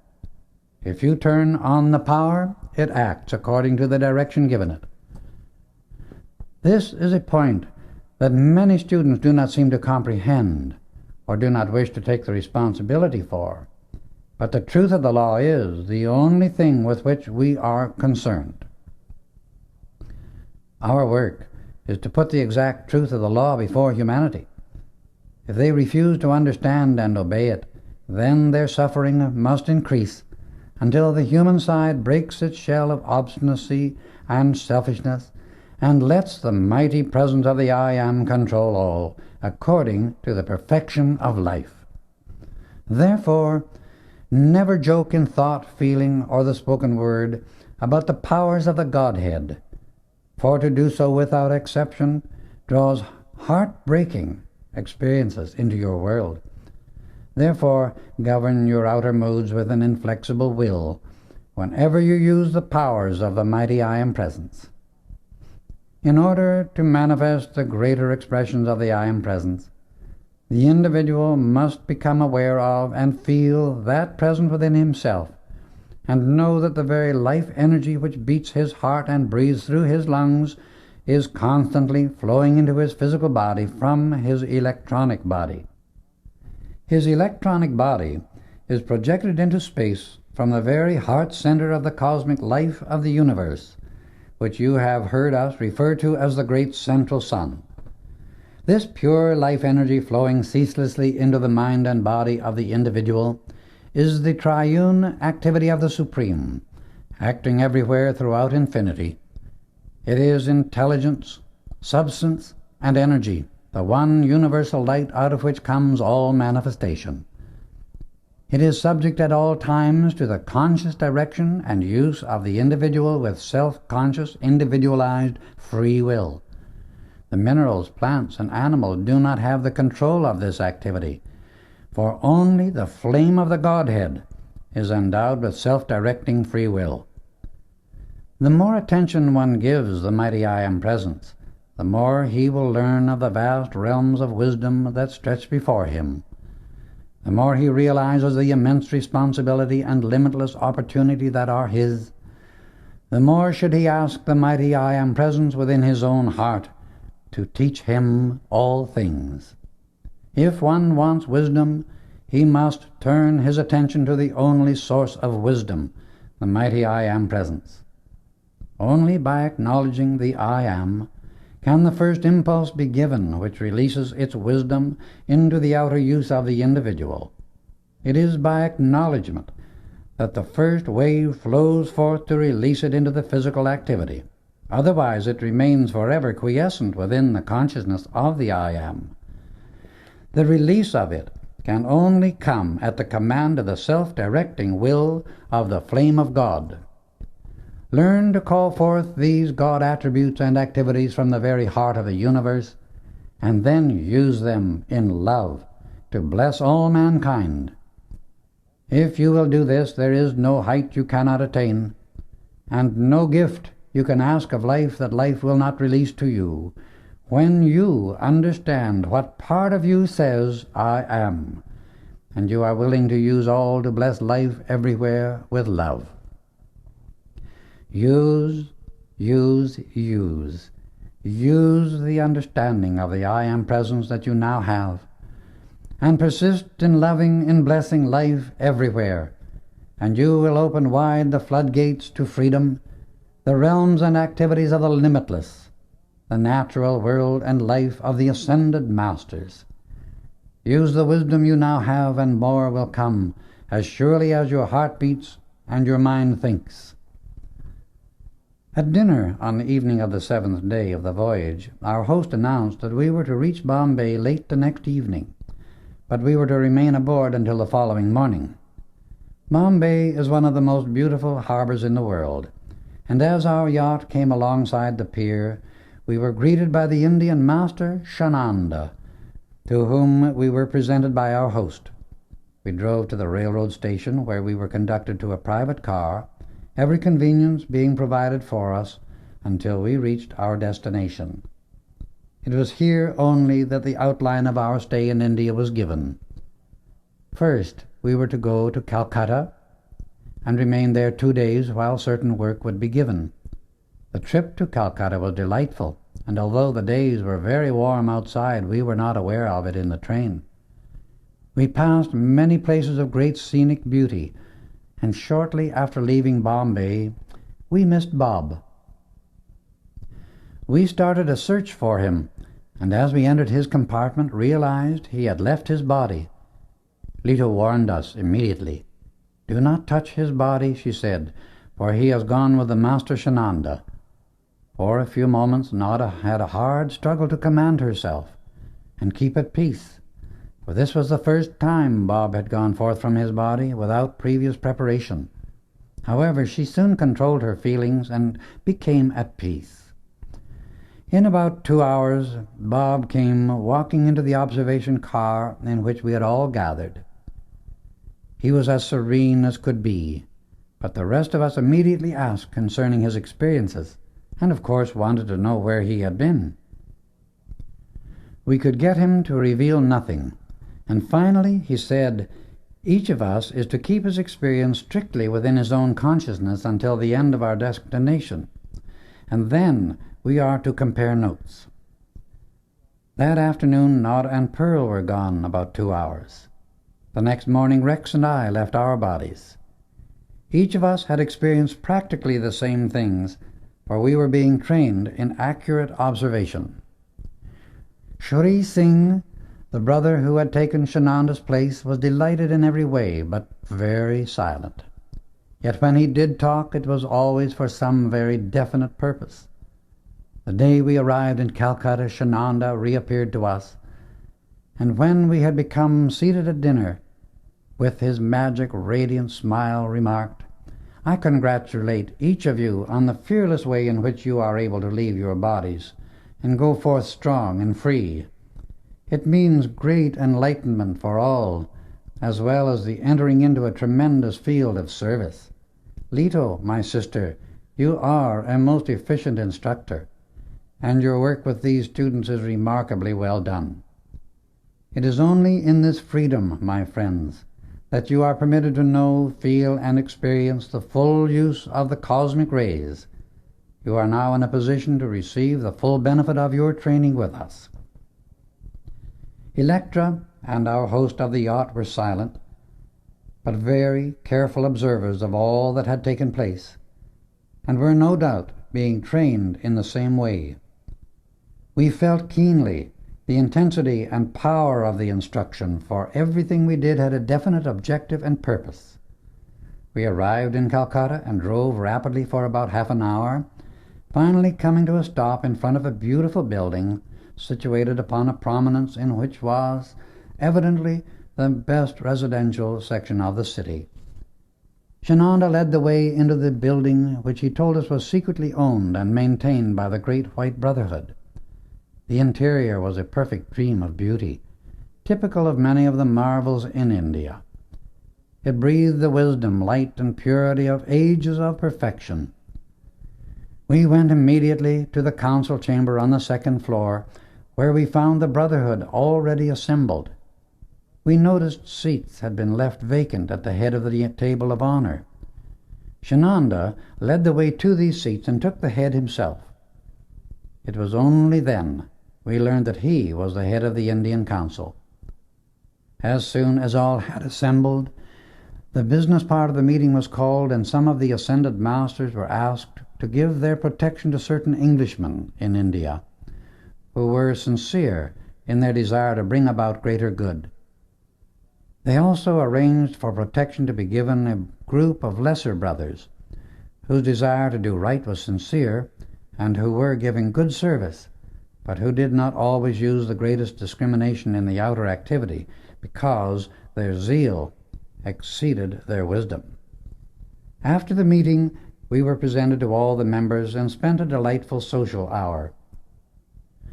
We motored back to our private car and found it had been run out on a spur of track into surroundings that looked like a flower garden, with a beautiful fountain playing just outside the windows where we dined.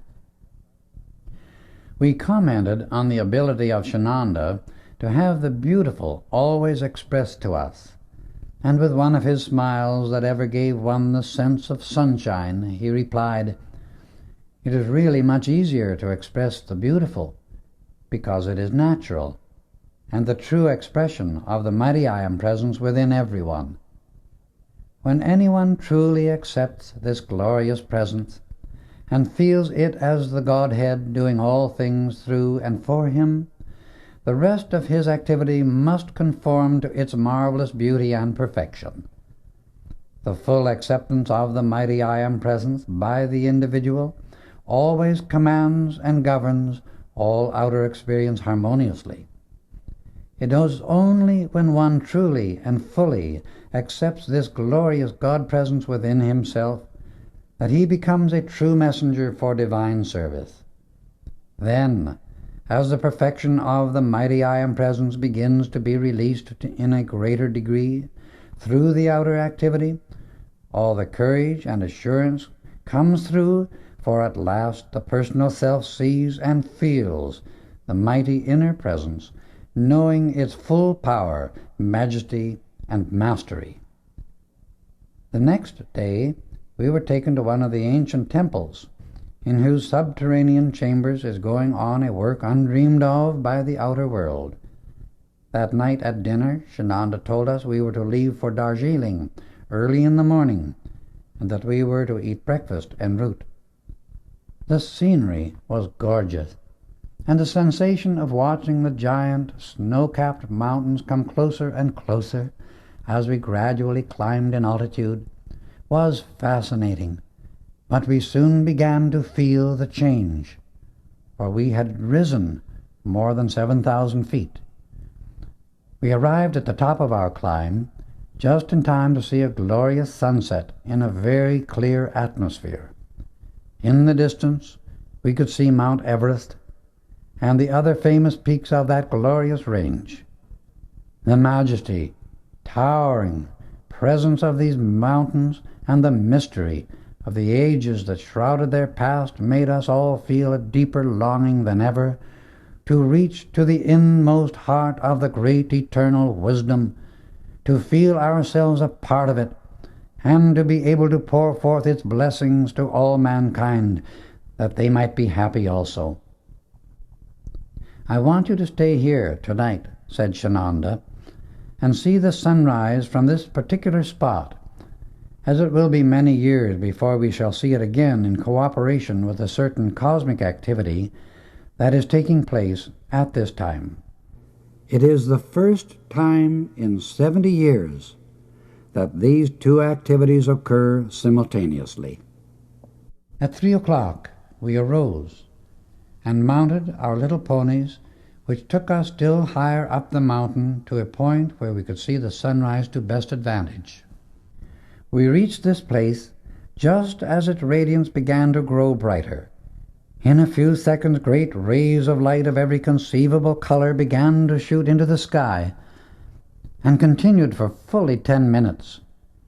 It was as if light itself rejoiced in the mighty presence of life. Then, as the great golden disk came into view, a quivering, sparkling radiance pierced our flesh and penetrated into the very centers of our bodies. Never before had we experienced any such sensation from sunlight. The vivifying effect lasted for hours, and the glorious feeling, The beauty of the scene left with us still floods over me as I recall the experience.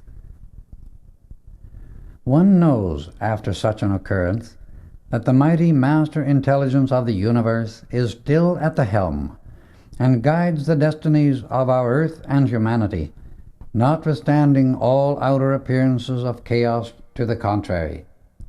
You have felt within your bodies, said Shananda, a slight action of the mighty cosmic rays that have been directed to earth at the present time by great cosmic masters who are giving transcendent assistance in this cycle to humanity in its outer struggle. Their outpouring is a radiance of love, courage, and strength to the race that sustains the individual during this period of change, and so illumines his inner bodies that it enables the mighty I Am Presence to release more of its perfection into and through the outer self.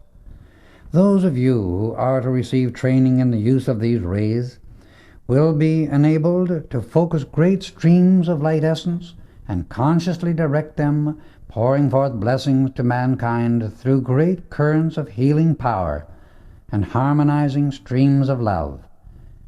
Few are ready to be taught how to control and use these mighty rays, but all for whom it is possible are being prepared now. These great streams of condensed light and pure substance can be drawn, qualified, and sent forth again to produce a definite result, as easily as a searchlight reveals the scenes it passes over. Come now, we must return and go to the home of the chief of the Council of Darjeeling. We went back to our ponies, which took us to Darjeeling, and thence we were driven by auto to a beautiful home built upon one of the lovely hills surrounding the city. The grounds were filled with stately trees, and the view over the country that lay below us was one of the most beautiful on earth. We were ushered in and presented to the head of this branch of the Great White Brotherhood. He was a tall, handsome man, with piercing dark eyes that seemed to look clear through one, but when there was no intense feeling being expressed, they were as soft as those of a fawn. To our surprise, he did not wear a turban, but his soft, beautiful dark brown hair waved slightly and fell to his shoulders. He was very gracious and gave us a most loving welcome. Glorious peace clothed him and his surroundings, filling the entire place with his wonderful radiance. He inquired about our trip, asked if we had enjoyed the sunrise from the mountain, and invited us to dine with him that evening. He talked very freely and told us many wonderful things about India. He repeated for our enjoyment many legends about the Himalayan mountains, and one in particular about the holy caves within the heart of this mighty range. His discourse was fascinating and instructive beyond words. Some of these caves, he said, you shall see while you are in India, for I know you are interested in the ancient records of mankind, and in one of them the most ancient records upon this earth are still held in safekeeping. These records are not brought forth into the use of the outer world at the present time because of the lack of spiritual growth and understanding of the people. The race has a restlessness and critical feeling that is a very destructive activity, and these feelings find vent through fanatics of various kinds, whose understanding of life and this magnificent universe is so narrow and childish that they seek to destroy whatever does not agree with their own petty notions of what has been or ought to be the infinite plan of creation. It is this misguided, selfish ignorance in mankind that has been responsible for all inharmony down the ages, for the destruction of records that would throw light upon humanity's many problems. It was this unbridled, vicious feeling that destroyed the wonderful library at Alexandria and the marvelous records of the Incan civilization. Yet, notwithstanding these former losses, the ascended masters of the Great White Brotherhood have always foreseen such destructive impulses, and have withdrawn all important records of every civilization and preserved them. then left the less important to be destroyed by the vicious impulse of the Vandals. One day, when humanity is prepared for it, and it is positively safe for these records to be given to the outer world, there will appear in a central location a marvelous library, not made by hands, where these records will be available, and those in the outer world who have received the necessary credentials may see them. When mankind becomes enlightened enough to cease generating the vicious destruction it has been expressing up to the present time, this will be done. Mankind, through its irritated, destructive feeling and powerful thought force, has peopled the visible and invisible with thought forms of intense passion, hatred, fear, and destruction. These fasten themselves upon the human beings that generated them, and also upon others who, because they have a similar feeling, open themselves to this malignant force. Humanity has almost no understanding of what happens when the personal self sends out a feeling of irritation, anger, hate, envy, jealousy, criticism, or condemnation. The feeling side of human nature is the feminine activity of consciousness within every individual. The thought is the masculine activity of the mind. A thought never becomes dynamic in the outer life until it passes through the feeling body. The feeling condenses upon the thought pattern the atomic substance of the outer activity of life. In thus passing through the feeling body, the thought becomes clothed and thereafter exists as a separate living thing outside of the individual's mind. There have been platitudes by the million, written and preached about divine love being the law of life. But who knows how to generate the feeling of divine love consciously and at will to a limitless degree, and put it in the place of irritation, hate, etc., as a wave of actual force and substance in one's own emotional body? Such a thing is not only possible, but must be done, if human beings are to stop suffering and express perfection. The personality cannot be permanently harmonious, except it be kept filled with divine love, consciously generated. If mental statements of the law of life and prayers were the way to perfection, happiness, and freedom, the number of sermons preached on this earth should have perfected and illumined 100 planets long before this. If prayers, which by the way are generally a series of I wants or O Lord give us, were the way to freedom from limitation, the prayers that have been uttered in this world should have perfected a dozen humanities. I do not say that prayers have not brought good. They have. But prayer should be a quieting of the intellect and a stilling of the feelings, that the personality might feel the outpouring of the mighty I Am Presence and receive the response from within. Prayer should be an outpouring of love and gratitude to the Presence for the limitless opportunities and good contained within life. The outer world likes to flatter its vanity by the feeling that it has the ability to accomplish great things. But so far as the control and perfection of the feelings are concerned, the outer world is still in a savage state. Human beings sting others as well as themselves through vicious feelings just as surely as does the scorpion. The predominant feeling in our modern world is terrifically vicious when personalities are opposing and criticizing those who disagree with them. So-called civilized people commit murder every day of the week through sending out angry and irritated feelings that kill the higher impulses in others. It is the feeling of the race that needs to be redeemed and saved from its own self-generated destruction. Until the individual understands the need of self-control in regard to his feelings in the waking consciousness, it is impossible to maintain any permanent forward movement of a constructive nature. All accomplishment that is not attained through the feeling of divine love is but temporary, for divine love alone is the way to permanent perfection.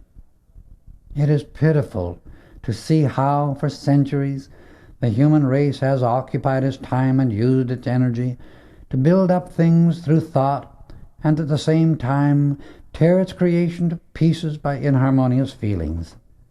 It is childish, and is a stubborn refusal to fulfill the eternal plan of perfection. The hour is at hand, when the great cosmic law which governs this system of worlds is releasing a tremendous expansion of the light of the mighty I Am Presence throughout our group of planets, and whatever cannot accept the power of that light is consumed thereby. So mankind need no longer fool itself with the idea that it can continue to generate destructive feelings and survive. The end of the former dispensation has come, and all things are made new. Let him who runs read, that he may learn the way of light, while there is yet time. There is no evil anywhere on this earth or any other, except that which human beings have generated themselves sometime, somewhere. Most of it has been done through ignorance, but a great deal has been done willfully, by those who ought to know better, and who are fully aware of their wrongdoing. The individual who uses his intellect to foster destructive activities in the new cycle into which we have recently entered must face his own destruction, for its recoil is inevitable. It will be swift and definite, for the present activity is expressing such speed that the recoil is many times only a matter of hours, weeks, or months at most, where heretofore it has been a matter of years. The ascended masters work ceaselessly to have humanity understand and see this, and the work of our messengers is to get this truth into the consciousness of mankind as clearly as possible. It is now nearly dinner time. Attendants will show you to your quarters.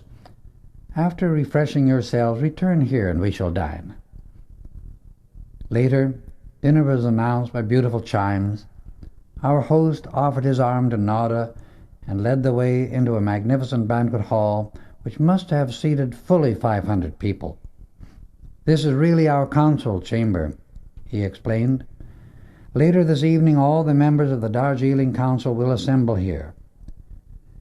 We enjoyed a most delicious dinner while our host entertained us with an endless fund of information. As we were leaving, he asked to be excused, as he had work to do before the council met. Our host, said Shananda, in whose care he had left us, is a brother of great wisdom and power, but the very embodiment of gentleness and kindness. At 9 o'clock he returned, and offering his arm to Leto, led the way into the council chamber, where 200 members of the Great White Brotherhood had already assembled. He took his place at the head of the main table, and seated half of our group on his right and the other half on his left. He called the meeting to order, and their work began. We were thrilled again and again as we listened to the solution of many important world problems, especially some of those which were holding the attention of Europe at the moment. He then assigned certain duties to many of the brothers. The meeting adjourned, and we were presented individually to many of the members. We'd been enjoying the social activities for some few moments when I noticed that Rex was laboring under the strain of some intense excitement. He watched one of the members closely for some time, and then went quickly and boldly up to our host. He informed him there was a spy in the room, and pointed out the individual. For an instant, it seemed as if the power within the chief would crush him, but Rex was clothed in a divine dignity that never flinched. "That is a grave charge," said the chief. "It will require proof." At that moment the man in question came up to Pearl and realized instantly that he was being watched. He reached into the folds of his robe, drew something forth and raised it to his mouth. Pearl seized it as quick as a flash, and Bob, who stood near, with one leap pinned the man's hands behind him in a grasp of steel. "Search him," said Pearl as our host stepped forward, and Rex, without waiting for authority from anyone, went through the spy's clothing like lightning. He found all the proof they needed of his activities as a spy. As the chief came forward and saw the name on the papers Rex handed him, he was surprised indeed, for the spy, who was an educated Afghan, had been sent into India by a government that breeds only destruction, and had ferreted his way into the outer ranks of this council to obtain information which he had been using against them. At a signal, one of the brothers stepped forward and led the spy from the room. "Brother Rex," said our host with a gracious smile, "you have served the cause of light well, and rendered our brotherhood a blessing of tremendous import. There has been a leak in some of our activities recently. Tell me, how did you become aware of his operations? He has been deceiving us very cleverly." "My attention," replied Rex, "was drawn to him by the inner power of my I Am Presence, and as I watched his eyes I knew he was practicing some kind of deception. It all happened so quickly I hardly knew in the outer activity of my mind what was occurring. If it had not been for Pearl, my twin ray, we would have been too late. Outwardly, you three may not have known what it was all about, but the mighty presence of the I Am has acted with unerring decision. You see, my beloved ones, how the twin rays can act with the speed of lightning in perfect unison when the great inner presence is allowed to have full control.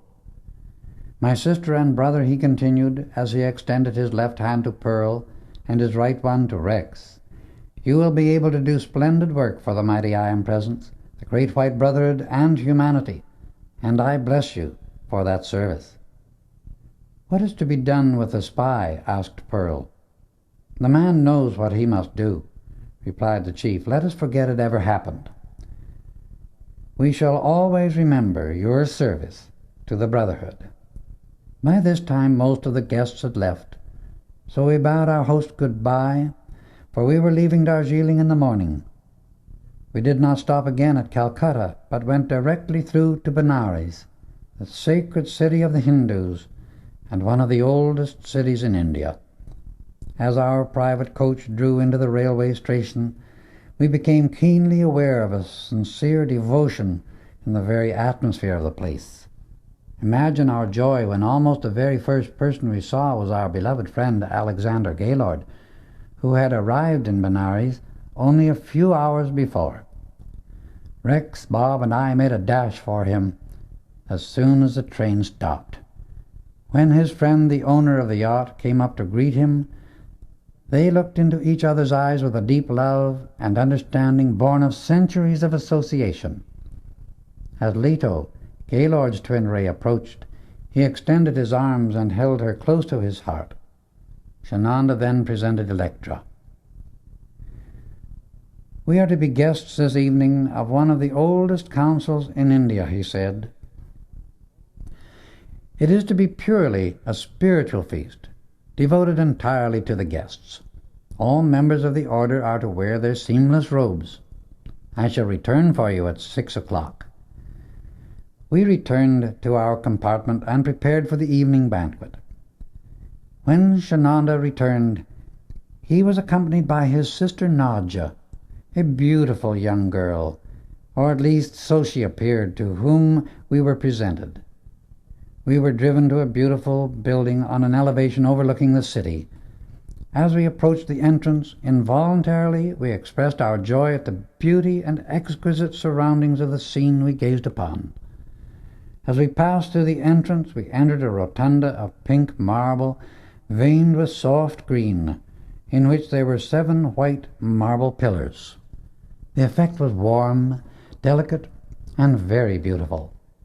Nadja led the way to the dressing rooms where we donned our seamless robes, and then conducted us toward a great arched doorway that opened at our approach, admitting us into a large, magnificent council chamber made entirely of white marble and elaborately decorated in gold. There were no lighting fixtures in the place, yet it was filled by a soft white light that was wonderful. This great hall seated fully 500 people, some 200 having already arrived. "We are to be honored tonight by 3 divine guests," announced Shananda as he presented us to those assembled. And we took our seats. Let us meditate upon the great principle of life, the mighty I Am Presence, until music shall signal the close of our meditation. Presently, the soft tones of great bells stole gently upon the air, and as we raised our heads and I looked toward the head of the table, where the 3 vacant chairs had been, we could scarcely repress our exclamation of joy and surprise as we saw our beloved Saint Germain at the head of the table, on his left Nada Reborn, and on his right Daniel. Everyone in the room arose in honor of these blessed beings as the guests of honor. Our impulse was to rush to them in greeting, so great was our joy, but something in each of us controlled all outer activity as we bowed low in quiet dignity and loving respect. "I present to you our beloved brother of light, Saint Germain," said Shananda, addressing those assembled, and his 2 guests, Nada and Daniel Reborn, who raised their bodies as his students in America. Our sister raised her body after what to the outer world seemed death. Our brother Daniel accomplished his victory without coming to that point. At the close of this explanation, the light within and about Shananda blazed forth in a dazzling radiance as he continued, "Our blessed brother and honored guest, Saint Germain, will have full charge of the evening and will conduct the rest of the work." Saint Germain, in his usual loving dignity, bowed in acknowledgment of the greeting and replied, "We shall have a banquet tonight served from the cosmic kitchen. Many of you have heard of these activities, but have not seen nor experienced the actual manifestation. In the great cosmic treasure house surrounding you is an omnipresent substance from which is produced everything the heart desires. The beautiful banquet tables had jade tops, so no linen was supplied to cover their magnificence. Saint Germain asked all to bow their heads in loving acceptance of the great abundance and outpouring from the mighty I Am Presence. As he finished his acknowledgment to the source of all life, the service for the meal began to appear. The plates, cups, and saucers were made of pink china decorated with delicate moss roses. The silver knives, forks, and spoons had carved jade handles, and tumblers of carved jade filled with a golden sparkling nectar appeared at the right hand of each guest. Then followed a tiny loaf of bread about 2 by 2 by 4 inches appearing upon each plate. The food for each person came individually, as if it had been ordered separately, for everyone received that which he most desired until all were served abundantly and were satisfied. Next came many kinds of luscious fruit in great golden containers, and for dessert, a kind of fruit whip appeared in crystal dishes. The entire banquet was served without the clatter of a single dish, and at the close Saint Germain arose and addressed the guests. "The great ascended masters," he began, "have wanted you to see, know, and partake of food which is produced direct from the omnipresent cosmic substance. This substance is what has been explained to you as the pure electronic substance which fills infinity, and out of which all forms are created and all manifestation produced.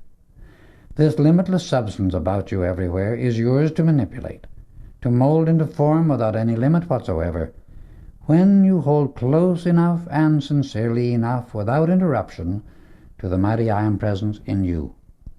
This glorious angelic being and power, which is the real you, who is constantly pouring its energy into your physical brain and body, is God individualized at your point in the universe to mold this cosmic substance into whatever form you decree. To the human beings who do not or will not recognize the mighty I Am Presence, the use, joy, and freedom of this great bounty by direct precipitation remains unused. because their feeling of fear, doubt, hate, anger, selfishness, or lust builds an impassable wall around them, shutting out the power and perfection of the light which would otherwise come through. The great, all-wise Creator of perfect form everywhere throughout space builds those forms according to the pattern of perfection, which is another name for the law of divine love. This always means the orderly, harmonious way of attraction. The feeling of doubt, fear, etc., is a rate of vibration which shatters form and scatters substance. Hence is diametrically opposed to love, harmony, and order. To the individual who acknowledges the mighty I Am Presence, takes a determined stand with it, and continually maintains a feeling of divine love in the personality, to him all that you have seen done tonight is possible of accomplishment, right now in this lifetime. This banquet has been given for your encouragement, enlightenment, and strength. The power of precipitation used here tonight is within every individual. I assure you it is no myth. Turn to your own mighty master within. This will enable you to acknowledge the I Am. Continually turn to it, that its mighty power may be released and the ascended master wisdom come forth, directing your every activity. Break down the self-created barriers that have bound you, and see what an avalanche of good the mighty I Am Present stands always ready to pour out into your use at your conscious command, when you charge your feelings with divine love and maintain order in the temple, your mind and body. Our good brother Daniel Rayborn has something which he wishes to tell you. As Rayborn arose, we felt a thrill pass through the whole room, and for more than 30 minutes he poured forth marvelous wisdom with a force that seemed to burn the very words into the consciousness of everyone. He spoke with a conviction that could only come from one who had more than human power. Shananda said a few words in praise and gratitude to our wonderful guests, asking them to be with us again soon. Saint Germain then arose and continued, "Most gracious host and friends," he began, "I wish to present the entire service used at this banquet to your council for future use. Observe." Instantly all the used service began reappearing on the tables as clean and fresh as if it had never been used. In the midst of this joyous experience, a beautiful vase of carved jade filled with wonderful pink roses appeared on each table.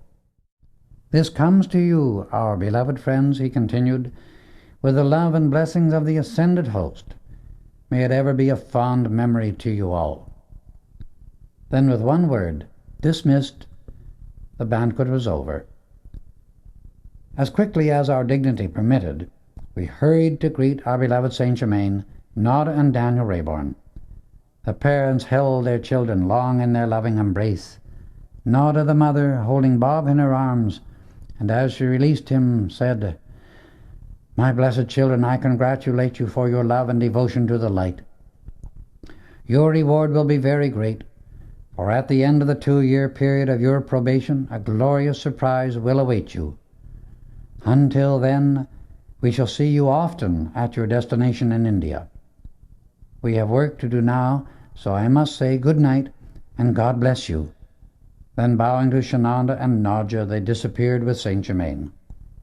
We thanked our host for the wonderful evening, and it was then that he told us we were to leave early the next morning for our destination, as we had remained as long as the work permitted. We returned at once to our private car, and as Shananda bade us good night, gave directions to breakfast en route, saying that he would return before we reached Simla.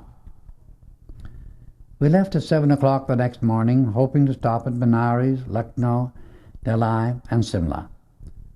We received direction to lose no time, but to go direct to our destination in the Himalayas, where we were to make our home for many months, and nothing else was really of importance but obedience to that command. Unless one is seeking the release of the light within himself, no one can fully understand and appreciate the feeling that nothing is really important but all of God and those experiences by which the light is released. Gaylord was to meet us at Benares on our way north and remain with us during the rest of our stay in India. The country we passed through was very beautiful. We discussed what modern equipment could do for India, and that through it she could become the garden spot of the world.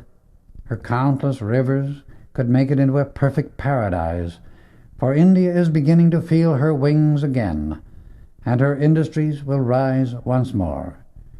She will return to that majestic glory she has reached several times in her past, and regardless of the crushing influences that have preyed upon her in the last 200 or 300 years, India's great problem will yet be solved in perfect divine order.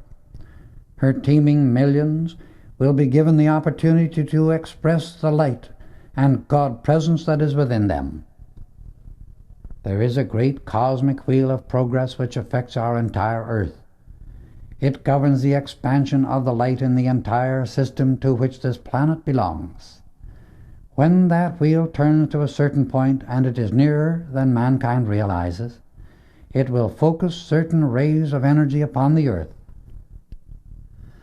Then the resistance to greater good that is set up by puny, selfish personalities and unawakened mentalities will be as chaff before a mighty wind.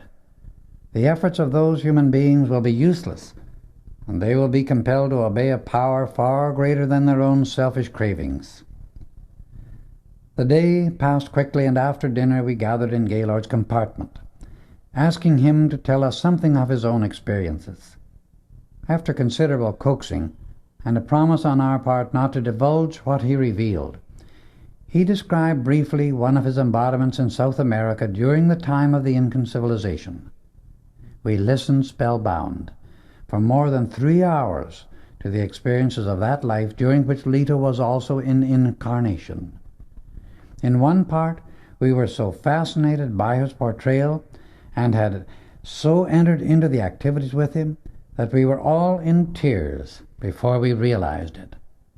His narrative was one of the most thrilling to which I ever listened, and at the end he told us he had in his possession the ancient records in the Incan characters to prove the principal experiences of that life.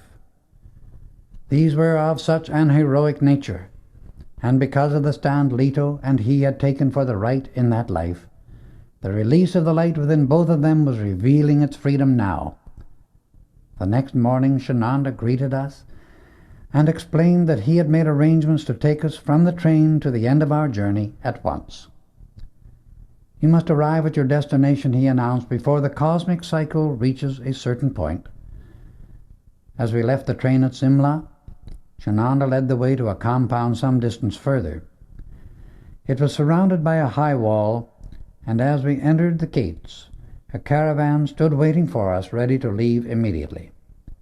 The attendants brought our luggage, and we mounted small mountain ponies.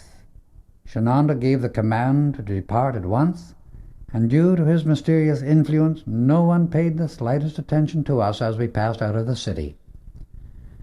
We soon entered the mountain fastness, and for quite a while followed a beautiful stream. We kept on ascending for some distance, and then suddenly, passing behind a great wall of rock extending from the side of the cliff, we came to an opening leading directly into the side of the mountain. Shananda led the way without a moment's hesitation, and soon the entire place became illumined by a soft white light. From all appearances, we must have followed the bed of an underground watercourse. We entered this underground tunnel at noon and continued until 4:30 in the afternoon. As we emerged, we found ourselves in a beautiful sunlit valley, about 4 miles long and perhaps 2 miles at the widest point, with a lovely stream running through the center of the entire length. The climate was semi-tropical, and as the valley ran from east to west, it was filled with sunshine the greater part of the day. The north wall was a sheer cliff hundreds of feet high, and at the west end played a waterfall that looked like a bridal veil. The most rare, luscious fruits and vegetables grew in lavish abundance. I was wondering whether this was the place that Gaylord had described in telling us of his former experiences in India, when he answered my thought, "No, this is not the place I mentioned," he said. "We are far from there." As we came nearer a great building, I called out involuntarily to the others, "This is the Palace of Light." And much to my surprise, Gaylord replied, "Yes, that is true. It is so known by all who enter this retreat." As we came to the entrance of the grounds, the beauty and grandeur of the entire setting sent a thrill through us of love and admiration for the place. We dismounted, and attendants took charge of the caravan, leading the animals to a group of smaller buildings half a mile away across the stream. Shananda led the way to the entrance, and as we came near, the beauty of the building held us spellbound. So magnificent was its architecture and workmanship. It was built of pure white onyx, 4 stories high, having a great dome in the center. As we came up the steps, the tones of a beautiful bell announced our arrival and welcomed us as guests of the retreat. In a moment, the great door opened and Nadja stood there to greet us. Shananda gave us one of his magic, radiant smiles in enjoyment of our surprise. "This is our home," he commented happily. "We welcome each of you, for it is your home, as long as you desire to stay, and whenever you wish to come. You will find silk robes and undergarments in your rooms," he continued, "which you are to wear while here. They will not soil nor wear out, so have no fear in wearing them." We were shown to our quarters on the 2nd floor, overlooking the valley. They were a dream of beauty, exquisite, comfortable, and provided with every possible convenience and luxury. We refreshed ourselves for dinner and put on our robes as requested. We could not refrain from comparing them with the ones in which we had been traveling. The fabric of our wonderful new garments was a precipitated material of such quality as has never been produced by any physical means of manufacture. The fabric was unlike anything in the outside world. It was shimmering with a dazzling radiance, thick and soft as down inside. Each robe was worn with a girdle of the same material, heavily jeweled, and sandals of beautiful design were also provided to match each robe. The moment we placed these robes upon our bodies, a thrill of lightness passed through us, making us feel as if we were about to float into the air. The effect was amazing and instantaneous. We were happy beyond words as we contemplated the wonder of the whole experience and the marvelous power of these blessed ascended masters who are so transcendent in their power, and yet so humble and so natural in their loving association and friendship. While we were admiring our wonderful garments, the chimes sounded to announce dinner. We went at once to the reception room on the 1st floor, where the ladies of our group awaited us in similar robes. Shananda offered his arm to Pearl and led the way to what he said was their private dining room. It was large enough to seat at least 40 people in great comfort, and was magnificently decorated in white and violet.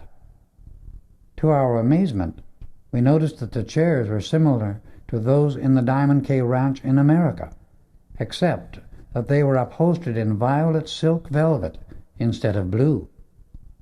Towards one end of the room stood an enormous teakwood table, seating at least 20 people, heavily inlaid with a substance that looked like gold, but was in reality a precipitated material. Toward the other end of the room was a white onyx table of the same size, the top of which was inlaid in violet and gold, it too being a precipitated substance. Just inside the position where each plate would rest was a white rose with a delicate pink center, also inlaid on the violet part, and in the center of the table were two clasped hands of most beautiful gold inlay. It is utterly impossible to put into words the beauty and perfection of these things which are precipitated, for it is easy to produce effects entirely impossible in any other type of substance. We took our places around the table, and Shananda poured forth an adoration from the depth of his heart to the supreme presence of life. We in the outer world have no concept of the adoration these great ascended masters constantly pour out to the great giver of all good. Presently, two dark-skinned attendants appeared with the service, following with a dinner of wonderful nut loaf, luscious salad, hot rolls, and for dessert the most delicious fruit pudding I have ever tasted. The drink served with the meal was what Shananda called a golden wine. It was not intoxicating, but wonderfully invigorating. We shall breakfast at 9 and have dinner at 5:30, except on special occasions. All are to retire not later than 11 and arise at 6 o'clock in the morning. There will be containers filled with fresh fruit and honey cakes in your rooms every day, if at any time you should feel hungry. You are here to enter upon definite attunement and work that will fill your hearts with great joy, but at times it will demand your utmost strength. Tomorrow I shall show you the palace. I have received a communication announcing that tomorrow evening we shall be honored by the presence of the Ascended Master Council, and as the guest of honor we shall have the great Divine Director. He is seldom seen, I assure you, even by those who are far advanced. I feel some tremendous special dispensation is at hand. So tonight retire early, and you will know for the first time what it means to rest in the embrace of light, a light which is rarely seen. Come now, and we shall go to the Chamber of Music, for Nadja has heard of your splendid voices and would enjoy hearing you sing. When we entered the music room, we saw that their organ and piano were exact duplicates of those used in St. Germain's retreat at the Cave of Symbols in America, and there were also several small musical instruments and a beautiful harp. Nadja seated herself at the piano and ran her fingers lightly over the keys, the instrument responding like a living thing to the magic of her touch. Nada and Rex sang their Arab love song, and the quartet followed with several numbers which we all greatly enjoyed. "Beloved friend," said Jananda, "you are wonderfully blessed with God's marvelous gifts, and through them you will be able to reach and bless many in your service to mankind." We asked if they would play for us, and they assented graciously. A glance passed between them, and Shananda stepped to the organ, seated himself at the instrument. They sat in meditation for a few moments, perfectly motionless, and then began.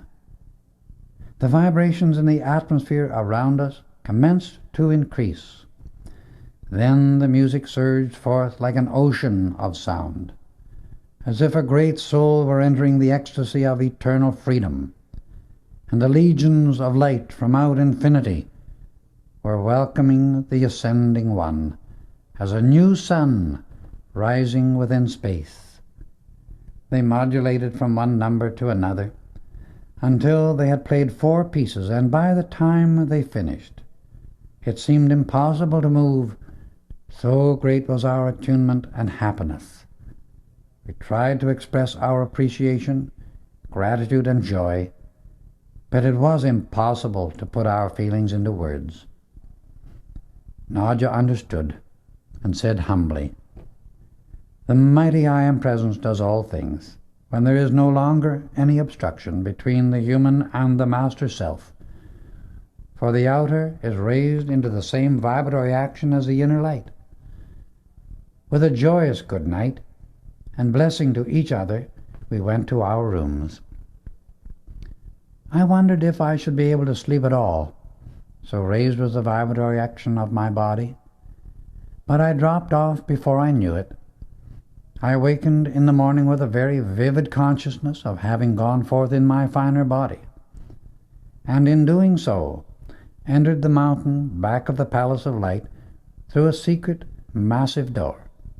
I then entered a series of caves where there was evidence of a very ancient civilization, very, very ancient, beyond anything of which we had ever heard in the outer world. When we met at breakfast, I asked Shananda the meaning of my experience. His face lighted up with that wonderful smile. "My good friend," he explained, "you have seen a great truth, and I assure you it is very real. At the appointed time, you shall see with your own eyes what you have seen in that experience with the inner sight. Your experience convinces me of the great importance of the visit from our guest of honor tonight. Truly, my beloved friends from America, you are ready for the full light. I only await the command of my superior to unfold to you many real wonders. Each one of you has gone through innumerable experiences, the full memory of which is about to be revealed. You are ready to leap forward in a way that will astound you. Come now, if you are ready, and I shall show you many of the marvels that we have in this retreat."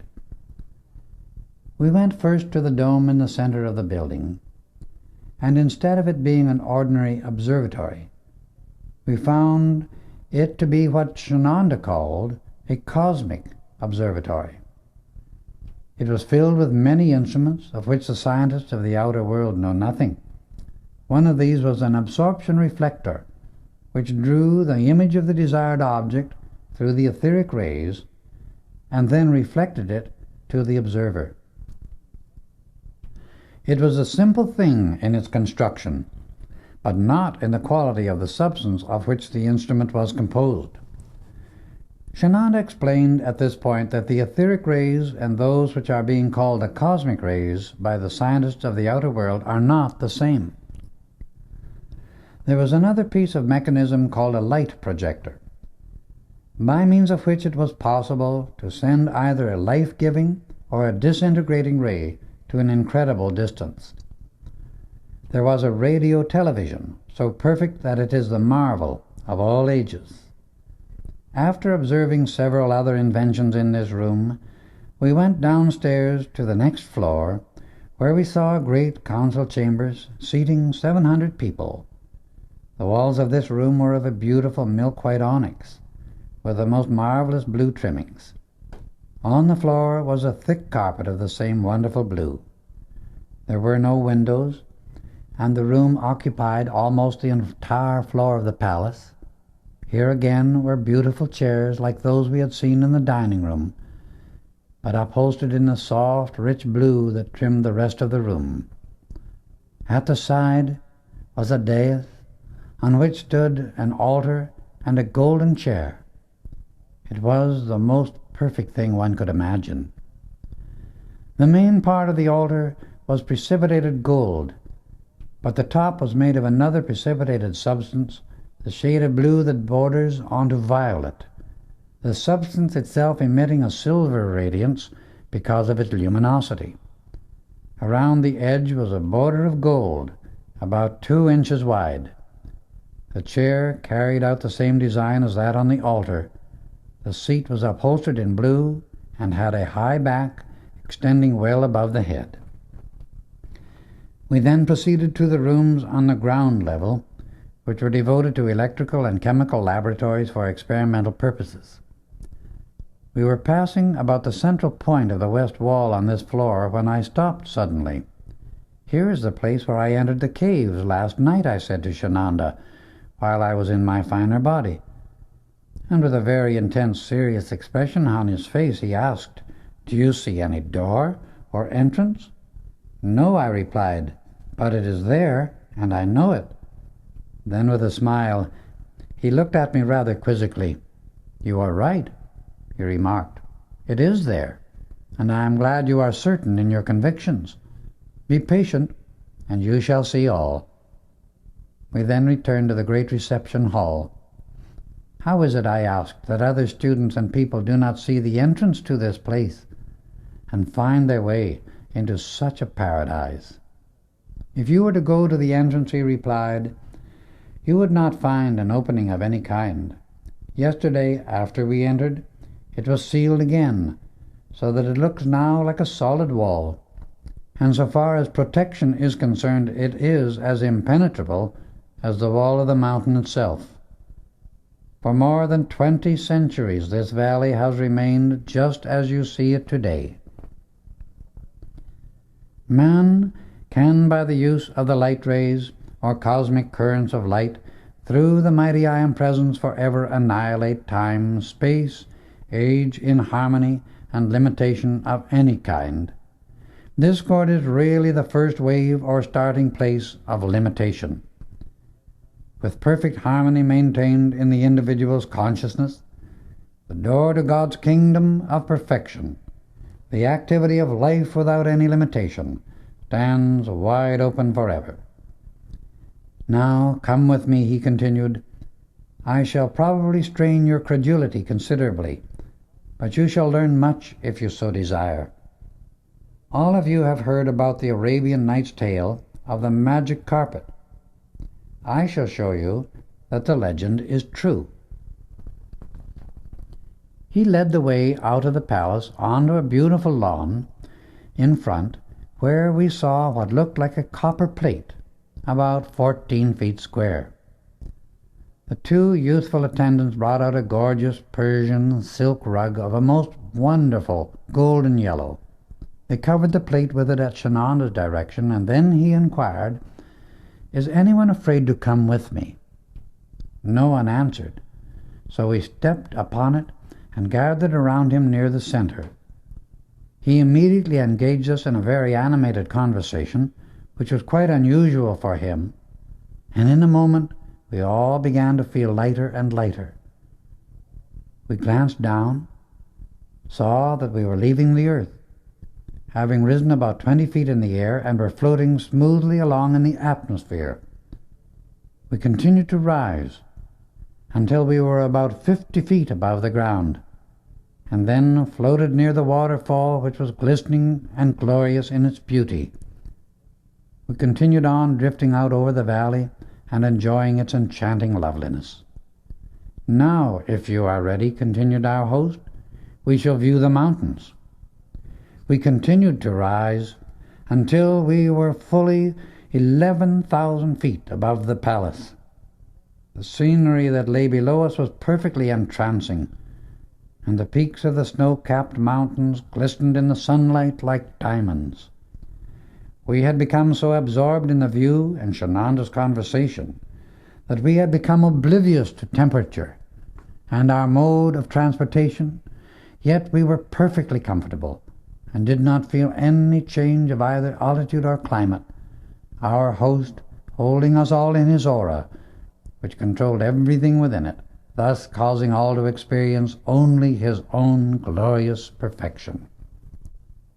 We circled around, returned to the palace grounds, and descended. As we stepped off the plate, our beloved host laughed heartily at our comments and surprise, enjoying greatly our exclamations of happiness. "My beloved friends," he explained, "I assure you there is nothing mysterious nor unnatural in what you have just experienced. It is all according to simple, immutable, eternal law, which every individual may set into action without any limit if he but will." "Why did we not feel the altitude?" someone asked. "In God's perfect kingdom, which means the I Am Presence, wherein there is only perfection, the feeling of harmony, there is no awareness of change in either altitude or temperature. Thoughts of perfection and feelings of harmony are simply rates of vibration that consciousness decrees into substance, which give to energy those qualities that manifest as perfection. Perfection cannot exist without love, for it is the highest rate of vibration in the universe, and it is the highest and most powerful activity and controls forever all that is less than itself. Although you still have your physical bodies, while you are on the rug and in my aura, you could only have the conscious awareness of that perfection which my aura is at all times. For all ascended masters send out only the vibration that is the tone of divine love. Hence, all else must become obedient to our consciousness and the perfection of our love. The next step for you will be to learn how to turn the cosmic key and light your way wherever you wish to go. The key is within you. The light is within, and also all about you. Now return to your rooms and meditate upon the dazzling, fathomless mind of God, the mighty I Am Presence that is within you. We obeyed, and never have we found meditation so easy and so wonderful. At 5:30, beautiful chimes sounded throughout the building, announcing dinner. Sananda sat at the head of the table and Nadja at the opposite end. We became perfectly still for about 2 minutes. Then an oval of golden light with a shade of pink became visible and encircled the table, enveloping our heads throughout the entire meal. It produced the most wonderful feeling, and as we finished dinner, Sananda gave certain directions for us to follow. Now return to your rooms, he said. Lie flat on your backs with arms outstretched, and for an hour do not move a muscle. Then bathe, anoint your bodies with the liquid light which you will find provided for your use, and put on your precipitated garments. We obeyed, and when the liquid light touched our bodies, no words can ever tell the thrill of energy and the peace we experienced.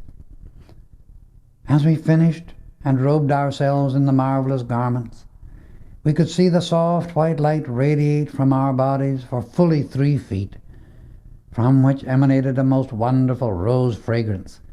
Yet each one was distinctly individual in the particular quality of the rose odor poured forth. Just as we finished, the chimes sounded, calling us to the reception room. As we entered the room, we noticed the light about the ladies was similar to our own, except that around Leto, Electra, Gaylord, and his friend, the radiance was much brighter and extended farther than ours. At 7 o'clock, said Sananda, we shall go to the great council chamber.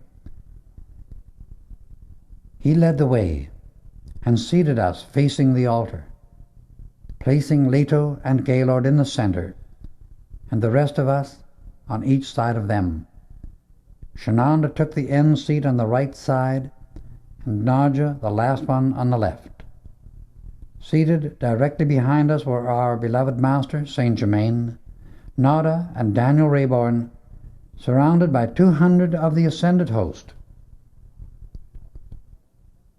In a few moments, a soft white light with a touch of pink illumined the entire hall, and Sananda asked us to enter the deepest meditation of which we were capable, adoring the mighty I Am Presence within our own hearts.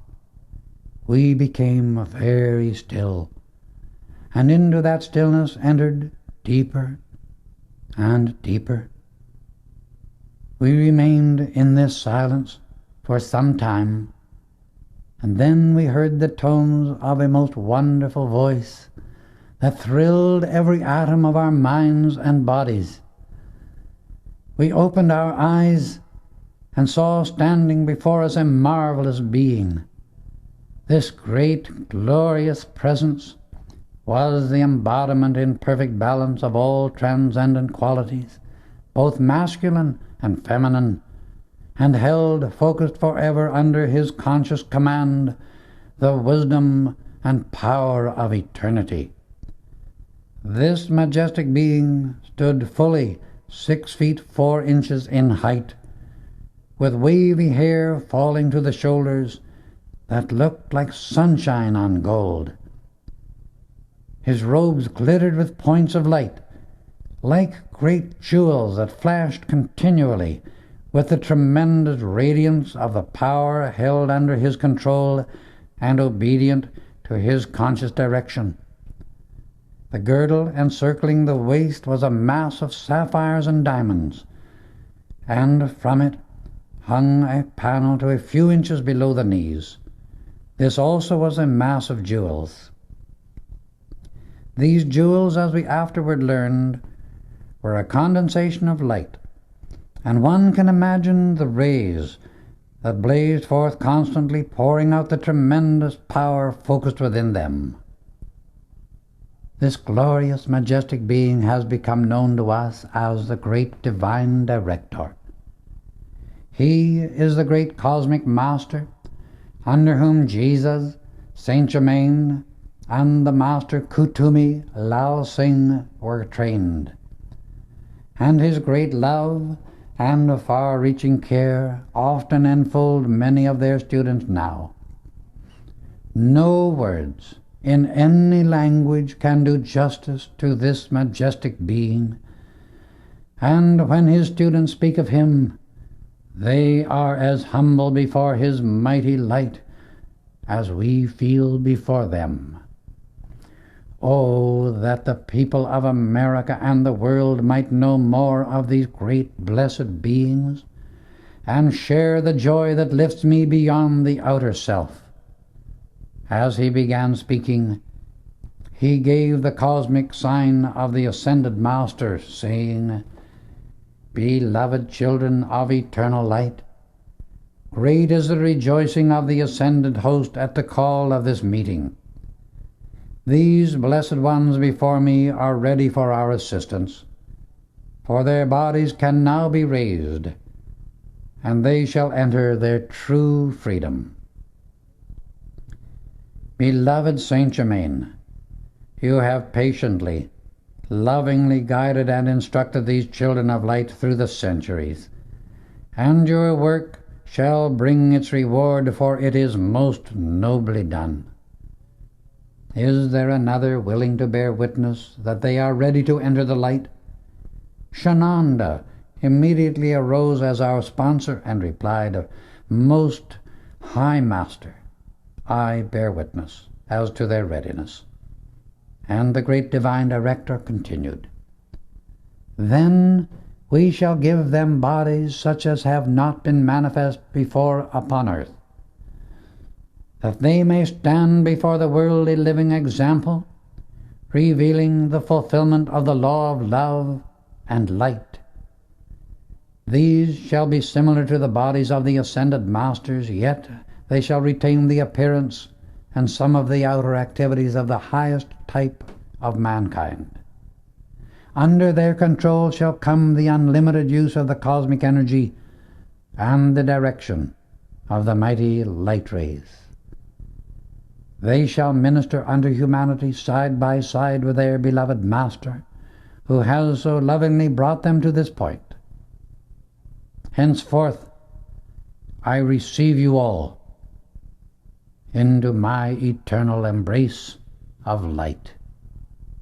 The 2-year period that is usually required I now set aside. In 2 days, you shall acquire what under the former activity would have taken 2 years to accomplish. Remember, in the I Am Presence, there is no time nor space. It is all-wise and all-powerful, and through it we shall remove the atomic obstruction forever. Brother Shananda, take them to the Cave of Light. They are to remain there for 2 days. You are to anoint the masculine bodies 3 times a day with liquid light, and our sister Nadja will do the same for the feminine bodies." As the great Divine Director finished speaking, a ray of dazzling crystal white light streamed out from his forehead and swept the head of each one of the students. Then it withdrew into his body. Instantly, this was followed by a very intense, soft, golden ray that poured out from his heart, sweeping the heart area of those before him and again returning into his own body. He paused for a moment and seemed to record the strength of each one. From that he knew the intensity of their own light. The next instant, a dazzling white light blazed forth from his entire being, spreading into a fan-shaped radiance and encompassing all our bodies. Within this mighty stream were currents of energy flowing in at the feet and out at the top of the head of each student. Shadow after shadow passed off like sheaves, and the moment they left our bodies were consumed. The color of the light became a delicate pink, changing again into a soft gold, gradually blending into violet of a shade never seen in the outer world. Our inner sight and hearing were forever cleared and made our permanent servants. Then the light became such a dazzling white that we were compelled to close our eyes. Presently, by an inner command of the Presence, we opened them. The great being before us was almost terrifying in the majesty and power that poured out from him.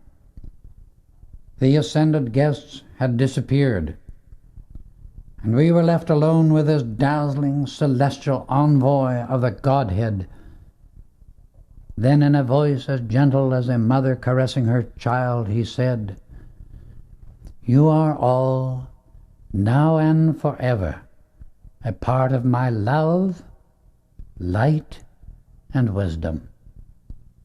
I shall meet you in the cave of light in an hour." Then he drew the stream of light into himself and disappeared. "Come," said Shananda. And as we rose to our feet, we had no consciousness of weight, and could have floated as easily as walked. We went to the lower floor, where I had passed through the door in my experience while in my finer body. In front of us was the door, just as I had seen it. Shananda placed his hand upon it. Slowly and steadily it opened, a massive, ponderous thing weighing many tons. We went into a narrow passage which suddenly became illumined by a soft white light that shone upon walls as smooth as though polished. We must have walked for nearly half a mile when we came to another door, less massive but wonderfully carved in very ancient writing. It opened at Shananda's touch, and we entered a cave of wondrous beauty, similar to the second chamber in the Cave of Symbols in America, only much larger. This cave also contained those same symbols, encrusted with that dazzling crystalline substance. Going still farther, we came to doors of solid gold. "Who seeks entrance here?" suddenly spoke a voice from the ethers, and Shananda answered instantly, "Children of the light, seeking more light, thy light, and its perfect use." "Speak the name," again commanded the voice. Together we spoke the word. Then the doors of gold slowly began to open. Inside it looked like the white heat of a great furnace. And again the voice spoke, "All who enter here leave forever their earthly garments behind. Who dares to enter first?" "I will," Bob answered instantly, and the rest followed. 2 days and 2 nights later, we emerged from the eternal flame, wearing our new bodies of immortal endurance. The inharmony of earth can never register within these permanently. As we came back into the reception hall of the palace, the great divine director, with our beloved Saint Germain, Nora, and Daniel Rayborn, were there to greet us. The great being addressed us. "Now, your real service will begin. All but this brother," indicating me, are to remain here in the Palace of Light for 1 year. You are now true messengers of the great White Brotherhood. Regarding your earthly affairs, your beloved Master Saint Germain will direct you. Making the Ascended Master's sign and salutation to the heart of the great central sun, he gave us his blessing. Children of the diamond heart, I enfold you in the golden flame of my love. I protect you by the armor of my power. I raise you by the hand of your own divinity. I bless you with the fullness of my light. I give you the scepter of your own dominion. I seal you in the eternal freedom of your ascension, in that ecstasy supreme, the presence of the diamond heart I am. A flash of blazing glory filled the room, quivered a moment, and he was gone. Saint Germain then turned to us and said, "Remember, beloved one, you are the Grail, the cup of light, from which all who are athirst may drink of the radiance of your being, for you are now the victory of love.